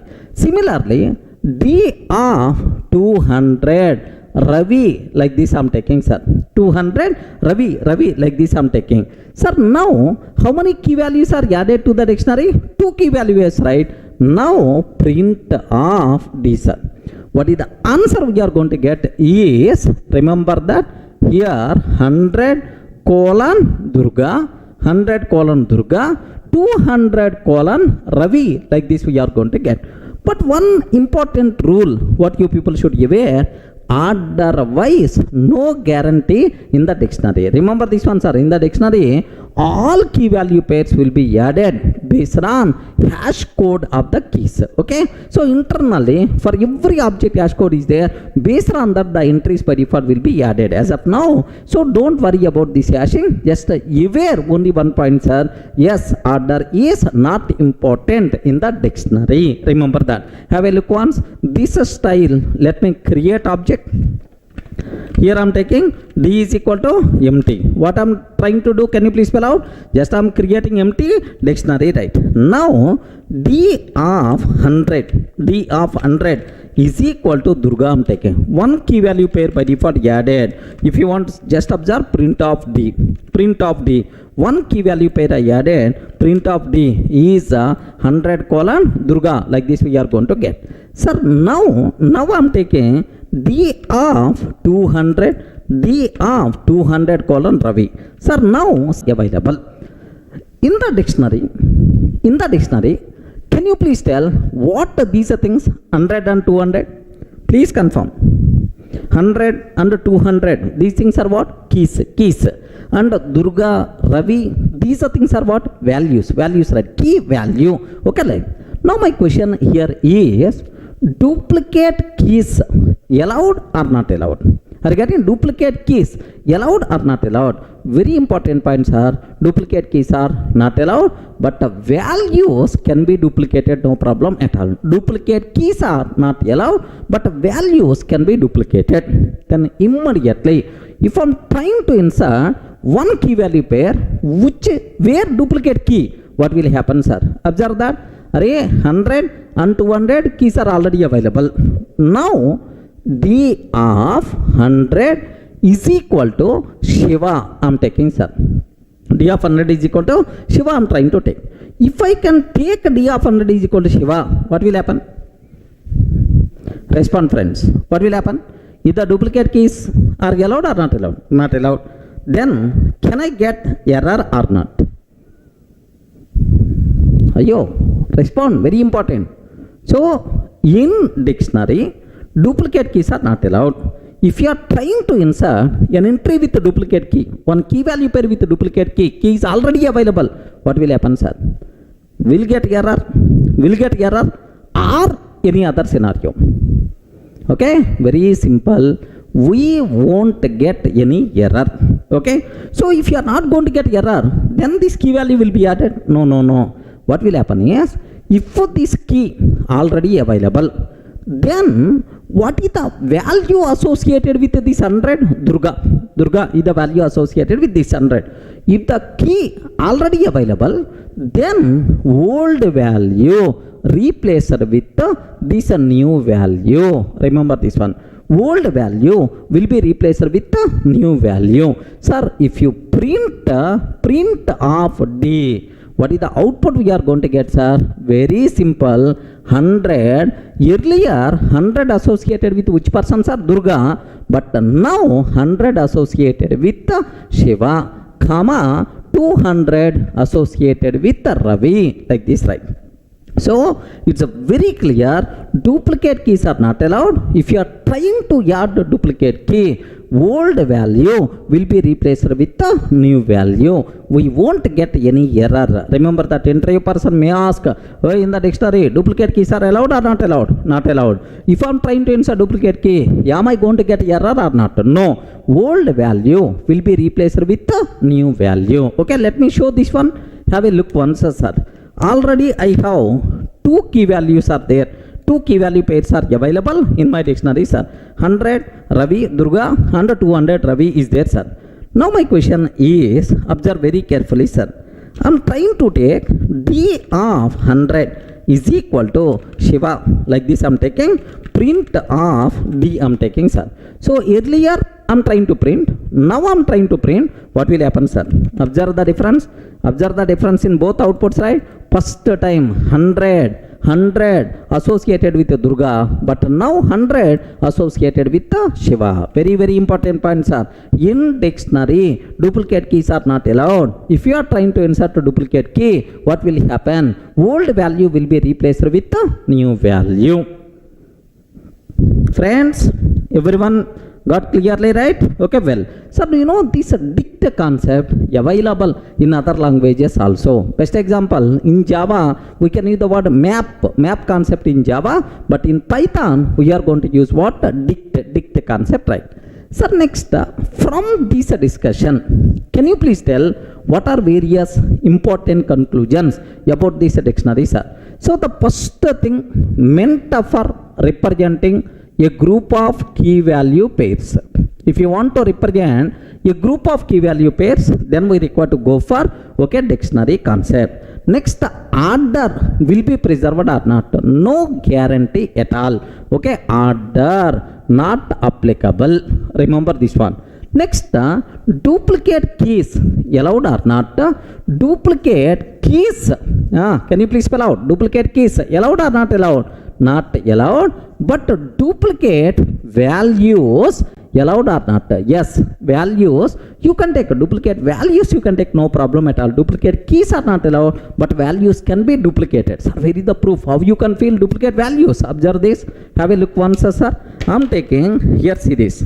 D is equal to 100 colon Durga. 200 colon Durga. Okay, 300 colon Durga. Sir, how many key value pairs are there? 3 key value pairs. But sir, keys are different. But values are always the same. Values are same. No issue at all, because duplicate values are allowed. But I'm not taking any duplicate keys. Acceptable. Let me execute this code. Yes, 100 Durga, 200 Durga, 300 Durga. Acceptable. Remember this one, sir. So duplicate keys not allowed. Values can be duplicated, right? Next, heterogeneous objects. Heterogeneous objects means different type of objects allowed for both keys and values. Keys should be same type, value should be same type. No such type of terminology. Keys different types you can take, values you can take different types. Acceptable, right? Next, very important terminology. Can you please tell, either dict, either mutable or immutable? Your response, is it mutable or immutable? Sir, mutable, because you can add something, you can replace something. All the possibilities you saw already. That's why it is mutable. Next, yes, order is not important. That's why indexing, slicing, these concepts are not applicable for the dict. Remember this one, indexing concept, slicing concept, these things are not applicable, right? Now the terminology is very clear for you people. Now everyone got the basic idea what is the dict concept. Sir, here this is just the overview, basic idea, but the dict concept we are going to discuss minimum 3 to 4 hours. There we are going to explore API, next dictionary comprehension, like multiple things are available. There we have to discuss in detail with examples. My intention is everyone should get basic idea about all possible data types which are there in the Python. For that I'm talking about this. Any doubt? Clear, right?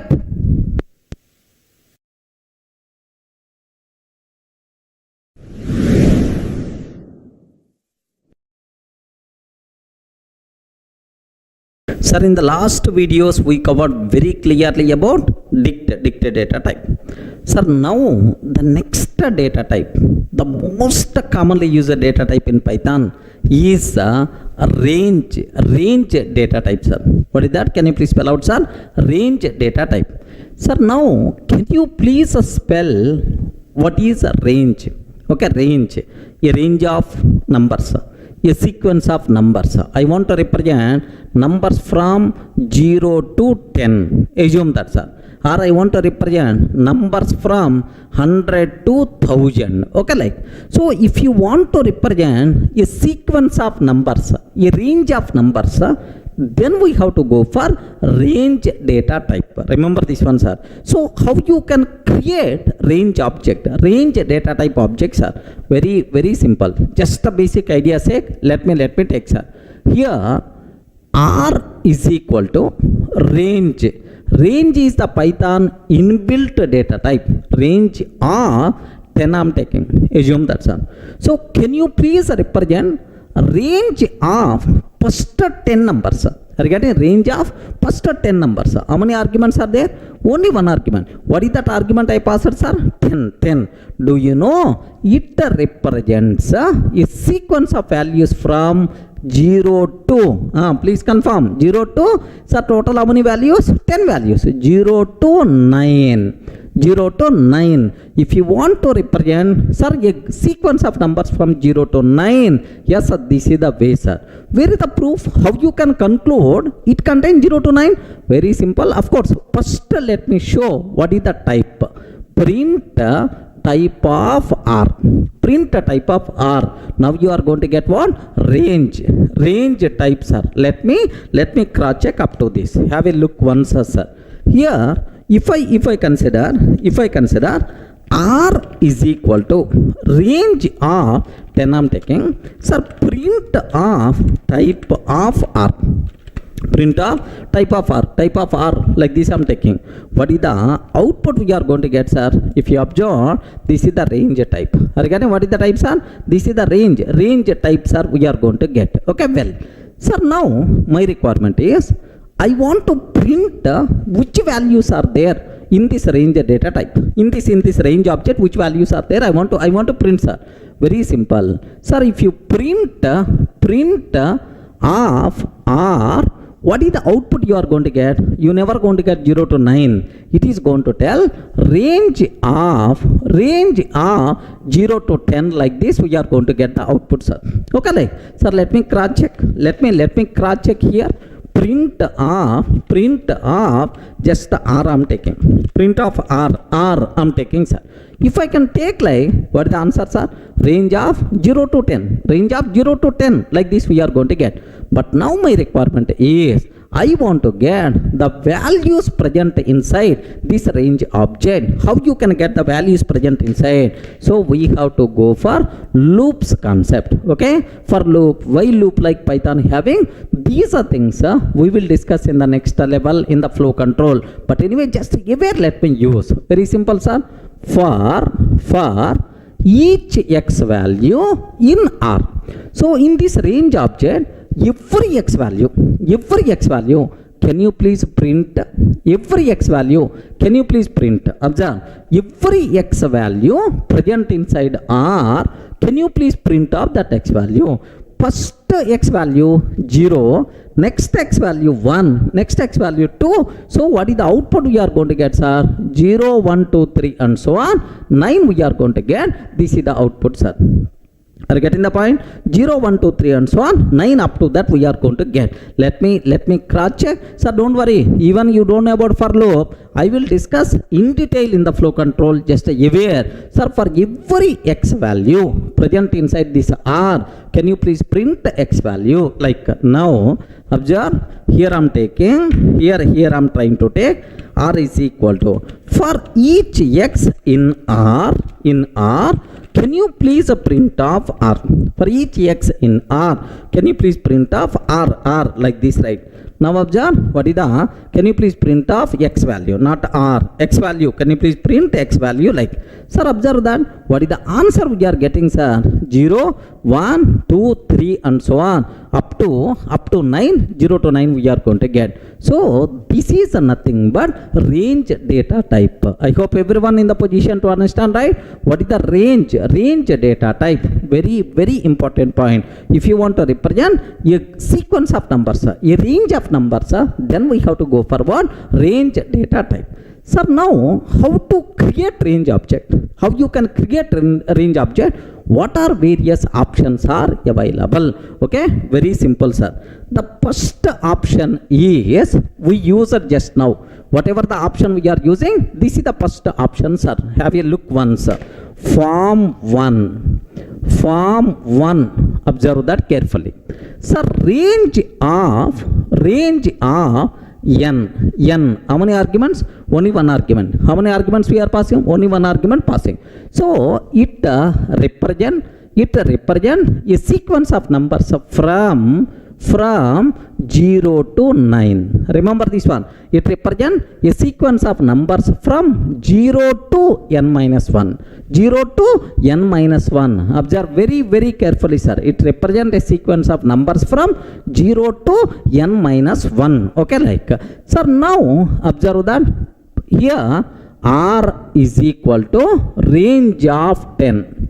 Range of 10. So it represents values from 0 to 9. Okay. R is equal to range of 100. If I can take, it represents values from 0 to 99. Observe like this, right? So this is the first format whatever we used. Just I explain with an example also. But sometimes my requirement is, hey, I don't want from 0. I want from 1 to 10, or I want from 10 to 20. So if you want from 10 to 20 or 1 to 10, so begin not 0 always my own number. How you can do that? Yes, form 2. Are you getting right? What is these formats are? Form 2. Okay, now range of, sir, begin comma end, like you have to specify. So begin number, what begin number you want, what is the end number you want. It returns, it represents a sequence of numbers from begin to end minus 1. Remember this one, begin to end minus 1. If I can take R is equal to range of 1 to 10. Can you please tell which values are going to be represented? Respond. Which values are going to be represented? 1 to 10. 1 to 10 means 1 comma 10. Begin 1 to end minus 1. 10 minus 1 means 9 only. 1 to 9. Where is the proof? Where is the proof? Use for loop. For each x in R, print of x value. Print of x value. Now you are going to get 1 to 9 only. Observe. Let me execute this code. Observe carefully, sir. Here I am trying to take, here see this one. R is equal to range of 1 to 10. 1 to 10. Print of, here just for x in R, for x in R, print of x value. For x in R, print of x value. Like this I am taking. What is the answer we are going to get, sir? Have you observed, right? Now observe very carefully. 1 to 9. 1 to 9 we are getting the answer. 1 to 9 only we are getting the things. Okay, like, sir, I don't want 1 to 9. I want 1 to 10. If you want 1 to 10, what is the way we have to take is R is equal to range of, I want 1 to 10 value. 10 value also. Then you have to take 1 to 11. Remember this one, 1 to 11. Then obviously we are going to get 1 to 11 minus 1 means 10 we are going to represent. Is it clear for all of you, right? So if you want to represent a range of numbers from begin to end, then we have to go for form 2. Okay? Any explanation is required? Clear, right? So form 1 and form 2. Next, observe carefully. For form 1, how many arguments we passed? Respond. For form 1, how many arguments we passed? 1. But form 2, how many arguments we are passing? 2 arguments, right? Next, obviously, for form 3, how many arguments we have to pass? For form 3, how many arguments we have to pass? 3 arguments, right? Okay, perfect. Okay, have a look once. Here, form 3, I'm taking, sir. What is that? Is range of begin,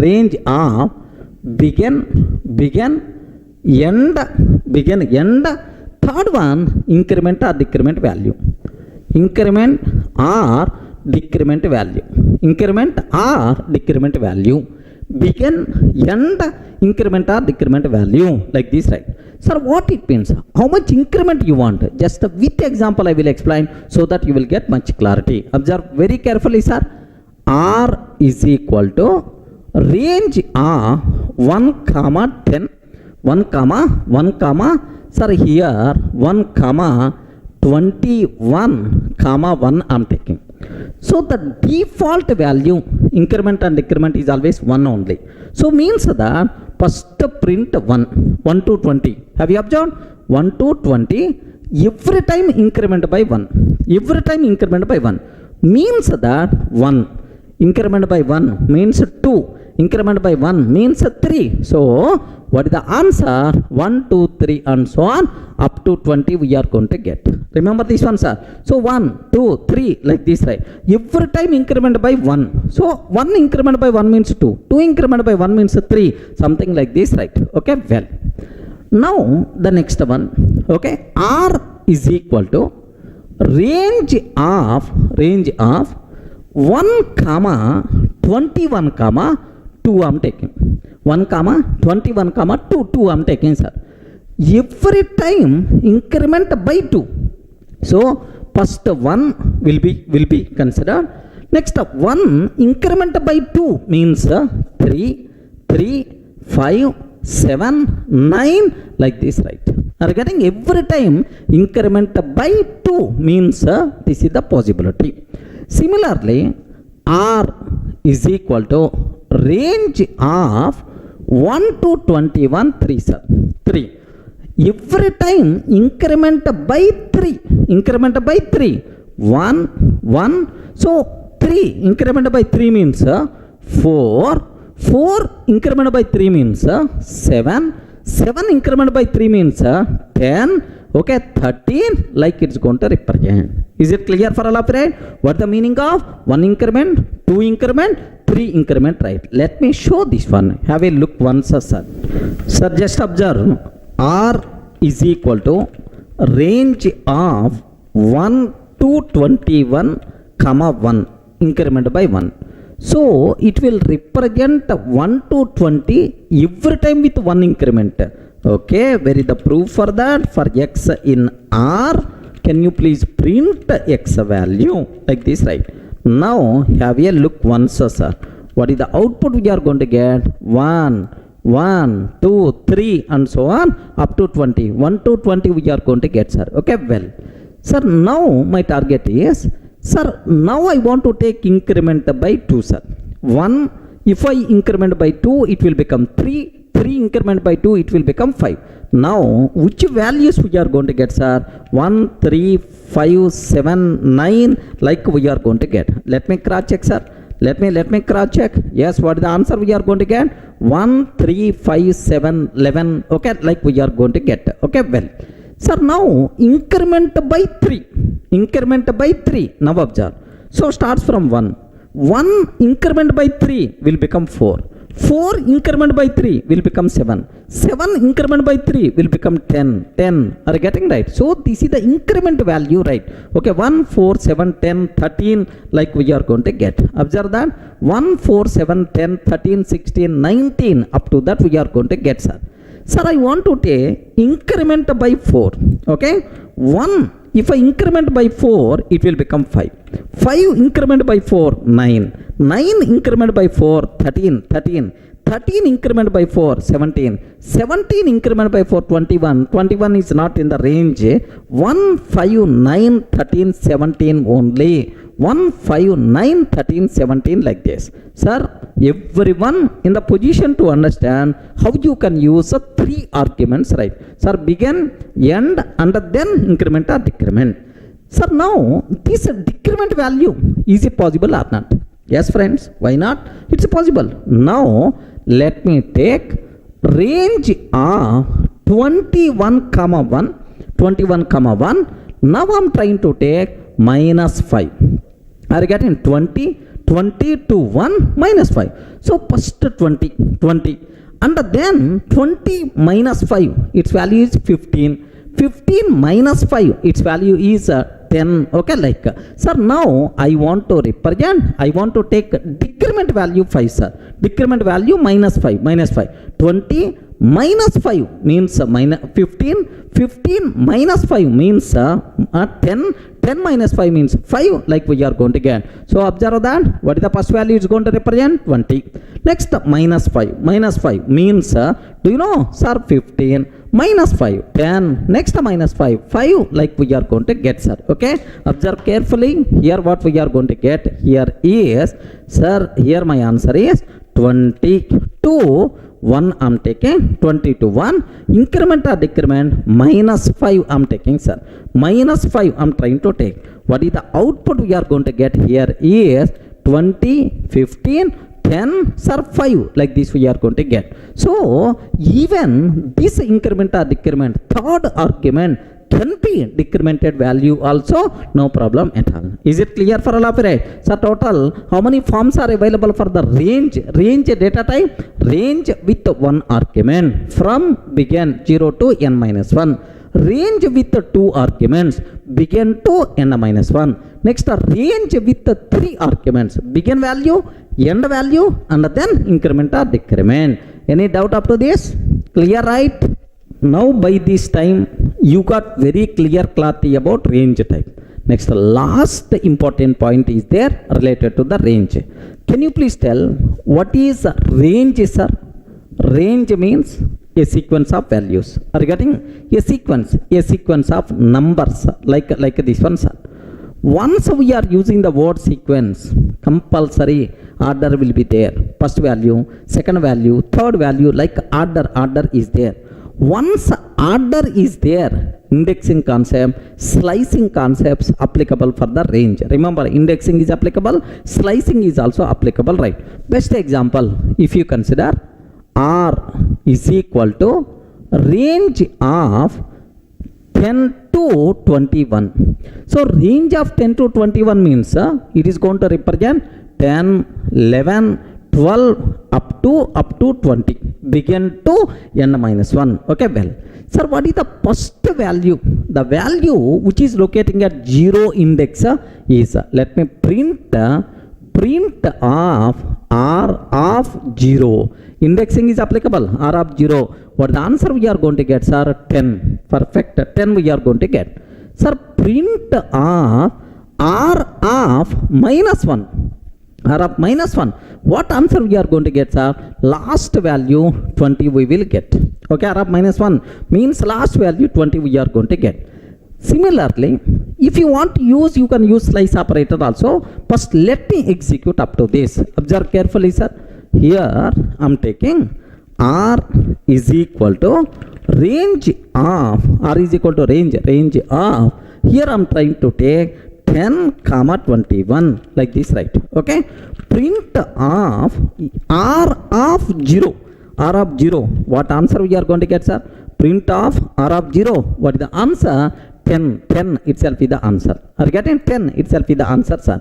Sir, print of r of minus 1 I am taking. Last value obviously 20 is the answer we are going to get. So indexing concept applicable for the range data type. Similarly, if you want, you can apply, sir, what the slice operator also, but very rare we are going to use. Observe that carefully. So R1 is equal to R of slice operator I want to take. So I want from 1 to 5, sir. From one index to n minus 1 means fourth index. One index to fourth index, like this I am asking. One index means 11, sir. 11. 1, 2, okay. Here 11, 12, 13, 14, 15, 16 and so on 20. Sir, this is the one index. Sir, 2, 3 and then 4 means 11 to 14. 11 to 14 I want. Sir, for each x value in R1, slice operator returns the range object only. Print of x value. What output I have to get, sir? 11, 12, 13, 14. Am I going to get or not? Let me cross check, man. Here see, for each x in R1, print of x. Okay, like, sir, here R1 is equal to R of 1 to 5. Are you getting? R of 1 to 5. For each x in R1, print of x value, like this, right? What is the answer, sir? 11, 12, 13, 14. We are going to get same expected answer only. So once order is important, obviously index concept applicable, slicing concept is also applicable. Any doubt up to this, right? Clear? Next, one more important point you have to aware. What is that point is, now listen, range is always going to represent a sequence of numbers, something like 10, 11, 12, 13, 14 and so on 20. Okay, like this is the range, right? Sir, now R of 0 means 10, sir. Okay, R of 1 means 11 like. Sir, now what I want to take, R of 1 I want to replace with 1000. R of 1 I want to replace with 1000, sir. Observe carefully. R of 1 I want to replace with 1000. Is it allowed or not allowed? Sir, after 10, is it instead of 11, 1000, and then 12, and then 13, meaningless. Regarding once it is a sequence of numbers, sir, how you can add 1000 in the middle? That's why range object is immutable. Once we create range object, you can't change its content by mistake. If you are trying to change the content, immediately Python virtual machine will give left and right. Observe carefully, right? Let me cross check, sir. Here my R is just R is 10 to 21. Print of R of 0. What output you are going to get? Sorry, R of 1. What is the value? 11. 11 is the answer, sir. 11 I am getting. Okay, well, R of 1 means 11.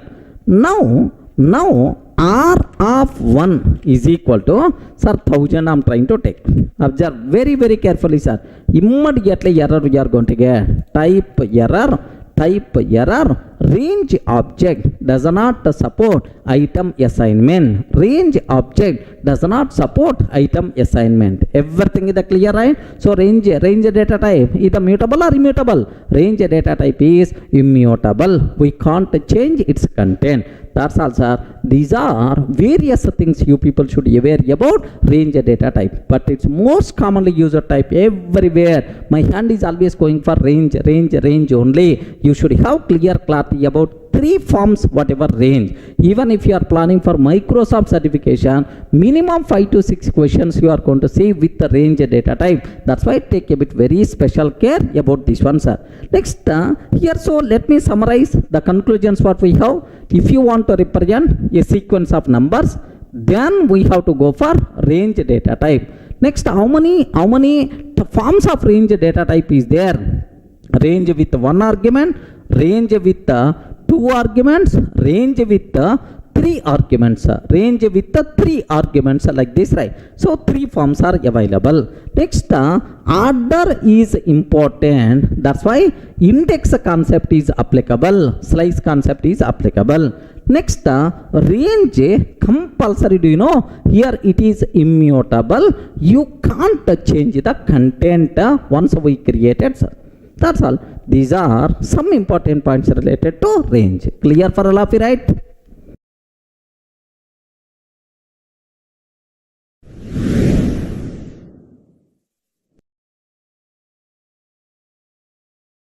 Sir, in the last video we covered very clearly about the range data types. Sir, now the next thing what I have to discuss, bytes data type. Sir, it's not that much frequently used type, but you people should aware very simple data types, sir. If you want to represent a group of byte values, I want to represent a group of byte values, just like arrays concept in other languages. I want to represent a group of byte values. Then we have to go for bytes data type. Sir, how you can create bytes type? What properties are there? Observe very carefully, sir. L is equal to 10, 20, 30, 40 is there. What is the value? L is equal to 10, 20, 30, 40 is there, sir. Now, is it bytes? It is the list. Square bracket convention is there. It is the list, right? Now, B is equal to bytes of L. B is equal to bytes of L. So if you want to create bytes object, you have to call inbuilt function. What is that function, sir? Bytes of L. Sir, now print of type of B, sir. Print of type of B like this. What is the answer we are going to get, sir? Yes, it is bytes type we are going to get. Let me show this one. Have a look once, sir. Here I am taking L is equal to 10, 20, 30, 40. B is equal to bytes of L. B is equal to bytes of L, sir. Sir, now print of type of B, sir. Print of type of B like this I am taking. What is the answer we are going to get, sir? Have you observed? This is bytes type. Remember this one. This is what type, sir? Bytes type we are going to get. Okay, well, sir, now I want to print all values present inside this B. All values present inside this B, sir. What that option? For each x value in B, sir. For each x value in B, print of x. For each x value in B, can you please print of x like this? What the answers are? 10, 20, 30, 40 by default we are going to get. Just do you know for loops, sir? We will discuss in detail about loops concept in the flow control. There I will explain. Just here for every element present inside B, can you please print that element? Up to that you should aware. Have a look once. Can I get the same thing or not? Okay. For each x in B, can you please print of B, sir? Print of B like this I am taking. Can you observe what is the answer we are going to get, sir? Here not B, I want to print x value, not binary data. I want to print x value, sir. Now here do you know what answers are? 10, 20, 30, 40 by default we are going to get. 10, 20, 30, 40 we are going to get, sir. So it's very clear for you people how you can create bytes object. Okay, like, sir, where this type of data type is very helpful. If you want to handle binary data like images, video files, audio files, like binary data, if you want to handle, compulsory we should go for bytes data type and byte array types. Remember that. But here two important conclusions are there about these bytes types, sir. So how to create, what is the type, how to print is clear. Now just there are two conclusions are available related to this one, sir. First conclusion. Here how many values he represented? 4 values. 10, 20, 30, 40. That's all. So bytes data type can represent values only from 0 to 250, 0 to 256 or 255. Yes, friends? Can you please spell out 0 to 255 or 256? 0 to 255 only. Remember this one. Are you getting? Not 256. Byte, sir, values only from 0 to 255 only. By mistake, if you are trying to add any other value, immediately we are going to get error, sir. Observe carefully. L is equal to 10, 20, 30, 40. 256 I am taking. Sorry, 256 is not allowed value. If I am trying to create bytes of L, I want to convert this list into bytes type. What will happen, sir? Have a look once. Error we are going to get.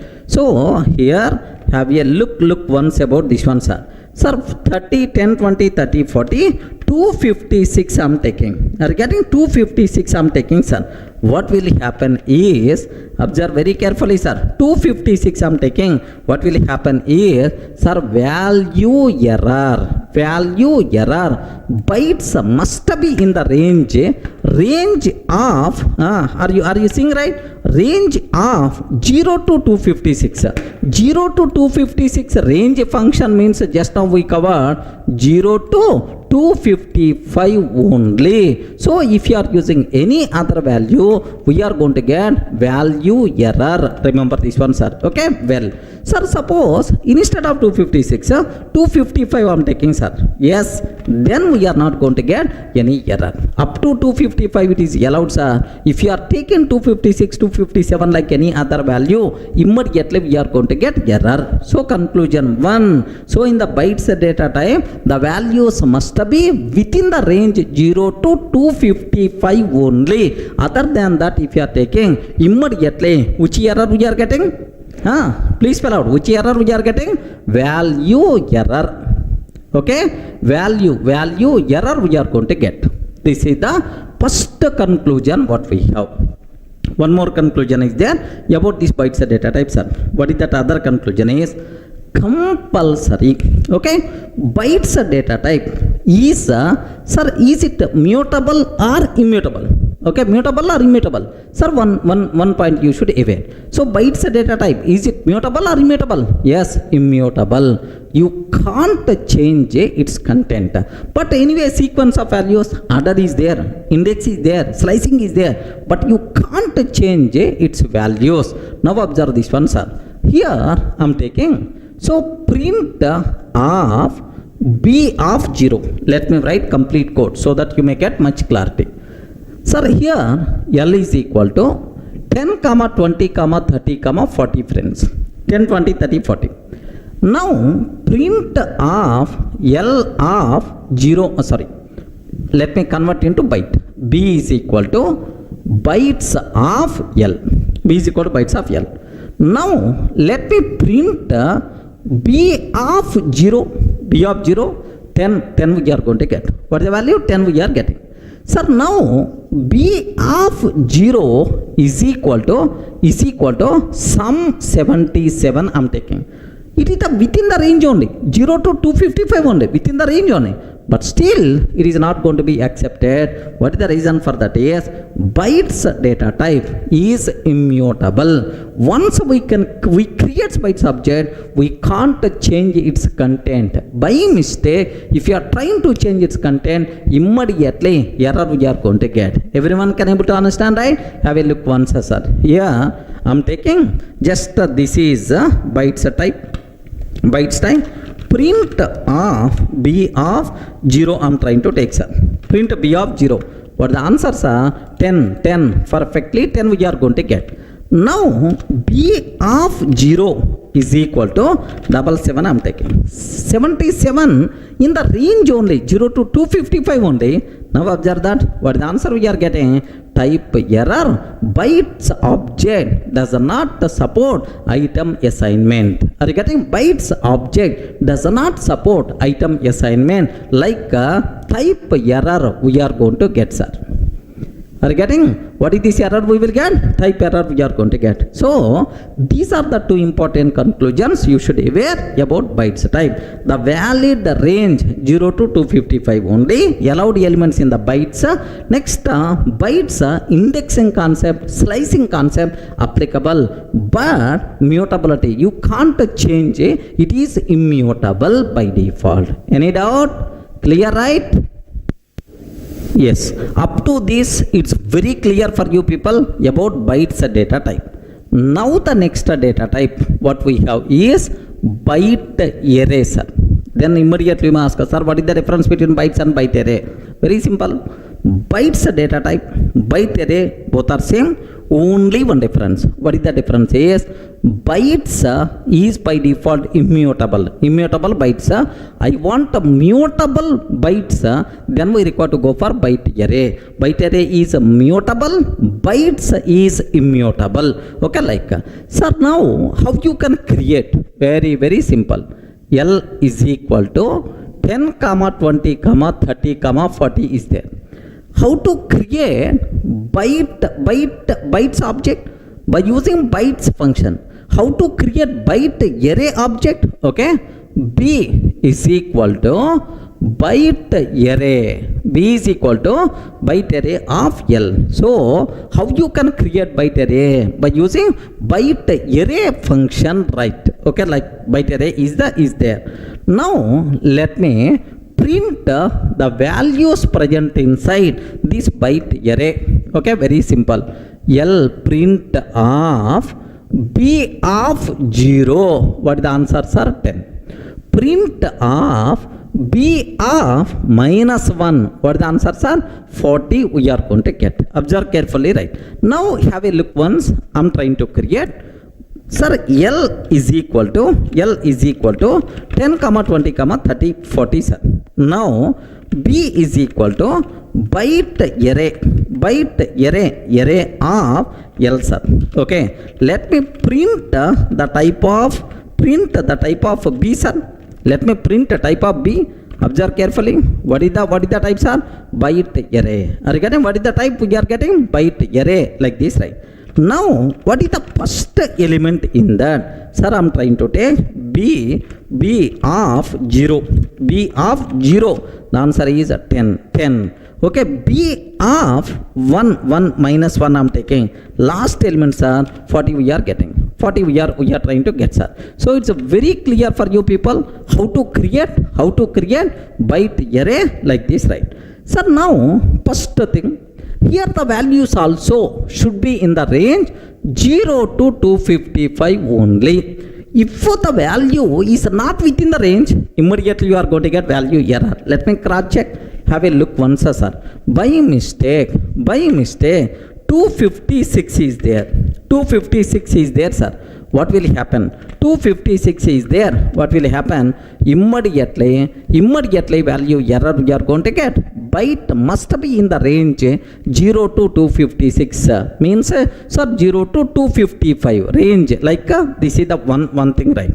If I can take 255, acceptable, no problem at all. First element is the 10, last element is the 255. Like it's a perfectly valid, right? So the first conclusion is very clear. So the range compulsory should be within this range of elements only. Next, second, very important, sir. Bytes type we discussed. Is it immutable or mutable? Immutable, bytes. But a byte array is the mutable. Happily you can change the content, no problem at all. Sir, where is the proof for that? Very simple, sir. B of 0 is the 10, B of minus 1 is the 40. Now I am taking B of 0 is equal to 77. B of 0 is equal to 77. If it is the byte array, acceptable. If it is the bytes type, it is not acceptable, sir. Now, where is the proof for that? Let me print for each x in B, print B value, print x value, sir. For every element present inside byte array, can you please print x? Now, definitely 77 you are going to get, sir. 77, 20, 30, 40, like you are going to get this output, sir. Means that byte array is modifiable, can be changeable. That's why byte array is what? Mutable or immutable? Respond. Mutable or immutable? Byte array is mutable. Clear? Let me show this one. Have a look once, sir. Sir, let me remove this total 255. I don't want. That's all this is. Now, sir, here B of 0 is equal to 77. I'm taking, sir. For each x in B, let me print x value, sir. For each x in B, print of x. Like this I'm taking. Have you observed? What is the answer, sir? 77, 20, 30, 40. Means that 10 replaced with 77. Okay, like. So, can you please spell out? Bytes is immutable. Byte array is the mutable. Maybe a chance to ask in the interview room. What is the difference between bytes and byte array? Bytes is immutable. Byte array is mutable. Okay, like. Sir, where you can use these data types? Very rare if you are going to handle binary data. Okay, like images, video files, audio files. Then compulsory these data types must be required. Clear, right? Now I have one small point. Can you please clarify? We discussed about list concept. We discussed about tuple concept, set concept, frozen set concept, frozen set concept, dict concept we covered, dict. Now range concept we covered. Next bytes concept, byte array. All these data types we discussed, sir. Sir, now list is mutable or immutable? Respond. List is the mutable or immutable? List is mutable. Mutable, changeable. Tuple is immutable. Tuple is immutable. Next, set. Can you please tell mutable or not? Yes, mutable. Frozen set, immutable. The name itself indicates, right? Frozen. Sir, freeze. Freeze. You can't change. Freezed. Okay, you can't change. Frozen set, immutable. Dictionary, mutable. Mutable. Range, immutable. Range, you can't change the content because it's the sequence of values always. Bytes, immutable. Bytes, immutable. Next, byte array is the mutable, like this, right? Okay, just aware this. Anyway, at last I will cover one summary diagram where we have to discuss about all these things. Don't worry, sir. Clear for all of you, right? Up to this, bytes and byte array type.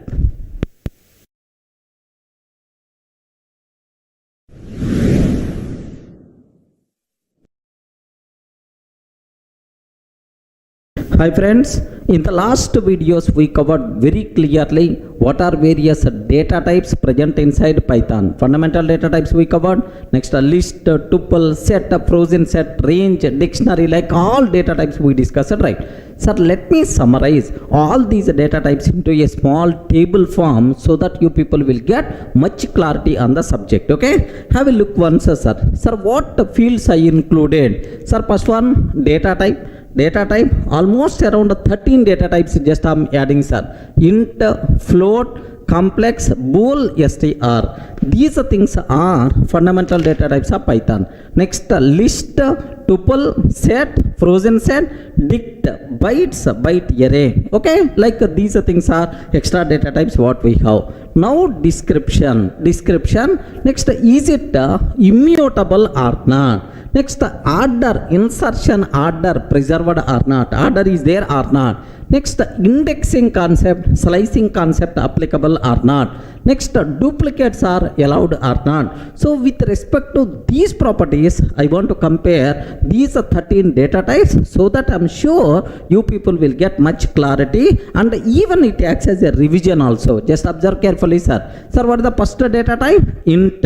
What is the description for the int type, sir? Just to represent whole values. Are you getting? Just to represent whole numbers or integral numbers, whole numbers, right? The numbers without any decimal point, then we require to go for int. Best example, a is equal to 10. Are you getting? This number not having any decimal point, like, okay, well, sir, is it immutable or not? Yes, observe that all fundamental data types are immutable. That's why it is immutable. Okay, like, sir, order preserved or not? Because fundamental data types represent single value. If multiple values are there, then we have to talk about order, duplicates, indexing, like, but this is a single value. That's why, so order concept, indexing concept, next duplicates are allowed or not applicable. Remember this one. So these things are applicable for collection related data structures, right? Not for fundamental types. Okay, well, sir, now second one, floats. If you want to represent floating point values, to represent floating point values, floating point values, we require to go for float data types, sir. Best example, floating point value means what? The number with the decimal point. Okay, like a is equal to 10.234. A is equal to 10.234. This type of number is by default considered as floating point number. Sir, all fundamental data types are immutable. That's why, so float is the immutable or not? Immutable. What about insertion order? Not applicable. Indexing, not applicable. Duplicates concept, not applicable, because this is not a collection. It is a single value. Okay, like, sir, now complex, to represent complex numbers, complex numbers, we require to go for complex type. Sir, a is equal to 10 plus 20j. Are you getting? A is equal to 10 plus 20j. These type of numbers are called complex number. All complex numbers are immutable. I mean, so fundamental data types are immutable. That's why immutable, sir. It is also single value. That's why duplicates concept, adder concept, indexing concept, such type of terminology not applicable. Okay, like. Sir, now Bool type, okay, to represent logical values, logical values, we require to go for Bool data types, sir. The only allowed values for the Boolean data type are true and false. Remember this one, sir. So now A is equal to true. Are you getting? A is equal to true. Compulsory capital T. You should be aware. B is equal to false. Like these are the only possible values for the Boolean data type, sir. Sir, Bool data type, Bool object is immutable or not? Yes, obviously all fundamental data type objects are immutable. It is also single value, either true or false. Where is the question of order, indexing and so on? Not applicable. Order is not applicable, indexing not applicable, duplicates not applicable, right? Okay, well, sir, now str, take a bit very special case, sir. To represent a sequence of characters, to represent a sequence of characters, to represent a sequence of characters, we should require to go for str type. Okay, S is equal to Durga, S is equal to Durga. A sequence of characters either within single quotes or double quotes is by default considered as string. Even triple quotes story is also applicable for multi-line string literals concept, right? Okay, well, sir, now is it immutable or not? Yes, it is always immutable. Sir, next, it is a single object. That's why order, such type of terminology not applicable. But indexing in the string, if you want to access characters, first character, second character, like yes, indexing concept applicable, man. Happily you can apply index. String Python provides support for both positive and negative index. Slicing concept is also applicable. That's why it is valid, sir. What about duplicate? Duplicate not applicable, this concept, because it is a single object, not multiple objects. That's why duplicate, such a type of terminology not applicable. One speciality for the string, if you want to access a single character by using index, we can access. If you want to access a group of characters, something like substring, then we require to go for what? Slice operator, right? Okay, well, sir, that's all. These are first 5 fundamental data types what we have. All fundamental data types are immutable. Remember that carefully, sir. Okay, well, now list, sir. When we should go for list? To represent an ordered collection of objects. I want to represent an ordered collection of objects. If you want to represent a group of objects according to order, then we require to go for list. How you can represent, sir? Whenever we are using the list, compulsory square bracket 10, 20, 30, 40, something like within square brackets we can represent it is the list, sir. Sir, list is immutable or not? Once we create list object, happily we can perform any changes in that object. That's why it is not immutable, means it is a mutable, right? Sir, now insertion order preserved or not? Yes. In which order we added elements to the list, same order only inside memory will be stored. That's why insertion order preserved. Remember this one, insertion order preserved, right? Sir, indexing concept, once order is there, which is the first element, second element, like indexing, slicing, such type of concept applicable. Okay, duplicate objects are allowed or not? Yes, duplicate objects are allowed, no problem at all. So here insertion order preserved, duplicate objects are allowed. So if you want that, then we require to go for what? List concept. Okay, well, sir, what about tuple, sir? So it is exactly same as a list, but only difference is read-only version. That's why a read-only version of list.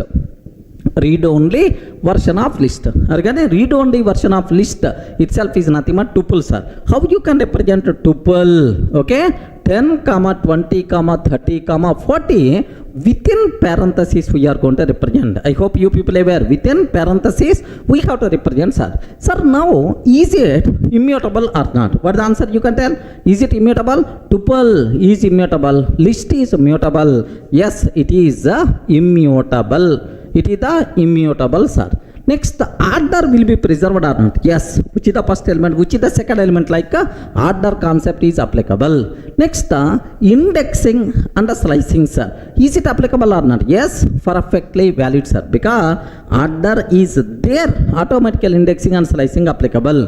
Next, is the duplicates are allowed or not allowed? Yes. Duplicates are allowed because internally it is the list. Okay, remember that. So this is about the tuple, sir. Sir, what about set? What about set? An unordered collection of unique objects. An unordered collection of unique objects. Unique objects means, sir, where order is not important, next to duplicates are not allowed. Unique objects. Then we require to go for set concepts. Sir, what is the example for that? S is equal to within curly brace 10 comma 20 comma 30 comma 40 like this I'm taking. S is equal to 10 20 30 40 like. Sir, now set is mutable or immutable? Set is mutable. Observe very carefully, sir. Mutable. Next, insertion order preserved or not? Sir, order, such type of concept for the set are not applicable. That's why no such type of terminology. Sir, what about indexing and slicing? No, sir. No, indexing and slicing concepts are not applicable. Not applicable for the set. Sir, what about duplicates? Duplicates are not allowed. Are getting duplicates are not allowed like this, right? So, what is the main important property of set, sir? Okay, duplicates are not allowed. Order is not preserved. Then we require to go for set concept. Frozen set means read only version of set. Okay, read only version of set. Read only version of set, sir. So for the set which is freezed, which you are not going to perform any modifications, such type of freezed set is nothing but frozen set, sir. How you can get a frozen set? Sir, Fs is equal to frozen set of, you can pass any set. Okay, frozen set of yes. If you pass, now frozen set by default you are going to get. Sir, is it immutable or mutable? Frozen set is always immutable concept. Regarding frozen set is always immutable. Order will be preserved or not? No such type of terminology because it is internally set, sir. Next, indexing, such type of terminology not applicable. Duplicates are not allowed in the frozen set because internally it is the set only. Remember. Are you getting right? So, set, frozen set. What is the difference? Set is mutable, frozen set is immutable. Except that all the remaining are same. What is the difference between list and tuple? List is mutable, tuple is immutable. Remember that. Next, what about dict, sir? Dict, if you want to represent a group of objects as key value pairs, then we require to go for dict. Sir, to represent key value pairs. Are you getting? To represent key value pairs, we require to go for dict concept, right? Sir, how you can write D is equal to 100 colon key colon Durga. Are you getting? Key colon Durga, like key value comma 200 colon Ravi, like this I'm taking, sir. So two key value pairs I'm taking. Now dict is mutable or not? Happily you can perform any changes, right? No problem at all. Itself is mutable, sir. Okay, like next, what about insertion order? Is it preserved or not preserved, sir? Take a bit very special care. Order is not important. Indexing and slicing concepts are not applicable. Next, duplicate key duplicate not possible, but a value duplication is always possible. So duplicate keys are not allowed, but values can be duplicated, no problem at all. Okay, well, sir, now what is the next one? Bytes and byte array. bytes is a group of byte values. A group of byte values, right? If you want to represent a group of byte values, then we have to go for bytes type, but compulsory the values should be in the range 0 to 255 only. Remember this one, 0 to 255 only. Next, bytes, is it mutable or immutable? Sir, believe me, this one is what? Immutable. Bytes is immutable. Next, order. Yes, order will be preserved, sir. Order will be preserved. Indexing and slicing is applicable. Next, duplicates are allowed, no problem at all. Duplicates are allowed, no issue at all. So bytes is immutable. Order will be there. By using index you can access elements. Next, duplicates are allowed or not? Yes, allowed, no problem at all. So now byte array is it is also a group of byte values. A group of byte values. It's also a group of byte values, right? Sir, now do you know compulsory the value should be 0 to 255 only. But where is the difference between bytes and byte array? The bytes and byte array is mutable. Are you getting? This one is what? Mutable. Observe that. Bytes is immutable, but byte array is mutable. Next, order will be preserved, sir. Yes. Next, indexing is possible. Next, duplicates are allowed, no problem at all. Are getting? Duplicates are allowed, acceptable, right? Okay, like. So now still we are missing one data type. Have you remembered, right? Okay, we are missing one type. What that is? Range data type. Are you getting? Range data types are. When we should go for range, if you want to represent a sequence of values, so if you want to represent a sequence of values, we require to go for range type. Remember that a bit very carefully, sir. Range. When we should go for range, a sequence of values if you want to represent, then we have to go for range. So range is mutable or immutable? Immutable. In the middle, you can't add something, you can't replace something like so range itself is immutable. Observe very carefully, sir. Immutable. Next, order is important or not? Yes, man. Order is important for the range because 0 to 9, 1 to 10 or 10 to 20 order is there. Next, the indexing concept applicable or not? Perfectly indexing concept applicable. No problem at all, sir. Next, duplicates are allowed or not allowed? No, not allowed. Duplicates are not allowed in the case of sets, in the case of range. Remember, that's all. These are various data types whatever we have, sir. So better to draft these things into a small note in your notes so that you will get much clarity. But from this, n number of questions may be a chance to ask, sir. What that is? What is the difference between list and tuple? Again, what is the difference between list and tuple? List is mutable, tuple is immutable. Okay, like what is the difference between set and frozen set? Set is mutable, frozen set is immutable. What is the difference between list and set? List and set. In list, duplicates are allowed. In list, order is important. But in set, duplicates are not allowed. Order is not preserved. Okay, like next, when we should go for dict and list? List is a group of individual values, but dict is a group of key value pairs. Next, bytes and byte array. What is the difference, right? Bytes is is immutable, but byte array is mutable. Like, sir, where we can use bytes and byte array? Very commonly, sir. Bytes and byte array we can use in binary data representation, like video files, audio files, images.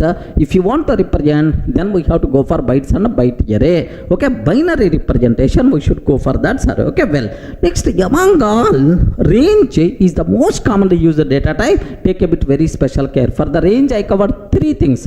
form 1 with 1 argument, form 2 with 2 argument, form 3 with 3 arguments, begin, end, increment or decrement value. Like I hope you may aware all these things, right? Next, if you observe this, there is one important point I have to tell.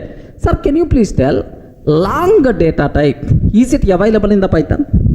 Please confirm me, the long data type, is it available in the Python? No. Long data type is available in Python 2.x but not in Python 3x. Remember this one. So even long values also we have to represent by using int only in Python 3x. But long separate value, separate data type in Python 2 but not in Python 3. Okay. Next, what about char data type?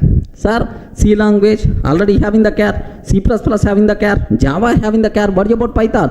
Python char data type is not there. Even a single character within single code, it is treated as string only. Char objects also you can represent by using string data type only. That's all, sir. These are various important things what you people should aware, sir. First fundamental types, next remaining, right? Any doubt? Are you in the position to understand clearly what are various data types we have? Okay?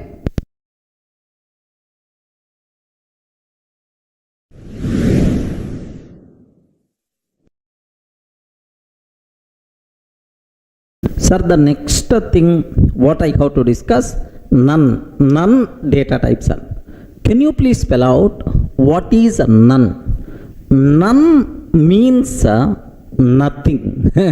None means what? Nothing, sir. Okay, like nothing. So no value associated, like.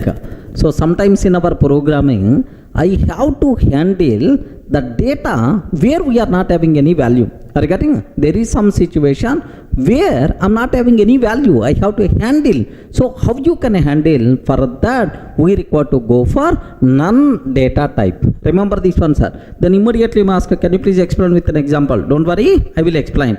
None means nothing. None means no value associated. If there is no value, to handle such type of situations we require to go for what? None data types, sir.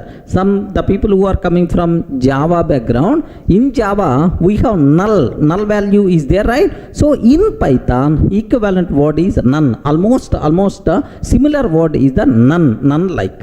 Sir, where you have this type of requirements, right? Just observe carefully. A small example I am going to take. Sir, assume A is equal to 10, sir. A is equal to 10. Now A is pointing to object 10. If I can take A is equal to none, now onwards A is not representing any value. That's why this link gone. This object eligible for garbage collection. Remember this one, sir. This object eligible for garbage collection. To make an object eligible for garbage collection, okay, we can use happily none. None means no value. No value means now A is not pointing to an object like this, right? Okay, one scenario. Next, observe a bit very carefully about this one. If I consider I have DEF F1. So in Python, functions concept is there. Maybe functions are the separate topic we are going to discuss soon. Sir, I have one function DEF F1. Okay, now I'm taking return 10, sir. If I call this function, what is the value I'm going to get? Please confirm what value we are going to get, sir. 10 we are going to get. Now x is equal to F1. So I'm calling F1. This F1 returns, F1 returns, okay, 10. X is equal to F1. F1 returns 10. Print of x. What answer we are going to get, sir? 10 itself we are going to get. Perfect. You are calling a function. That function returns 10, sir, like a print of x. Assume that, sir. But I'm taking DEF F1. Sir, just print of hello, print of hello. That's all. This function is responsible to print hello. That's it. this function not going to return any value. So still I'm calling that function, that return value I'm storing this inside x. Can you please tell, is f1 return some value? No, no return statement. If the function won't return anything, then how you can handle that situation? Internally, it is going to represent none. If you want, let me print x value. If I print x value, what value we are going to get, sir? Simply none we are going to get. Remember this one. So to handle the situation, so where value is not available, for that requirement we require to go for none. Let me execute this code. Have a look once about this terminology, sir. Here I'm taking a simple example. A simple example I'm taking. DEF F1. 1 minute. DEF F1 I'm trying to take, sir. One minute. Okay, just I'm trying to take DEF F1. Okay, like. Sir, now my requirement is return 10. I'm trying to take, sir. DEF F1 return 10. X is equal to F1 print of x value. So now whenever we are calling a function f1 return 10, that return value I'm storing inside x. Whenever we are trying to print x, which value we are going to get, sir? 10 we are going to get. Have a look once, observe carefully, sir. Here if I execute this code, the answer we are going to get, sir, 10 itself is the answer, sir. Okay, well, so now my requirement is, observe that this function just print hello, that's all. It is not going to return any value. So I'm not using any return statement, sir. Observe that I'm not using any return. So this function not return any value. Just f1 print hello, it won't return anything. If it won't return anything, how to handle such a type of scenario? We can handle such a type of scenario with sir, which common none, right? What is the output we are going to get, sir? Observe that. Yes, simply we are going to get none is the answer we are going to get, sir. Okay, well, so none means nothing, no value associated. In Python, there are some situations where value is not available. To handle such type of situations, happily we can go for none type. Clear for all of you, right? Sir, strictly speaking, internally, how this none is implemented? None is also an object only. Remember that, because in Python everything is an object. None is also no value, means none. Okay. Sir, now if it is really object, compulsory address will be there. What is the address of this object? Print of id of a. What is the address of the none? Yes, you can get. Next, if it is really an object, what is the type, sir? What is the type? Print of type of a. Print of type of a. Do you know what is the type we are going to get, sir? None type. Remember this one. What is the internal corresponding? Sir, type is none type. This is the internal corresponding type. Okay, have a look once. Sir, now I'm trying to take a is equal to none. A is equal to none. Print of id of a. What is the address of this none? What is the address of this none, sir? Address is, sir, it is representing address, right? Sir, next, what is the type of a?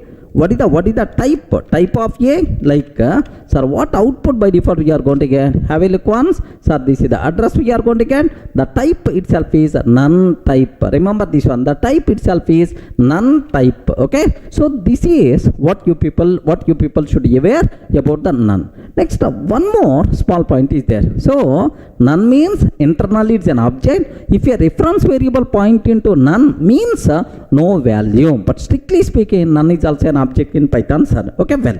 Next, how many none objects will be created are there in the Python? Remember this one, sir. Throughout the Python, sir, throughout Python, only one none object is available, sir. Okay, if you are using any number of times none, all the references are pointing to the same object only. So how many none objects will be there inside Python? Inside Python virtual machine, our PVM will create how many none objects? Only one object. Where is the proof for that? Observe carefully. Where is the proof for that? Have a look once. A is equal to none. A is equal to none. B is equal to none. Okay, C is equal to none. A, B, C is equal to none. Next, I'm taking D, E, F, F1. This F1 not having any body, empty body. How you can represent empty body? By using pass statement. Sir, what is the meaning of pass? Don't worry. We will concentrate in the next sessions. I will explain very clearly, don't worry, sir. But as of now, concentrate only on none. So this F1 won't return anything. Now I'm taking D is equal to F1. So can you please tell which value will be saved inside D? Or D refers which value? None, because F1 won't return anything. So A value none, B value none, C value none, D internally contains none only. So all these things will be pointed to only one none object. A is the none, B is also none, D is also like this. Are you getting right? So how many none objects will be created by the Python virtual machine? Only one object. Where is the proof, sir? How you can conclude like very simple, man. Print of ID of A. What is the address of A? Next, ID of B. What is the address of B? Next, ID of C. Next, ID of D, like this, right? Sir, now A, B, C, D, like 4 variables are available, right? Sir, do you know in Python print statement, any number of arguments you can pass, no problem at all. More flexibility, man. Any number of arguments. What the address of A? What the address of B? What the address of C? What the address of D? What the address? Sir, we are always going to get same value. Because how many none objects will be created internally, sir? Only one none object. Remember, have a look once. Observe carefully, sir. Here I am taking same example. A, B is equal to none. C is equal to none, sir. C is equal to none, like I have. D, E, F, F1 function. Sir, just pass. Pass means empty implementation. D is equal to F1. I'm calling F1 function. D, I'm calling F1. F1 is not going to return anything. Which value will be there, sir? None by default will be there. Sir, print of A comma B comma C comma D. In all cases, none is the answer. What is the address of this? ID of A. Next and after that, comma, ID of B, ID of A, ID of B, ID of C I'm taking. Next, ID of D I'm trying to take, sir. ID of A, B, C, D, like this. What is the answer we are going to get, sir? Observe that. In all cases, none only. Sir, are you seeing? Sir, 976. Sir, 18, last 976. Is it the same value we are going to get or not? Yes, the same value. So, in Python, how many none objects got created by the Python virtual machine? Only one none object throughout our application. If you are using multiple times none, same object only will be referred. Clear for all of it? So, if there is no value to handle such a type of cases, we have to go for none. Okay? Well, any doubt?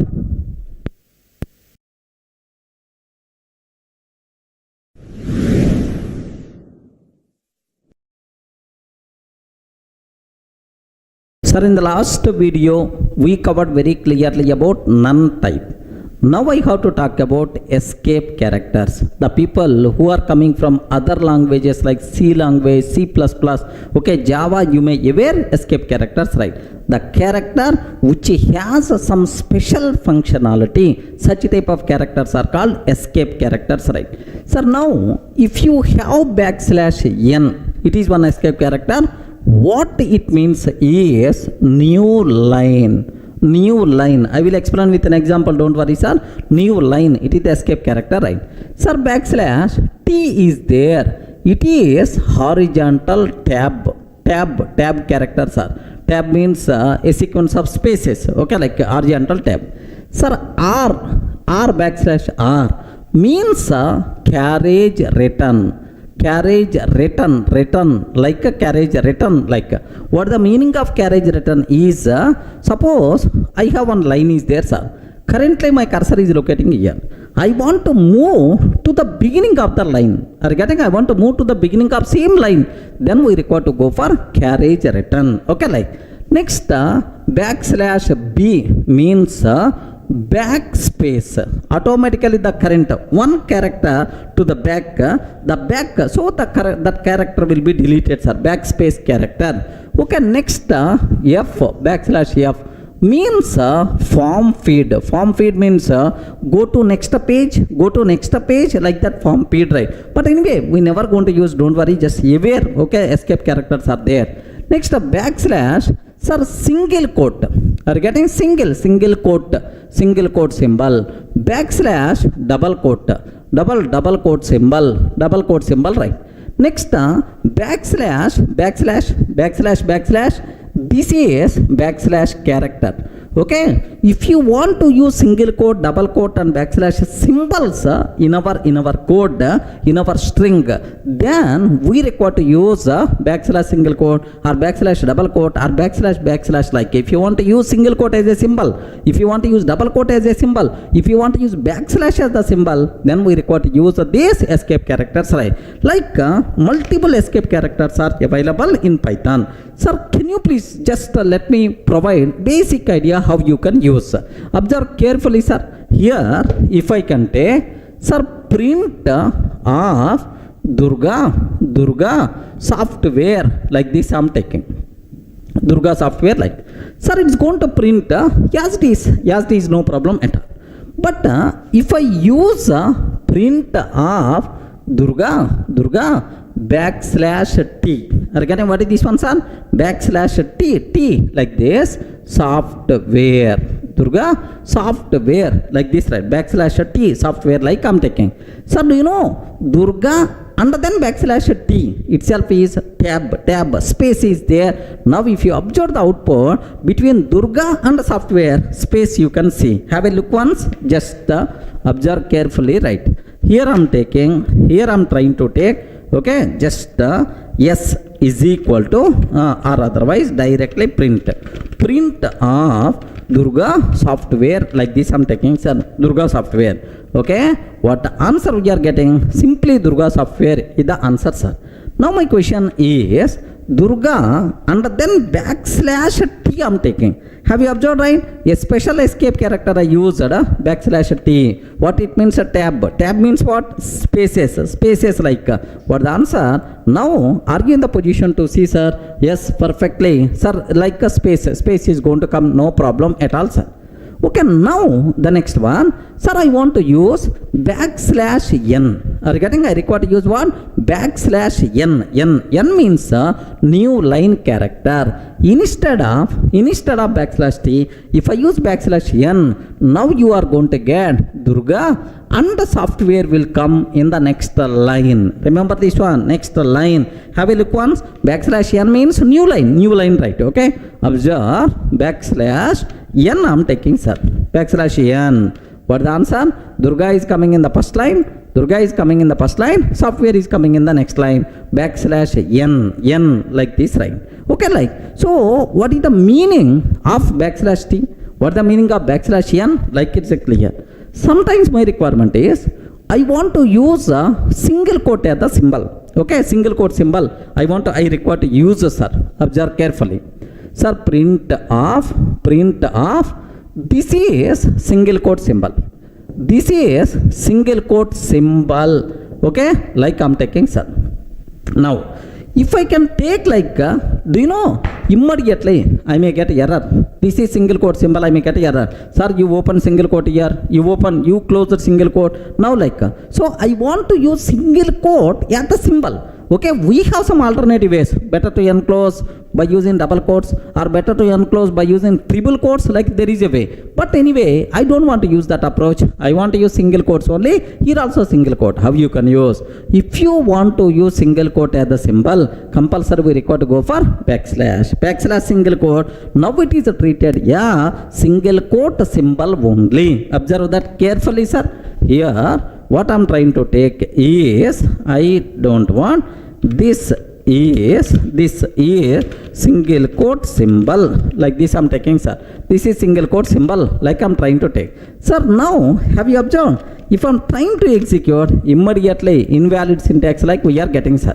So I want to use single quote as the symbol only. Okay, what is the way, sir? Backslash single quote. If I'm taking backslash single quote, yes, for a fact this is single quote symbol. We are using single quote as the symbol only. Similarly, I want to use double quote symbol. I want to use double quote symbol. Yes, okay, this is double quote symbol. I want to use backslash as a symbol.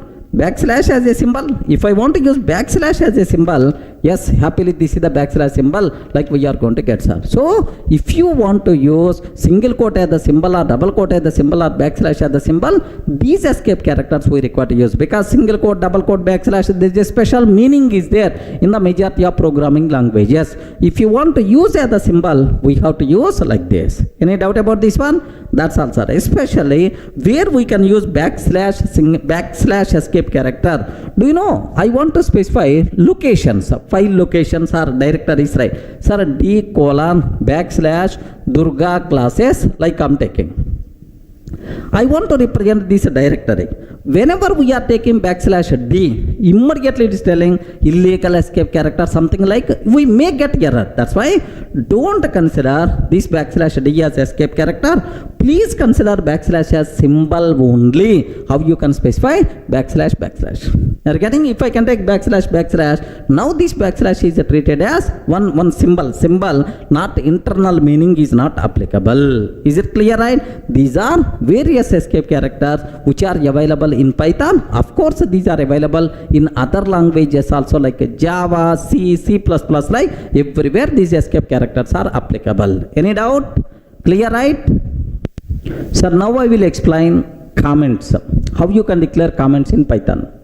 If you go for any other language like Java, sir, here if I can take like this, single line comment. This is single line comment. Okay, how you can write this one, single line comment.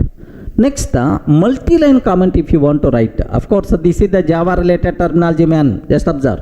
Multi-line comments if you want. Okay, first line, second line, third line, and so on like this. This is a multi-line comment.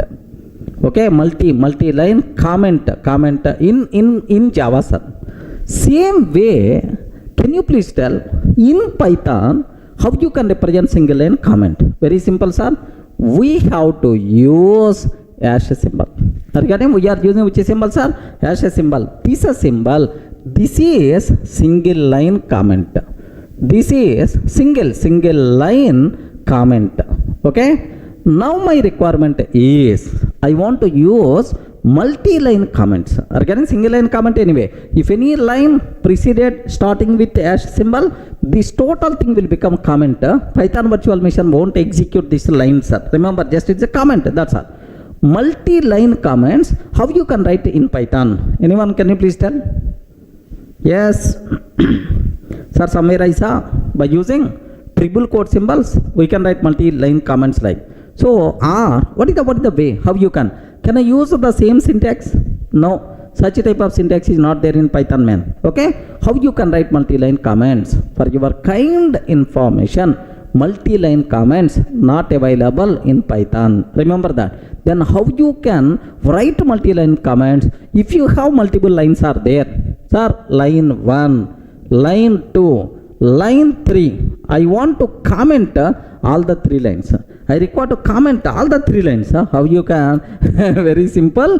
Use hash symbol for every line. Are getting? Use hash symbol for every line. That's all. Multi-line comments are not there. Even multiple lines you require to comment. Compulsory you should go for hash symbols only. Sir, somewhere I saw. Okay, if I can take triple quotes. Next and after that line 1, line 2, line 3 like a triple quote symbols, like it will consider as the comment. No, this is treated as dark string. Remember this one. What is this, sir? Dark string, documentation string. Of course, in the next sessions we will discuss in detail. Okay, remember this one, sir. So how you can write single line comment, how you can write multi-line comment. Multi-line comments are not there, but take a bit special care. Some book authors, some blogs, they are going to tell, okay, some something like triple quote symbol, see the multi-line comment. No such type of terminology. This is a documentation string. Sir, if you are going to generate documentation for your code, then this code will be there in the documentation. That is the doc string. This is, it is not multi-line comment. Clear for all of right? Just have a look once. Sir, I want to take here just the hash symbol, print this is comment, won't be executed by JVS TVM. Like this I'm taking, sir. This is the comment won't be executed by TVM, like I'm trying to take, sir. Now print this is a comment demo. Regarding this is a comment demo, like this. So if I execute this code, what is the answer we are going to get, sir? Only this answer we will get. You never going to get this one as the answer. If you want, have a look once. What the answer, sir? Only one line. Why the first line is not executed? Because it is a comment. Python virtual machine is going to ignore this comment. Suppose I want to take this one also comment, sir. Okay, I want to take this one also comment. Then automatically, what output by default we will get? Nothing will be there. So multi-line comments how you can do, single line comments how you can do. That's all. This is the comments story in Python. Clear, right? Sir, I hope the people who are coming from other languages, you may aware constant. Constant means the value fixed, we can't change the value. Best example, sir, in Java. Assume that in Java, how you can declare constants? There is a way, is there, sir? Final int x is equal to 10. Final int x is equal to 10. Sir, x is always 10 only. If any person trying to change x value, immediately you are going to get error, sir. Remember, by mistake, if I am trying to change x value at the 20, immediately you are going to get error. In Java, this is just have a look once. Is it going to be happen or not? So which are called constants? Okay, here I am taking class test. Assume Java code, sir. Don't worry if you don't know about Java. Just for basic idea sake, I am taking, sir. Final int x is equal to 10. Like, let me save this code as test.java. Okay, like, first we have to compile Java code, Java C test.java. Next we have to run. Perfect, sir, it's a valid. Compilation fine, no problem at all. Sir, now I'm trying to change its value as a 20, sir. Immediately compiler will give left and right. Observe that. Cannot here, have you observed? Cannot assign a value to final variable x. Regarding immediately error by default we are going to get. Cannot assign a value to final variable x. Like this we are getting the error, sir. Okay, like, sir, same how you can implement in Python. What is the way, sir? Sir, very simple. In Python, modifiers concept is not applicable. Regarding final, static, such type of terminology is not applicable. That's why there is no way to define constants in Python. Remember, constants concept not applicable in Python. Then, but there is a convention. If you don't want to change the value, better to use uppercase characters. Max length is equal to 10, something like. Now if you don't want to change the value, just you can take max length is equal to value, something like. The variable name, if you are going to take in uppercase characters, it is the convention that it is the constant value. But make sure it is simply convention for coding. But if you want, you can change the value also. Just convention is there, but concept really internally not implemented, right? Okay. So can you please spell out constants concept applicable in Python or not? No, constants concept is not applicable. So in convention, in program, if you don't want to change the value, better to use the convention. Sir, all the variable name should be in uppercase. Okay, let me show this one, sir. Sir, assume here I want to take, here observe that I'm taking, sir, max value. My intention is this value no one is allowed to change. That's why I'm taking max value like that. Now let me execute this code. Py perfect. It is a valid, sir. Sir, now I'm trying to change the value. I'm trying to change the value, sir. I'm trying to change the value. If I'm trying to change the value, max value is equal to 20. What will happen is, now onwards, max value is pointing to 20. Now onwards, max value is pointing to the 20, like, so it means acceptable. It means acceptable. We won't get any error, sir. Let me print the value of max value. Print, what is the value? Value of max value, if I print, then happily 20 by default we are going to get, sir. Are you getting 20? So constants concept is not applicable in Python, because so we can use the variable. So for different types, different values, that flexibility is already there in the Python. There is no declare a variable. Declaration of a variable concept is not there. That's why so constants concept is not applicable in Python. Clear for all of you, right? Observe in Java. Here if you observe in Java, you are declaring a variable and then you are trying to change the value. You are declaring a variable and then you are trying to change the value. But in Python, a is equal to 10. No declaration, directly you can use. A is equal to 20.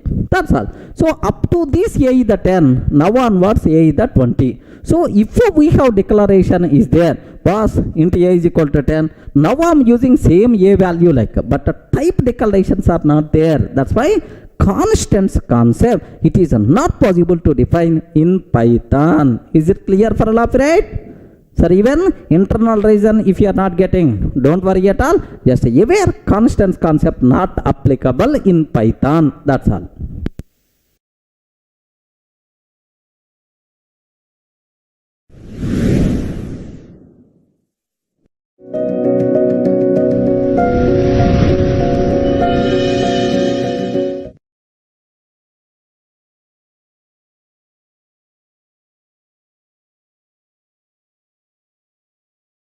Hi friends, let me start the first topic in our Python, language fundamentals. Okay, so first language fundamentals, next input and output statements, operators, flow control, like almost around 25 topics we are going to discuss, right? But please make sure you people should have clear clarity about one point, sir. So if you aware the first basic classes very confidently, if you are getting perfection in basic concepts, then the remaining concepts will become very easy for you. That's why first 4 or 5 units, something like language fundamentals, operators, flow control, these kind of things better to have clear clarity. Automatically remaining things will become very easy for you people, right? Okay, so now the first topic, language fundamentals, right? This is the topic what I have to discuss. As a part of language fundamentals, okay, we have to talk about introduction. Array, what is Python? Why the name Python? Oh, why the name Python? Like, sir, general syntax related things I will explain. Next, application areas of Python. Sir, where we can use this Python? Okay, next, features of Python. Either Python is the open source or not, platform independent or not, portable or not, like features of Python. Next, limitations of Python. Limitations, sir, where we can't use Python. Okay, like, next, flavors of Python. Okay, multiple flavors are available for the Python, sir, as it is the open source, like Jython, Anaconda Python, Iron Python, like multiple flavors are there. I will explain. Next, sir, what are various versions? Python 2x, 2.x, Python 3.x, like we have to discuss about these version related issues, right? Next, identifiers concept we have to discuss, reserved words concept we have to talk, and then data types concept we have to discuss, right? Sir, under data types concept, almost around 14 data types we are going to discuss. Of course, all these things, fundamental data types I will explain, but all these things has a separate topics we are going to discuss in the next sessions also. But here basic idea about data types what we are going to use in Python, so we are going to discuss, right? Next, typecasting, how to convert from one type to another type, is it possible? Like, so this is the agenda related to our language fundamentals concepts are almost around around 10 hours we are going to discuss only about these things. That's why take a bit very special care to understand each and every point, sir. If you are very strong in the basics, then the remaining things will become so easily you can able to understand. The remaining things will become very easy. That's why please make sure you should have clear clarity. You require to spend much time on these basics, right? Okay, sir, let me talk about language fundamentals introduction part. Sir, first question I will ask, can you please tell what is a Python? Please respond. What is Python? Python, we are going to discuss Python almost around 2 months 3 months time we are going to spend on this. What is Python? Please spell out. Can I use the word? It is what is Python? Don't tell, sir, this is one type of snake. Regarding, don't tell it is one type of snake. Sir, in our technical terminology, it is a programming language. Observe that it is the programming language, right? We can develop applications by using this language. It's a programming language. Okay, like small applications, web applications, like we can develop applications by using this Python. Sir, best example, you are using calculator application. I'm sure if you know Python, you can develop that calculator by using our Python language. What we are using, sir? Okay, Gmail application you are using, gmail.com. That Gmail application we can develop by using Python. Remember, so what is Python, sir? Python is a programming language. Okay, well, sir, now I can use the word Python is high level programming language. Are getting? Python is high level programming language. Then immediately you may ask, what is high level? High level means programmer friendly language. We are not required to worry about low level things. Are you getting right? It is a programmer friendly language, not a mission friendly language. Remember this one, sir. It's not mission friendly, programmer friendly. Programmer, by simply seeing the code, he can understand. He can write the code very easily, right? It is a programmer friendly language, but not a mission friendly language. Remember, low level activities. So being a programmer, we are not required to worry. Sir, what it means? Here observe that if I can take A is equal to 10, I am taking 10, B is equal to 20, I am taking, A is equal to 10, B is equal to 20, C is equal to 30, 30, if A greater than B, else 40 I am taking, 30, if A greater than B, else 40 I am taking, print C, sir. Are you getting? Print of C. Sir, here, do you know if I can take this code, are you in the position to understand this code? Okay, you are not required to have any programming knowledge. Remember this one. You are not required to have any programming knowledge. Just observe A is equal to 10. Oh, the value of A is the 10. B is equal to 20. The value of B is the 20. C is equal to 30 if A greater than B. 30 if A greater than B. Else 40, sir. So A, what is the value of A? 10. 10 greater than 20. No. 10 is greater than 20 fails. So if it satisfied 30, otherwise it is 40. Then obviously, what is the value of C, sir? The value of C, we are going to get what? 40. Sir, if you have the kid, can you please show these 4 lines of the code to your kid? Array, can you tell what thing is happening? What thing is happening? Any person without having any programming knowledge, I'm sure, sir, that person can able to understand. Okay, this type of thing is called high level programming language. Remember that. What is the high level programming language? So just a programmer friendly. He can understand very easily. He can write very easily, right? Okay, well, sir, next low level activities are there. Memory management, next destroying objects, next security. These are things will take care by my language itself. Being programmer, we are not required to worry. Such a type of languages are by default considered as high level programming languages. C language, C++, Java, next Python, C#, all these are high level programming languages, right? Then immediately you may have the doubt, sir, you are writing just 4 lines of the code. Is really Python code? Is it going to work? Is it going to work? Yes, believe me, it is really Python code, sir. It is going to print what is the answer. If you want, observe a bit very carefully. Sir, same lines of the code I want to show so that you people can feel more comfortable, right? Sir, what is the code? A is equal to 10. What I am trying to take? B is equal to 20. C is equal to 30. If A greater than B, else sir 40 I am taking. Else I am taking 40. Print of C. That's all. Don't worry, sir. All these lines of the code we will explain in the next sessions very clearly. Just better to get the basic idea, sir. Okay, well. Now let me run this code. Sir, I have to save this code as test.py. Okay, means that so it is the Python file. Remember that I saved this code as test.py. I saved, sir. Now let me run this code, sir. Okay, let me go to that location. I saved this file inside d:\Durga classes. Okay, py test.py. Okay, we have to use py or otherwise Python test.py.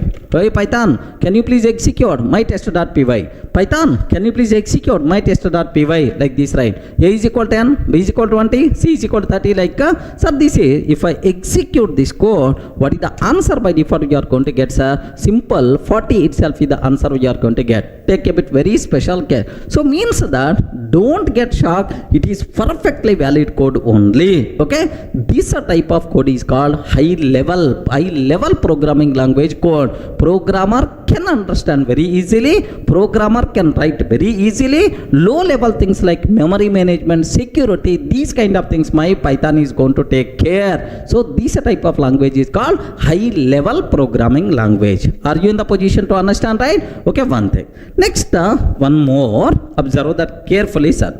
It is a general purpose. It is the general purpose high level programming language. So what is the meaning of programming language? Which can be used to develop programs. Next, high level means programmer friendly. General purpose means, do you know, Python is not specific to particular area. Happily you can use for any type of applications, right? Desktop applications, web applications, next data science applications, machine learning applications, like everywhere happily you can use. It is a general purpose high level programming language. Itself is nothing but Python. Everyone can aware? Yes, friends. So only 3 words I covered. What is the first one?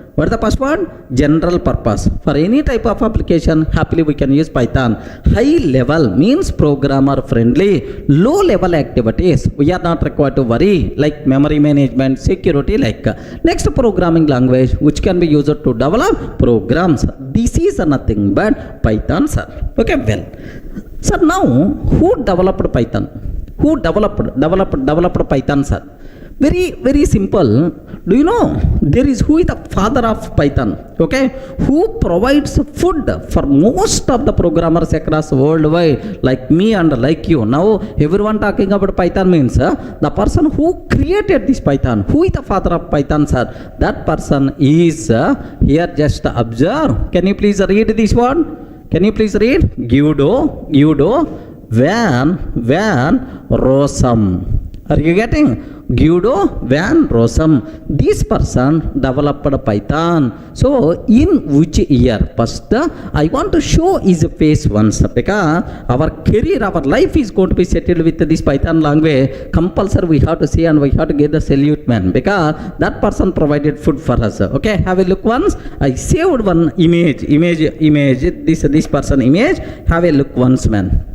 Okay, the person who introduced Python, who is the creator of the Python? Yes, sir, these persons are Guido van Rossum. Observe that a bit carefully, sir. Great person who developed world the topmost easy simplified programming language. This person only, he is called Guido van Rossum. Okay, well, sir, when this person developed a Python programming language, sir, here there is one small point is there, sir. Until last year, okay, I learned only Java, C++, Java. We never heard about Python, especially in India. We never heard about Python. Okay, but suddenly Python. Okay, now the people are start learning. Obviously, Python is the new programming language. Java is the old programming language. Some people are going to feel like this. Remember this one, sir. So Java came in 1995. Remember this one, sir. Java came in which year? 1995, sir. 1995 and officially released in 1996, sir. Remember. Next, Python, when this Python came, sir, 1989 only. Remember this one, 1989 only. So here means that it is the old language even than Java also. Remember, Java came in 1995 or 1996, sir, but Python came in 1989. It is the old language, right? Then immediately you may have the doubt, sir, why suddenly it became popular? Yes, I will explain the reason also. Just observe. So who developed Python language? Guido van Rossum developed Python language in which year, sir? 1989. Clear, right? Okay. Sir, while working in National Research Institute,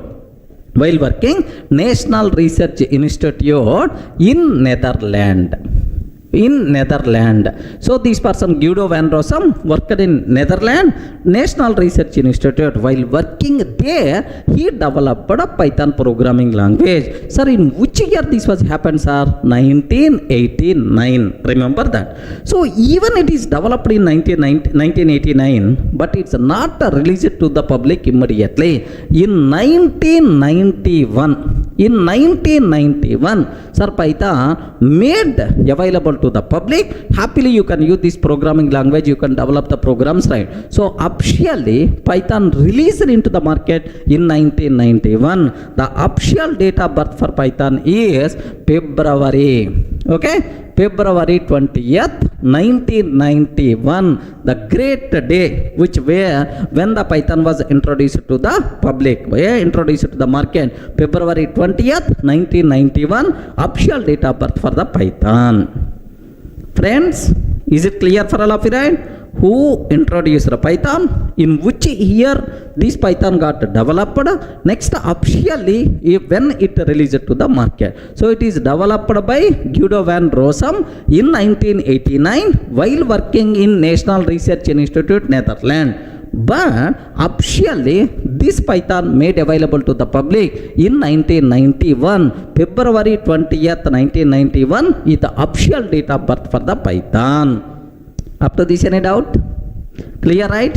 Now immediately you may have the doubt, sir, Python came in 1989, but suddenly why in the 2019 very popular, sir? Why it became popular? Everyone talk about this. Why it became trending language, right? Sir, very simple example I will discuss. The market requirements keep on changing time to time. Market trends keep on changing time to time. Sir, now current market situation is everyone talks about simple language, easy to understand, sir. Simple. I want a simple language which is easy to understand. Regarding easy to understand, I want this type of language. Next, second one, I have to write very less code. Regarding I have to write which code, sir? Very less code to fulfill my requirement. This very less code is also known as concise code. Very less code is also known as concise code. I want concise code. Okay, like next third one, sir. Very important. Next third, I want these days everyone talks about, sir, here artificial intelligence, next and after that machine learning, next deep learning, neural networks, that is the data science, data analysis, like everyone talks about this. So for current trending market requirements, even, sir, do you know IoT also? These days the most commonly used IoT also, right? So for these trending requirements, best suitable programming language is the Python, sir. So now for these requirement, current market requirement, so what the best suitable programming language is the Python. That's why these days Python became popular and more popular. Everyone can aware. So you have some diamond is there, but when there is a value for that diamond, yes, if a market requirement is good for that, then automatically this diamond value is growing. Sir, Bitcoin was there. Earlier Bitcoin, no one bought Bitcoin. But these days, Bitcoin, cryptocurrency, like everyone talks about that. Automatically Bitcoin price got raised like anything. Of course, now government's banned, slowly its value is rising down. Okay, so means that current market trending requirements, which language is going to be best suitable? Python itself is the best suitable. That's why Python language became more popular. Everyone can able to understand, right? So 2 points I covered. What is Python? General purpose, high level programming language. Next, who introduced Python? Guido van Rossum introduced Python in 1989 while working National Research Institute in Netherlands. But officially, Sir, Python made it available to the public in 1991. Official date of birth for Python, February 20th, 1991. Sir, why suddenly Python became popular? Even it is the old programming language, but current market trending requirements, best suitable compatible language is the Python. That's why it became more popular when compared with other languages. Up to this, any doubt about this?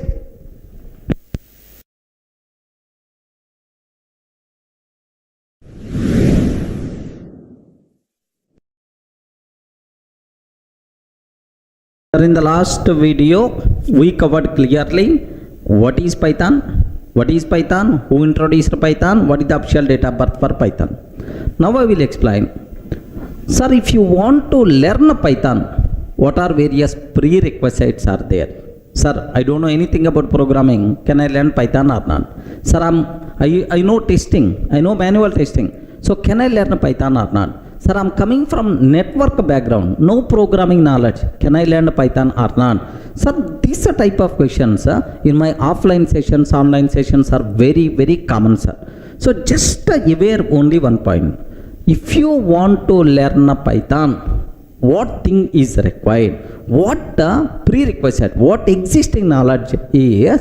Simple, nothing. Remember this one. You are not required to know anything. If you know something, then it may be the problem. Remember that. You are not required to know anything to learn Python. Just are you in the position to read English statements or not? Okay, if you can read English, that thing is more enough to learn Python. Okay, that's all. So that's why even school kid also can learn Python, can write programs by using Python. That's why don't worry, sir. If you want to learn Python, if you have the kids, better to bring those kids also. If you are getting some doubt, your kid can clarify that doubt. Okay, that much easy programming language is the Python. Sir, orally you can tell any number of words, but can you please show some example? Really is that much easy or not? Yes, man. Okay, if you learned any programming language, what is the first application? Hello world application. Correct or not? What is the first application we have to discuss? Hello world application. Sir, in C language, how many lines of the code we have to write to print hello world to the console? If it is the Java, if it is the Python, just I will show, sir. Example 1. To print hello world to the console. Sir, if you go for C language code, okay, here do you know main, of course, C language code if you want, here include stdio.h. Sir, I don't know about this, not required. We are just, I'm showing, just see the basic difference.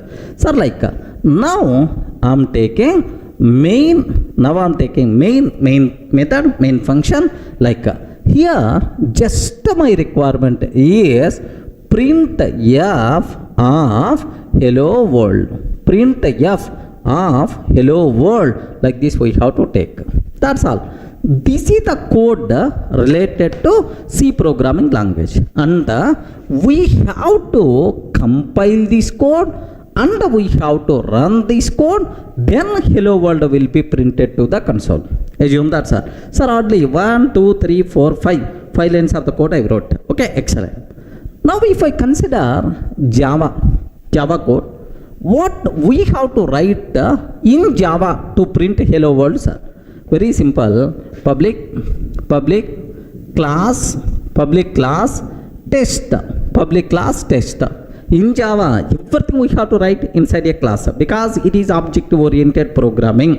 Public class test, and then public static void main method, public static void main method string array args, public static void main string array args, and then system dot out dot println, system dot out dot println. Here we have to take hello world, like this I'm taking, sir, hello world, and then I have to compile this code, I have to run this code. So to compile, most of the people already aware, Java C test.java, the code is going to compile. Once the code compile, now Java test. Are you getting? Once the code compile, Java test, this is now you can see hello world to the console, right? So if this is the Java code, what I have to write? To print hello world. Just let me show, sir. Now instead of writing orally, let me show that output also. Matter of 1 minute. Have a look once. I have to write Java code. Okay, don't worry. Even you don't know Java, I want to teach Java. You are not required to worry, sir. So public class test I'm taking. Next and after that, public static void main method, public static void main, and then string array args. Okay, like now system dot out dot println of hello world, like this I'm taking, sir, hello world. Like, sir, now let me save this code as test.java, like this I took, sir, test.java. Now let me go to the console. Okay, Java C test.java. We have to compile.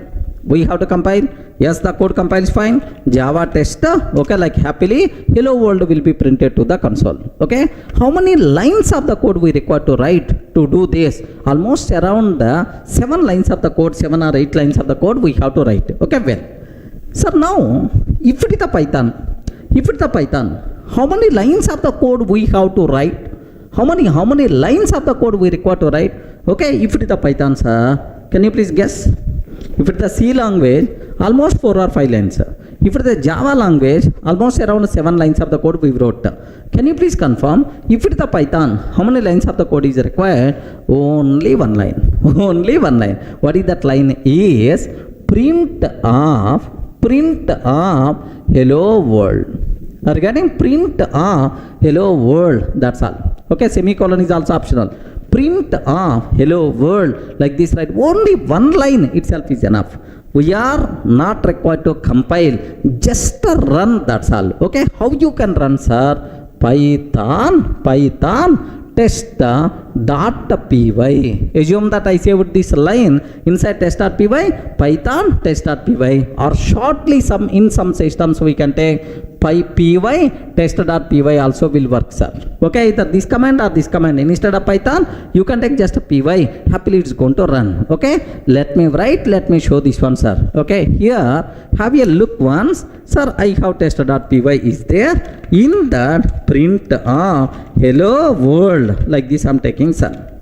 hello world, like no semicolon. Next, instead of double quotes, you can take single quotes also acceptable.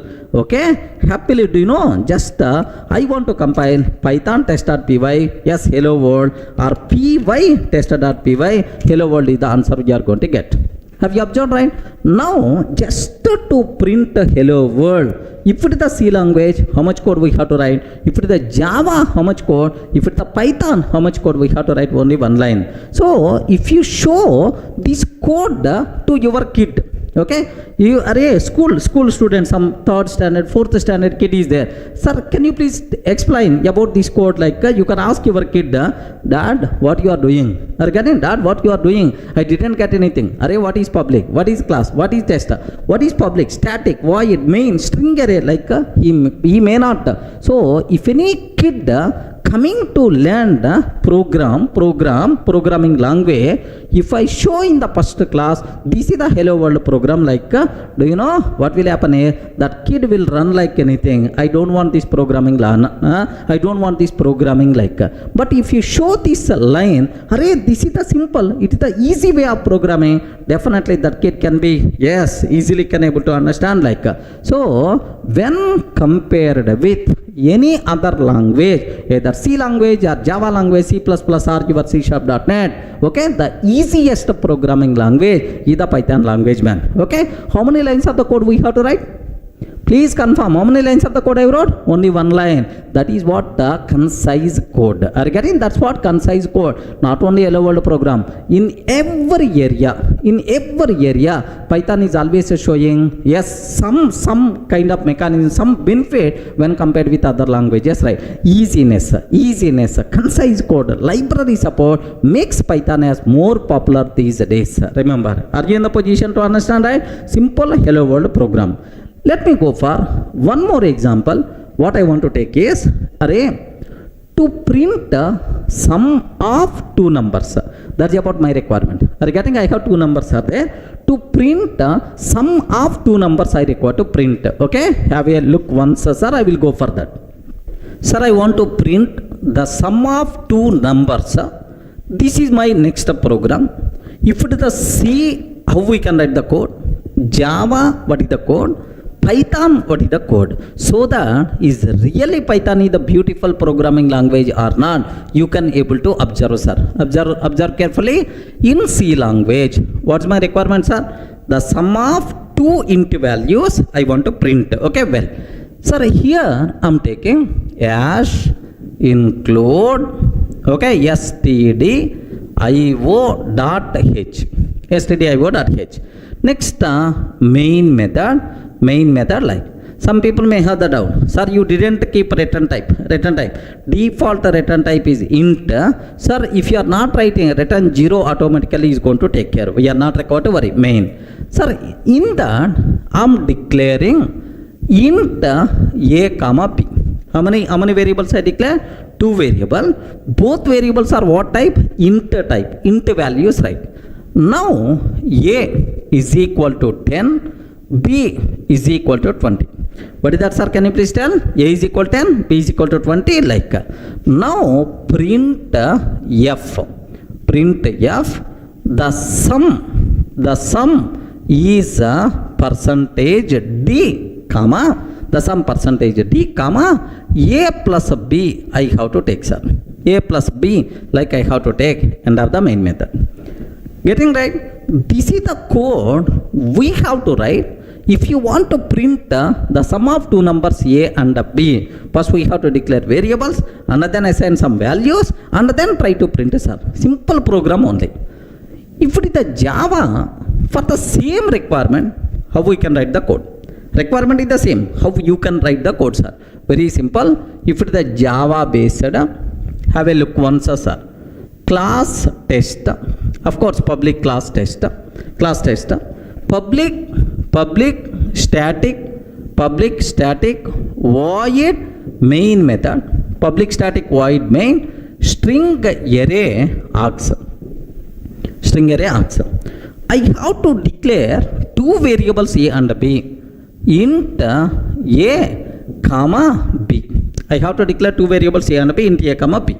Next, a is equal to 10, B is equal to 20. Okay, just I declare A is equal to 10, B is equal to 20. Now, system dot out dot println, system dot out dot println, okay, the sum is plus, because println is always going to take only one argument, okay, the sum is A plus B, like this I'm taking. End of this one. Do you know how many lines of the code we wrote? Multiple lines of the code, sir. So we have to declare and we have to initialize, and then we are going to take the print sum. Let me execute this code. Matter of 1 minute, right? Observe carefully. I hope already the skeleton is there with me, sir. Public class. Here I'm just declaring two variables A and B. A is equal to 10, B is equal to 20. Next, here the sum. Regarding here the sum is plus A plus B I'm taking, sir. That's all. This is about my requirement. Let me compile this code. I hope this is the Java code, sir, to print the sum of two numbers. This is the Java code. Let me compile this code. Yes, friends, Java C test.java. And then Java test, what the answer we are going to get, the sum 30 is the answer we are getting, sir. Okay, well, this is the Java code, what we have to write to print the sum of two numbers. How much code we have to write? Compulsory the person should aware what is class, what is main method, and then what is the system dot out dot println, like all these things must be required. But if it is our Python, our hero is coming, sir. If it is the Python, okay, Python, can you please spell out how many lines of the code I have to write? Listen very carefully, sir. Here, have you observed what is the first line we wrote? Int A comma B, and then A is equal to 10, B is equal to 20. Declare. Here in Python, I am taking A is equal to 10, B is equal to 20, A is equal to 10, B is equal to 20. Print the sum A plus B, I'm taking that, sir. A is equal to 10, B is equal to 20, print of the sum A plus B, like this I'm taking. That's all. We are not required to write big code. Just only 2 or 3 lines of the code is more enough. Let me execute this one. Have a look once. Here, see this one. Here I'm taking A is equal to 10, B is equal to 20, print the sum A plus B. Regarding print of the sum A plus B, let me run this code, sir. Let me run this code. Py test.py. Regarding py test.py, can I get the same output or not? Yes, sir, this is the same output, right? Okay, like, so how many lines of the code we require to write? Only two or 3 lines, right? Sir, even I can combine these 2 lines into a single line also. Regarding even we can combine these 2 lines into a single line also. What is that, sir? A comma B is equal to, observe carefully, A comma B is equal to 10 comma 20. No other language is going to accept this type of syntax like C or C++ or Java. A comma B is equal to 10 comma 20. So this 10 will become value of A, 20 will become value of B. Okay, like, let me do this. Here, observe carefully. Instead of A comma B is equal to 10 comma 20. 10 comma 20, that's all. The sum A plus B. Have a look once. The sum 30. You people may feel sorry showing old output only again. Let me change something. 100 comma 200. A value 100, B value 200. The sum A plus B means 300 is the answer we are going to get, sir. Are you seeing, right? So this is the biggest advantage of Python programming, sir. How beautiful it is. With very less code, we can do n number of activities. That's what you people should aware. What is the Python? So to learn Python, what prerequisite is there is nothing, sir. You should be in the position to read English statements. That's all. It's not like a program. It is something like reading English statements. Okay, like English statements, but not programming code. Okay, well, sir, by seeing this code, immediately some people may have the bigger doubt. Observe carefully, sir. In C language, do you know, you declare 2 variables A and B of what type? Respond, man. What type? Integer type. We declare two variables of what type? Integer type. Here also, we declare two variables of what type? Integer type. Integer type. In Java also we declare. But here, I didn't declare A and B. A and B are what type? We didn't declare. So, sir, in Python, is it not required to declare the type? Type concept is not applicable? Like you may ask. Very, very simple. Type concept applicable in Python. Sir, int, float, these types are there in Python. But we are not required to declare type explicitly. Such a type of headache is not there. So, means whenever we are assigning some value, based on your provided value, automatically type will be considered. Remember this one, sir. Automatically type will be considered based on your runtime provided value. Such a type of programming language is called dynamically typed programming language. Remember that, sir. So in Python, we are not required to declare the type explicitly. Based on your provided value, automatically type by default will be considered. This type of programming language is called what? Dynamically typed programming language.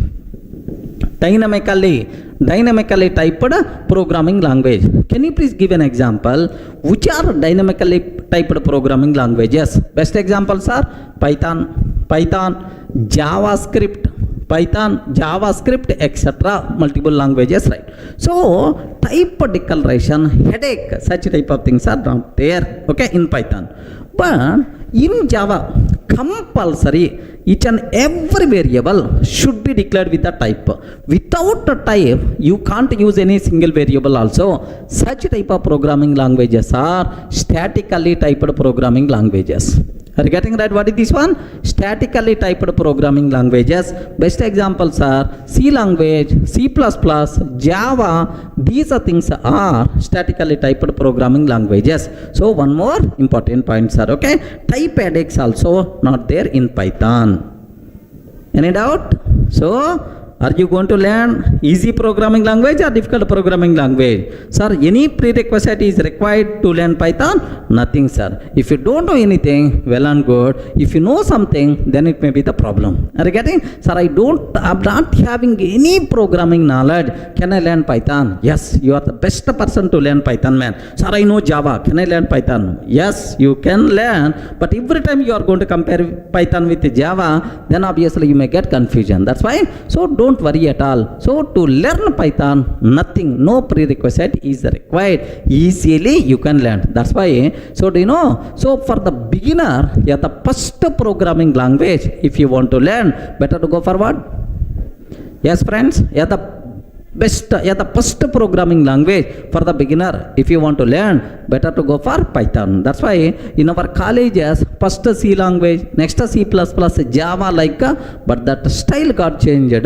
Now first Python, after that any other language. Okay, so easy programming language is the Python. In schools in India, there are some schools are there, CBSE central syllabus, 8th standard or 9th standard Python programming language is there in schools. Remember, not in at least intermediate +2 also. In the school itself, the subject is there. That much easy programming language you people are going to learn. So be ready to give left and right to the Python. Clear? Sir, just now I told dynamically typed. Based on runtime value, automatically type will be considered. Correct, right? Sir, can you please show some idea? We didn't get much clarity about this one. Can you please show some idea? Like you may ask. Very, very simple, sir. Do you know, in Java, if you consider int, just I'm taking A is equal to 10. Observe very carefully, sir. In Java, if I can take A is equal to 10, immediately error. Hey, what is the type of A? Where you declare the type. Okay, like immediately error we are going to get. Type compulsory we have to declare. Regarding otherwise errors are. But in Python, A is equal to 10. So Python virtual machine never going to object what is the type of A. Because, so which value you provided? 10. So based on 10, automatically type will be considered. Sir, where is the proof? How you can tell that? It is 10. It is the int type. How you can tell it is the int type? Very simple, sir. Print type of A. Can you please print a type of A? Type of A. Now it is going to tell that int type, sir. Remember this one. It is going to tell int type. Let me show this one. Have a look once, sir. Very carefully observe that. Here let me take A is equal to 10. Print of type of A. Print of type of A. Now observe carefully, sir. What is the answer? Class int type. It is what type? Int type, sir. Suppose instead of 10, if I can take 10.5. If I can take 10.5. 10.5 means float type. It is called float type. Next, sir, instead of 10.5, I am taking true like this, right? What is the type, sir? Bool type. Boolean. True. False means bool type. Like type will be considered automatically based on our provided value. Clear for all of you, right? Next, one more advantage I will tell, sir. What is that advantage is? In Java, if I can take int A is equal 10. Observe carefully. Int A is equal 10. Now A is what type? Respond. A is what type? Int type. What is the value? 10. Sir, now after some lines, A is equal to 10.5 I am taking, sir. In Java, A is equal to 10.5 I am taking. Java compiler will give left and right. Hey, it is int type. How you can assign double value? It is the int type. How you can assign double value? Like a compile time error. So throughout its lifetime, this A is always what types are? Int type only. Okay. But in Python, do you know what is the type of A? Int, sir. In the next line, A is equal to 10.5 I can take. Next line only, A is equal to 10.5. Now onwards, A is float type variable. If you want, you can print type of A. Now you are going to get float type, sir. Okay. Next, after that, immediately I am taking A is equal to Durga.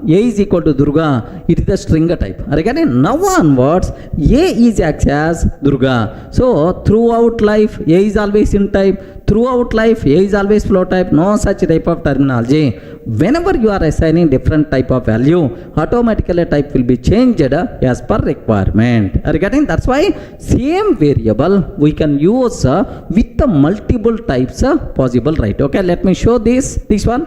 So A is equal to 10 I am taking, sir. A is equal to 10. Print type of A. Now it is int type. Okay, well. Now after that, suddenly I am taking A is equal to 10.5. Print of type of A. Sir, same A only. Sir, once this line assigned, now onwards it will become float type. Have you observed, right? Now onwards A will become float type. Now A is equal to Durga I am taking, sir. Print type of A. Now onwards it will become string type. Regarding str type, str means what? String type, like this. Of course, all these types I will explain in detail. Don't worry, sir. So this is more easiness, more flexibility to the programmer. Not required to declare the type explicitly. Next, based on our requirement, you can use the same variable with different types also. That possibility is there. This nature is called dynamically typed programming language, which is the more flexible to the programmer. Clear, right?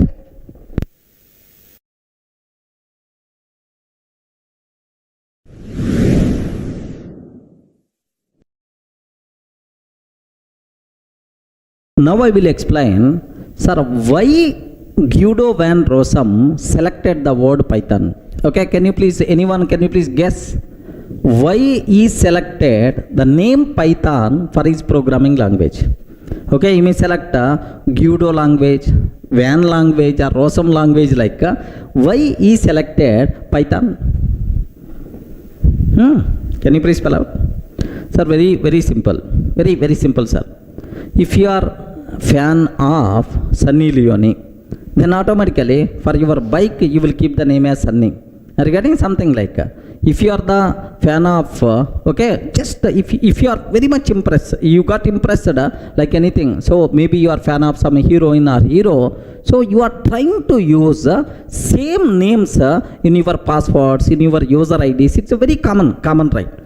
The same way, this Guido also very much impressed with one fun show, comedy show. Okay, in Telugu we have Jabardasti, extra Jabardasti, like full comedy shows are there. In India, Coffee with Karan, like there are some programs are there, sir.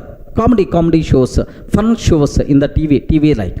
So there was one fun show is there. Okay, sir, the name is the complete Monty Python's circus. The complete Monty Python's circus. Okay, like. So do you know, this is the comedy show which was broadcasted in BBC. Okay, 1969 to 1974. Okay, Guido very much impressed. Our Rosam very much impressed with this show. So it's a fun. Okay, like a fun show. From this, he selected the word Python to our programming language.